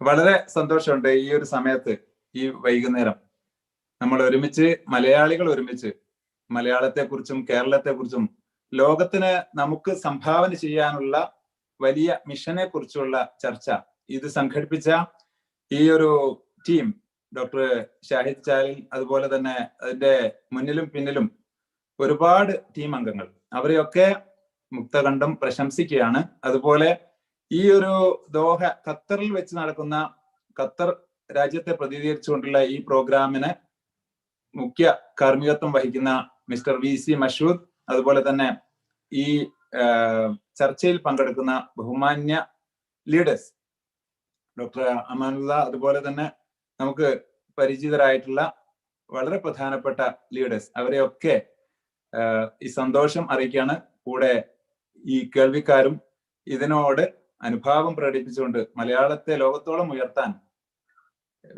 വ്യക്തമായ ധാരണയോടുകൂടിയുള്ള കേരളത്തിലെ ഏറ്റവും വലിയ, അല്ലെങ്കിൽ കേരളത്തെ അറിയിക്കുന്ന, ലോകത്തിന് മുമ്പിൽ കേരളത്തെ അറിയിക്കുന്ന ഏറ്റവും പ്രധാനപ്പെട്ട പ്രോഗ്രാം, ഏറ്റവും വലിയ പ്രോഗ്രാം ഇവിടെ സംഘടിപ്പിച്ചതിലുള്ള സന്തോഷവും ഇത് തുടരാനുള്ള എല്ലാ പിന്തുണയും നമ്മുടെ ഈ ഫോറത്തിന്റെ ടീമിന്റെ ഭാഗത്തു നിന്നും, അതുപോലെ മൈൻഡ്യൂൺ ഇക്കോവേസ് എന്ന NGO സൊസൈറ്റിയുടെ ഭാഗത്തു നിന്നും, ഹാപ്പി ലൈഫ് കോച്ച്, അതുപോലെ ഹാപ്പി ലൈഫ് ട്രെയിനിങ്സ് LLP തുടങ്ങിയ സ്ഥാപന സംരംഭങ്ങളുടെ ഭാഗത്തു നിന്ന് ഉണ്ടാവുമെന്ന് ആദ്യമായി സന്തോഷം അറിയിക്കുകയാണ്. നമുക്ക് തീർച്ചയായിട്ടും കേരളത്തെക്കുറിച്ച് ഒരുപാട് ഭാവനാസമ്പന്നമായ, അതുപോലെ ഭാവിയിലേക്കുള്ള ഒരുപാട് നല്ല സൂചനകൾ നൽകുന്ന ഒരു നല്ല സമയത്ത് തന്നെയാണ് നമ്മൾ ഈ സമ്മിറ്റ് സംഘടിപ്പിച്ചത് എന്നതാണ്. കാരണം 2020 ലോകമെമ്പാടും ആർക്കും വ്യത്യാസമില്ലാതെ എല്ലാവർക്കും, വളരെ സോഷ്യലിസ്റ്റ് ആണ് ദൈവം എന്ന് പറയുന്നത് വളരെ അർത്ഥവത്താക്കിക്കൊണ്ട്, ആർക്കും ഒരു വിവേചനവും ഒരു വ്യത്യാസവും ഇല്ലാതെ തന്നെ കോവിഡിന്റെയും കൊറോണയുടെയും ഒരു ലോകം തീർത്തുകൊണ്ട്, ഒരു വർഷം, നീണ്ട ഒരു വർഷം തന്നെ നൽകിക്കൊണ്ട്, അത് ഒരു ഭാഗത്ത് ഒരുപാട് കെടുതികളും പ്രയാസങ്ങളും ഒരുപാട് ദുഃഖങ്ങളും പ്രശ്നങ്ങളും ഒക്കെ നമ്മൾ ചർച്ച ചെയ്യുമ്പോൾ നമ്മൾ എപ്പോഴും പോസിറ്റീവ് ആവുക എന്ന് പറഞ്ഞ പോലെ, മറുഭാഗത്ത് നമ്മെ ഒരുക്കി നിർത്താനുള്ള, നമ്മെ ഏറ്റവും സജ്ജമാക്കാനുള്ള നമ്മെ മുന്നോട്ട് നയിക്കാനുള്ള ഏറ്റവും വലിയ വിഭവശേഷിയെ നമ്മുടെ ഉള്ളിൽ നിന്ന് കണ്ടെത്താനുള്ള ഒരു വലിയ സന്ദർഭവും മുഹൂർത്തവുമാണ് നൽകിയത് എന്നത് തന്നെയാണ് ഈ സമ്മിറ്റിലേക്ക് നമ്മെ നയിച്ചിരിക്കുന്നത്. ഈ ഡിസംബറിൽ വരാനിരിക്കുന്ന പുതിയ പുലരി, ജനുവരിയുടെ, അതുപോലെ 2021 അല്ലെങ്കിൽ ഭാവിയുടെ എല്ലാ പുലരിയിലേക്കുമുള്ള മലയാളികളുടെ, ലോകമെമ്പാടും പരന്ന് വിടർന്ന് വിശാലമായി കിടക്കുന്ന മലയാളി സമൂഹത്തിന്റെ വലിയ പ്രാതിനിധ്യവും വലിയ സംഭാവനകളും ലോകത്തെ കൃത്യമായി അറിയിക്കാനുള്ള ഒരു വലിയ പ്ലാറ്റ്ഫോം തന്നെയാണ് ഇത്. ഇത് തുടർച്ചയായിട്ട് അനുസ്യൂതം മുന്നോട്ട് പോകുന്ന ഒരു വലിയ സംരംഭമായി തീർക്കുക തന്നെ ചെയ്യും എന്നത് നമ്മൾ ഈ സംഘാടകരുമായി സംസാരിച്ചപ്പോൾ തന്നെ വ്യക്തമായിട്ടുണ്ട്. അതുകൊണ്ട് തന്നെ നമുക്കിതൊരു നല്ല ശുഭ ലക്ഷണമാണ് വരും ഭാവിയിലേക്ക്, പുതുവർഷത്തിലേക്ക്, പുതിയ ജീവിതത്തിലേക്ക്, കൊറോണയ്ക്ക് ശേഷമുള്ള പുതിയ ലോകക്രമത്തിലേക്ക്, അതുപോലെ തന്നെ മലയാളി സമൂഹത്തിന്റെ അനിതര സാധാരണമായ യുണീക്നെസ്സോട് കൂടിയുള്ള ഗോഡ്സ് ഓൺ കൺട്രി എന്ന് അന്വർത്ഥമാക്കുന്ന അർത്ഥവത്തായ ആ ഒരു വിശാലമായ സ്ലോഗനിൽ നമ്മൾ ഉയർത്തിപ്പിടിക്കുന്നത് എന്തോ അതെല്ലാം ശരിക്കും പ്രകടിപ്പിക്കുന്ന ഒരു സംരംഭം, ഒരു വലിയ സമ്മിറ്റ്. ഇത് ദിവസങ്ങൾ നീണ്ടു നിൽക്കുന്നു. അതുപോലെ നൂറുകണക്കിന് പ്രഭാഷകരും ലീഡേഴ്സും പങ്കെടുക്കുന്നു. അതുപോലെ ആയിരക്കണക്കിന് ശ്രോതാക്കളും ബുദ്ധിജീവികളും പങ്കെടുക്കുന്നു എന്നതൊക്കെ തന്നെ നമുക്ക് വലിയ അഭിമാനകരമായ മുഹൂർത്തമാണ്. കാരണം കേരളത്തിൽ ജനിക്കുക എന്ന് പറഞ്ഞാൽ അത് ചില്ലറക്കാര്യമല്ല എന്ന് കേരളത്തിന് പുറത്തുള്ളവർ മനസ്സിലാക്കിയത് കൊണ്ടാണല്ലോ ലോകത്ത് കണ്ടിരിക്കേണ്ട 10 സ്ഥലങ്ങളിൽ ഒന്നായിട്ട് നമ്മുടെ ഈ ഇന്ത്യ മഹാരാജ്യത്തിന്റെ എങ്ങേ തലയ്ക്ക് നാക്കില പോലെ ഇത്തിരി വട്ടത്തിൽ നീണ്ടുകിടക്കുന്ന ഈ ഒരു കേരള ഭൂപ്രവിശ്യ മലയാളത്തെ തെരഞ്ഞെടുത്തത് എന്നത് തന്നെ നമുക്ക് അഭിമാനമാണ്. ഗോഡ്സ് ഓൺ കൺട്രി എന്ന് ദൈവമാണ് മനുഷ്യരെ കൊണ്ട് വിളിപ്പിച്ചത് എന്ന് പോലും നമുക്ക് ശരിയായിട്ട് നമ്മുടെ നാടിനെ അറിയുമ്പോൾ മനസ്സിലാക്കി പോവുകയാണ്. കാരണം ലോകത്ത് 12 ഇനം മണ്ണുകൾ ഉണ്ട് എന്ന് പറയുന്നത്, അതിൽ 8 ഇനവും ഉള്ള ഇത്തിരി വട്ടം പോരുന്ന ഈ മണ്ണ്, ഈ മലയാളം, അതുപോലെ തന്നെ അനുഗ്രഹീതമായ കാലവർഷം കൊണ്ടും മഞ്ഞുകാലം കൊണ്ടും അതുപോലെ സമശീതോഷ്ണ നമുക്ക് താങ്ങാനാകുന്ന ചൂടുകൊണ്ടും ഒക്കെ എത്രമാത്രം ഭംഗിയുള്ള, എത്രമാത്രം ഹരിത മനോഹരമായ, അതുപോലെ മാമലകളും അതുപോലെ തന്നെ താഴ്വരകളും പച്ചപ്പാടങ്ങളും ഒരുപോലെ സമന്വയിപ്പിച്ച 44 നദികൾ കൊണ്ട്, അതുപോലെ തന്നെ ശുദ്ധവെള്ളം കൊണ്ട്, ശുദ്ധവായു കൊണ്ട്, അതുപോലെ തന്നെ ശുദ്ധ മനസ്സുകൊണ്ട് സഹവർത്തിത്വവും സാഹോദര്യവും സ്നേഹവുമാണ് നമ്മുടെ മുഖമുദ്രാവാക്യം. അതാണ് നമ്മുടെ ഏറ്റവും പ്രധാനപ്പെട്ട വ്യതിരിക്തത തന്നെ. ഇന്ത്യയിലെ മറ്റ് ഇതര സംസ്ഥാനങ്ങളെയൊക്കെ നമ്മൾ എടുക്കുമ്പോൾ എന്തൊക്കെയോ കൊണ്ട് നമുക്കറിയാത്ത മറ്റുള്ള സംസ്ഥാനങ്ങൾ നമ്മളെ മനസ്സിലാക്കുന്നത് പോലും നമ്മൾ മനസ്സിലാക്കുന്നില്ല എന്ന് പറയുമ്പോഴാണ് നമുക്ക് പ്രയാസം വരിക. എല്ലാവരും അല്ല, കുറച്ച് ആളെങ്കിലും. അപ്പോ മറ്റുള്ള സംസ്ഥാനങ്ങൾ നമ്മളെ മനസ്സിലാക്കുമ്പോൾ മറ്റുള്ള രാജ്യങ്ങളിൽ നിന്ന്, ഇന്ത്യ രാജ്യത്തിൽ നിന്ന് വേർതിരിച്ച് തന്നെ കേരളത്തിന്റെ പ്രത്യേകതകളെ അവർ എണ്ണുകയും അവര് ആ വണ്ണം കാണിക്കുകയും അവർ ആ പ്രശസ്തി പത്രം നൽകുകയും അവർ അനുമോദിക്കുകയും അവര് വാനോളം ഉയർക്കെ ഇതിനെ പ്രശംസിച്ച് അവർ ഉച്ചവിസ്തരം പ്രഖ്യാപിക്കുകയും ഒക്കെ ചെയ്യുമ്പോൾ നമുക്ക് അഭിമാന ബോധം എത്രമാത്രം ഉയരണം എന്നുള്ളതാണ് ഈ പറഞ്ഞ ചെറിയ കാര്യങ്ങളിലെ നമുക്ക് മുന്നോട്ട് വെക്കാനുള്ള കാഴ്ചപ്പാട്. നമ്മുടെ നവോത്ഥാന സംരംഭങ്ങളായാലും പരിഷ്കാരങ്ങളായാലും രാഷ്ട്രീയ മുന്നേറ്റങ്ങളായാലും അതുപോലെ തന്നെ സാമൂഹ്യ വിപ്ലവങ്ങളായാലും എല്ലാറ്റിലും നമ്മൾ കൃത്യമായ അടയാളപ്പെടുത്തൽ ലോകത്തിന് മാതൃകയായിട്ട് കാണിച്ചു എന്നാണ്. 64 വർഷത്തിന്റെ വലിയ ഒരു കാലഘട്ടം കേരളം, നമ്മുടെ മലയാളം പിന്നിടുമ്പോൾ നമുക്ക് വികാസ പരിണാമ ദശകളിൽ നമ്മൾ ഉണ്ടാക്കി തീർത്ത ചരിത്രത്തിലെ മായ്ക്കാൻ പറ്റാത്ത, മറക്കാൻ പറ്റാത്ത ഭാവിയിലേക്ക് ഏറ്റവും സമ്പൽ സമൃദ്ധമായ ഒരു ഹിസ്റ്ററി, ആ ഹിസ്റ്ററി കഴിഞ്ഞ കാലഘട്ടത്തിലെ നമ്മുടെ പ്രപിതാക്കൾ, നമ്മുടെ മുൻഗാമികൾ സൃഷ്ടിച്ചുവെങ്കിൽ നമുക്ക് എന്ത് സൃഷ്ടിക്കാനുണ്ട് എന്നതാണ് നമ്മുടെ ജീവിതത്തിന്റെ ദിശയും ദൗത്യവും തീരുമാനിക്കേണ്ടത്. അപ്പൊ നമ്മുടെ ജീവിത കാലഘട്ടം ഇങ്ങനെ അങ്ങ് 10 60 വർഷം അല്ലെങ്കിൽ 70 വർഷം, ഇനി 100 ആവട്ടെ, ആ ഒരു വർഷങ്ങളിലൂടെ കടന്ന് മറഞ്ഞു പോകുമ്പോ നമുക്ക് മലയാളത്തിൽ അടുത്ത ജനതയ്ക്ക്, അടുത്ത സന്തതിക്ക്, അല്ലെങ്കിൽ അടുത്ത നമ്മുടെ തലമുറയ്ക്ക് നമ്മെക്കുറിച്ച് അഭിമാനകരമായി പ്രഖ്യാപിക്കാനും പറയാനും ഹിസ്റ്ററി ആയിട്ട് ഉയർത്തി കാണിക്കാനും നമ്മൾ ഈ പറയും പോലെ എന്തുണ്ടാകും എന്ന ചോദ്യത്തിന് ഉത്തരം തന്നെയായിരിക്കും ഈ സമ്മിറ്റ് എന്നതാണ് ഇതിന്റെ ഈ ഒരു വിഷൻ മുന്നോട്ട് വെച്ചവരുടെ തീർച്ചയായും കാഴ്ചപ്പാട്. അതോട് നമ്മൾ അവരെ അഭിനന്ദനം അറിയിക്കുകയാണ്, അതുപോലെ അനുമോദിക്കുകയാണ്. അവരുടെ കൂടെ എല്ലാറ്റിനും ഉണ്ടാകുമെന്ന് ഉറച്ചും തറപ്പിച്ചും പറയുകയാണ്. കാരണം ലോകത്തോളം വളർന്ന ഒരു ജനത, ലോകത്തിന്റെ ഏത് ദിശയിൽ പോയാലും, ഏത് പർവ്വത ശിഖരത്തിൽ പോയാലും, ഏത് മുക്കുമൂലയിൽ പോയാലും, ഏത് കടലോരത്ത് പോയാലും അവിടെയൊക്കെ ഒരു മലയാളിയുടെ സ്പർശം മലയാളിയുടെ സാന്നിധ്യം എന്നല്ല, മലയാളിയുടെ സാന്നിധ്യമല്ല, മലയാളിയുടെ അടയാളപ്പെടുത്തുന്ന മലയാളി സ്പർശം കൊണ്ട് അനുഗ്രഹീതമാണ്. അവന്റെ വ്യത്യസ്തമായ ശുദ്ധീകരണ പ്രക്രിയയായാലും അവന്റെ ജീവിതത്തിലുള്ള കാഴ്ചപ്പാടായാലും അവൻ ഭാഷകൾ മെരുക്കിയെടുക്കുന്ന അല്ലെങ്കിൽ സംസ്കാരങ്ങളോട് ഒട്ടിച്ചേരുന്ന അവരിൽ ഒരാളായി തീരാനുള്ള അവന്റെ വല്ലാത്ത അഭിനിവേശമായാലും ഒക്കെ അവിടെ ഈ 4 കോടി ജനതയുടെ പ്രതിനിധാനം ലോകത്തോളം പ്രവാസത്തിലൂടെ അനുഗ്രഹീതമായി കാണിച്ച ഒരു ജനത ലോകത്ത് നമുക്ക് വേറെ എവിടെയും കാണാൻ പറ്റില്ല. സഹോദരി സഹോദരന്മാരെ, അവരിൽ ഒരാളായി തീർന്ന വലിയ ഭാഗ്യത്തിന്റെ, വലിയ സംസ്കാരത്തിന്റെ, വലിയ ഒരു സമ്പൽ സമൃദ്ധമായ ഭൂപ്രവിശ്യയുടെ പ്രാതിനിധ്യമാണ് നമ്മൾ തികച്ചും വ്യത്യസ്തമായി ഉയർത്തി കാണിക്കുന്നത്. സവിശേഷമായ ഒരു ജനത എന്ന് പറഞ്ഞാൽ, അതുപോലെ തന്നെ ചരിത്ര പാരമ്പര്യത്തിന്റെ വലിയ ഹിസ്റ്ററി കാണിക്കാനുള്ള ജനത എന്ന് പറയുമ്പോൾ അതൊന്നും വെറും വാക്കല്ല, അല്ലെങ്കിൽ അവകാശവാദങ്ങളല്ല. കൊളോണിയൽ സംസ്കാരം ഇങ്ങോട്ടേക്ക് ആഞ്ഞടിച്ചു വന്നപ്പോ അതിൽ നിന്നെല്ലാം നല്ലത് പിന്തുടരുകയും അവരിലുള്ള ആ മിശ്ര സംസ്കാരം വൈവാഹിക ജീവിതത്തിലാണെങ്കിലും കച്ചവടത്തിലാണെങ്കിലും നമ്മുടെ പഠന പ്രക്രിയയിലാണെങ്കിലും നമ്മുടെ എഡ്യൂക്കേഷൻ സിസ്റ്റത്തിലാണെങ്കിലും നമ്മുടെ അഡ്മിനിസ്ട്രേഷൻ ആൻഡ് ഗവേണൻസിലാണെങ്കിലും ഇന്നോളം പിന്തുടരുന്ന നന്മയുടെ എല്ലാ സ്വാംശീകരണവും സമ്പത്ത് സൃഷ്ടിക്കുന്ന വിഷയത്തിലാണെങ്കിലും അവിടെയൊക്കെ നമ്മൾ അത് പിന്തുടർന്നിട്ടുണ്ട്. പക്ഷേ ഇന്ന് നമ്മൾ എവിടെ എത്തി നിൽക്കുന്നു, ഇനി മുന്നോട്ട് നമ്മൾ എങ്ങനെ പോകും എന്നതിന്റെ വലിയ ചോദ്യചിഹ്നത്തിന്റെ ഒരു ഉത്തരം, കൃത്യമായ ഉത്തരം കാണാനുള്ള ഈ സമ്മിറ്റ് തീർച്ചയായിട്ടും ചരിത്രം മറ്റൊരു ഹിസ്റ്ററി ആയിട്ട് രേഖപ്പെടുത്തുക തന്നെ ചെയ്യും. ഈ 2020 കൊറോണയുടെ കോവിഡിന്റെ ഈ അവസാന കാലഘട്ടത്തേക്ക് നീങ്ങും എന്ന് നമ്മൾ പ്രത്യാശിക്കുന്ന ഈ ഡിസംബറിൽ തീർച്ചയായിട്ടും ഇതൊരു ചരിത്ര പ്രധാനമായ വളരെ വളരെ പ്രാധാന്യമുള്ള ഒരു സമ്മേളനം, കോൺഫറൻസ് സമ്മിറ്റ് തന്നെയായി ഒരു വിജയിച്ച ജനതയുടെ കൃത്യമായ ലോകത്തോടുള്ള വിളിച്ചു പറയലും അടയാളപ്പെടുത്തലുമായി തീരും എന്നതിൽ യാതൊരു സംശയവും നമുക്ക് വേണ്ട.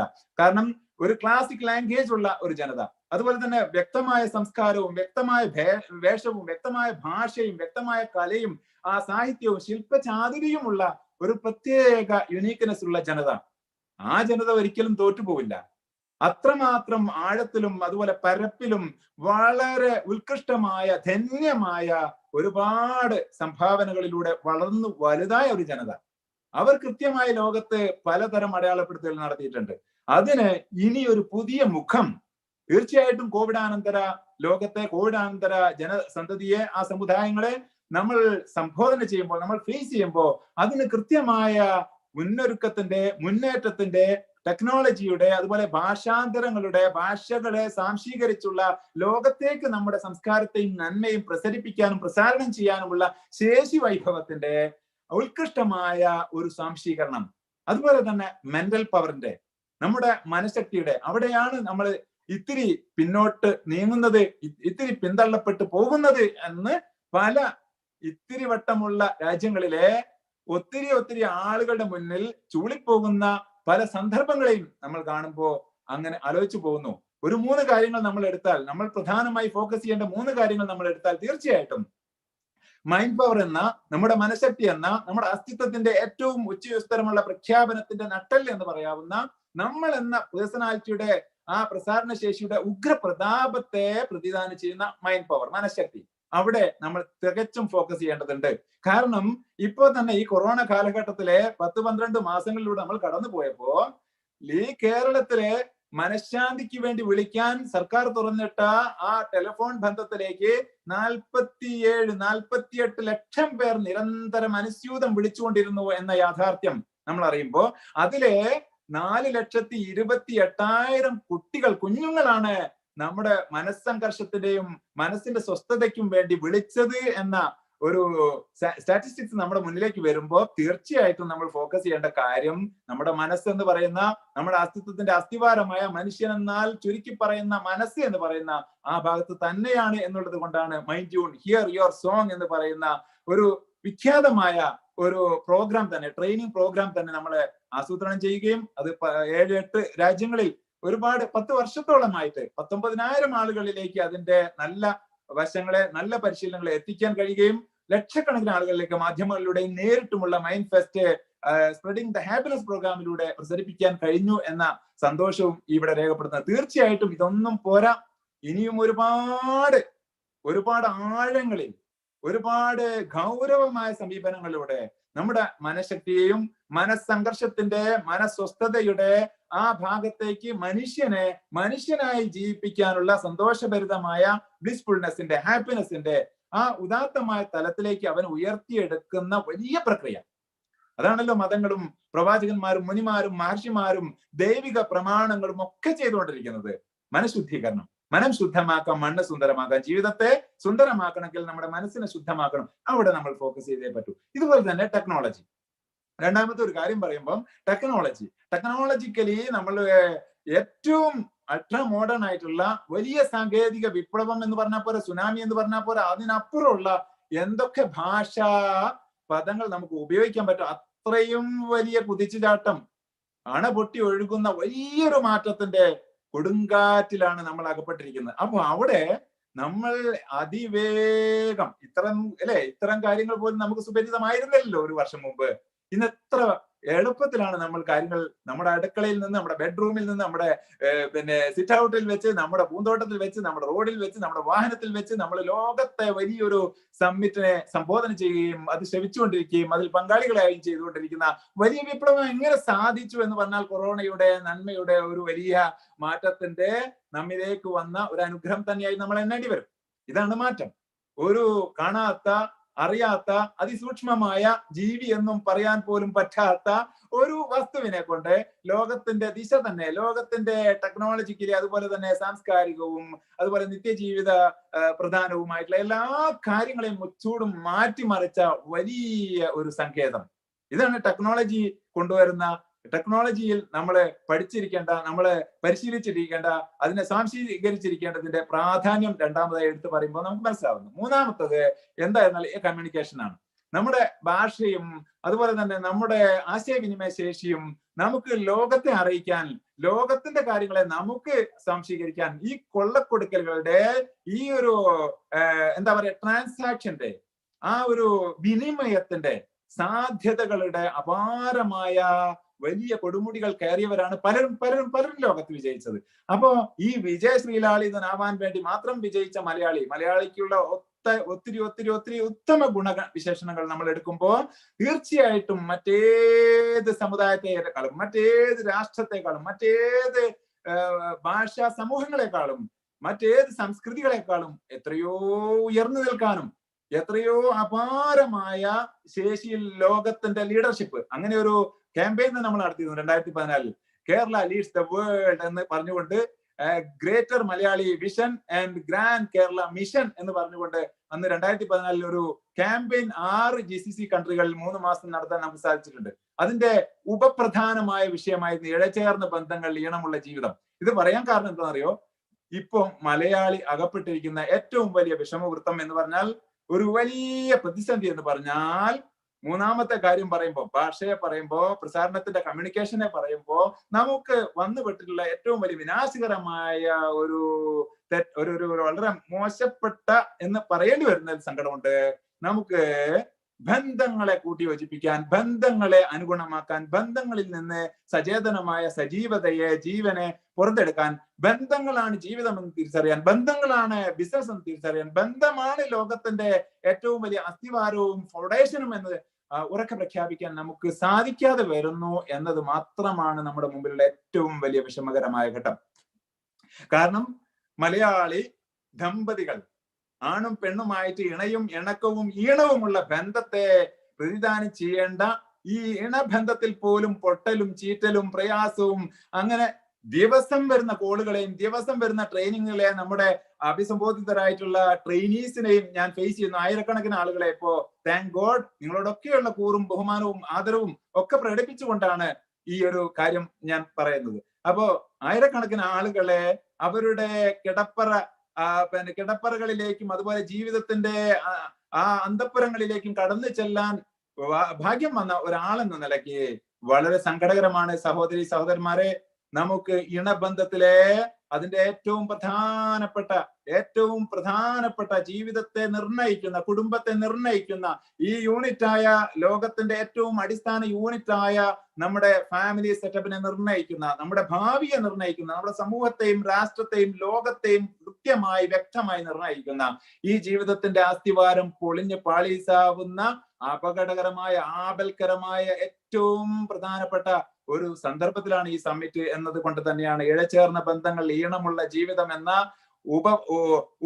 ഒരു സബ് ടൈറ്റിലോട് കൂടിയാണ്, സ്ലോഗനോട് കൂടിയാണ് ഇതേ ആശയം വെച്ചുകൊണ്ട് Kerala leads the world, Keralam ലോകത്തെ നയിക്കും എന്ന് പറയുമ്പോൾ തന്നെ അതിനെ ബന്ധത്തിന്റെ ആഴവും അർത്ഥവും അറിഞ്ഞാൽ മാത്രമേ നമുക്ക് സാധിക്കൂ എന്ന് 2014 നമുക്ക് 3 മാസം ആ GCC കൺട്രീസിലെ മലയാളികളോട് പറയാൻ സാധിച്ചു എന്നതും ഇതും കൂടെ കൂട്ടി വായിക്കുമ്പോൾ നല്ലൊരു കോയിൻസിഡൻസ് ഉണ്ട്.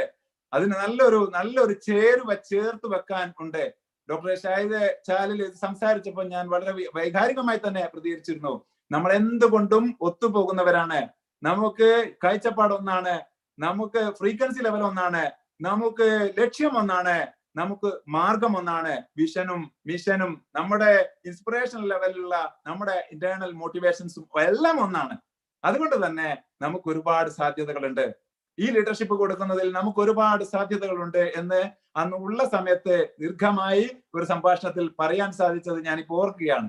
ഇത് ഞാൻ സാന്ദർഭികമായി പറഞ്ഞതാണ്. ഇത്തരം കാര്യങ്ങളാണ് വളരെ പ്രധാനമായിട്ട് ബന്ധങ്ങൾ. അപ്പൊ ഇണബന്ധത്തിൽ തന്നെ പൊട്ടുന്ന ഒരു മനുഷ്യനെ സംബന്ധിച്ചിടത്തോളം ലോകത്ത് ഒരു ബന്ധത്തിലും അവനെ സായുജ്യമടയാൻ, സാക്ഷാത്കാരം അനുഭവിക്കാൻ, സമാധാന ചിത്തനായിട്ട് സന്തോഷകരമായ ഒരു ജീവിതം അനുഭവിക്കാൻ സാധിക്കില്ല എന്ന് കണ്ടറിഞ്ഞുകൊണ്ടാണ് നമ്മൾ ഫാമിലി ട്യൂൺ റിയൽ ഹണിമൂൺ എന്ന 3 days and night residential program ആയിട്ട് വിശാലമായ റിസോർട്ടിലൊക്കെ ഇത്തരം പരിപാടികൾ സംഘടിപ്പിക്കുന്നത്. അതില് 100 കണക്കിന് ആളുകൾ, കുടുംബങ്ങൾ വന്ന് അനുഭവിച്ച ആ ഒരു സാക്ഷാത്കാരം എനിക്കിപ്പോ വൈകാരികമായി തന്നെ ഞാൻ നിങ്ങളുടെ മുന്നിൽ പ്രകടിപ്പിക്കുകയാണ്. 100 കണക്കിന് കുടുംബങ്ങളിലേക്ക് ഇതിന്റെ വ്യക്തമായ സന്ദേശം. കാരണം ബന്ധം ഉടഞ്ഞാലെല്ലാം പോയി സഹോദരി സഹോദരന്മാരെ, ബന്ധം പോയാലെല്ലാം പോയി. നമ്മുടെ പണത്തിനെന്ത്, നമ്മുടെ ആരോഗ്യത്തിനെന്ത്, നമ്മുടെ ഫ്യൂച്ചറിനെന്ത്, നമ്മുടെ സമ്പത്തിനെന്ത്, നമ്മുടെ എല്ലാ ദിനരാത്രങ്ങൾക്കും എന്ത് അർത്ഥമാണുള്ളത്? ബന്ധം പോയാൽ എല്ലാം പോയി. അതുകൊണ്ട് നമ്മുടെ ബന്ധങ്ങൾ ഏറ്റവും ഊഷ്മളമായി തീരേണ്ടത് ശിവനും പാർവതി എന്ന് പറഞ്ഞ പോലെ, ഹവ്വയും ആദം എന്ന് പറഞ്ഞ പോലെ അതിന്റെ അടിസ്ഥാന ശിലാമൂലകങ്ങളിൽ നിന്ന് തുടങ്ങണം. അവിടെ വെച്ച് നമുക്ക് കുടുംബത്തിലേക്കുള്ള, കുട്ടികളിലേക്കുള്ള, സമൂഹത്തിലേക്കുള്ള ഏറ്റവും സമൃദ്ധമായ ഒരു വലിയ ദിശാബോധം, ഫ്യൂച്ചറിസ്റ്റിക് ആയിട്ടുള്ള ഒരു ദിശാബോധം ഉണ്ടാക്കിയെടുക്കാൻ പറ്റുള്ളൂ. അവിടെയാണ് നമ്മൾ വിജയിക്കേണ്ടത്. അതുകൊണ്ട് അന്ന് പറഞ്ഞു ഇഴചേർന്ന ബന്ധങ്ങൾ, ഈണമുള്ള ജീവിതം എന്ന് പറഞ്ഞത് ഞാനിപ്പോ ഓർത്തു പോവുകയാണ്. അപ്പൊ ഈ റിലേഷൻഷിപ്പില് വലിയ അപകടകരമായ ഒരാഴക്കയത്തിലേക്ക് ആപതിക്കുന്നതിന്റെ ദുഃഖപൂരിതമായ സൂചനകളാണ് നമ്മുടെ മലയാളക്കരയിൽ നിന്ന്, ഓരോ വീട്ടിന്റെ ഉള്ളറകളിൽ നിന്ന്, ഓരോ കിടപ്പറകളിൽ നിന്ന്, ഓരോ ദമ്പതികളുടെ ഉരുകുന്ന മനസ്സിന്റെ ഉൾത്തടങ്ങളിൽ നിന്ന് പുറത്തേക്ക് പ്രവഹിച്ചുകൊണ്ടിരിക്കുന്നത് എന്ന സത്യം മറച്ചുകൊണ്ട്, മായ്ച്ചുകൊണ്ട്, അത് വിസ്മരിച്ചുകൊണ്ട്, അത് ഇരുട്ടിലേക്ക് തള്ളിക്കൊണ്ട് നമുക്കൊരു പുരോഗതിയും നമുക്ക് ലോകത്ത് സംഭവിക്കാൻ, നമുക്ക് അനുഭവിക്കാൻ, ലോകത്തെ അനുഭവിപ്പിക്കാൻ സാധ്യമല്ല. അതുകൊണ്ട് നമ്മുടെ വീട്ടകങ്ങളിൽ, നമ്മുടെ കുടുംബത്തിന്റെ ഉൾക്കൂടുകളിൽ നമ്മുടെ മനസ്സ് തുറന്നുള്ള, സുതാര്യമായ, ഈഗോ ഇല്ലാത്ത, പരസ്പരം വ്യത്യസ്തമായ, ഓപ്പോസിറ്റ് ഡയറക്ഷനിലുള്ള, ഏറ്റവും കൂടുതൽ 2 ധ്രുവങ്ങളിൽ മാറി നിൽക്കുന്ന സ്വത്വങ്ങളാണ് ആണും പെണ്ണും എങ്കിൽ, ഒരാണിനും പെണ്ണിനും ഒരുമിച്ച് ജീവിക്കാനുള്ള നല്ല സന്തോഷകരമായ ഒരു കുടുംബം നമുക്ക് ഉണ്ടാക്കാനും സൃഷ്ടിക്കാനും അനുഭവിക്കാനും ആസ്വദിക്കാനും സാധിക്കുന്നുണ്ട് എങ്കിൽ നമ്മൾ സംപൂജ്യരാണ്. നമ്മൾ ലോകത്തെ ഏത് ബന്ധത്തെയും അതുപോലെ കാത്തു സൂക്ഷിക്കാൻ പരിശീലിപ്പിക്കപ്പെട്ടവരാണ്. അവിടെ പൊട്ടുന്നു എങ്കിൽ തീർച്ചയായിട്ടും നമ്മുടെ കഥ കഴിയും. നമുക്ക് ഒരു അടി മുന്നോട്ട്, 1 ഇഞ്ച് മുന്നോട്ട് നീങ്ങാൻ സാധ്യമല്ല. നമുക്ക് അതിനുള്ള അർഹതയുമില്ല, ദൈവഭാഗ്യവുമില്ല, പ്രകൃതി അതിന് തുണയ്ക്കില്ല, പ്രപഞ്ചതാളത്തിൽ നമ്മൾ ലയിച്ച് ചേർന്ന് നിൽക്കില്ല, അതിന്റെ സപ്പോർട്ട് നമുക്ക് ലഭിക്കില്ല. അതുകൊണ്ട് തന്നെ അവിടെ ആ കാര്യം ഊന്നി പറയേണ്ടതുണ്ട് എന്നതുകൊണ്ടാണ് ഞാൻ അത്രയും പറഞ്ഞത്. ഇവിടെ സംരംഭങ്ങളെ കുറിച്ച് പറയുന്നു. നമ്മൾ പറയാം സ്വന്തം, അതുപോലെ ബന്ധം, സംരംഭം. ഈ ത്രികോണത്തിലാണ് നമ്മുടെ ഹാപ്പി ലൈഫ് ട്രെയിനിങ്സും ഹാപ്പി ലൈഫ് കോച്ചും ഒക്കെ മുന്നോട്ട് വെക്കുന്ന ദിശാബോധം. കാരണം സ്വന്തത്തെ അടിയുറപ്പിച്ച് നിർത്തുക. സ്വന്തം എന്ന് പറഞ്ഞാൽ എന്താ? നമ്മുടെ മനസ്സ്, നമ്മുടെ ശരീരം, നമ്മുടെ സാമൂഹ്യ ബോധം, നമ്മുടെ ആത്മീയത, നമ്മുടെ വൈകാരികത, നമ്മൾ എന്ന അസ്തിത്വം. ഇതിന് കൃത്യമായ ഒരു അജണ്ടയും, കൃത്യമായ രൂപരേഖയും, കൃത്യമായ ദൈനംദിന ചിട്ടകളും, കൃത്യമായ ആരോഗ്യ ശീലങ്ങളും, കൃത്യമായ സ്റ്റാമിനയും, കൃത്യമായ ആറ്റിറ്റ്യൂഡും, കൃത്യമായ മൈൻഡ് സെറ്റും, കൃത്യമായ ആക്ടിവേഷൻ, മോട്ടിവേഷൻ അപ്പുറമുള്ള ആക്ടിവേഷനും ആക്ച്വലൈസേഷനും സെൽഫ് ആക്ച്വലൈസേഷനിലേക്ക് നയിക്കുന്ന ഈ എല്ലാ ഘടകങ്ങളെയും ഒരുമിപ്പിച്ച് ഇന്റഗ്രേറ്റ് ചെയ്ത് പോയാൽ മാത്രമേ സ്വന്തം എന്ന് പറയുന്നിടത്ത് നമുക്ക് ഉറച്ചു നിൽക്കാൻ പറ്റുള്ളൂ. ആ ഉറപ്പിൽ നിന്ന് മാത്രമേ ബാക്കി ബന്ധം സ്ഥാപിക്കാൻ പറ്റുള്ളൂ. നമ്മൾ തന്നെ പോക്കാം അല്ലേ? സ്വതവേ എന്താ പറയാ, ഒരു മലയാളത്തിൽ വെച്ചോണ്ട് നമ്മൾ തന്നെ എന്താണ്, നമ്മൾ തന്നെ രോഗിയാണ്, പിന്നെയുണ്ടോ മറ്റൊരാളുടെ രോഗം മാറ്റാൻ പറ്റില്ല. അപ്പൊ നമ്മളെ സ്വന്തത്തെ പ്രബലമാക്കുക, ദൃഢമാക്കുക, സുസ്ഥിരമാക്കുക, സ്റ്റേബിൾ ആക്കുക എല്ലാ തലത്തിലുമാണ് കേട്ടോ. സാമ്പത്തികം ഉൾപ്പെടെയുള്ള, വൈകാരികത ഉൾപ്പെടെയുള്ള, മാനസിക നില ഉൾപ്പെടെയുള്ള, മനോഭാവ നില ഉൾപ്പെടെയുള്ള, ശാരീരികമായ നില ഉൾപ്പെടെയുള്ള എല്ലാ സമഗ്രമായ സമ്പൂർണമായ അസ്തിത്വത്തിലും നമ്മൾ എന്തായിരിക്കണം? നമ്മൾ സ്റ്റേബിൾ ആയിരിക്കണം. അവിടെ വെച്ച് മാത്രമേ നമുക്ക് ബന്ധത്തെ കൃത്യമായി നിർവചിക്കാനും ബന്ധത്തിന്റെ ലീഡർഷിപ്പ് എടുക്കാനും ബന്ധത്തിൽ ഒരുപാട് ത്യാഗങ്ങൾ ചെയ്തുകൊണ്ട്, ത്യജിച്ചുകൊണ്ട്, വിട്ടുകൊടുത്തുകൊണ്ട് അതിലെ ബന്ധം ചേരുമ്പോ സീറോയിൽ നിന്നുകൊണ്ട് ഹീറോ ആവാനുള്ള കൃത്യമായ സീക്രട്ട് ഫോർമുല സ്വീകരിക്കാൻ സാധിക്കുള്ളൂ.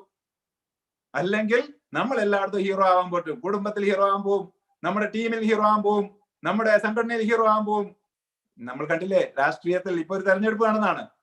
ഓരോ സംഘടനയും പിളർന്ന് എങ്ങോട്ട് പോകുന്നു? മതസംഘടനകൾ പിളർന്ന് എങ്ങോട്ട് പോകുന്നു? നിങ്ങൾ നോക്കൂ, മതം എന്ന് പറയുന്നത് തന്നെ ദൈവശാസ്ത്രങ്ങളും പ്രമാണങ്ങളും ജനങ്ങൾക്ക് പറഞ്ഞു കൊടുത്തുകൊണ്ട് അവരെ ശുദ്ധീകരിച്ച്, അവരെ സ്ഫുടം ചെയ്ത്, അവരെ റിഫൈൻ ചെയ്ത്, അവരെ ഡിഫൈൻ ചെയ്ത്, അവരെ ഡിസൈൻ ചെയ്ത് പരിപക്വമായ മാനുഷിക മൂല്യങ്ങൾ, മാനവിക മൂല്യങ്ങൾ, സ്നേഹം, ധർമ്മം, അങ്ങനെ പറയുന്ന കുറെ കാര്യങ്ങളെല്ലാം വെച്ച് ഈ ലോകത്തിന് മാതൃക കാണിക്കുന്ന പ്രവാചക മുനി മഹർഷിമാരെ പോലെ ഉത്തമ പുരുഷന്മാർ ഉത്തമ സ്ത്രീകളാക്കി മാറ്റുക, ഉത്തമ മനുഷ്യന്മാരാക്കി മാറ്റുക എന്നുള്ള അവിടെ പോലും പൊട്ടലും ചീറ്റലും എന്താ പറയാ അഴിമതിയും നാറ്റവും ദുർഗന്ധവും വമിക്കുന്നുണ്ട് എങ്കിൽ തീർച്ചയായിട്ടും നമ്മുടെ മലയാളക്കരയിലെ മതബോധനങ്ങളെ, രാഷ്ട്രീയ സമീപനങ്ങളെ, സാമൂഹ്യ ക്രമങ്ങളെ നമ്മൾ ഒരു പുതിയ നിർവചനത്തിലേക്ക് കൊണ്ടുവരാനുള്ള, പുത്തൻ ലീഡർഷിപ്പ് എടുക്കാനുള്ള ത്യാഗപൂർണമായ, പരിശ്രമപൂർണമായ, ഒരുപാട് ത്യജിക്കാനും, ഒരുപാട് സഹിക്കാനും, ഒരുപാട് ക്ഷമിക്കാനും, ഒരുപാട് വേദനകൾ അനുഭവിക്കാനുമുള്ള ഒരു വലിയ ലീഡർഷിപ്പിനെ ഉണ്ടാക്കിയെടുക്കേണ്ടി വരും എന്നത് തീർച്ചയാണ്.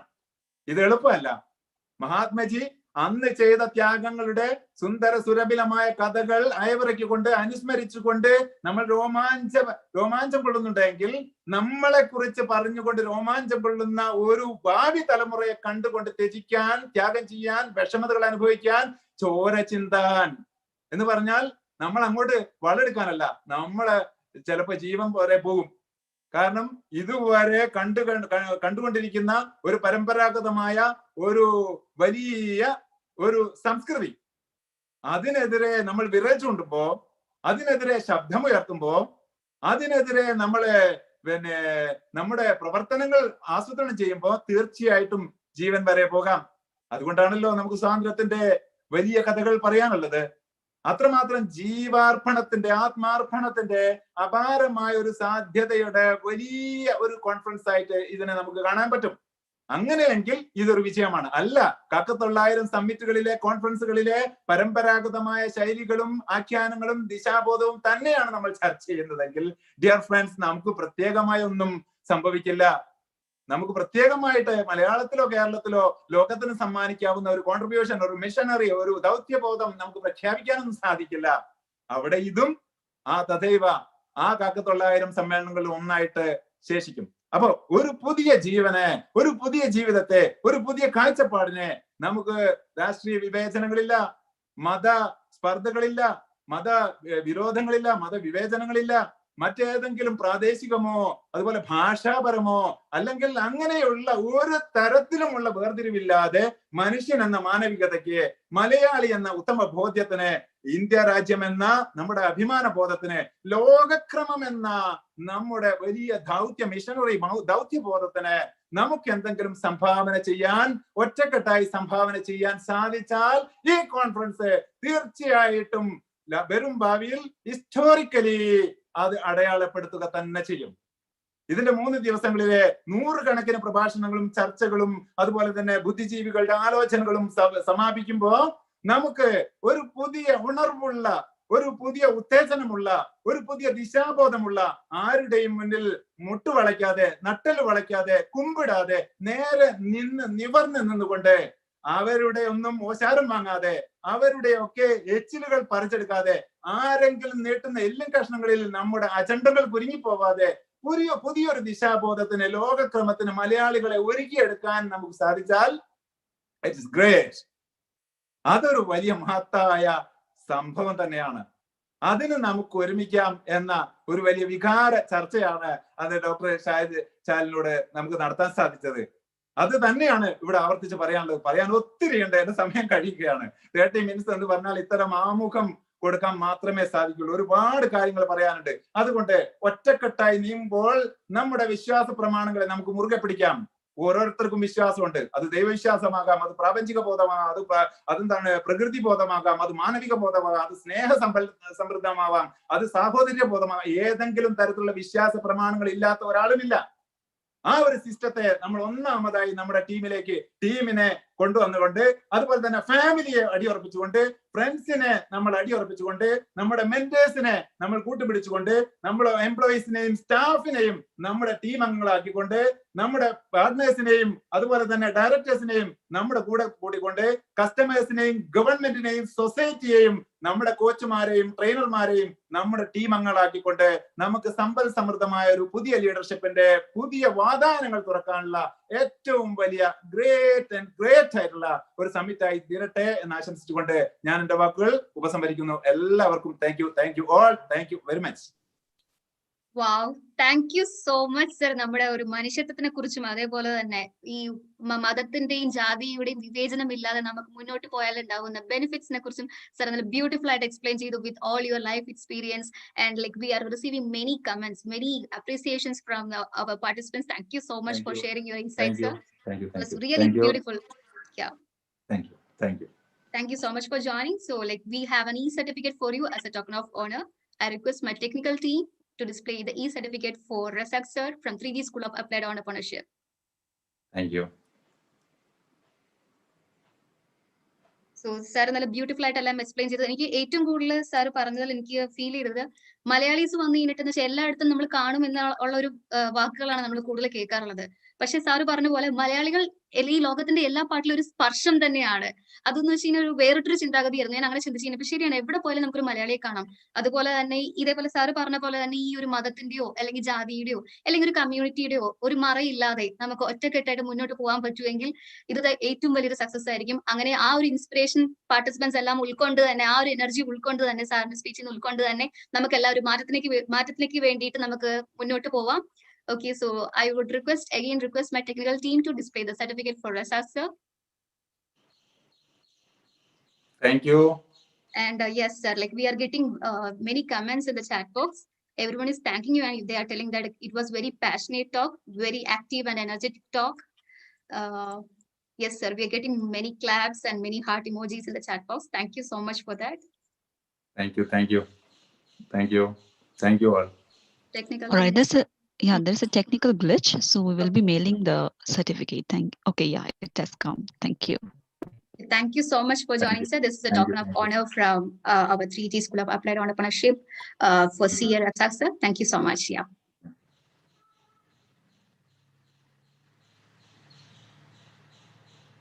So moving ahead, we have a very interesting panel discussion coming up from our Qatar team. So നമ്മളുടെ ഇനി വരുന്നതെന്ന് വെച്ചിട്ട് പാനൽ ഡിസ്കഷൻ ആണ് ഫ്രം ഖത്തർ ടീം. വേരിയസ് ഫീൽഡ്സിലുള്ള മൾട്ടിഫീരിയസ് ഫീൽഡ്സിലുള്ള എമിനന്റ് പേഴ്സണാലിറ്റീസ് ആയിരിക്കും നമ്മളുടെ ഈ പാനൽ ഡിസ്കഷനിൽ ഉണ്ടാവുക. So everyone stay tuned with full energy. നിങ്ങൾക്ക് ഒരുപാട് ഇൻട്രസ്റ്റിംഗ് ആയിട്ടുള്ള ടോപ്പിക്സിനെ കുറിച്ചിട്ടുള്ള ഒരു അറിവ് നിങ്ങൾക്ക് ഈ ഒരു സെഷനിൽ ഉണ്ടാവും. അതുകൊണ്ട് please stay tuned. And to invite, first I would like to invite the moderator for the session, VC Mashood sir, who's an eminent personality, who's a success coach and trainer, who has completed MA in sociology and MBA in human resource management, and he is currently working with Qatar Petroleum. He is very active in social activities like member of ICC, Indian Cultural Center and ICBF, General Convener, Pravasi Coordination Committee, and Director and Secretary of Noble International School, Founder, President and present Chief Advisor of Chalier Doha, President Dishapura of Malappuram at Qatar, former General Secretary of Confederation of Alumni Association, Qatar, ex-president of Farouk College Alumni Association, former advisory board member of Focus Qatar, former area director of Toastmasters International, founder president Mindtune Ways Toastmasters Club, Secretary General Mindtune Eco Waste Club, former president of TASS Tirthiyad Association of Social Service, former executive member and media coordination of Center for Information and Guidance India, director and general secretary Riverview Public School, and former editorial director of Vartamanam Daily. So with this note, I would like to invite our moderator for the session, MC Marshall sir, over to the stage to brief about today's panel discussion. Warm welcome, sir. Hardikamaaya swagatham. Thank you very much, Anjali, for your nice words.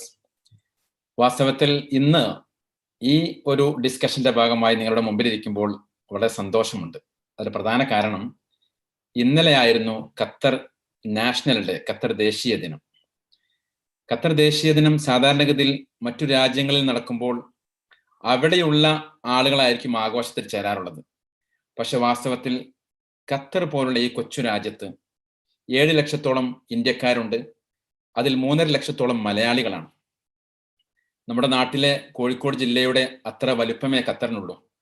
പക്ഷേ ജനസാന്ദ്രതയിൽ ഞാൻ സൂചിപ്പിച്ച പോലെ 3.5 ലക്ഷത്തോളം മലയാളികളുണ്ടെങ്കിൽ ഈ മലയാളികൾ വ്യത്യസ്തമായ പ്രതിബദ്ധതയുള്ള commitment ഉള്ള പ്രവർത്തനങ്ങളുമായി ഖത്തറിൽ അവരുടെ ജോലിക്ക് ശേഷം സാമൂഹ്യ പ്രതിബദ്ധതയോടുകൂടി വിദ്യാഭ്യാസ രംഗത്തും സാമൂഹ്യ സാംസ്കാരിക ജീവകാരുണ്യ മേഖലകളിലും പ്രവർത്തിക്കുന്നവരാണ്.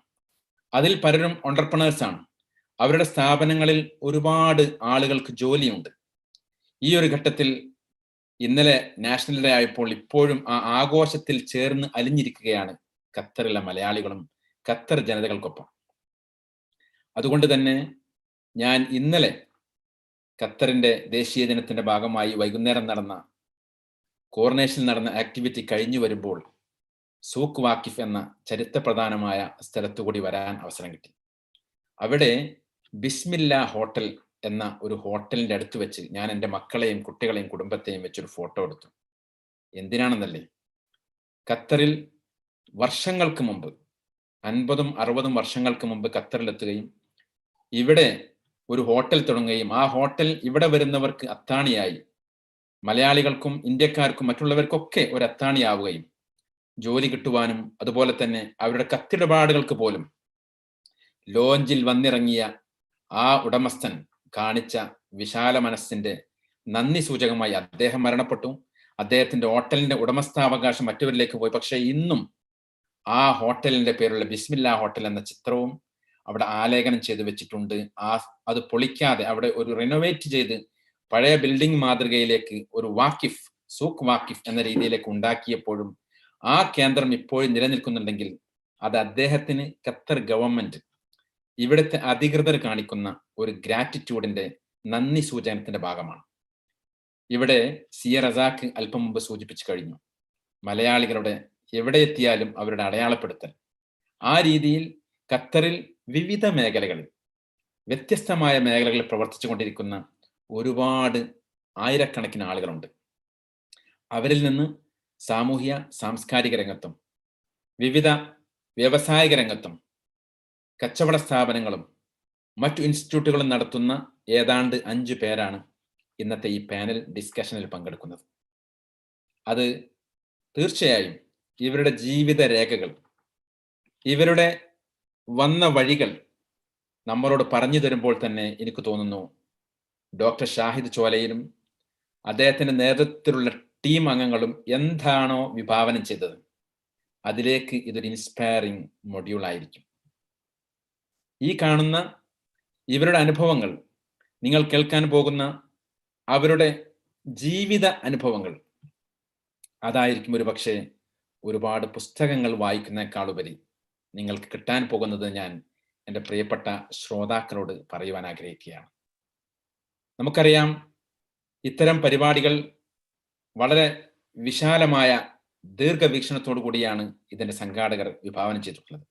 ഞാൻ അതിനെ ആദ്യമായി അഭിനന്ദിക്കുകയാണ്. ലോകത്തിൻ്റെ വിവിധ ഭാഗങ്ങളിൽ നിന്നുള്ള മലയാളി സ്പീക്കേഴ്സിനെ കൊണ്ടുവന്നുകൊണ്ട് പ്രഗത്ഭരായ പാനലിസ്റ്റിനെ പങ്കെടുപ്പിച്ചുകൊണ്ട് ഇത്തരമൊരു പരിപാടി നടത്തുമ്പോൾ അത് ഗുണകരമായി യുവതലമുറക്ക്, ഭാവി വാഗ്ദാനങ്ങൾക്ക് കേരളത്തിൽ തന്നെ അല്ലെങ്കിൽ ഇന്ത്യയിൽ തന്നെ നമ്മൾ നിൽക്കുന്ന ഭാഗത്ത് തന്നെ നമുക്ക് അവസരങ്ങളുണ്ട് എന്ന് പറഞ്ഞു തരുവാനുള്ള ഈ ഒരു ശ്രദ്ധ, ഞാൻ ഇതുമായി ബന്ധപ്പെട്ട് എന്നെ ഡോക്ടർ ഷാഹിദ് വിളിക്കുമ്പോഴൊക്കെ പറയാറുണ്ട്. ഞാനും ഷാഹിദും ഒന്നിച്ച് ഫാറൂഖ് കോളേജിൽ പഠിച്ചതാണ്. അതുകൊണ്ട് തന്നെ ആ ബന്ധം ഇന്നും ഊഷ്മളമായി കൊണ്ടുപോകുന്നുണ്ട്. 28 വർഷങ്ങൾക്ക് മുമ്പാണ് അവിടെ പഠിച്ചതെങ്കിൽ പോലും ഷാഹിദിന്റെ ഒരു വാക്ക് എന്നെ മനസ്സിന് വല്ലാതെ സ്വാധീനിച്ചിട്ടുണ്ട്. മഷൂദ്, ഇന്ന് നമ്മൾ ഇത് ചെയ്തിട്ടില്ലെങ്കിൽ നമ്മുടെ പിൻതലമുറക്ക്, നമ്മുടെ ഭാവി തലമുറക്ക്, നമ്മുടെ കുട്ടികൾക്കും പേരക്കുട്ടികൾക്കും നമ്മെപ്പറ്റി അപവാദം പറയേണ്ടി വരും.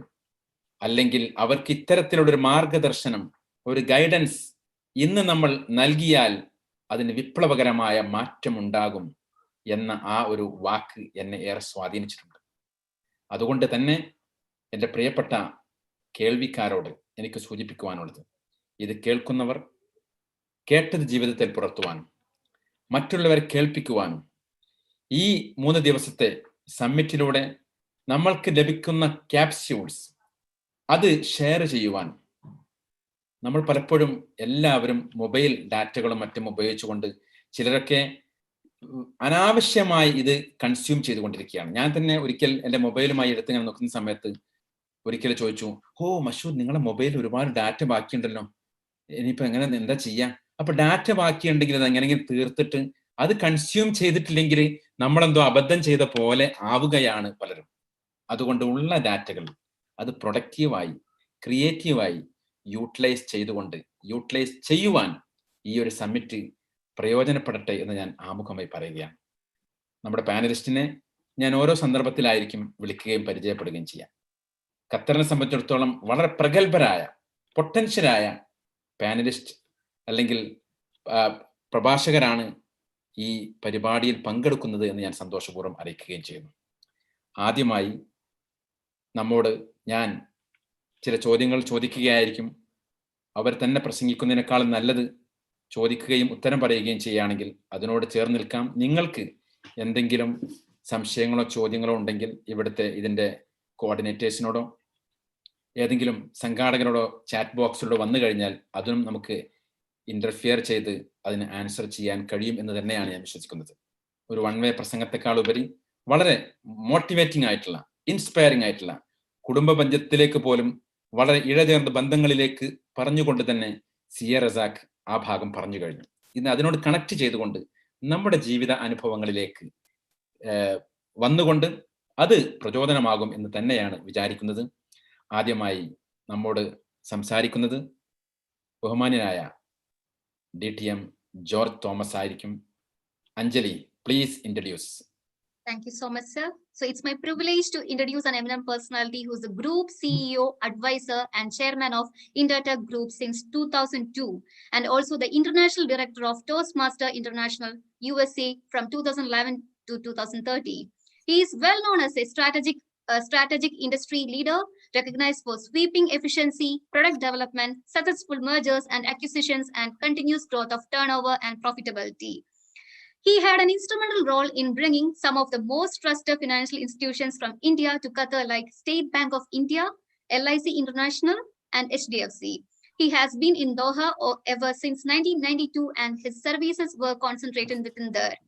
He has a wide volunteer leadership career history, has been in different positions of various organizations and institutions like International Director of Toastmaster International USA during 2011 to 2013, started the Inter-School Speech Contest in Qatar, conducted the first youth leadership and speechcraft program in Qatar. He is also the director of DPS Modern Indian School Doha, director of DPS Monarch International School Doha, director of Doha Professional Services, and director of Milestone International Education Doha. With this note, I would like to invite Mr. George Thomas to the panel discussion. Hardikaya Swagatham, sir. Thank you very much, Anjali.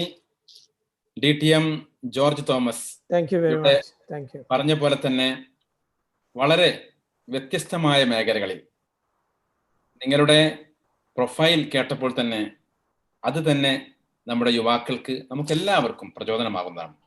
പ്രത്യേകിച്ചും CEO an advisor to chairman of Intertec. ഇവിടുത്തെ ഖത്തറിലെ വളരെ അറിയപ്പെടുന്ന ഒരു സ്ഥാപനമാണ്. ലോകാടിസ്ഥാനത്തിൽ തന്നെ എല്ലാവർക്കും അറിയുകയും ചെയ്യാം.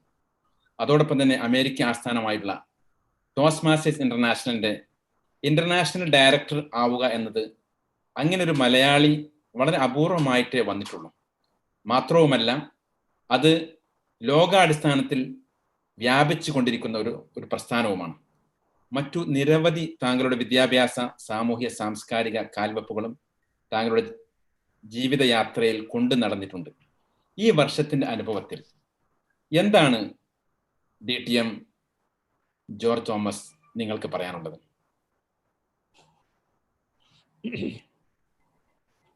ഈ വർഷം ലോകത്തിന് മുഴുവൻ ഒരു വളരെ ചലഞ്ചിങ് വർഷമായിരുന്നു. ഏത് പ്രതിസന്ധി വന്നാലും അതിൽ നിന്നും ഉയർന്നു വരുന്ന ഒരു സ്വഭാവമാണ് നമ്മുടെ ഈ ലോകത്തിനുള്ളത്. അത് നമ്മുടെ ലോകമഹാ യുദ്ധങ്ങളെടുത്താലും ഏത് ട്രാജഡി എടുത്താലും ആ ട്രാജഡിയിൽ നിന്ന് അതിലും വലുതായ ഉയർപ്പ് വരിക എന്നതാണ് മനുഷ്യൻ്റെ നേച്ചർ. അത് തന്നെയാണ് ഈ വർഷവും സംഭവിച്ചത്. നമ്മുടെ ഈ കൂട്ടായ്മ തന്നെ അതിനൊരു വലിയ ഉദാഹരണം തന്നെയാണ്. ലോകത്തിൻ്റെ എല്ലാ ഭാഗങ്ങളിലുള്ളവർക്കും ഒരുമിച്ച് ഒരേ പ്ലാറ്റ്ഫോമിൽ വന്ന് ഐഡിയാസ് ഷെയർ ചെയ്യുക, കേൾക്കുക, കാണുക എല്ലാം ചെയ്യാവുന്ന ഒരു സംവിധാനം ഈ കോവിഡിൻ്റെ ഒരു ഉയർച്ചയെ ഞാൻ കാണുന്നു. ഈ വർഷം എന്നെ സംബന്ധിച്ചിടത്തോളം വളരെ that is the way the success of our company and me, I would say, the way we adapt to the changes. They say the only thing constant is a change. A success of any person, ആരാണെങ്കിലും ഏത് മേഖലയിലാണെങ്കിലും, professional മേഖലയിലാണെങ്കിലും social നമ്മുടെ family മേഖലയിലാണെങ്കിലും നമ്മൾ ദിവസവും വ്യത്യാസപ്പെട്ടുകൊണ്ടിരിക്കുകയാണ്. ആ വ്യത്യാസങ്ങളോട് നമ്മൾ എങ്ങനെ പൊരുത്തപ്പെടുന്നു, ആ വ്യത്യാസങ്ങൾ നമ്മൾ എങ്ങനെ യൂട്ടിലൈസ് ചെയ്യുന്നു, ആ വ്യത്യാസങ്ങൾ നമ്മൾ എങ്ങനെ നമ്മുടെ നന്മയ്ക്കായി ഉപയോഗിക്കുന്നു, അതായിരിക്കും ഏതൊരു മനുഷ്യൻ്റെയും വിജയമായി കാണുന്നത്. നമ്മൾ അതിനടിമയാകുകയോ അതിനെപ്പറ്റി വിഷമിക്കുകയോ അതേപ്പറ്റി വ്യാകുലപ്പെടുകയോ ചെയ്തു കഴിഞ്ഞാൽ നമുക്കൊരിക്കലും അതിനെ to overcome it is not possible. So we need to accept change, we need to embrace the change, and we need to make use of the change.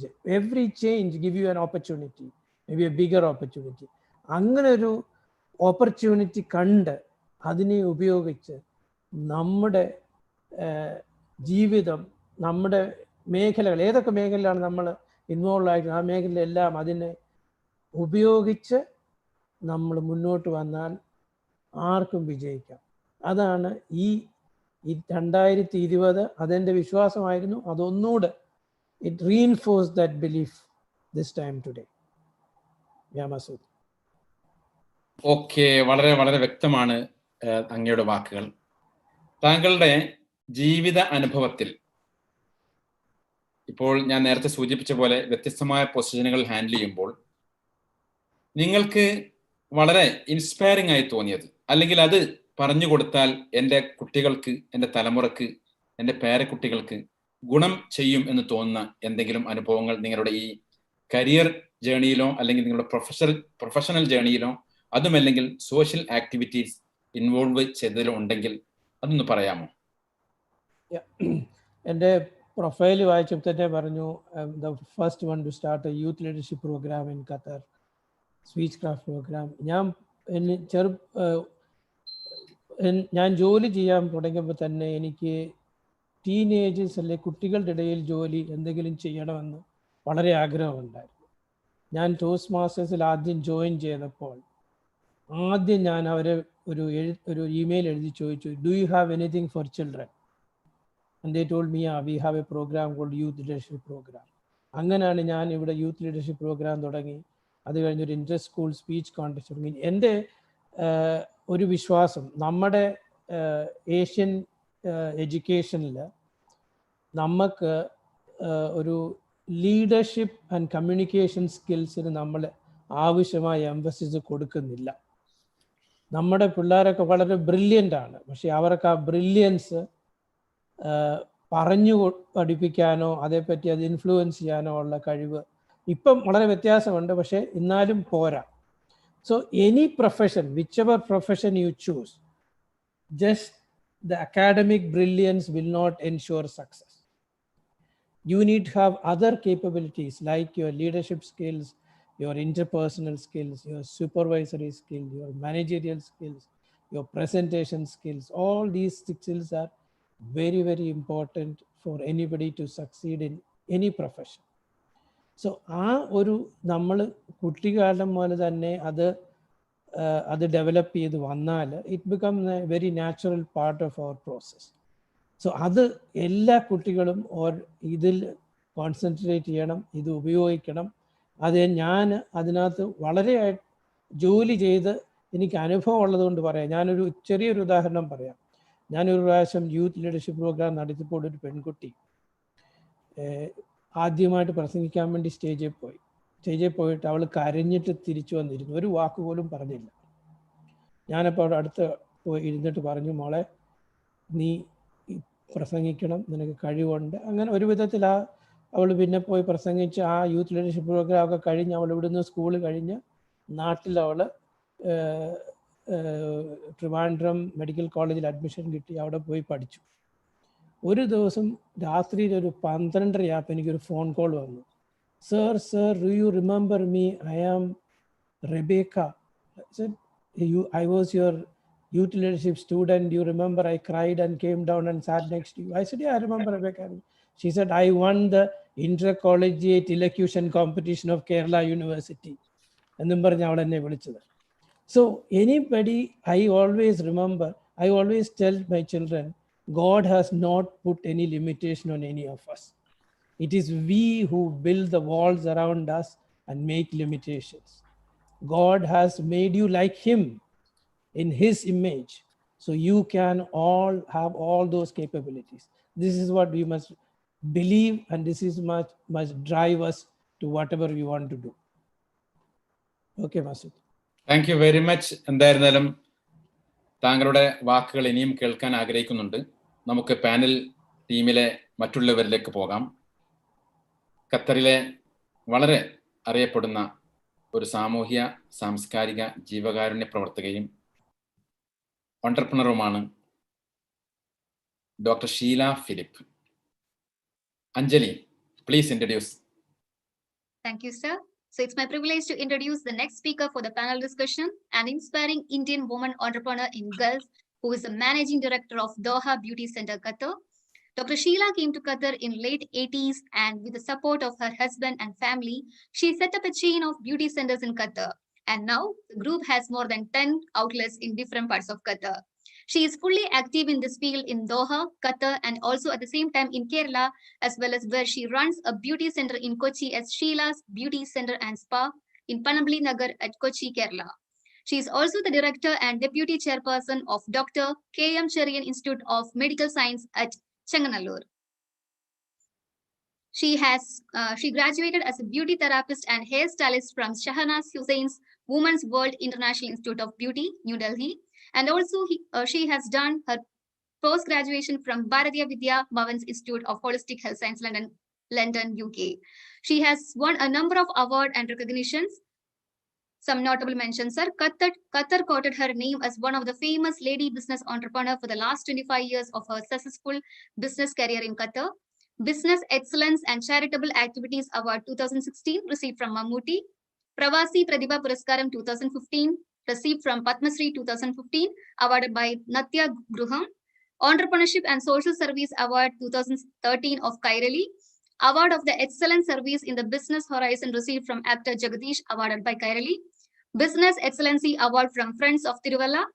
Business Excellency Award from Indian Women's Association, Doha, Qatar. Excellency Award 2015, awarded by World Class Media Group. With this note, I would like to welcome Dr. Sheila Philip to the panel discussion. Hardikamaya swagatham, ma'am. Sheela Philip, doctor Sheela Philip, വളരെ വളരെ വ്യക്തമായി അഞ്ജലി നിങ്ങളുടെ achievements പറഞ്ഞു കഴിഞ്ഞു, നിങ്ങൾക്ക് ലഭിച്ച അവാർഡുകളെ പറ്റി പറഞ്ഞു കഴിഞ്ഞു. ഞാൻ മനസ്സിലാക്കിയെടുത്തോളം ഇവിടെ 10 ഔട്ട്ലെറ്റുകളുള്ള ഒരു സ്ഥാപനത്തിന്റെ മേധാവി. 30 വർഷത്തോളമായി ഖത്തറിലുണ്ട്.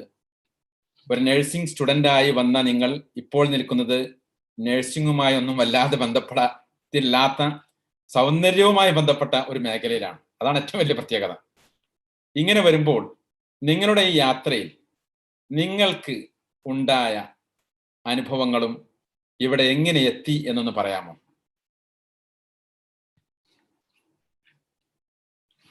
നിങ്ങൾ മ്യൂട്ടഡ് ആണ്, പ്ലീസ് അൺമ്യൂട്ട് ചെയ്യണം.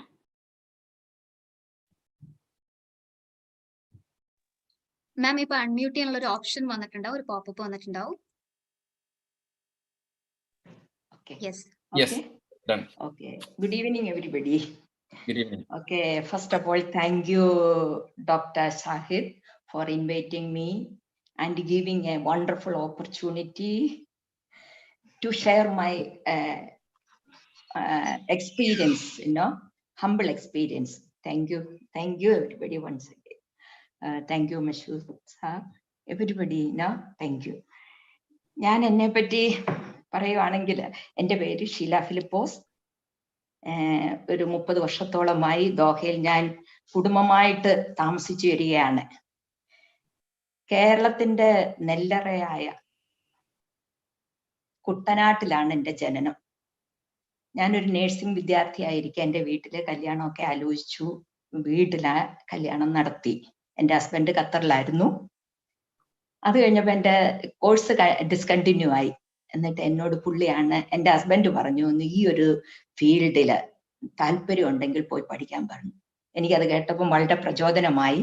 ഉടനെ ഷനാസ് ഹുസൈൻ്റെ ഡൽഹിയിലുള്ള ബ്യൂട്ടി സ്കൂളിലേക്ക്, ഇന്റർനാഷണൽ വുമൻസ് വേൾഡ് ഇന്റർനാഷണൽ സ്കൂളിലേക്ക് ഞാൻ പോവുകയായിരുന്നു. അവിടുന്ന് ഞാൻ പെട്ടെന്ന് തന്നെ എൻ്റെ കോഴ്സ് പൂർത്തിയാക്കി ഞാൻ നേരെ ഖത്തറിലേക്ക് വരുന്നു. സത്യത്തിൽ ഒന്നും അറിയാതെ ഒരു പുതിയൊരു ലോകം. അന്ന് ഖത്തർ, ഇന്നത്തെ ഖത്തർ എന്ന് പറഞ്ഞാൽ ദൈവത്തിന് ഒരുപാട് നന്ദിയുണ്ട്. അന്നത്തെ ഖത്തർ എന്ന് പറഞ്ഞാൽ ശരിക്കും ഒത്തിരി ബുദ്ധിമുട്ടുള്ള ഒരു സാഹചര്യത്തിലായിരുന്നു. വന്നു കഴിഞ്ഞ് ഞാൻ നേരെ വരുന്നത് ഒരു ഖത്തറി ഓണറിന്റെ ബ്യൂട്ടി സെന്ററിൽ ജോലിക്ക് കയറുക ചെയ്തത്. ഒന്നും അറിയത്തില്ല, ഭാഷ ഭയങ്കര, അന്ന് ഇത്ര ഇംഗ്ലീഷ് അറിയത്തില്ല. ഇവിടുത്തെ ആൾക്കാർക്ക് കോളേജ് എഡ്യൂക്കേഷൻ ഒന്നും ഇത്രയും പോരാ. അറബികൾ ഭാഷയാണ് സംസാരിക്കുന്നത്. അപ്പൊ ഞാൻ എല്ലാം ഒന്ന് മനസ്സിലാക്കിയപ്പോ എനിക്ക് പെട്ടെന്ന് മനസ്സിലായി അറബി ഭാഷ പഠിക്കണം. വിതിൻ എ മന്ത് ഞാൻ പഠിച്ചു. ജോലിയിൽ എക്സ്പീരിയൻസ് വേണമായിരുന്നു, ഞാൻ ചെയ്തു. അപ്പൊ എനിക്ക് എൻ്റെ ഹസ്ബൻഡ് ഒരു ത്രെഡ് ഇട്ട് തന്നു, സ്വന്തമായിട്ടൊരു ബിസിനസ്. അന്ന് ഒരു 4 or 5 ബ്യൂട്ടി സെന്റർ ഈ ദോഹയുടെ പ്രദേശത്തുള്ളൂ. സ്വന്തമായിട്ട് അതെന്റെ മനസ്സിനകത്ത് വളരെ ആയിട്ടങ്ങ് പ്രചോദനമായി. അതെന്റെ മനസ്സിനുള്ളിൽ കിടക്കുവാണ്. ആ സമയത്ത് ഞാൻ ഇംഗ്ലണ്ടിൽ പോയി ഇതിനെപ്പറ്റി കൂടുതൽ ആഴത്തിൽ പഠിച്ചു.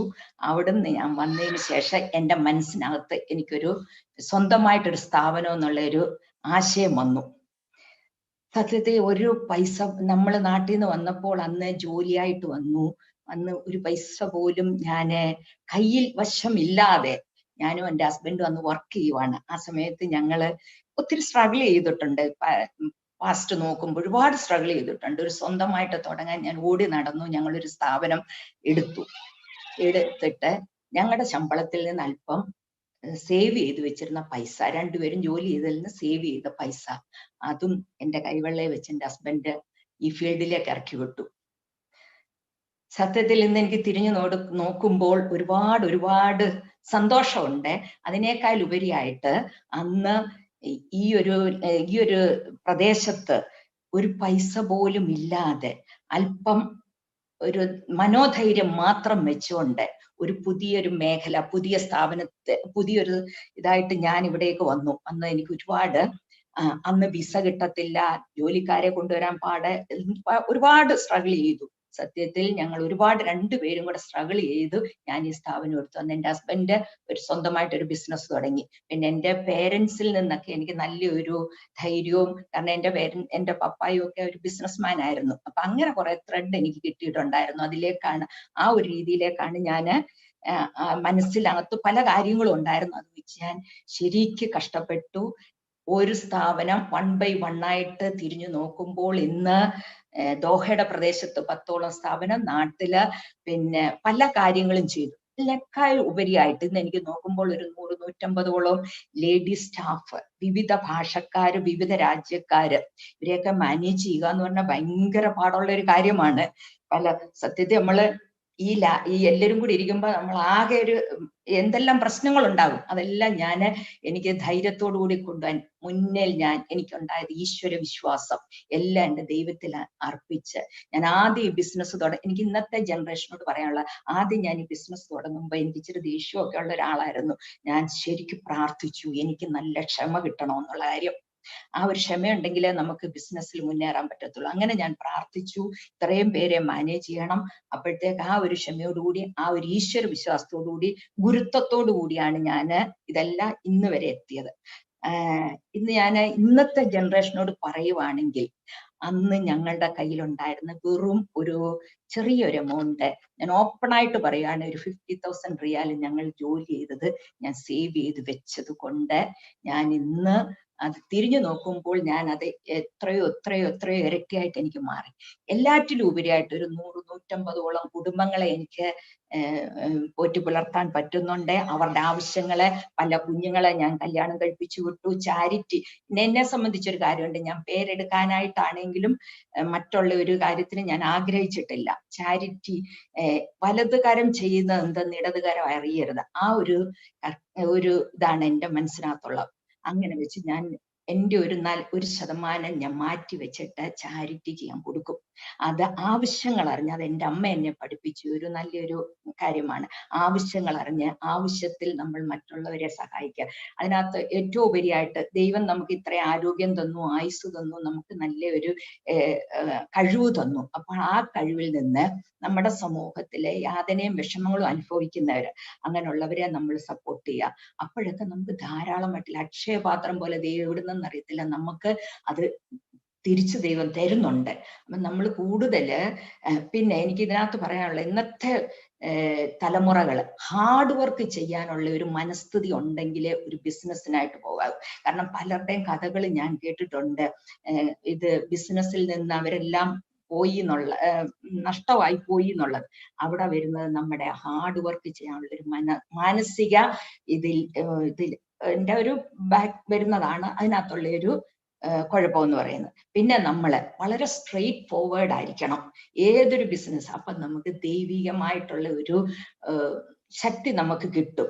ആരെയും ചതിക്കാതിരിക്കുക, വഞ്ചിക്കാതിരിക്കുക, കള്ളം കൂടുതലൊന്നും അങ്ങനെയുള്ള രീതിയിൽ സ്ട്രെയിറ്റ് ഫോർവേഡ് ആയിട്ട് പോകുന്നത് കൊണ്ട് നമുക്ക്. പിന്നെ ഏറ്റവും ക്ഷമ വേണ്ട ഒരു കാര്യമാണ് നമ്മുടെ ഈ ഒരു കാര്യത്തിൽ, ബിസിനസ്സിൽ ക്ഷമയോടുകൂടി നമ്മൾ കേൾക്കണം. രാവിലെ ഞാൻ 6 o'clock തുടങ്ങുന്ന എൻ്റെ ഡ്യൂട്ടി രാത്രി 12 മണി വരെയാണ്. പക്ഷെ ഇതിനകത്ത് വേറൊരു കാര്യമുണ്ട്, ഞാനൊരു ലേഡി എന്റർപ്രനറാണ്. എനിക്കിതിനകത്ത് കൂടുതലും കുടുംബവും കൂടെ നോക്കേണ്ട ഒരു കാര്യമുണ്ട്. എനിക്ക് 2 കുട്ടികളുണ്ട്. അപ്പൊ അവരുടെ കാര്യങ്ങളെ, കുടുംബം, മാതാപിതാക്കളെ ഇന്ന് തിരിഞ്ഞു നോക്കുമ്പോൾ എനിക്കെന്നറിയത്തില്ല ഞാൻ എങ്ങനെ ഈ കാര്യങ്ങളൊക്കെ നടത്തിക്കൊണ്ട് പോയിന്ന്. എൻ്റെ കുഞ്ഞുങ്ങളാണേലും വളരെ സപ്പോർട്ടീവാണ്. മോള് മാരീഡായി, ഇപ്പം 3 കൊച്ചുമക്കളായി, ഗ്രാൻഡ് ചിൽഡ്രനായി, എൻ്റെ മോൻ ഡോക്ടറായി. അതൊക്കെ എന്ന് പറഞ്ഞാൽ കുടുംബത്തിൽ നിന്നുള്ള എനിക്ക് കിട്ടിയ ഒരു സപ്പോർട്ട്. എൻ്റെ കുഞ്ഞുങ്ങളും എൻ്റെ ഹസ്ബൻഡും എല്ലാവരും എനിക്ക് നല്ല ഒരു സപ്പോർട്ടുണ്ട്. മാഡം, നിങ്ങളുടെ ഈ വാക്കുകൾ വാസ്തവത്തിൽ വളരെ വളരെ ഇൻസ്പയറിംഗ് ആയി തന്നെ പോവുകയാണ്. ഒരുപാട് നേരം കേട്ടിരിക്കാൻ തന്നെ തോന്നുന്നുണ്ട്. എന്തായാലും ബാക്കിയോ നിങ്ങൾ പറയേണ്ടി വരും. നമുക്ക് ആദ്യം എനിക്ക് തോന്നുന്നത്, നിങ്ങൾ പ്രത്യേകിച്ചും എനിക്ക് ഇഷ്ടപ്പെട്ടു, വലത് കൈ കൊടുക്കുന്നത് ഇടത് കൈ അറിയരുത് എന്ന് പറഞ്ഞുകൊണ്ട് ചെയ്യുന്ന നിങ്ങളുടെ പ്രവർത്തനം. നിങ്ങൾ തന്നെ ഒരു കുടുംബം നയിച്ചുകൊണ്ട് തന്നെ നിങ്ങളുടെ എന്റർപ്രണറും നിങ്ങളുടെ സ്ഥാപനവും കൊണ്ടുപോകുന്നതിന്റെ കാര്യങ്ങൾ പറഞ്ഞു കഴിഞ്ഞു. ഇതിൽ കുറെ കൂടി നിങ്ങളിൽ നിന്ന് അറിയാൻ ആഗ്രഹിക്കുന്നുണ്ട്. തീർച്ചയായും നിങ്ങളോട് ചോദിക്കും. ഇനി നമ്മോട് സംസാരിക്കുന്നത് ബഹുമാന്യനായ മിസ്റ്റർ വിനോദ് നായരാണ്. Anjali, please introduce mister Vinod Nair. Yeah, so I would like to invite the next speaker, Vinod P. Nair, who is a finance professional and vice president of the Indian Cultural Center, Qatar. He is also a socio-cultural and community activist who has completed his graduation and master's from Nagpur, India.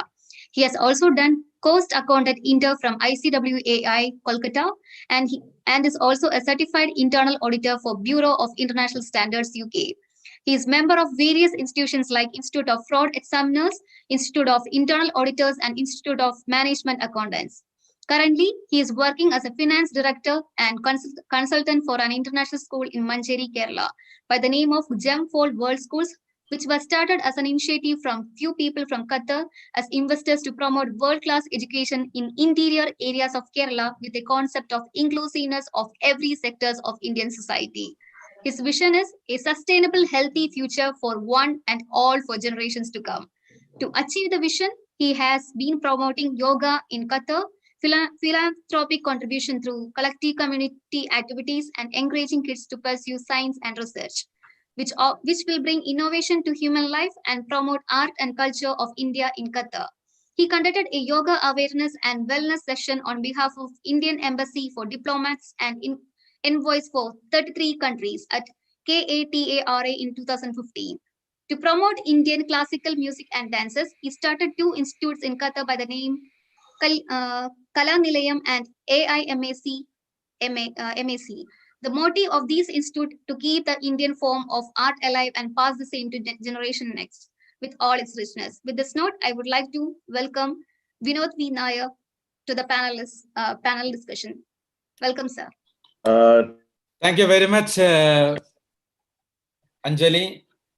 Mr. Vinod Nair, നിങ്ങളെ പറ്റി പറഞ്ഞു കേട്ടു. നമ്മളെല്ലാവരും തന്നെ inspired ആയിട്ടുണ്ട് വാസ്തവത്തിൽ നിങ്ങളുടെ അനുഭവങ്ങളും അതോടൊപ്പം തന്നെ നിങ്ങളുടെ കാൽവെപ്പുകളും വ്യത്യസ്ത മേഖലകളിൽ വളരെ കൃത്യമായി ചെയ്തു വെച്ച നിങ്ങളുടെ പ്രവർത്തനങ്ങളെ പറ്റിയും നിങ്ങളെ പരിചയപ്പെടുത്തിയപ്പോൾ തന്നെ നമുക്ക് മനസ്സിലാക്കാൻ കഴിഞ്ഞിട്ടുണ്ട്. ICC Indian cultural centre Indian എംബസിയുടെ അഫിലിയേറ്റഡ് അപെക്സ് ബോഡിയാണ്. അതിൻ്റെ വൈസ് പ്രസിഡന്റ് കൂടിയാണ് താങ്കൾ. താങ്കളുടെ ഈ ഖത്തറിലെ 20 വർഷങ്ങളായി ഖത്തറിൽ എന്തൊക്കെ അനുഭവങ്ങളാണ് അങ്ങേക്ക് ഈ കേൾക്കുന്നവരോട് പറയാനുള്ളത്?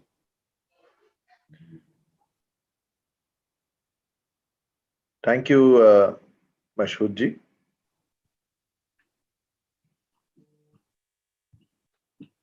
I think I'm audible, right? You are audible, but the technical team, for me, is not visible in video. Whether it is fine? Sir, yes, sir. Like video visible, I think bandwidth issue is there. Okay, so you'll resolve it now, or? Yeah, now you're okay. Now you're okay. Both audible and visible. Please go ahead. Thank you, Mashhudji. Actually, the journey to Qatar was very pleasantful, I'll say. Like, it was in Y2K 2000 April. I had been got an opportunity as like any Malayali. I was going through the Times of India advertisements and these things for an opportunity. Gulf was always a destination for Malayali. Wherever they are, especially even in Kerala or out of Kerala, destination was always Gulf. So with that and the aspiration to come to Gulf, I was going through the newspapers and then got an opportunity and was called for an interview in Mumbai. And prior to that, actually, I was working with Metalink, which is basically the world's largest manufacturers of toys, which is Barbies and Hot Wheels. So, and the day when I wanted to go to Mumbai was a very difficult day also, because we had a Asia Pacific internal audit and some auditors from Australia was there, and I had to travel to Mumbai. And that itself was a task for me how to go, because there was no chance for me to go or take a leave. So I had to make myself sick in the office itself, and one of my colleagues took me home, and then I went to railway station, took a train, and next day morning I reached Mumbai. And in the interview, as I entered the room, I still remember that the person who came to interview, he was a very senior guy and well respected. Now he's back to India. He saw me and he told me that, this is the paper, this is the return test. If you complete, come back. If you don't complete, you can go. Okay. So, and then went through it because normally when you are in universities and college, it is easy to do the exams. But once you are out of that and you're working and suddenly getting into a return test suddenly without any pre-intimation, it was like a challenge type of, but it was qualified, and then I was here. When I came here, the thing was that I was not knowing any single person, in the sense that I was not having any friends here, I was not having any relatives here. So I landed in a country where I don't know anyone. And like you mentioned, like it's a small place, like a district in Kerala. The very first Thursday, we had a PRO, Abdul Rashid. He said, നമുക്ക് ഒരു കാര്യം ചെയ്യാം, നമുക്ക് ഉംസൈദ് വരെ പോവാം. അപ്പൊ ഞാൻ പറഞ്ഞു ഉംസൈദ് എവിടെയാണ്? അപ്പം പുള്ളി പറഞ്ഞു ഉംസൈദ് എന്ന് പറഞ്ഞ വേറെ സിറ്റിയാ, ദോഹയല്ല. അപ്പം നമുക്കിപ്പം ട്രിവാൻഡ്രത്തിൽ നിന്ന് കൊച്ചി പോണ ഒരു ഡിസ്റ്റൻസ് ഉണ്ട്, കൊല്ലം പോണെങ്കിൽ ഒരു ഡിസ്റ്റൻസ് ഉണ്ട്. അപ്പൊ ഞാൻ പറഞ്ഞു ഓ അങ്ങനെയാണോ, അപ്പൊ നമുക്ക് ഇന്ന് തിരിച്ചു വരാൻ പറ്റുമോ? ഇന്ന് വരാം, രാത്രി തിരിച്ചു വരാം എന്ന് പറഞ്ഞു. So then I found that in less 15 minutes, Vakra is coming, and after Vakra, Umsaid is coming in another half an hour. I mean, ഇത്ര അടുത്താണോ? ഇതിപ്പം Doha തന്നെയല്ലോ. No, it is a different city. Then he was telling me about Dukhan, Alkhor and other activities. അങ്ങനെ ആണ് എൻ്റെ ഇവിടുത്തെ ഒരു തുടക്കം വന്നത്. അപ്പം then അന്നത്തെ ഇപ്പം നേരത്തെ റസാഖ് ജി പറഞ്ഞ കൂട്ട് ലൈക്ക് ഒരു കണക്ടിവിറ്റി, സൗഹൃദം, അത് എവിടുന്നാ തുടങ്ങിയെന്ന് വെച്ച് കഴിഞ്ഞാൽ as a bachelor and I don't know cooking, so I use to go to restaurant to have daily food. So അവിടെ വെച്ച് കുറെ എന്നും ഡെയിലി കാണുന്ന കുറെ ആൾക്കാരുണ്ട് ഡിന്നറിന്റെ ടൈമിൽ. അപ്പം gradually they are the people who became my friends, and even today also they are very good friends. അപ്പൊ അങ്ങനെയാണ് ഇവിടുത്തെ ഒരു തുടക്കം വന്നത്. പിന്നെ അത് കഴിഞ്ഞിട്ട് 2004 അല്ല 2003 I guess ഞാൻ ഇവിടുത്തെ ലൈസൻസ് എടുക്കണം എന്ന് വിചാരിച്ചു. അങ്ങനെ ലൈസൻസ് എടുക്കാൻ വേണ്ടി പോയപ്പോഴാണ് അവിടെ ഒരാളെ പരിചയപ്പെട്ടത്.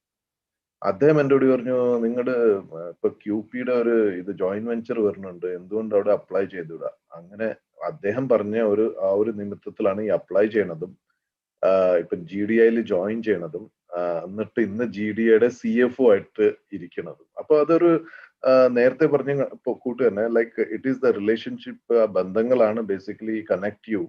And one thing I'll say, that relationship is what is the first step to any activity, whether it is commercial activities or any social activities. If you have relationship, then everything else will fall in line. അപ്പൊ അങ്ങനെയാണ് ആ തുടക്കം വന്നതും. And then that is the journey here. Other than പിന്നെ social ഫീൽഡിലുള്ളത് I think ഇപ്പം പറയണോ അതോ may be we will touch it later on? Okay വേണമെങ്കിൽ നിങ്ങൾക്ക് തുടക്കത്തിൽ ഇനിയും തുടർച്ചയിൽ പറയാവുന്നതാണ്. Thank you so much. വളരെ കൃത്യമാണ്, വ്യക്തവുമാണ് താങ്കളുടെ അനുഭവങ്ങൾ. ഇനി നമ്മുടെ പാനൽ ഡിസ്കഷൻ തുടരുകയാണ്. Doctor Amanullah Vadakkangara, Anjali MCP, introduce Amanullah Vadakangara. I would like to invite the next speaker for the panel discussion, Dr. Amanullah Vadakangara, an eminent personality born in Malappuram, Kerala. He completed his studies from Ilahia College, Tirukad, Calicut University, and as well as Annamalai University. He had his focus on multivarious domains like Arabic language and world history, along with library science. He has an experience of working as a teacher, from which he rose and became the head of Department of Arabic and Public Relations Officer. Later on, he moved to Qatar, where he constituted an anti-smoking society, where he indulged himself in various writings and creations on the same, and that team got published in many sites. He also has done his preparation of textbooks of Arabic for beginners for primary schools in Kerala, as well as in English schools of Gulf countries for the language Arabic. With this note, I would like to invite our speaker, Dr. Amanullah Vadakangara, to the panel discussion. Hardigamaya swagatham, sir. Thank you, Anjali. Doctor Amanullah Vadakkangara, താങ്കളെ പരിചയപ്പെടുത്തിയപ്പോൾ പറഞ്ഞ പോലെ തന്നെ എനിക്ക് ഓർമ്മയുണ്ട്, ഞാൻ ഫാറൂഖ് കോളേജിൽ pre ഡിഗ്രിക്ക് പഠിച്ചുകൊണ്ടിരിക്കുമ്പോൾ second language പഠിച്ച സമയത്ത് കാലിക്കറ്റ് യൂണിവേഴ്സിറ്റിയുടെ ഗ്രന്ഥം എഴുതിയ ആളാണ് താങ്കൾ. അവിടെ നിന്ന് അങ്ങോട്ട് ഒരുപാട് ഗ്രന്ഥരംഗത്തും വിവിധങ്ങളായ മേഖലകളിൽ പ്രവർത്തിച്ചുകൊണ്ടിരിക്കുന്നു. മീഡിയ പ്ലസിന്റെ CEO ആയി വ്യത്യസ്തമായ ഇവന്റുകളും അതോടൊപ്പം തന്നെ ആന്റി സ്മോക്കിംഗ് സൊസൈറ്റി ഉൾപ്പെടെയുള്ള പ്രവർത്തനങ്ങളിലും താങ്കളുടേതായ ഭാഗധേയം നിർവഹിച്ചുകൊണ്ടിരിക്കുകയാണ്. താങ്കളുടെ ഈ യാത്രയിൽ എന്തൊക്കെയാണ് താങ്കൾക്ക് പറയാനുള്ളത്? Thank you mister Mashood. Thank you team. തീർച്ചയായും വളരെ സന്തോഷകരമായ ഒരു ചർച്ചയാണ്. ഈ ഒരു ചർച്ചയ്ക്ക് ഈ ഒരു ആശയം തന്ന ഡോക്ടർ ഷാഹിദിനും സംഘത്തിനും ആദ്യമേ നന്ദി പറയുകയാണ്. കാലത്തിന് മുമ്പേ ചിന്തിക്കാനും സമൂഹത്തെ പ്രിപ്പയർ ചെയ്യാനുമുള്ള, ബുദ്ധിപരമായ അടിസ്ഥാനത്തിൽ പ്രിപ്പയർ ചെയ്യാനുമുള്ള വളരെ നല്ല ഒരു സംരംഭമാണ് ഇത് എന്ന് ആമുഖമായി ഞാൻ സൂചിപ്പിക്കുന്നു. ഒരു അധ്യാപകൻ എന്ന നിലക്ക് വളരെ വലിയ മാനങ്ങളുള്ള ഒരു പ്ലാറ്റ്ഫോമായാണ് ഞാനിതിനെ കാണുന്നത്. എന്നെക്കുറിച്ച് അല്ലെങ്കിൽ ഈ ജീവിതയാത്രയിൽ ഞാൻ മനസ്സിലാക്കിയ ചില വിഷയങ്ങളെക്കുറിച്ച് പറയുമ്പോൾ ഡോക്ടർ APJ അബ്ദുൽ കലാം എന്നെ വല്ലാതെ സ്വാധീനിച്ച ഒരാളാണ്. 2006 അദ്ദേഹത്തിൻ്റെ ഒരു ആതിഥ്യം സ്വീകരിക്കാൻ ഭാഗ്യം ലഭിക്കുകയും എൻ്റെ ഒരു പുസ്തകം അദ്ദേഹം പ്രകാശനം ചെയ്യാനുള്ള അവസരം ഉണ്ടാവുകയും ചെയ്തു. അദ്ദേഹം എപ്പോഴും കുട്ടികളോടായി എപ്പോഴും പറയാറുള്ള 3 കാര്യങ്ങളിൽ ഒന്ന് ഒരു അധ്യാപകനാവുക എന്നതാണ്. അഥവാ നമുക്ക് എപ്പോഴും നമുക്കറിയുന്ന കാര്യങ്ങൾ നമ്മുടെ സമൂഹത്തിന് പകർന്നു കൊടുക്കുകയും സമൂഹത്തെ ഗൈഡ് ചെയ്യാനും സമൂഹത്തിന് എന്തെങ്കിലുമൊക്കെ നന്മകൾ നട്ടുവളർത്താനും കാരണക്കാരനാവുകയും ചെയ്യുക എന്നതാണ് ഏറ്റവും വലിയ പുണ്യമെന്നാണ് അദ്ദേഹം ആ വാക്കിലൂടെ നമ്മെ ഉത്ബോധിപ്പിച്ചു കൊണ്ടിരുന്നത്. ആ ഒരു മോട്ടിവേഷൻ ഞാൻ എൻ്റെ ജീവിതത്തിൽ എന്നും സൂക്ഷിക്കാൻ ആഗ്രഹിക്കുന്നു. ആ അടിസ്ഥാനത്തിൽ ഞാൻ എനിക്ക് അറിയുന്ന കാര്യങ്ങൾ അറിയുന്ന രൂപത്തിൽ പറയാനും ആളുകളെ പ്രോത്സാഹിപ്പിക്കാനും പ്രചോദിപ്പിക്കുവാനും ഒക്കെയുള്ള ശ്രമങ്ങൾ നടത്താറുണ്ട്. Sorry to interrupt. സാറിന് മൈക്കിന് കുറച്ച് ഡിസ്ട്രാക്ഷൻസ് വരുന്നുണ്ട്. ഓക്കേ. മസൂദ് സൂചിപ്പിച്ചതുപോലെ താങ്ക് യു സർ. ഞാൻ അറബി സാഹിത്യ ചരിത്രം എന്ന ഒരു പുസ്തകം എഴുതുന്നത് ഞാൻ 2ാം വർഷ ഡിഗ്രി വിദ്യാർത്ഥിയായിരിക്കെയാണ്. അതും ഒരു വിദ്യാർത്ഥിയായിരിക്കുമ്പോൾ പഠിക്കാനുള്ള ഒരു പുസ്തകം തയ്യാറാക്കുക എന്നതൊരു ചലഞ്ചായല്ല, അതൊരു ഹരമായി ഏറ്റെടുക്കുകയും ദൈവാനുഗ്രഹത്താൽ അത് പ്രിയപ്പെട്ട വിദ്യാർത്ഥികളൊക്കെ സ്വീകരിക്കുകയും അത് ഒരു ചരിത്രമായി, അറബി സാഹിത്യ ചരിത്രം എന്നതൊരു ചരിത്രമായി ഇന്ന് അവശേഷിക്കുകയും ചെയ്യുന്നു. ദൈവാനുഗ്രഹത്താൽ 28 എഡിഷനുകൾ ആ പുസ്തകത്തിൻ്റെതായി വന്നു. ഇന്നും അത് കേരളത്തിലെ വ്യത്യസ്ത യൂണിവേഴ്സിറ്റികളിലെ റെക്കമെൻഡഡ് റീഡിംഗ് പുസ്തകമായി ഉപയോഗിച്ചുകൊണ്ടിരിക്കുന്നു. ഞാൻ 1995 ഖത്തറിൽ വരുന്നത്. ഖത്തറിൽ വന്നത് അധ്യാപകനായാണ്. ഇവിടുത്തെ ഐഡിയൽ ഇന്ത്യൻ സ്കൂളിലെ അധ്യാപകനായാണ് ഞാൻ ഖത്തറിൽ വരുന്നത്. പക്ഷെ ഖത്തറിൽ വന്നതിന് ശേഷം ഒരു അധ്യാപകൻ എന്നതിൽ ഉപരി ഒരുപാട് നല്ല ആളുകളെ കാണാനും അവരെ പരിചയപ്പെടാനും ഒരു പബ്ലിക് റിലേഷൻ മേഖലയിൽ പ്രവർത്തിക്കാനും അവസരം കിട്ടി എന്നതാണ് ഒരു വലിയ ഭാഗ്യമായി ഞാൻ കാണുന്ന ഒരു കാര്യം. പ്രത്യേകിച്ചും അറബിക് ഇംഗ്ലീഷ് മാധ്യമ പ്രവർത്തന രംഗത്ത് ചെറിയ ചെറിയ സംഭാവനകൾ ചെയ്യാൻ സാധിച്ചു. ഇവിടുത്തെ ഗൾഫ് ടൈംസ് എന്ന പത്രത്തിൽ ദീർഘകാലം റിപ്പോർട്ടിംഗ് ചെയ്യാൻ എനിക്ക് അവസരം ഉണ്ടായിരുന്നു. ഇവിടെ അൽഷർക്ക് പത്രത്തിലും കുറെ ഫീച്ചറുകളും കുറെ റിപ്പോർട്ടുകളൊക്കെ ചെയ്യാൻ അവസരം ഉണ്ടായി. അപ്പോൾ പ്രാദേശിക ഭാഷയിലും ഇംഗ്ലീഷ് ഭാഷയിലും മാധ്യമ പ്രവർത്തനം ചെയ്യാൻ അവസരം കിട്ടി എന്നതാണ് ഞാൻ അതിൽ കണ്ട ഒരു ഭാഗ്യം. അധ്യാപകൻ എന്ന നിലക്ക് ഞാൻ നാട്ടിലും അധ്യാപകനായിരുന്നു, അതോടൊപ്പം ഞാനൊരു മാധ്യമ പ്രവർത്തകൻ കൂടിയായിരുന്നു. അപ്പോൾ ആ മലയാള മാധ്യമ പ്രവർത്തനം നാട്ടിൽ നിന്ന് പഠിച്ച് അവിടെ കുറച്ചു കാലം പ്രാക്ടീസ് ചെയ്ത ആ പിമ്പലത്തിൽ ഇവിടെ ഗൾഫിൽ വന്നപ്പോഴും മലയാള ഭാഷയ്ക്ക് പുറമെ ഇംഗ്ലീഷ് അറബി ഭാഷകളിലും കൂടി മാധ്യമ പ്രവർത്തനം ചെയ്യാൻ അവസരമുണ്ടായി. അതിലൊക്കെ അപ്പുറം ഇവിടെ ഗൾഫിലെ സാഹചര്യത്തിൽ ഒരുപാട് സമയം ലഭിച്ചത് കൊണ്ട് ഞാൻ ഇവിടെ വരുമ്പോൾ ഞാൻ 4 പുസ്തകങ്ങളാണ് എഴുതിയിട്ടുണ്ടായിരുന്നത്. അത് 65 പുസ്തകങ്ങൾ എന്നതിലേക്ക് എത്തിക്കാൻ സാധിച്ചു.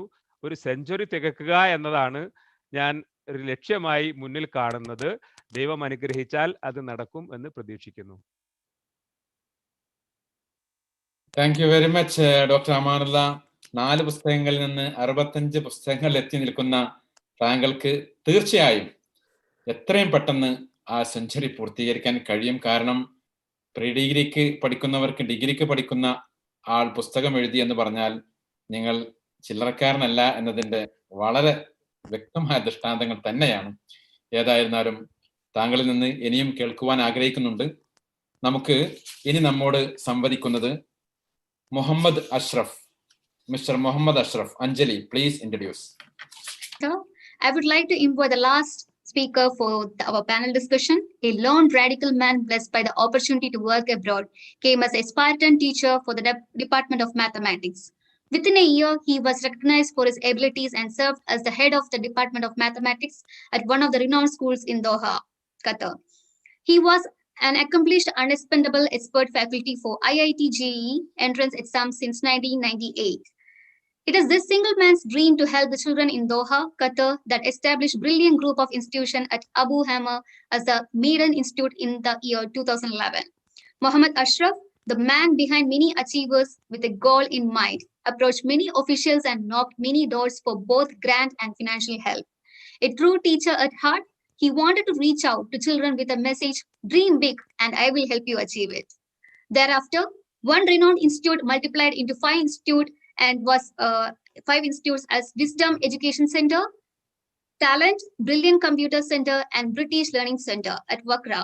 And he has brought various awards and recognition from the Ministry of Education and Higher Education Qatar as an excellent institute in fostering for education and its development. We would keep this torch of knowledge burning and enkindle it for years to come, said by Muhammad Ashraf. With this note, I would like to welcome our last speaker for the panel discussion, Muhammad Ashraf. Hardikamaya swagatham, sir. Muhammad Ashraf, താങ്കളാണ് ഇനി സംസാരിക്കേണ്ടത്. Anjali, thank you very much for the introduction. Muhammad Ashraf, താങ്കൾ 5 സ്ഥാപനങ്ങൾ, അതും വിദ്യാഭ്യാസ സ്ഥാപനങ്ങളാണ്. അതൊരു വളരെ പ്രധാനപ്പെട്ട ഒരു കാര്യം തന്നെയാണ്. കാരണം വിദ്യാഭ്യാസ സ്ഥാപനങ്ങൾ നടത്തുന്നവരാണെങ്കിലും അധ്യാപകരാണെങ്കിലും അവരെ എന്നും കാലം പ്രത്യേകം ഓർക്കും. അതുകൊണ്ട് തന്നെ താങ്കളുടെ ഈ ജേണി, ഈ അധ്യാപന രംഗവും അതോടൊപ്പം തന്നെ അധ്യാപന രംഗത്തിൽ നിന്ന് തന്നെ വഴിയിൽ വെച്ച് നിങ്ങളൊരു സ്ഥാപനം സ്വന്തം നടത്തുന്നതിലേക്ക് വരാനുണ്ടായ കാരണവും നിങ്ങളുടെ ജീവിതയാത്രയും ഒന്ന് പറയാമോ? Thank you very much, Anjali, and thank you, Masood sir and other panelists. എന്റെ ജീവിത ചരിത്രം ഇനി കൂടുതൽ പറഞ്ഞ് ഞാൻ ബുദ്ധിമുട്ടിക്കുന്നതിൽ അർത്ഥമില്ല. കാരണം ഞാൻ സംവദിക്കുന്നത് ഭാവിയിലെ എന്റർപ്രണേഴ്സ് ആയിട്ടുള്ള വിദ്യാർത്ഥികളോടും ആ ഒരു ഏജിൽ നിൽക്കുന്ന ആളുകളോടുമാണ്. അപ്പം അവരോട് ഞാൻ ഡയറക്റ്റ് സംവദിക്കുന്നു, അതായിരിക്കും കൂടുതൽ ഉത്തമം.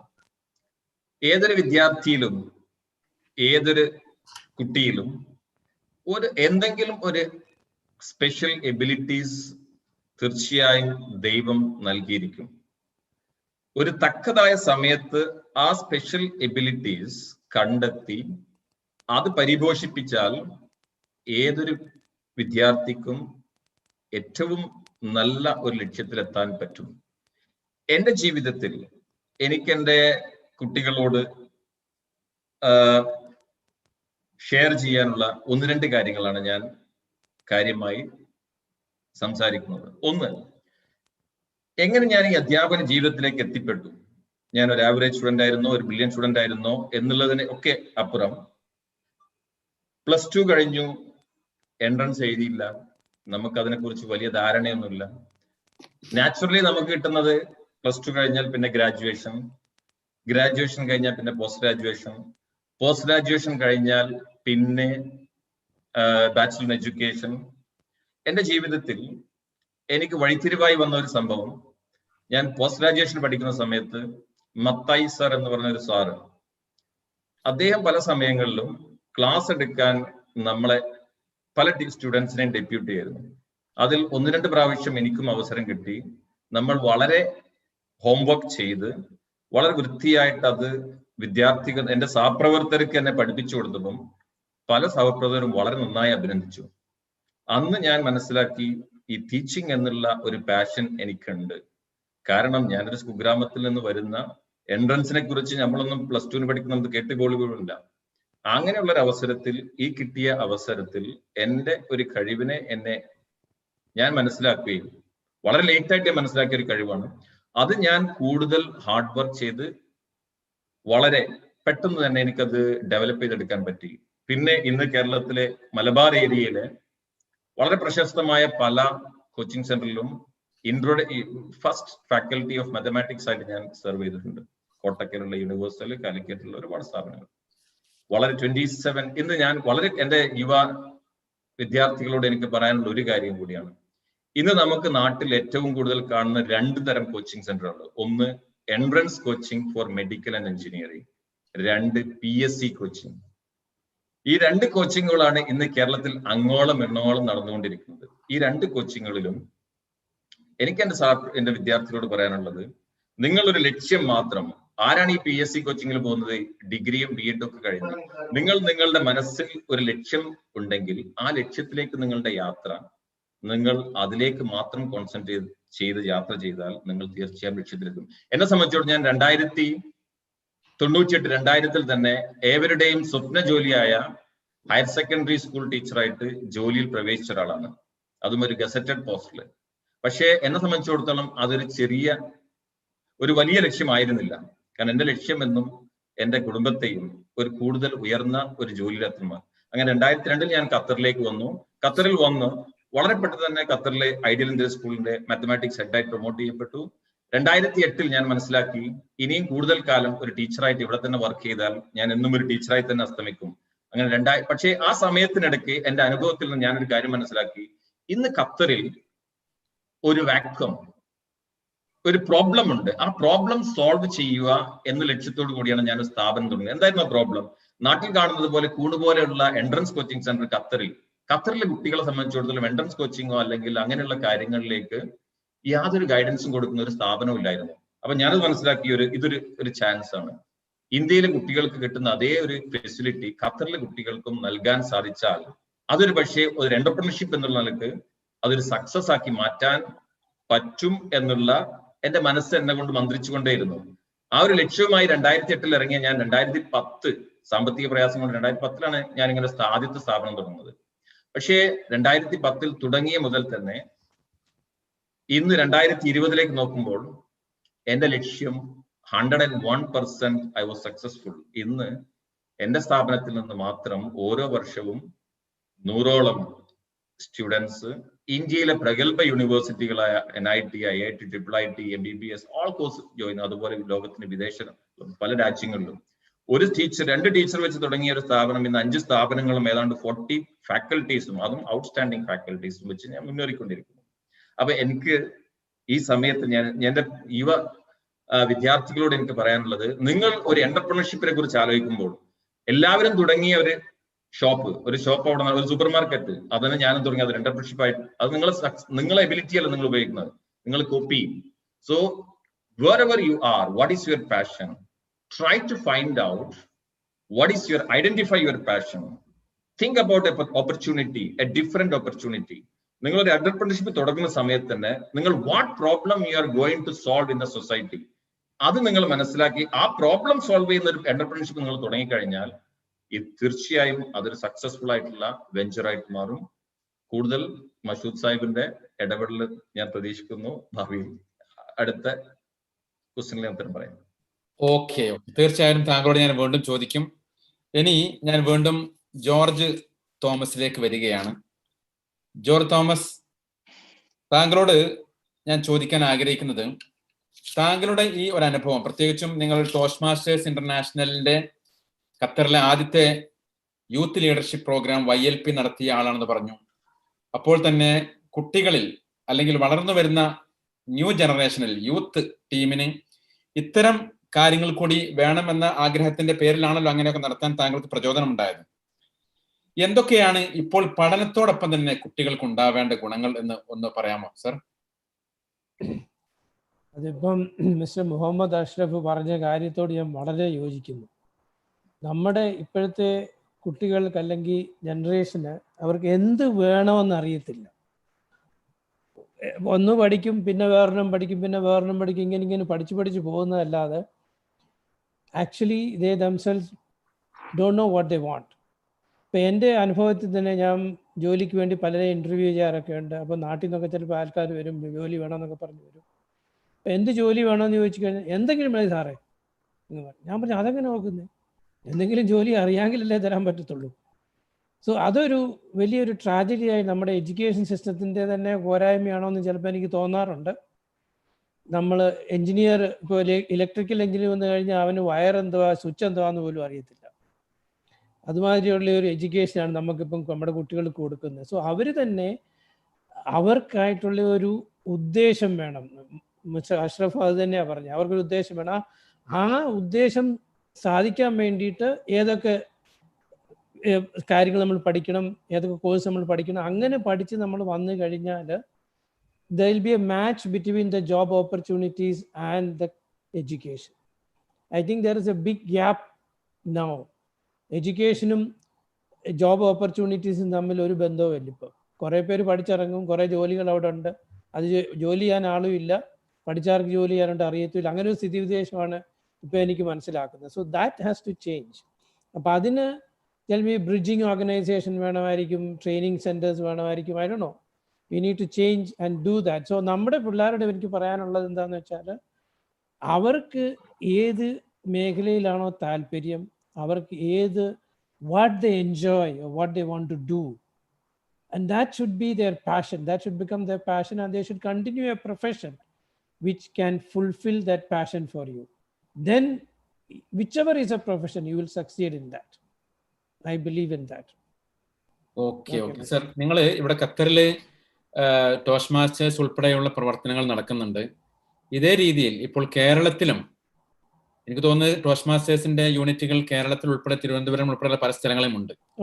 ഇത് വ്യാപിപ്പിക്കുവാനും ഇത്തരം പ്രവർത്തനങ്ങൾ അല്ലെങ്കിൽ ഈ രീതിയിലുള്ള extra curricular activities NCC, NSS, NIEP, government Farook college ഞാൻ പഠിച്ച സമയത്ത് ഇതിലൊക്കെ ഞാൻ ജോയിൻ ചെയ്തിരുന്നു. റൈഫിൾ പരേഡിനും 10 days ക്യാമ്പിനൊക്കെ പോയത് ഞാൻ ഓർക്കുന്നു. അപ്പൊ ഈ പഠനത്തോടൊപ്പം ഈ രീതിയിലുള്ള കാര്യങ്ങൾ മുന്നോട്ട് കൊണ്ടുപോകുവാൻ എങ്ങനെയായിരിക്കും ഇവർക്കത്? ഈ കുട്ടികൾക്ക് തന്നെ ഒരുപക്ഷെ സ്ഥാപനങ്ങളിൽ, എല്ലാ സ്ഥാപനങ്ങളിലും ഈ ഫെസിലിറ്റി ഉണ്ടായിക്കൊള്ളണമെന്നില്ല, അല്ലെങ്കിൽ എല്ലാ നാട്ടിലും ഈ സൗകര്യം ഉണ്ടായിക്കൊള്ളുന്നില്ല. ഇത് രൂപപ്പെടുത്തുവാനും അല്ലെങ്കിൽ അങ്ങനെയുള്ള ടീമിനെ ബിൽഡ് ചെയ്യാൻ സാർക്ക് എന്തെങ്കിലും പറയാൻ തോന്നുന്നുണ്ടോ? കുട്ടികൾക്ക് തന്നെ ഇത് ചെയ്യാൻ ബുദ്ധിമുട്ടാണ്. അവർക്ക് തന്നെ അവരുടെ ടാലൻസ് ഡെവലപ്പ് ചെയ്യുക, അതിന് എന്തെങ്കിലും ഗൈഡൻസ് വേണം, അതിനൊരു ഓർഗനൈസ്ഡ് സ്ട്രക്ചർ വേണം. ഇപ്പോൾ ടോസ്റ്റ് മാസ്റ്റേഴ്സ് ഇന്റർനാഷണൽ തന്നെ is A very good example. അതിൻ്റെ യൂത്ത് ലീഡർഷിപ്പ് പ്രോഗ്രാം കേരളത്തിൽ ഒത്തിരി ക്ലബ്ബുകളുണ്ട്. ഇപ്പോൾ എല്ലാ രാജ്യം, ഇവിടുന്ന് തന്നെ സൗദി അറേബ്യയിൽ നിന്ന് ഇവിടുന്നും തിരിച്ചു പോയ ഒത്തിരി ആൾക്കാർ എനിക്കറിയാം കേരളത്തിൽ പോയി ടോസ്റ്റ് മാസ്റ്റേഴ്സ് ക്ലബ്ബുകൾ തുടങ്ങി. അത് തന്നെയല്ല, many people have identified this gap. എൻ്റെ ഒരു വേറൊരു ഫ്രണ്ട് നാട്ടിൽ പോയിട്ട് അവൻ്റെ സ്വന്തം അനുഭവം കണ്ട്. കാരണം അവന് റീജിയണൽ എഞ്ചിനീയറിംഗ് കോളേജിൽ എൻട്രൻസ് എക്സാം പാസ്സായി, റീജിയണൽ എഞ്ചിനീയറിംഗ് കോളേജ് ട്രിച്ചിയിൽ അഡ്മിഷൻ കിട്ടി. അവൻ ട്രിച്ചി ചെന്ന് കഴിഞ്ഞപ്പോൾ ഒരു വാക്ക് പോലും ഇംഗ്ലീഷ് പറയാൻ അറിയത്തില്ല. കേരളത്തിൽ പഠിച്ചതാണ്, മലയാളം മീഡിയത്തിൽ പഠിച്ചതാണ്. അത് കഴിഞ്ഞ് അവനിപ്പം ഇവിടെ വന്ന് പഠിച്ചു കഴിഞ്ഞ് ഇപ്പം ജോലിയും കഴിഞ്ഞ് അവൻ തിരിച്ചു പോയി. He started an institute in Kerala to teach children speaking in English. So ഇങ്ങനെ Mr. Ashraf also said exactly the same thing. Find an opportunity, a gap in the society. In our society, there are many gaps like this. So maybe people from here, entrepreneurs from here, or there can go there, and we need to start these things. കുട്ടികൾക്ക് തന്നെ അത് ചെയ്യാൻ ബുദ്ധിമുട്ടായിരിക്കും. അവർക്ക് ഇങ്ങനെയുള്ള നമ്മൾ what you call opportunities we need to create for them, and then they should join them and they should develop their talents. Not just in speaking, but in leadership qualities, in interpersonal skills, in so many areas is needed for a person to succeed. Presentation skills, all these things can be made as a program and then to be offered to them. Then only they can excel. തീർച്ചയായും നിങ്ങൾ പറഞ്ഞ വളരെ പ്രസക്തമായ point തന്നെയാണ്. എനിക്ക് ഓർമ്മയുണ്ട്, ഞാനൊക്കെ 6ാം class മുതൽക്ക് തന്നെ ഈ മൈക്കെടുത്ത് പറയാൻ തുടങ്ങിയതിന്റെ ഒരു ഗുണം എനിക്ക് ജീവിതത്തിൽ എന്നും ഉണ്ടായിട്ടുണ്ട്. നമ്മുടെ കമ്മ്യൂണിക്കേഷൻ, ലീഡർഷിപ്പും, അതോടൊപ്പം തന്നെ നമ്മൾ നമ്മുടേതായ രീതിയിൽ പണ്ടൊക്കെ നമുക്ക് അങ്ങനെ ചുറ്റുപാടുകൾ ഉണ്ടായിരുന്നു. കളിക്കുന്ന ഭാഗത്ത് തന്നെ കളിക്കുകയാണെങ്കിൽ കേവലം ഏതെങ്കിലും ടാബിലോ അല്ലെങ്കിൽ മൊബൈലോ കളിക്കുന്നതിന് പകരം വിവിധങ്ങളായ കളികളുണ്ടായിരുന്നു. ആ കളികൾ പോലും നമ്മുടെ വളർച്ചയ്ക്ക് ഗുണപ്രദമായിരുന്നു. ഇപ്പോൾ ഒന്നുകിൽ ക്രിക്കറ്റ് കളിക്കുകയാണെങ്കിൽ രാവും പകലും ക്രിക്കറ്റ് തന്നെ കളിക്കുന്നു, അതിലപ്പുറത്തേക്ക് മറ്റു ആക്ടിവിറ്റീസിലേക്ക് പോകാത്തൊരവസ്ഥയുണ്ട്. അതിനെ ഗൈഡ് ചെയ്യാൻ വേണ്ടി സാമൂഹ്യ സാംസ്കാരിക സംഘടനകൾക്കും, ഞാൻ തന്നെ നാട്ടിൽ പോയ സമയത്ത് എൻ്റെ നാട്ടിലുള്ള ആളുകളെ വിളിച്ചു വരുത്തിയിട്ട് ഇങ്ങനെ ഒരു പ്രോസസ് നടത്തില്ല. അത് വളരെ ഭംഗിയായി നടന്നു പോകുന്നുണ്ട്. ഇങ്ങനെ എല്ലാ നാട്ടിലും അവരവരുടെ സാമൂഹ്യ പ്രവർത്തകർക്ക് വിചാരിച്ചാൽ, അതോടൊപ്പം തന്നെ ഇങ്ങനെ താല്പര്യമുള്ള കുട്ടികൾ തന്നെ സ്വമേധയാ ആ രീതിയിലുള്ള ഒരു പ്ലാറ്റ്ഫോം ഉണ്ടാക്കാൻ തീരുമാനിച്ചാൽ നടക്കുമെന്ന് തന്നെയാണ് താങ്കൾ പറഞ്ഞ പോലെ തോന്നുന്നത്. ഞാൻ താങ്കളിലേക്ക് തിരിച്ചു വരാം.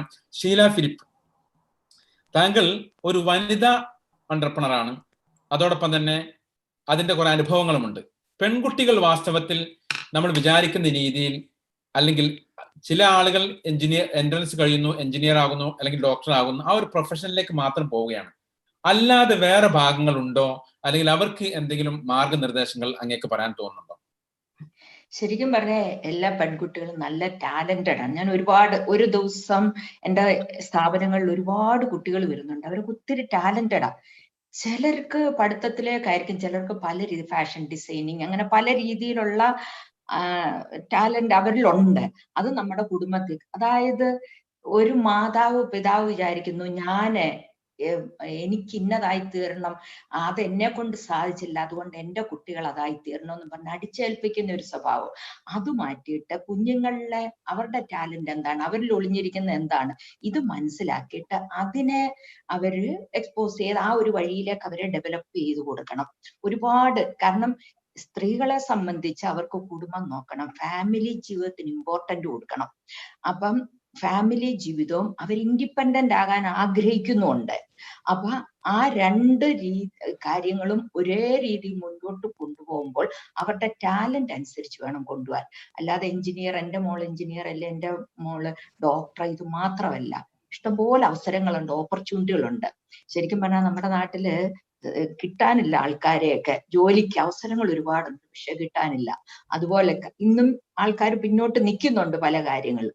അത് കുടുംബത്തിൽ നിന്നോ അല്ലെങ്കിൽ ഫാമിലി ജീവിതത്തിൽ ഹസ്ബൻഡിൽ നിന്നോ ഒക്കെ നമുക്ക് അവരിൽ നിന്നുള്ള ഒരു പ്രചോദനമായിരിക്കും ഈ പെൺകുട്ടികളൊക്കെ വളരെ നല്ല രീതിയിൽ അത് ശോഭിച്ചു വരാൻ. അപ്പൊ അതിന് അവരെ വാർത്തെടുക്കുക. ഓക്കെ, വളരെ വളരെ വ്യക്തമാണ്. ഞാൻ അങ്ങയിലേക്ക് തിരിച്ചു വരും. ഞാൻ വീണ്ടും വിനോദ് നായരിലേക്ക് വരികയാണ്. മിസ്റ്റർ വിനോദ് നായർ, ഇപ്പോ മിഡിൽ ഈസ്റ്റിലാണെങ്കിലും ഗൾഫ് മറ്റു വിദേശ രാജ്യങ്ങളിലാണെങ്കിലും അവിടെയൊക്കെ ഓപ്പർച്യൂണിറ്റീസ് കുറഞ്ഞു വരികയാണ്. മിക്കവാറും ആളുകൾക്കൊക്കെ ജോലി ടെർമിനേഷൻ അല്ലെങ്കിൽ സാധ്യതകൾ കുറഞ്ഞു വരുന്നു. തിരിച്ച് കേരളത്തിലേക്ക് അല്ലെങ്കിൽ ഇന്ത്യയിലേക്ക് പോകേണ്ട ഒരവസ്ഥയാണുള്ളത്. ഈ ഒരു അവസ്ഥയിൽ ഇവിടെ നിന്ന് തിരിച്ചു പോകുന്ന പ്രവാസികളാണെങ്കിലും ഇവിടെ തന്നെ പഠിച്ചു വരുന്ന കുട്ടികൾ അവരും ഒരുപക്ഷെ നാട്ടിലേക്ക് പോകേണ്ടി വരും. നാട്ടിൽ നിന്ന് ഇനി പഠിച്ചാൽ വീണ്ടും ഗൾഫിലേക്ക് അവസരം ഉണ്ടായിക്കൊള്ളണമെന്നില്ല. ഈ ഒരു പെർസ്പെക്റ്റീവിൽ നാട്ടിലെ അവസരങ്ങളെ ഉപയോഗപ്പെടുത്തുവാൻ പ്രത്യേകിച്ച് വല്ല നിർദ്ദേശങ്ങളും താങ്കൾക്ക് പറയാനുണ്ടോ? ആക്ച്വലി മഷൂദ്ജി നേരത്തെ റസാഖ്ജി ഇനീഷ്യൽ ഇതിൽ അദ്ദേഹത്തിന്റെ പ്രസന്റേഷനിൽ പറഞ്ഞതുപോലെ തന്നെ വരണ കാലങ്ങളിൽ എന്ന് പറഞ്ഞു കഴിഞ്ഞാൽ ബിയോണ്ട് നെക്സ്റ്റ് ഒരു 10 years കഴിഞ്ഞ് കഴിഞ്ഞാൽ we will not be depending upon എന്താ പറയുക എനർജി അല്ലെങ്കിൽ കൺവെൻഷണൽ എനർജി ഇൻഡസ്ട്രിയെ ഡിപ്പെൻഡ് ചെയ്തിട്ട് എല്ലാവർക്കും ലോകം പോണത്. അപ്പോ അങ്ങനെ വരുമ്പോഴത്തേക്ക് ഓയിലിന്റെയും ഗ്യാസിന്റെയും അല്ലാതെ, ഓയിൽ ആൻഡ് ഗ്യാസ് അല്ലാതെ there will be sustainable energy sources എന്തായാലും വരും. Because there are innovative things which is happening. So that is going to that is the future. ഇപ്പൊ ഇന്ത്യയെ സംബന്ധിച്ചോളം തന്നെ നോക്കിക്കഴിഞ്ഞാൽ ഇലക്ട്രിക് കാർസിന് വേണ്ടി ഒരു ഡെഡ് ലൈൻ ഇയർ കൊടുത്തിട്ടുണ്ട്. So by the time the electric cars has to be there. So looking at that aspect, see Indian economy എന്ന് പറഞ്ഞു കഴിഞ്ഞാൽ it's a big economy. See growth ന്റെ കാര്യമല്ല ഞാൻ പറഞ്ഞത്. Growth is okay. ഇപ്പൊ Covid വന്നു കഴിഞ്ഞിട്ട് all GDP has gone down. But India is such a huge economy. ആ എക്കോണമിക്ക് തിരിച്ചു വരാൻ വളരെ ഈസിയാണ്. Because you have a huge consumer base. അപ്പൊ അങ്ങനെ ഒരു കൺസ്യൂമർ ബേസ് ഉള്ള ഒരു എക്കോണമിയിൽ നമ്മുടെ ഒരു കാര്യം ശ്രദ്ധിക്കേണ്ടതെന്ന് പറഞ്ഞു കഴിഞ്ഞാൽ next 20-25 years we are going to have a young population which at different forum different people have spoken about it that we have a huge young population. പക്ഷെ അതിന്റെ കൂടെ തന്നെ ഇപ്പം ജോർജ് സാർ പറഞ്ഞ തൊട്ട് our education has to cope up with the opportunity. ഇത് പറയണ കാരണം എന്ന് പറഞ്ഞു കഴിഞ്ഞാൽ like everybody has a master's degree, somebody has a gold medalist and this thing, but basic communication and the street smartness and using that theory what we learned into practical, അതാണ് നമ്മുടെ എല്ലാവരുടെയും വിഷയം അവിടെ ഉള്ളത്. അത് സയൻസ് ആണെങ്കിലും commerce ആണെങ്കിലും arts ആണെങ്കിലും നമ്മുടെ ഒരു ഡിഗ്രി എടുക്കുക, നമ്മുടെ ഒരു എന്താ പറഞ്ഞ ഹയസ്റ്റ് മാർക്കിൽ പാസ്സാവുകയാണെന്ന് അതിന്റെ നമ്മുടെ എല്ലാം ഉദ്ദേശമുള്ളത്.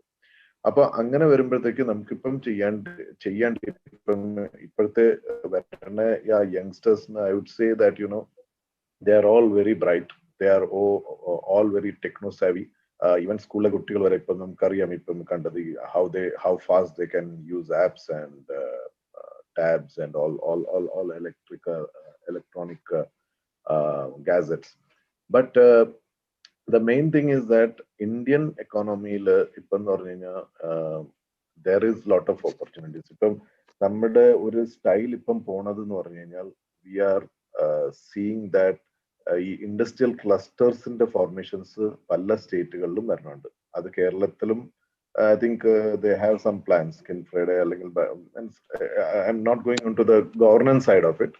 പക്ഷേ ആ ഒരു ക്ലസ്റ്റർ ഫോർമേഷൻ ഇൻഡസ്ട്രിയൽ ക്ലസ്റ്റേഴ്സ് വരുന്നുണ്ട്. അപ്പൊ ഇൻഡസ്ട്രിയൽ ക്ലസ്റ്റേഴ്സ് വന്നു കഴിഞ്ഞാലുള്ള ഒരു എന്താ പറയുക ഓപ്പർച്യൂണിറ്റി യങ്സ്റ്റേഴ്സ് എന്ന് പറഞ്ഞു കഴിഞ്ഞാൽ ദേ ക്യാൻ ബി എന്റർപ്രനേഴ്സ്. ഇപ്പം Sheelaji has just mention that you know how she started her own. ഇതിലെല്ലാം നമുക്ക് പറയുമ്പോഴും ഒരു കാര്യം എന്ന് പറഞ്ഞാൽ നമുക്ക് ശ്രദ്ധിക്കേണ്ടതെന്ന് പറഞ്ഞു കഴിഞ്ഞാൽ we are all educated in India. നമ്മുടെ ആരും ഫോറിൻ എഡ്യൂക്കേറ്റഡ് ആൾക്കാരല്ല. ഇപ്പം അമാനുള്ള സാർ അണ്ണാമലയുടെ കാര്യം പറഞ്ഞു, എൻ്റെ നാഗ്പൂർ യൂണിവേഴ്സിറ്റി പറഞ്ഞു, എല്ലാവരും നമ്മുടെ നാട്ടിൽ പഠിച്ച ആൾക്കാരാണ്. But the unfortunate part is that you no whenever we look at the globally, people want Indian doctors, people want Indian nurses, people want Indian engineers, people want Indian chartered accountants, but nobody wants Indian universities. Okay, so it's like in a situation where you want the finished product, but you don't want the organization to be there. So that is where we'll see that ipo NASA eduthu kകഴിഞ്ഞാൽ നമ്മുടെ എത്രയോ engineers അവിടെ ഉണ്ട്. പക്ഷെ ഇവരൊക്കെ പഠിച്ചു ഇപ്പൊ നമ്മുടെ തന്നെ നോക്കി കഴിഞ്ഞാൽ APJ, say renowned scientist, where did he learn all these things? In same India. But when we say that the students have to be street smart, they should not just concentrate on the marks and the theoretical part. They have to see that what they learned, how they can take to the next step, which is the innovation. ഇത് പറയുമ്പോൾ communication വളരെ വളരെ important കാര്യമാണ്. കാരണം even while I was a student, ഞാനൊരു എന്താ പറയുക ഒരു എക്സ്പെഡിഷൻ ചെയ്തായിരുന്നു സൈക്ലിംഗ് ഫ്രം Mahatma Gandhiയുടെ Sevagram Ashram which is in Wardha, which is in central India, to Rajghat, Delhi വരെ. അപ്പൊ അന്ന് ആ ഫംഗ്ഷനിൽ പെട്ടെന്ന് എൻ്റെ കൂടി ഒരാൾ പറഞ്ഞു, means I was the youngest in that, so the youngest person will talk. Literally I got wet because I have never spoken to anybody in any forum. അപ്പോൾ നമുക്ക് ആ ഒരു കോൺഫിഡൻസ് ലെവൽ നമുക്ക് കുട്ടികൾക്ക് ആ കമ്മ്യൂണിക്കേഷന്റെ ഒരു സ്റ്റേജ് കൊടുക്കാൻ പറ്റുവാണെങ്കിൽ, it can be through cultural programs, it can be through debates, it can be mock debates or whatever. But that will you know അതൊക്കെ നമുക്ക് കോളേജിലും യൂണിവേഴ്സിറ്റീസിലും റെഗുലർ ആയിട്ട് ചെയ്യേണ്ട ഒരു കാര്യങ്ങളാണ്, apart from the academic side. പിന്നെ രണ്ടാമത്തെ കാര്യം എന്ന് പറഞ്ഞു കഴിഞ്ഞാൽ, ഇപ്പം അഷ്റഫ് സറൊക്കെ എന്ന് പറഞ്ഞാൽ നമ്മുടെ മാത്തമാറ്റിക്സിന്റെ ഹബ് ഹൗസ് ആണ്. അപ്പോ അതുപോലെ അപ്പം എനിക്ക് ഓർമ്മ വന്നതെന്ന് പറഞ്ഞാൽ ന്യൂയോർക്ക് ടൈംസിലൊരു ഇത് ഉണ്ടായിരുന്നു, പ്രസിഡന്റ് ഒബാമയുടെ statement like my advice to American students is learn mathematics, otherwise Indians will take your job.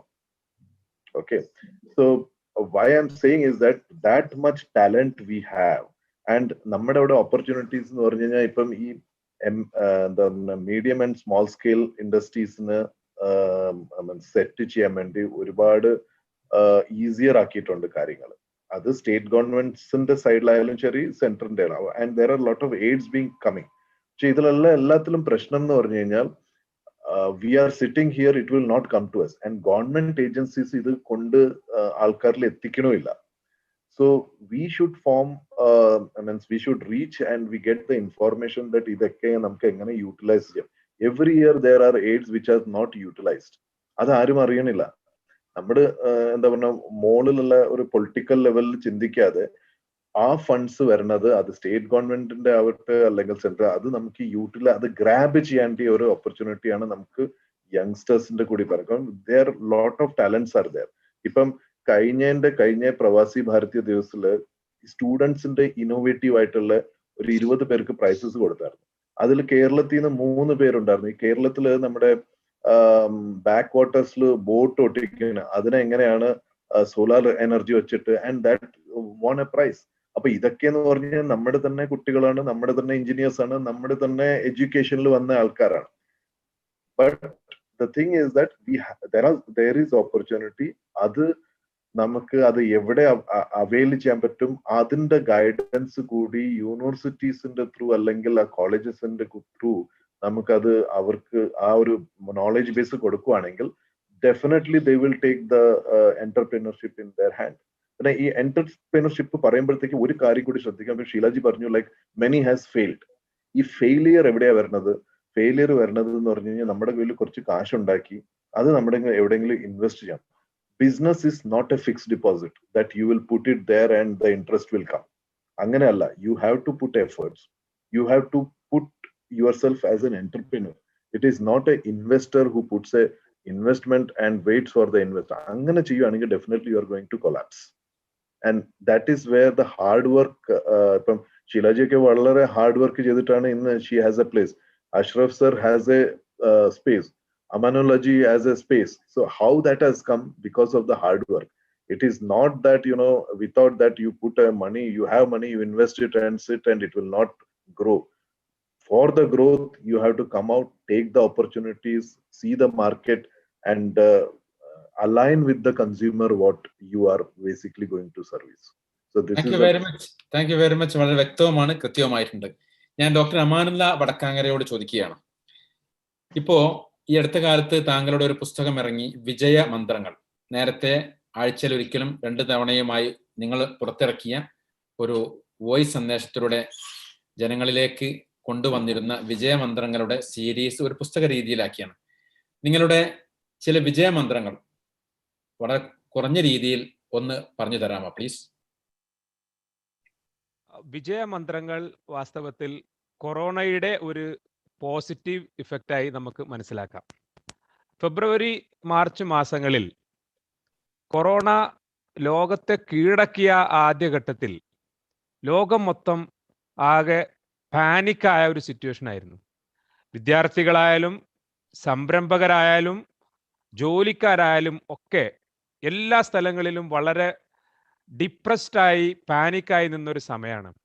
അപ്പോൾ ആ സമയത്ത് ഞാൻ വായിച്ച ചില മോട്ടിവേഷണൽ പുസ്തകങ്ങളാണ് എനിക്ക് ഒരു ചിന്തയുടെ ഒരു സ്പാർക്ക് തരികയും അങ്ങനെ ചില ചിന്തകൾ നമ്മളെ സഹപ്രവർത്തകരുമായി പങ്കുവച്ചപ്പോൾ കിട്ടിയ ഒരു ആശയമാണ് വിജയമന്ത്രങ്ങൾ എന്ന ഒരു പോഡ്കാസ്റ്റിലേക്ക് എത്തിച്ചത്. അത് നമ്മളെ മനസ്സൊരുക്കം, CA റസാഖ് നമ്മുടെ ആമുഖ ഭാഷണത്തിൽ സൂചിപ്പിച്ച ഒരു പ്രധാനപ്പെട്ട കാര്യം, നമ്മുടെ വിജയത്തിൻ്റെ, നമ്മുടെ നിലനിൽപ്പിൻ്റെ, നമ്മുടെ പുരോഗതിയുടെ ഒക്കെ അടിസ്ഥാനം മനസ്സൊരുക്കമാണ്, മനഃശക്തിയാണ് നമ്മളുടെ എല്ലാ വളർച്ചയുടെയും അടിസ്ഥാനപരമായ ഘടകം എന്ന ഒരു തിരിച്ചറിവാണ്. അതിന് ഞാൻ ആദ്യം എനിക്കതിൽ ഏറ്റവും പ്രചോദനം നൽകിയ ഒരു പുസ്തകം നെപ്പോളിയൻ ഹില്ലിന്റെ തിങ്ക് ആൻഡ് ഗ്രോ റിച്ച് എന്ന പുസ്തകമാണ്. 1936 ഇറങ്ങിയ ആ തിങ്ക് ആൻഡ് ഗ്രോ റിച്ച്, നിങ്ങൾ ചിന്തിക്കുക, ധനികരായി സമ്പന്നരായി വളരുക എന്നാണ് പുസ്തകത്തിന്റെ ശീർഷകം തന്നെ. അപ്പൊ നമ്മുടെ ചിന്തകളാണ് നമ്മുടെ വളർച്ചയെ, നമ്മുടെ പുരോഗതിയെ, നമ്മുടെ ഉയർച്ചയെ ഒക്കെ അടയാളപ്പെടുത്തുന്നത് എന്ന് നെപ്പോളിയൻ ഹില്ല് വളരെ മനോഹരമായി ആ പുസ്തകത്തിൽ വളരെ കൺവിൻസിംഗ് ആയ കുറെ കഥകളിലൂടെ നമ്മളെ പറഞ്ഞ് മനസ്സിലാക്കി തരികയാണ്.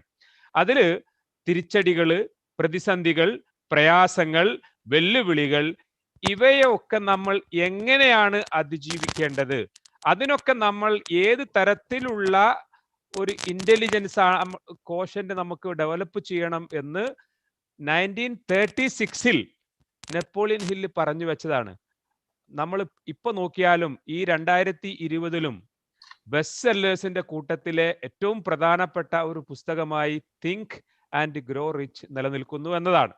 അപ്പോൾ ആ ഒരു ആശയത്തിൽ നിന്നാണ്, അതിനോടനുബന്ധിച്ച് നമ്മളെ ഡോക്ടർ കലാമിന്റെയും നമ്മുടെ ജാക്മായുടെയും ഒക്കെ അനുഭവ പാഠങ്ങളിൽ നിന്നാണ് വിജയമന്ത്രങ്ങൾ എന്ന ഒരു ചിന്ത രൂപപ്പെട്ട് മലയാളം പോഡ്കാസ്റ്റായി എല്ലാ ദിവസവും ആയിരുന്നു ആദ്യം ഉണ്ടായിരുന്നത്. പിന്നീട് നമ്മളത് ആഴ്ചയിൽ 2 ദിവസമാക്കി മാറ്റി.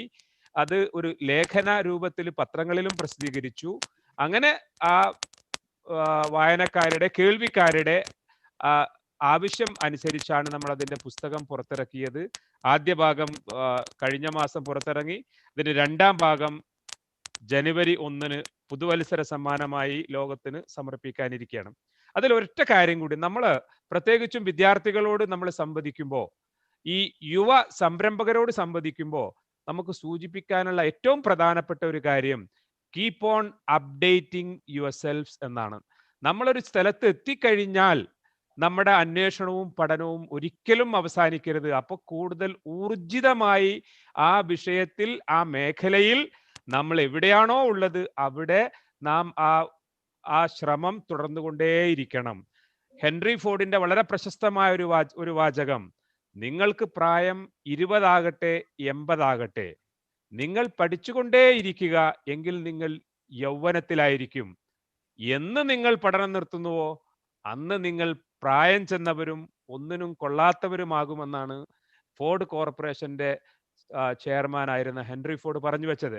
അപ്പോ ഈ യുവ സംരംഭകരെ സംബന്ധിച്ചിടത്തോളം ഏറ്റവും പ്രധാനപ്പെട്ട ഒരു കാര്യം, ഏത് മേഖലയിലായിരുന്നാലും വിജ്ഞാനത്തിന്റെ ലോകം അത് ടെർബുലന്റ്ലി ഡൈനാമിക് ആണ്. ഓരോ ദിവസവും പുതിയ പുതിയ വിവരങ്ങൾ, സാങ്കേതിക സംവിധാനങ്ങൾ ഇതൊക്കെ വന്നുകൊണ്ടിരിക്കുന്നു.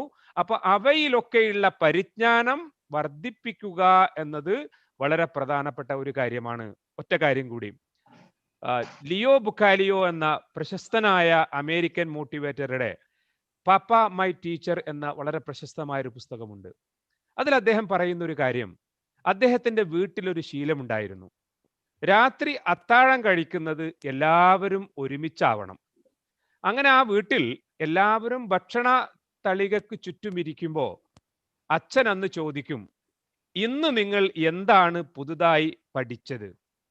ആ വീട്ടിലെ ഓരോ അംഗങ്ങളും അന്നേ ദിവസം അവർ പുതുതായി പഠിച്ച വിവരം അവിടെ പങ്കുവെച്ചതിന് ശേഷമേ അവിടെ അത്താഴം വിളമ്പുകയുള്ളൂ. ആരെങ്കിലും അന്ന് പുതുതായി ഒന്നും പഠിച്ചിട്ടില്ലെങ്കിൽ വീട്ടിൽ തന്നെയുള്ള ചെറിയ ലൈബ്രറി പോയി എന്തെങ്കിലും ഒരു പുതിയ കാര്യം പഠിച്ചു വന്നതിന് ശേഷമേ അത് അവിടെ ഭക്ഷണം കിട്ടൂ. അപ്പൊ ബുക്കാലിയോ പറയാണ്, ഞാനും എൻ്റെ സഹോദരിയും അന്ന് പല സമയത്തും അച്ഛനെ മനസ്സുകൊണ്ടെങ്കിലും വെറുക്കുകയോ അല്ലെങ്കിൽ അച്ഛൻ്റെ ഈ സ്വഭാവത്തിൽ വിയോജിപ്പ് ഉണ്ടാവുകയൊക്കെ ചെയ്തിരുന്നു, മുറുമുറുപ്പുണ്ടായിരുന്നു. പക്ഷെ ഇന്ന് ഞാൻ ആയിരക്കണക്കിന് ആളുകളോട് സംസാരിക്കുകയും അവരെഴുന്നേറ്റ് നിന്ന് എനിക്ക് കയ്യടി നൽകുകയും ചെയ്യുമ്പോൾ അത് എൻ്റെ അച്ഛനുള്ളൊരു ട്രിബ്യൂട്ടായി ഞാൻ മനസ്സിലാക്കുന്നു. ആ അപ്ഡേഷന്റെ ഗുണം നിത്യവും നമ്മുടെ സ്കില്ലായാലും വിജ്ഞാനമായാലും പുതിയ പുതിയ ഡിവൈസുകളായാലും ഒക്കെ നമ്മൾ ഏത് മേഖലയിലായാലും അതിലുള്ള ലേറ്റസ്റ്റ് ആയി അപ്ഡേഷനുകളൊക്കെ നമ്മൾ ഉൾക്കൊള്ളുന്നതിലൂടെ നമ്മുടെ കോമ്പിറ്റൻസി നമുക്ക് നിലനിർത്താൻ കഴിയും. അപ്പൊ അത് നമ്മളുടെ വിജയത്തിന്റെ ഏറ്റവും വലിയ ഒരു മന്ത്രമായി അവശേഷിക്കുമെന്നതാണ്. Thank you very much. എന്തായിരുന്നാലും എല്ലാ വീടുകളിലും ഓരോ ബുക്കാലിയോമാരുണ്ടാവട്ടെ എന്ന് നമുക്ക് ആഗ്രഹിക്കാം. അല്ലെങ്കിൽ ഉള്ളവർ ആരാണെങ്കിലും അവർ ഈ രീതിയിൽ പുതിയ വിജ്ഞാനങ്ങളും വിവരങ്ങളും ഉണ്ടാക്കിയെടുക്കുവാനും അത് കൈമാറ്റം ചെയ്യപ്പെടുവാനും ഈ താങ്കളുടെ വാക്കുകൾ തീർച്ചയായും പ്രചോദനം ചെയ്യും എന്ന് തന്നെയാണ് വിശ്വസിക്കുന്നത്. മുഹമ്മദ് അഷ്റഫ്, താങ്കളോട് ഞാൻ ചോദിക്കുന്നു, താങ്കൾക്ക് നാട്ടിൽ അധ്യാപനം നടത്തി പരിചയമുണ്ട്. അതേപോലെ തന്നെ നാട്ടിൽ നിങ്ങളൊരു ഗവൺമെന്റ് ഹയർ സെക്കൻഡറി സീനിയർ അധ്യാപകനായിരുന്നു, സെക്കൻഡറി സ്കൂൾ ടീച്ചർ ആയിരുന്നു. അതോടൊപ്പം തന്നെ ഇവിടെയും നിങ്ങൾ സ്കൂളിൽ പ്രവർത്തിച്ചു, വീണ്ടും ഇപ്പോൾ ഒരു സ്ഥാപനത്തിന്റെ ഹെഡാണ്. എന്താണ് നിങ്ങൾ നാട്ടിലെയും ഇവിടത്തെയും കുട്ടികളെ കമ്പയർ ചെയ്യുമ്പോൾ ഗൾഫിലെ കുട്ടികളുടെ അല്ലെങ്കിൽ ഇവിടുത്തെ കുട്ടികളുടെ സ്ട്രെങ്ത്തും വീക്ക്നെസ്സും നിങ്ങൾക്ക് ഒന്ന് പറയാമോ പ്ലീസ്? ഞാൻ നാട്ടിൽ ഒരു 3 വർഷവും ഇവിടെ ഏകദേശം ഒരു 18 വർഷവും അങ്ങനെ 22 വർഷമായിട്ട് നമ്മൾ ടീച്ചറാണ്. അപ്പം ഈ 22 വർഷത്തിനിടയിൽ ഒത്തിരി വിദ്യാർത്ഥികളെ ഗൈഡ് ചെയ്യുകയും പല ഉന്നതയിൽ എത്തിക്കുകയും ചെയ്യാൻ സാധിച്ചിട്ടുണ്ട്. അപ്പൊ ഞാൻ വളരെ ചെറിയൊരു എക്സാമ്പിൾ ഞാൻ പറയാം. നാട്ടിൽ ഇന്ന് നമ്മൾ എന്നെ കേൾക്കുന്ന വിദ്യാർത്ഥികളോട് ഒരു ചെറിയൊരു സ്റ്റാറ്റിസ്റ്റിക്സ് ഞാൻ വെക്കുകയാണ്. ഇന്ന് നാട്ടിൽ ഏറ്റവും പ്രസ്റ്റീജിയസ് ആയിട്ട് കാണുന്ന ഒന്നാണ് മെഡിക്കൽ എൻട്രൻസ് എക്സാമിനേഷൻ. ആ മെഡിക്കൽ എൻട്രൻസ് എക്സാമിനേഷന്റെ ഒരു സ്റ്റാറ്റിസ്റ്റിക്സ് ഞാൻ പറയാം. ഈ വർഷം മെഡിക്കൽ എൻട്രൻസ് എഴുതിയ മൊത്തം കുട്ടികളുടെ എണ്ണം 15 ലക്ഷമാണ്. ഈ 15 ലക്ഷം കുട്ടികൾ മെഡിക്കൽ എൻട്രൻസ് എഴുതി. That's an exam out of 720. അതിന്റെ ക്വാളിഫൈങ് മാർക്സ് എന്ന് പറഞ്ഞാൽ ഏകദേശം 150 to 200 ആണ്. 7.5 lakh people are not qualified. That means 50% people is qualified for this exam. Out of 15 lakhs, 7.5 lakhs people only qualified this exam. And for surprisingly, the total number of seats in India for MBBS is, including government and private, NRI, is 85,000. That means 10% of the people are achieving a seat in MBBS.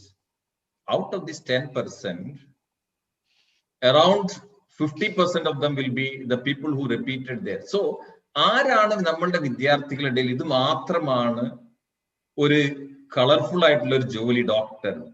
ഈ first അറ്റംപ്റ്റിൽ തന്നെ ഒരു failure ആയി. ഈ 14 lakhs people who miserably, who failed, they lost their hope. So why can't we guide them at the very early stage, the diversities in the job market? And why should we pull all these 15 lakhs for an 80 lakhs? So let us streamline in the very early stage these students and guide them in a proper direction. നമുക്കറിയാം ഇന്ന് കേരളത്തിലാണ് ഇത് ഏറ്റവും കൂടുതൽ trend ഉള്ളത്. ഇപ്പം ഇന്ന് ഉത്തരേന്ത്യയിലൊക്കെ അല്ലെങ്കിൽ മറ്റു മാർക്കിൽ there is a lot of, even എനിക്കറിയാം ഇന്ന് നോർത്ത് ഇന്ത്യയിലുള്ള പല പാരൻസും സൈഡ് ബൈ സൈഡ് ആയിട്ട് ട്രേഡ് സ്റ്റോക്ക് മാർക്കറ്റിൽ കളിക്കുന്ന എത്രയോ പാരൻസ് എനിക്കറിയാം. എന്നെ കൊണ്ട് തന്നെ, ഞാൻ അഷ്റഫ് നിന്റെ കയ്യിൽ ക്യാഷ് ഉണ്ടെത്താ, ഞാൻ 1 ലക്ഷം ഉണ്ടെങ്കിൽ ഞാൻ ഒരു മാസം കൊണ്ട് 2 മാസം കൊണ്ട് 5 ലക്ഷം ആക്കി 3 ലക്ഷം ആക്കി തരാം എന്ന് പറയുന്ന എത്രയോ നോർത്ത് ഇന്ത്യൻ പാരൻസ് ഉണ്ട്. അവര് പഠിച്ചതിന് ശേഷം അവരിവിടെ തന്നെ നിന്നുകൊണ്ട് അപ്പൊ നമ്മളെ നാട്ടിലെ കേരളത്തിലെ കുട്ടികളെ ഗൈഡ് ചെയ്യാൻ വ്യത്യസ്തങ്ങളായ ഓപ്പർച്യൂണിറ്റീസിനെ കുറിച്ച് അവർക്ക് കൃത്യമായ ദിശാബോധം നൽകാൻ ഈ 3G സ്കൂൾ ഓഫ് എന്റർപ്രണർഷിപ്പ് പോലുള്ള ഒരുപാട് സ്ഥാപനങ്ങൾക്ക്, ഷാഹിദ് സാഹിബിനോട് ഞാൻ പറയുന്നു, നിങ്ങൾക്ക് മാർക്കറ്റിൽ വലിയൊരു ഗ്യാപ്പ് ഉണ്ട്. ആ ഗ്യാപ്പ് നിങ്ങൾ ഉപയോഗപ്പെടുത്തി കഴിഞ്ഞാൽ ഇന്ന് കേരളത്തിലെ ഈ ഒരു അവസ്ഥ നിങ്ങൾക്ക് മാറ്റിയെടുക്കാൻ പറ്റും. രണ്ടാമത്തെ കാര്യം, മറ്റൊരു കാര്യം കൂടി, ഗൾഫിലെ കുട്ടികൾ ഇവിടെ അത്രമാത്രം ക്രൈസ് ഇല്ല, പക്ഷെ ഇപ്പോഴും അതൊരു ക്രൈസ് ആയിട്ട് പലരും നമ്മളൊക്കെ കോൺസെൻട്രേറ്റ് ചെയ്യുന്ന children's quality to enhance. Let them go anywhere, we will give them a sound base. നമ്മൾക്ക് വേണ്ടവർക്ക് നമ്മൾ കോച്ചിങ് കൊടുക്കുന്നു, എത്രയോ പിള്ളേർ അതിന്. പക്ഷെ നമ്മൾ എല്ലാവരെയും പിടിച്ച് എൻട്രൻസ് കോച്ചിങ്ങിൽ ഇട്ടിട്ട് അവരുടെ ഭാവി നശിപ്പിക്കുന്ന ഒരു പരിപാടി നമ്മൾ ഇവിടെ ചെയ്യാറില്ല. അവർ ലോകത്തിന്റെ ഇപ്പം ഇവിടെ തന്നെയുള്ള പല വ്യത്യസ്തങ്ങളുടെ ബിസിനസ് സ്കൂള്, ഫാഷൻ സ്കൂള്, ലോകത്തിന്റെ എല്ലാ ഭാഗത്തുള്ള സ്കൂളിലും നമ്മളെ പിള്ളേർ പോകുന്നുണ്ട്. അവരുടെ ടാലന്റ് മനസ്സിലാക്കാൻ നമ്മൾക്ക് അതിനുള്ള ടൂളുകളുണ്ട്. നമ്മൾ പല ടൂളുകൾ നമ്മൾ ഉപയോഗിച്ചുകൊണ്ട് അവർക്ക് നമ്മൾ ഗൈഡൻസ് കൊടുക്കുന്നു. പിന്നെ രണ്ടാമത്തെ അഡ്വാൻറ്റേജ്, ഗൾഫിലെ കുട്ടികളും നാട്ടിലെ കുട്ടികളും കമ്പയർ ചെയ്യുമ്പോൾ, the adaptability of Indian students is very high, where the adaptability of Gulf students is little less. But the language ability of Gulf students is much higher than that of the Indian students. So Indian students സംബന്ധിച്ചിടത്തോളം അവർക്ക് qualify mark ഒക്കെ ഉണ്ടാകും. പക്ഷേ when they come to the competition, some job market competition, they fail to express or to promote themselves. So ആ ഒരു ഏരിയയിലും, ഇപ്പൊ നേരത്തെ സാർ ജോസഫ് സാറൊക്കെ പറഞ്ഞതുപോലെ, ആ ഒരു ഏരിയയിലും അവർക്ക് കൂടുതൽ ഇംപ്രൂവ്മെന്റ് ആവശ്യമുണ്ട്. ഇതാണ് ഞാൻ മനസ്സിലാക്കിയെടുത്തോളം. Naturally all the students are in India are same, but this is the major difference. Okay, വളരെ വളരെ വ്യക്തമാണ്. ഇനി നമുക്ക് സമയം കുറവാണ്. എന്നിരുന്നാൽ പോലും ഒരു അവസാന റൗണ്ട് എന്ന നിലക്ക് 1 മിനിറ്റോ 1.5 മിനിറ്റോ കൂടി ഓരോരുത്തർക്കും തരാൻ കഴിയുമെന്ന് വിചാരിക്കുന്നു. ജോർജ് തോമസ് സാർ, കുട്ടികൾക്ക് എയിം ഉണ്ടാവണം എന്ന് നേരത്തെ പറഞ്ഞിരുന്നു സാർ, ഒന്നുകൂടി എലാബറേറ്റ് ചെയ്ത് പറയാമോ? ഞാൻ നിർത്തുന്നതിന് മുമ്പ് നിങ്ങളെ, എൻ്റെ സഹ പാനലിസ്റ്റിനും മസൂദിനും ഇതിൻ്റെ ഓർഗനൈസേഴ്സിനും ഒരു നന്ദി പറയുന്നു for organizing such a wonderful platform where all of us from entirely different background would come together and share our ideas for the betterment of our children and the young people. Aim ഉണ്ടാകണമെന്ന് ഞാൻ പറഞ്ഞതിൻ്റെ അർത്ഥം, ഇപ്പം അത് അഷ്റഫും വിനോദ് നായരും doctor അമാനുല്ലയും Sheela ഫിലിപ്പും എല്ലാവരും പറഞ്ഞ ഒരു കാര്യമാണ്. Each one of us is unique. God has made all of us different. Nobody, even our fingerprints don't tally. So each one God also expects a different thing, a unique thing from each one of us. This is what I believe. We need not follow somebody else. We need not imitate somebody else, but you can take inspiration from others. With that, you should identify your uniqueness and promote that. And that will be your passion and you will succeed in that. This is what I believe. So എല്ലാവർക്കും അവരുടേതായ ഒരു ഞാൻ എന്താ പറയുക ഒരു ഉത്തരവാദിത്തം ഒരു responsibility ഉണ്ട്. എന്താണ് ഞാൻ ഏറ്റവും നല്ലതായിട്ട് എൻജോയ് ചെയ്യുന്നത്, ഏത് ഫീൽഡിലാണ് ഞാൻ ഏറ്റവും which field do I like best, which job do I excel in. അത് നമ്മളൊന്ന് ഐഡൻറ്റിഫൈ ചെയ്യാൻ ശ്രമിച്ചാൽ നമുക്കൊരു it'll be easy to set a target, easy to set an objective for what we want to achieve. Yes, Ms. Vasu. Thank you very much, George sir. വളരെ വളരെ വ്യക്തമാണ് താങ്കളുടെ guidance. ഇത് എൻലൈറ്റനിങ് വേർഡ്സ് ആണ്. അത് നമ്മുടെ കേട്ടിരിക്കുന്നവർ ജീവിതത്തിൽ പുലർത്തുവാനും പകർത്തുവാനും തയ്യാറായാൽ വിജയിക്കാൻ കഴിയുമെന്ന കാര്യത്തിൽ യാതൊരു സംശയമില്ല. ഷീല ഫിലിപ്പ്, താങ്കളോട് ചോദിക്കുന്നു. താങ്കൾക്ക് ഒരുപാട് അവാർഡുകൾ കിട്ടിയതായി കാണുകയും ചെയ്തു.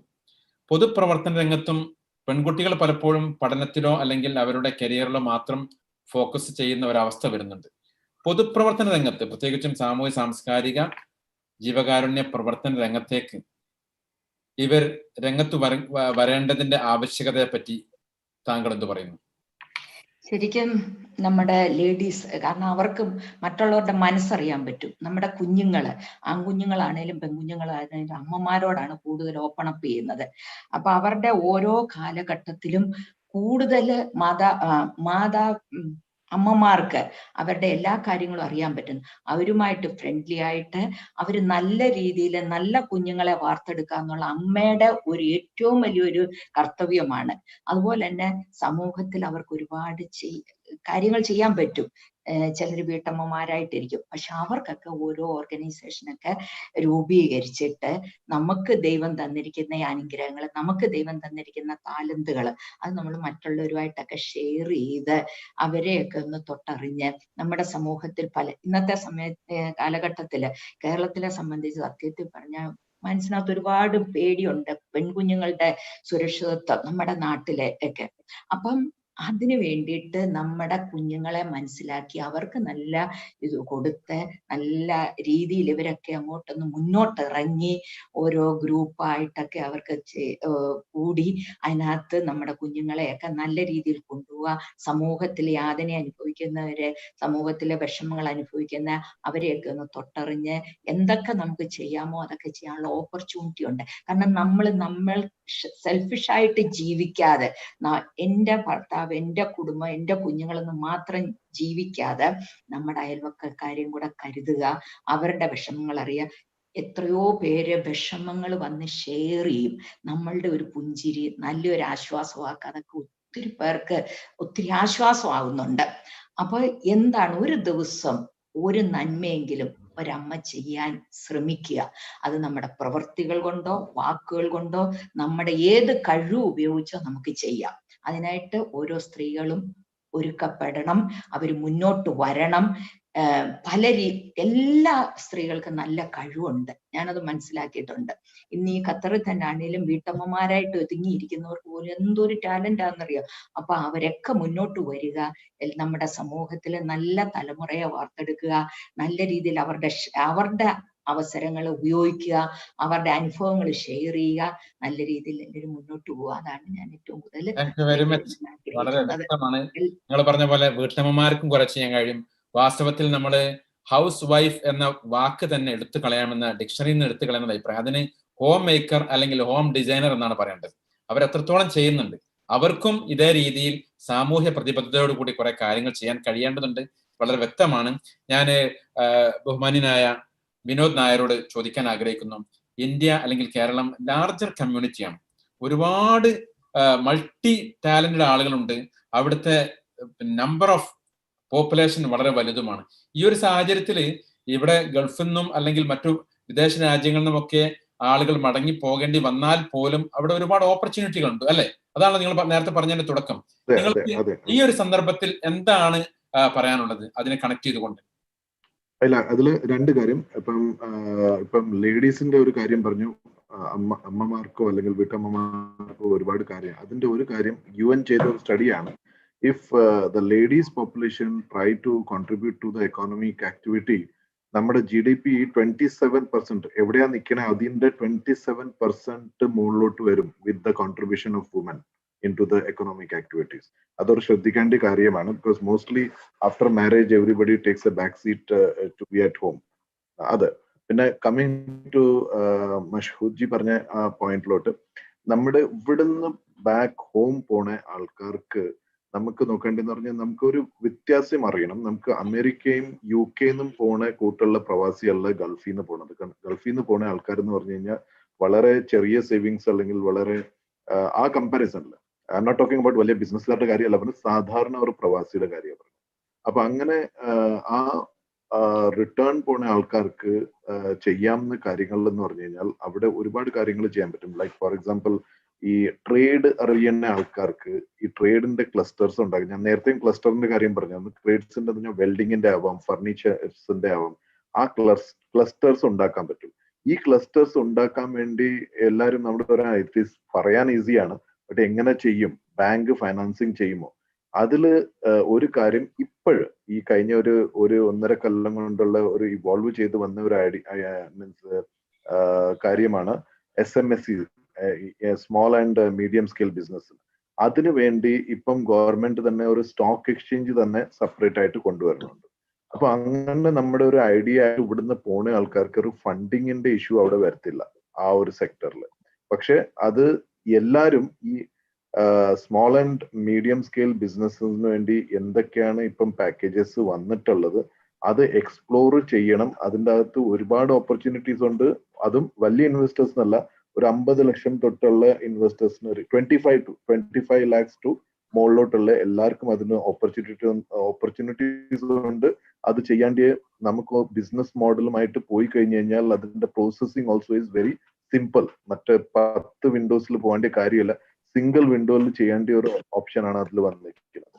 സോ ഞാൻ ഒരു റിക്വസ്റ്റ് എല്ലാം യങ്സ്റ്റേഴ്സിന്റെ കൂടി പറയണമെന്ന് പറഞ്ഞാൽ, they have A innovative skill, ഒരു മൈൻഡ് ഉണ്ട് ടു ബി എ എന്റർപ്രനർ. ഈ SMSന്റെ ഓപ്പർച്യൂണിറ്റീസ് എന്താണ്, അതിൽ എന്തൊക്കെ ഫണ്ടിങ് കിട്ടാൻ പറ്റും, അതൊന്ന് നോക്കുക. And they can move forward definitely. But that is one area they all should. ആൻഡ് അത് യങ്സ്റ്റേഴ്സ് മാത്രമല്ല, ഇവിടുന്ന് തിരിച്ചു പോണ സാധാരണ പ്രവാസിക്ക് ബിസിനസ്സിൽ ഇൻട്രസ്റ്റ് ഉണ്ടെങ്കിൽ definitely they look into it, go into detail. That will be an opportunity waiting for them at home. Thank you very much, Mr. Vinod. Energy synergy doctor അമാനുള്ളയോടാണ്. താങ്കളുടെ വിജയമന്ത്രങ്ങളും അതുപോലെ തന്നെ താങ്കളുടെ വിജയമന്ത്രങ്ങളുടെ സ്വാധീനവും പറഞ്ഞു. എന്താണ് അങ്ങേക്ക് പറയാനുള്ളത്? സിനർജി ലെവൽ ബൂസ്റ്റപ്പ് ചെയ്യാനുള്ള വളരെ ഷോർട്ടായിട്ടുള്ള ചില കാര്യങ്ങൾ പറയാൻ പറ്റുമോ പ്ലീസ്? ഞാൻ നേരത്തെ സൂചിപ്പിച്ചു, നമ്മൾ ജീവിക്കുന്ന കാലം പെർഫെക്റ്റ് കോമ്പറ്റീഷന്റെ കാലമാണ്. അപ്പൊ ഈ കാലത്ത് നമ്മളുടെ സ്കോളാസ്റ്റിക് അച്ചീവ്മെന്റ് എന്നതിലപ്പുറം നമ്മൾ ശ്രദ്ധിക്കേണ്ട പ്രധാനപ്പെട്ട ഒരു മേഖല, സഹ പാനലിസ്റ്റുകൾ പലരും സൂചിപ്പിച്ചതുപോലെ പ്രധാനപ്പെട്ട ഒരു മേഖല നമ്മുടെ കോമ്പിറ്റൻസീസ് ഐഡന്റിഫൈ ചെയ്യുകയും അവയെ നമ്മൾ വളർത്തിയെടുക്കുകയും ചെയ്യുക എന്നതാണ്. അപ്പൊ നമ്മുടെ കോമ്പിറ്റൻസിയെ നമുക്ക് ഓപ്റ്റിമൈസ് ചെയ്യാനുള്ള ഒരു മെക്കാനിസമാണ് നമ്മുടെ എനർജിയെ നമ്മൾ സിനർജൈസ് ചെയ്യുക എന്ന് പറയുന്നത്. അപ്പൊ നമുക്ക് ആ ചെറിയ എനർജിയെ നമ്മൾ ഓപ്റ്റിമൈസ് ചെയ്ത് നമ്മളുടെ കോമ്പിറ്റൻസി വർദ്ധിപ്പിക്കുന്നതിലൂടെയാണ് നാം ഓരോ രംഗത്തും നാം വിചാരിക്കുന്ന തരത്തിലുള്ള ഒരു വർക്ക് ഫോഴ്സിനെ അല്ലെങ്കിൽ ഒരു സംരംഭകരെ നമുക്ക് വാർത്തെടുക്കാൻ പറ്റുക. നമ്മളുടെ വിദ്യാഭ്യാസ ക്രമത്തിന്റെ ഒരു പരിമിതി നമ്മൾ തിരിച്ചറിയണം. നമ്മുടെ വിദ്യാഭ്യാസ ക്രമം പലപ്പോഴും പരമ്പരാഗതമായി നമ്മൾ പണ്ട് പഠിച്ചുകൊണ്ടിരുന്ന ആ ഒരു രീതിയിൽ വളർന്നു വരുന്നത് ഏതെങ്കിലും ഒരു പ്രത്യേക തൊഴിലിനോ അല്ലെങ്കിൽ ഒരു പ്രൊഫഷനുമായോ ബന്ധപ്പെട്ടല്ല മിക്കതും ഡിസൈൻ ചെയ്തിരിക്കുന്നത്. നമ്മുടെ പുതിയ വിദ്യാഭ്യാസ നയത്തിന്റെ പുതിയ സ്വഭാവങ്ങളൊക്കെ ഒരുപക്ഷെ നമുക്ക് ഇതിൽ മാറ്റങ്ങൾ ഉണ്ടാക്കിയേക്കും. എന്നിരുന്നാലും നമ്മളുടെ എനർജിയെ മിനിമം നമുക്കുണ്ടാകുന്ന എത്രയാണോ ഉള്ളത് ആ എനർജിയെ നാം മാഗ്നിഫൈ ചെയ്ത് അത് സിനർജൈസ് ചെയ്ത് അതിനെ നാം ഒരുക്കിയെടുത്താൽ നമുക്ക് നമ്മുടെ കോമ്പിറ്റൻസിയെ എത്രയോ ഇരട്ടിയാക്കാം എന്നാണ് പുതിയ പഠനങ്ങളൊക്കെ പറയുന്നത്. ഇതുപോലെ നാം ഒരു കിലോ ഇരുമ്പിനെ നാം കാന്തീകരിക്കുന്നത് വഴി അതിന് 10 കിലോയോ അല്ലെങ്കിൽ അതിലധികമോ ഭാരം ആകർഷിച്ചെടുക്കാൻ കഴിയുന്നത് പോലെ നമുക്കൊക്കെയുള്ള നമ്മുടെ പുതിയ തലമുറയ്ക്കുള്ള അവരുടെ എനർജിയെ അവർ സിനർജൈസ് ചെയ്യുന്നതിലൂടെ വലിയ വലിയ മിഷനുകൾ അവർക്ക് ചെയ്യാൻ അവരെ പ്രാപ്തരാക്കും എന്നാണ് ഈ പഠനം സൂചിപ്പിക്കുന്നത്. അപ്പൊ അതിന് നമ്മുടെ കോമ്പിറ്റൻസി ഐഡന്റിഫൈ ചെയ്ത് കോമ്പിറ്റൻസിയെ വളർത്തിയെടുക്കുന്നതിനുള്ള ശ്രമങ്ങളാണ് വിദ്യാഭ്യാസ ക്രമത്തിൽ നാം ഊന്നൽ കൊടുക്കേണ്ടത് എന്നാണ് ആ വിഷയത്തിൽ എനിക്ക് സൂചിപ്പിക്കാനുള്ളത്. അങ്ങനെയുള്ള ഒരുപക്ഷെ നമ്മുടെ ഫോർമൽ വിദ്യാഭ്യാസത്തിൽ അത് സാധ്യമല്ലെങ്കിൽ മൈൻഡ് ട്യൂൺ പോലെയുള്ള സംവിധാനങ്ങൾക്കൊക്കെ അതിനെ സപ്ലിമെന്റ് ചെയ്യാൻ കഴിയും. കഴിഞ്ഞ കുറെ വർഷങ്ങളായി നമ്മുടെ കേരളത്തിലും ഗൾഫ് രാജ്യങ്ങളിലുമൊക്കെ ഈ മൈൻഡ് ട്യൂൺ പ്രസ്ഥാനം ഉണ്ടാക്കിയെടുത്ത ഒരു റിസൾട്ടും അത് തന്നെയാണ് എന്ന് ഞാൻ മനസ്സിലാക്കുന്നു.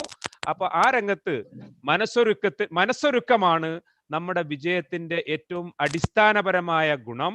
ആ മനസ്സൊരുക്കം ഉണ്ടാകുന്നതിലൂടെ വിദ്യാഭ്യാസ രംഗത്ത് നമുക്ക് മികവ് പുലർത്താൻ കഴിയും.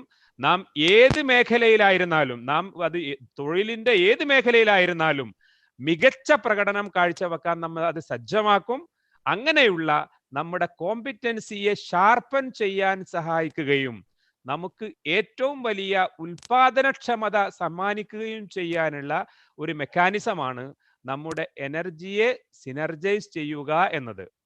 വ്യക്തം. ഇനി അവസാനമായി മുഹമ്മദ് അഷ്റഫ്, താങ്കള് ഒരു നാട്ടിലെ ഗവൺമെന്റ് ഹയർ സെക്കൻഡറി ടീച്ചർ സ്ഥാനത്തും അത് രാജിവെച്ചുകൊണ്ട് പലരും വിചാരിക്കുന്നത് ഗവൺമെന്റ് ജോലി കിട്ടിയ ഒരു PSc കിട്ടി ജോലി കിട്ടിയാൽ അതാണ് ഏറ്റവും സേഫ് എന്നാണ്. പക്ഷെ ആ ജോലി വിട്ടെറിഞ്ഞുകൊണ്ട് നിങ്ങൾ ഇങ്ങനെ ഒരു സംരംഭത്തിലേക്ക് വന്നിരിക്കുകയാണ്. എന്താണ് നിങ്ങൾക്ക് ആ കാര്യത്തിൽ പറയാനുള്ളത് പ്ലീസ്? അതോടൊപ്പം തന്നെ ഈ എൻട്രൻസ് കോച്ചിങ്ങും അതുമായി ബന്ധപ്പെട്ട നിങ്ങൾ കാര്യങ്ങൾ പറഞ്ഞു. ഈ ഒരു പുതിയ തലമുറയോട് ആ ഒരു അനുഭവത്തോടെ ചേർത്ത് നിർത്തിക്കൊണ്ട് ഒന്ന് വളരെ ചുരുക്കി പറഞ്ഞാൽ പ്ലീസ്.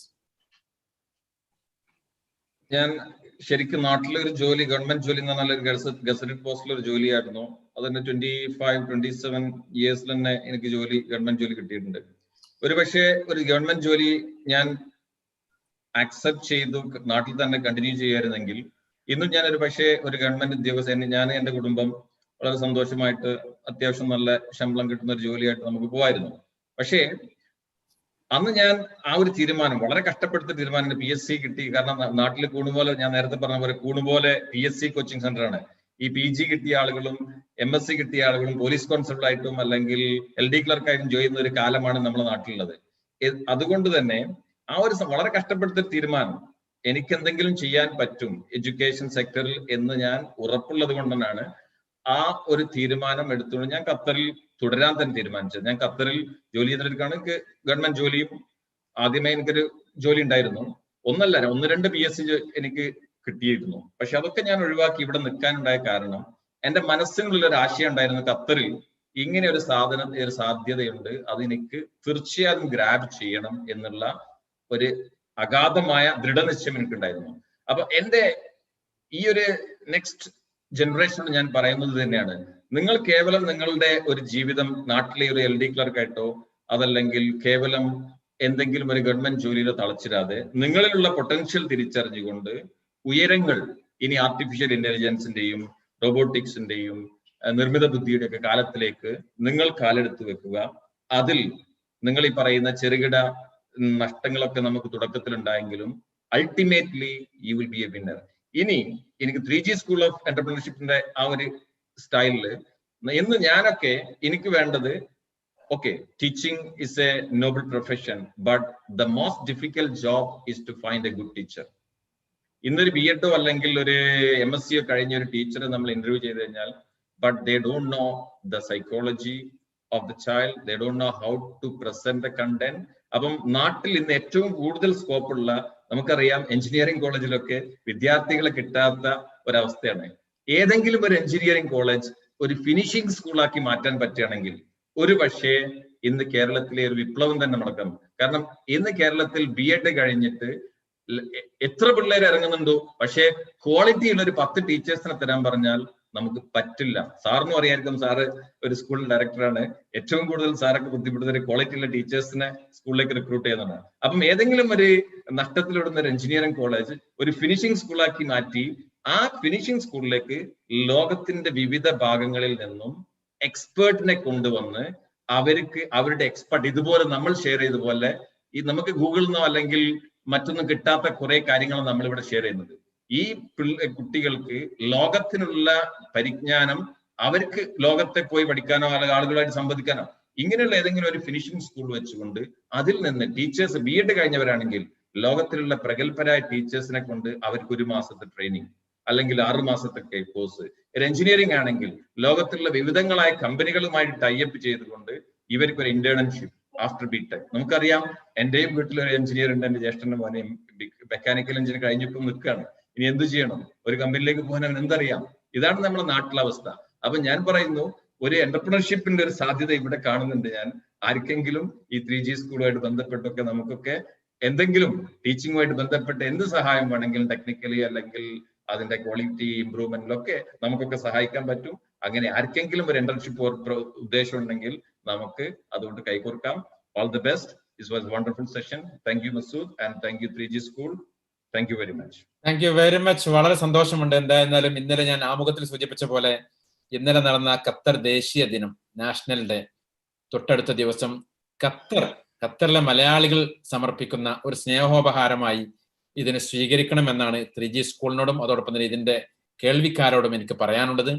തീർച്ചയായും ഇത് വീണ്ടും വീണ്ടും ഒരുപാട് ആളുകളിലേക്ക് എത്തും, നമുക്ക് ഉറപ്പുമുണ്ട്. ഇപ്പോൾ പങ്കെടുത്തവർ മറ്റുള്ളവരിലേക്ക് എത്തിക്കും എന്ന് നമുക്ക് തീർച്ചയായും വിശ്വസിക്കാം. നമ്മളൊക്കെ പ്രതീക്ഷിച്ചതിനേക്കാൾ അപ്പുറം തന്നെ വളരെ കാലിബറുള്ള, വളരെ കേപ്പബിൾ ആയിട്ടുള്ള പാർട്ടിസിപ്പൻസ് ആണ്, പാനലിസ്റ്റ് ആണ് ഇന്നത്തെ ഈ ചർച്ചയിൽ പങ്കെടുത്തുന്നത് എന്നതിൽ ഖത്തറിൽ നിന്ന് ഇതിന്റെ മോഡറേറ്ററായി നിൽക്കാൻ കഴിഞ്ഞു എന്ന് എനിക്ക് അഭിമാനവും സന്തോഷവുമുണ്ട്. നമ്മൾ വിചാരിക്കുന്ന രീതിയിൽ തന്നെ ഈ സന്ദേശം ആളുകളിലേക്ക് എത്തട്ടെ എന്ന സ്നേഹ മനസ്സോടുകൂടി, വളരെ ആത്മാർത്ഥമായ ആഗ്രഹത്തോടുകൂടി എല്ലാവരോടും, എല്ലാ പാനലിസ്റ്റിനോടും, ചിലർക്കൊക്കെ സമയത്തിന്റെ പരിമിതി ആയിട്ടുണ്ട് എന്നതുകൊണ്ട് തന്നെ എല്ലാ കാര്യങ്ങളിലേക്കും ഉൾക്കൊണ്ട് പറയാൻ കഴിഞ്ഞിട്ടില്ല. ഇതൊരു തുടക്കമാണ്. വീണ്ടും ഇത്തരം പരിപാടികൾ അത് നാട്ടിലെ ഈ സംരംഭവുമായി ചേർന്നുകൊണ്ടോ അല്ലാത്ത രീതിയിലോ നമുക്കിവിടെ നടത്തേണ്ടതുണ്ട് എന്നതിന്റെ ഒരു അനിവാര്യത തന്നെയാണ് ഇത് വിളിച്ചോതുന്നത്. ഏതായിരുന്നാലും ഒരിക്കൽ കൂടി എൻ്റെ മനസ്സിന്റെ അകത്തു നിന്നുള്ള നന്ദിയും കടപ്പാടും രേഖപ്പെടുത്തിക്കൊണ്ട് ഇതിന്റെ അവസാന വാക്കുകളിലേക്ക് please Anjali MC. Thank you so much, VC Mashood sir. Sir, നല്ല രീതിയിൽ മോഡറേറ്റ് ചെയ്ത് നല്ല രീതിയിൽ കോർഡിനേറ്റ് ചെയ്തു എന്ന് വേണം പറയാൻ. Actually it's A blessing. ഇത്രയും നല്ല എമിനന്റ് പേഴ്സണാലിറ്റീസ് നമുക്ക് ഖത്തർ ടീമിൽ നിന്ന് കിട്ടി. ഒരു മൾട്ടിവേരിയസ് ഫീൽഡ്സിൽ എക്സ്പേർട്സ് ആയിട്ടുള്ള പേഴ്സണാലിറ്റീസ് ആയിരുന്നു നമ്മുടെ ഇന്നത്തെ പാനൽ ഡിസ്കഷനിലുള്ളത്. ഒരുപാട് കാര്യങ്ങൾ ഒരു ചെറിയ പരിമിതമായ ടൈം കൊണ്ട് ഒരുപാട് ഫീൽഡ്സിനെ കുറിച്ചിട്ടുള്ള ഇൻഫർമേഷൻസ് നമ്മുടെ പാർട്ടിസിപ്പൻസിന് തീർച്ചയായിട്ടും കിട്ടിയിട്ടുണ്ട്. So thank you so much. Beautifully explained. അതെന്ന് വെച്ച് കഴിഞ്ഞിട്ടുണ്ടെങ്കിൽ തിയററ്റിക്കൽ ആയിട്ടുള്ള കാര്യങ്ങൾ മാത്രമല്ല, പേഴ്സണാലിറ്റീസിന്റെ life experience കൂടെ ഷെയർ ചെയ്തിരുന്നു, which made it more beautiful. So it was a very interactive session and very fruitful questions. Thank you so much MC Mashood sir for coordinating it so beautifully, and thank you so much all the speakers. We are very much honored to have you all here. Thank you so much for sharing all the insights. So speakers പറഞ്ഞ പോലെ തന്നെ നമ്മൾ ഈ ഒരു ദൃഢനിശ്ചയം വെച്ച് കഴിഞ്ഞിട്ട് നമ്മളിപ്പോ ഇത്രയും നാളും ഈ കോവിഡ് കാലഘട്ടം ആക്കിയപ്പോഴത്തേക്കും ഒരുപാട് പേർക്ക് ജോലികൾ നഷ്ടപ്പെട്ടു. അതേപോലെ തന്നെ നമ്മളുടെ ഇപ്പം ഇന്ത്യയിൽ നോക്കുവാണെങ്കിൽ അൺഎംപ്ലോയ്മെന്റ് ഒരു റേറ്റ് കൂടിക്കൊണ്ടിരിക്കുകയാണ്. എന്തുകൊണ്ടാന്ന് വെച്ച് കഴിഞ്ഞിട്ടുണ്ടെങ്കിൽ ഇതേപോലെ തന്നെ എഡ്യൂക്കേഷൻ സിസ്റ്റത്തിലുള്ള പോരായ്മയും അതേപോലെ തന്നെ എന്ത് രീതിയിൽ നമ്മുടെ കരിയർ കൊണ്ടുപോകണം എന്നുള്ള ഒരു കാഴ്ചപ്പാടില്ലാത്തതിന്റെ ഒരു മീൻസ് കുഴപ്പം കൊണ്ടാണ് അങ്ങനെ പോകുന്നത്.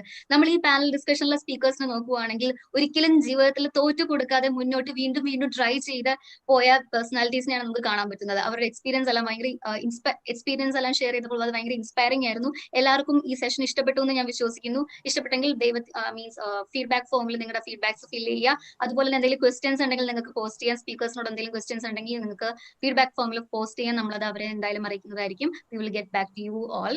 So as a token of honor from 3G School of Applied Entrepreneurship, I would request my technical team to display certificates for the speakers. Over to technical team. Thank you so much, VC Mashood sir, for coordinating it so beautifully. Thank you so much.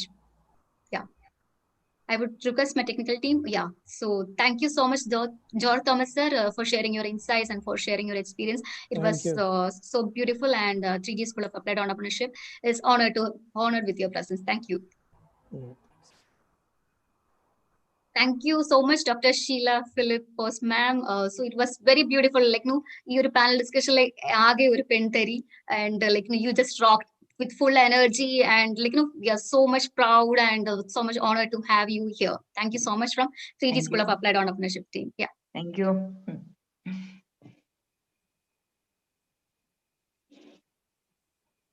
Technical team, please move on to the next speaker certificate. I would request you to please display the next speaker certificate. I think there is some technical glitch.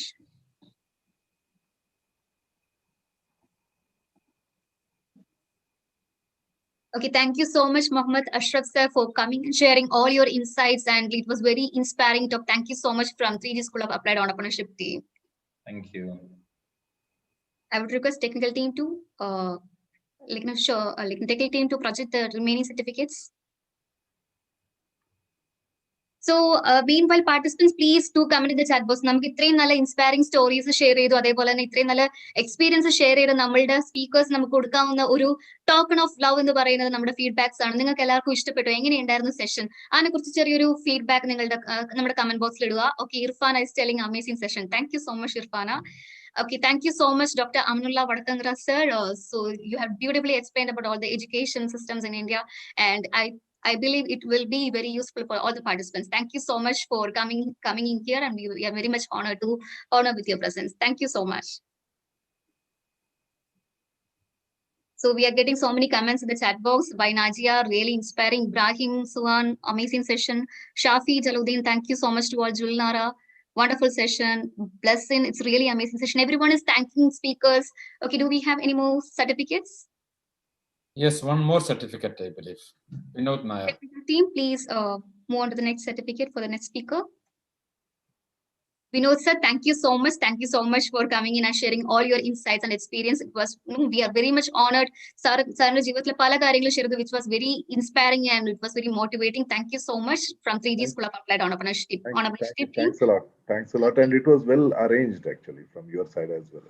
Okay, thank you so much, sir. Thank you so much, all the panel members. Thank you so much. Thank you for your time. Thank you. Hope we can leave. Yeah, sure, sir. So thank you so much, participants, also for sharing all your feedbacks, and thank you so much for your patience. Thank you so much for being so participating and being so interactive throughout the section. Okay, so moving on, this is Kerala's largest entrepreneurship global e-summit 2020, and this is a World Book of Records event. Or a World Book of Record event ആണ്. നിങ്ങൾക്ക് 3 certificates ആയിരിക്കും കിട്ടുക. So those who haven't registered for yet, please go and register soon for the same, and you'll be getting 2 free certificates. One is India CEO Forum Participant Certificate, and one is Artificial Intelligence Certificate. And you'll be also getting a World Book of Records Participation Certificate at a nominal fee. So register ചെയ്തിട്ടില്ലാത്തവരുണ്ടെങ്കിൽ please നമ്മളുടെ comment ബോക്സിൽ ഇട്ടിരിക്കുന്ന ലിങ്കിൽ പോയിട്ട് register ചെയ്യുക. നിങ്ങൾക്ക് ഒരു volunteer ആവാൻ താല്പര്യമുണ്ടെങ്കിൽ വോളണ്ടിയർ ആവാം. You'll be getting lots of benefits, including many books. And I would request all participants to fill the feedback form for all the speakers. ഇപ്പൊ ഇന്ന് ഉണ്ടായിരുന്ന എല്ലാ സ്പീക്കേഴ്സിന്റെ സെഷൻ നിങ്ങൾക്ക് ഇഷ്ടപ്പെട്ടോ, എന്തെങ്കിലും ഫീഡ്ബാക്സ് ഷെയർ ചെയ്യാനുണ്ടോ, അല്ലെങ്കിൽ എന്തെങ്കിലും ക്വസ്റ്റ്യൻസ് ചോദിക്കാനുണ്ടെങ്കിൽ പ്ലീസ് അതും ഫില്ല് ചെയ്യുക. നമുക്ക് നാളെ ഇപ്പൊ December 18th തുടങ്ങി 19th കഴിഞ്ഞു 20th last day we will be having amazing set of speakers. So I request everyone to join for the last day of conference. It will be as fruitful as we had today with amazing set of speakers from different domains. So until we meet next time, this is MC Anjali signing off. And if anyone missed any part in today's session, or if you want to watch any missed parts from today's session, the same is live streamed on our YouTube channel, Dr. Shah's YouTube channel. So ആർക്കെങ്കിലും എന്തെങ്കിലും part miss ആയിട്ടുണ്ട്, maybe because of any technical glitch, or നിങ്ങൾക്ക് വീണ്ടും കാണാൻ താല്പര്യമുണ്ടെങ്കിൽ നമ്മുടെ YouTube ചാനലായ doctor Shahi's YouTube channel ഇത് ലൈവ് സ്ട്രീം പോയിക്കൊണ്ടിരിക്കുന്നുണ്ട്. So after few minutes it will be available in YouTube. Please അതുകൊണ്ട് യൂട്യൂബ് ചാനലിൽ പോയിട്ട് കാണാം, നിങ്ങൾക്ക് മിസ് ആയ സെഷൻസ് കാണാം. അതേപോലെ തന്നെ രജിസ്റ്റർ ചെയ്യാത്ത ആൾക്കാരുണ്ടെങ്കിൽ രജിസ്റ്റർ ചെയ്യുക. നാളെ നമ്മുടെ ലാസ്റ്റ് ഡേ ആണ്, അമേസിംഗ് സെറ്റ് ഓഫ് സ്പീക്കേഴ്സ് ഉണ്ടാവും. So for the day, this is MC Anjali signing off with entire 3G School of Applied Entrepreneurship team and 3G International Event Academy team. Now we will be playing a couple of videos which will explain about what is World Book of Records Participation Certificate and how you can use that, what is 3G School of Applied Entrepreneurship team, and what is 3G International Event Academy. So ആർക്കെങ്കിലും നമ്മളുടെ ടീമിൽ join ചെയ്യാൻ താല്പര്യമുണ്ട്, 3G International Event Academyയിലോ 3G School of Applied Entrepreneurship ടീമിലോ 3Gയിലോ ചേരാൻ താല്പര്യമുണ്ടെങ്കിൽ നമ്മുടെ ലീഡേഴ്സിന്റെ numbers നമ്മൾ display ചെയ്യുന്നതായിരിക്കും in our video, and as well as we'll be putting that in the chat box. So ആർക്കെങ്കിലും താല്പര്യമുണ്ടെങ്കിൽ contact them and join our team soon. Thank you so much. This is MC Anjali signing off again. Over to Thank technical you. team for the Thank you videos, very please. much. Thank you very much. Thank you all. Thank you.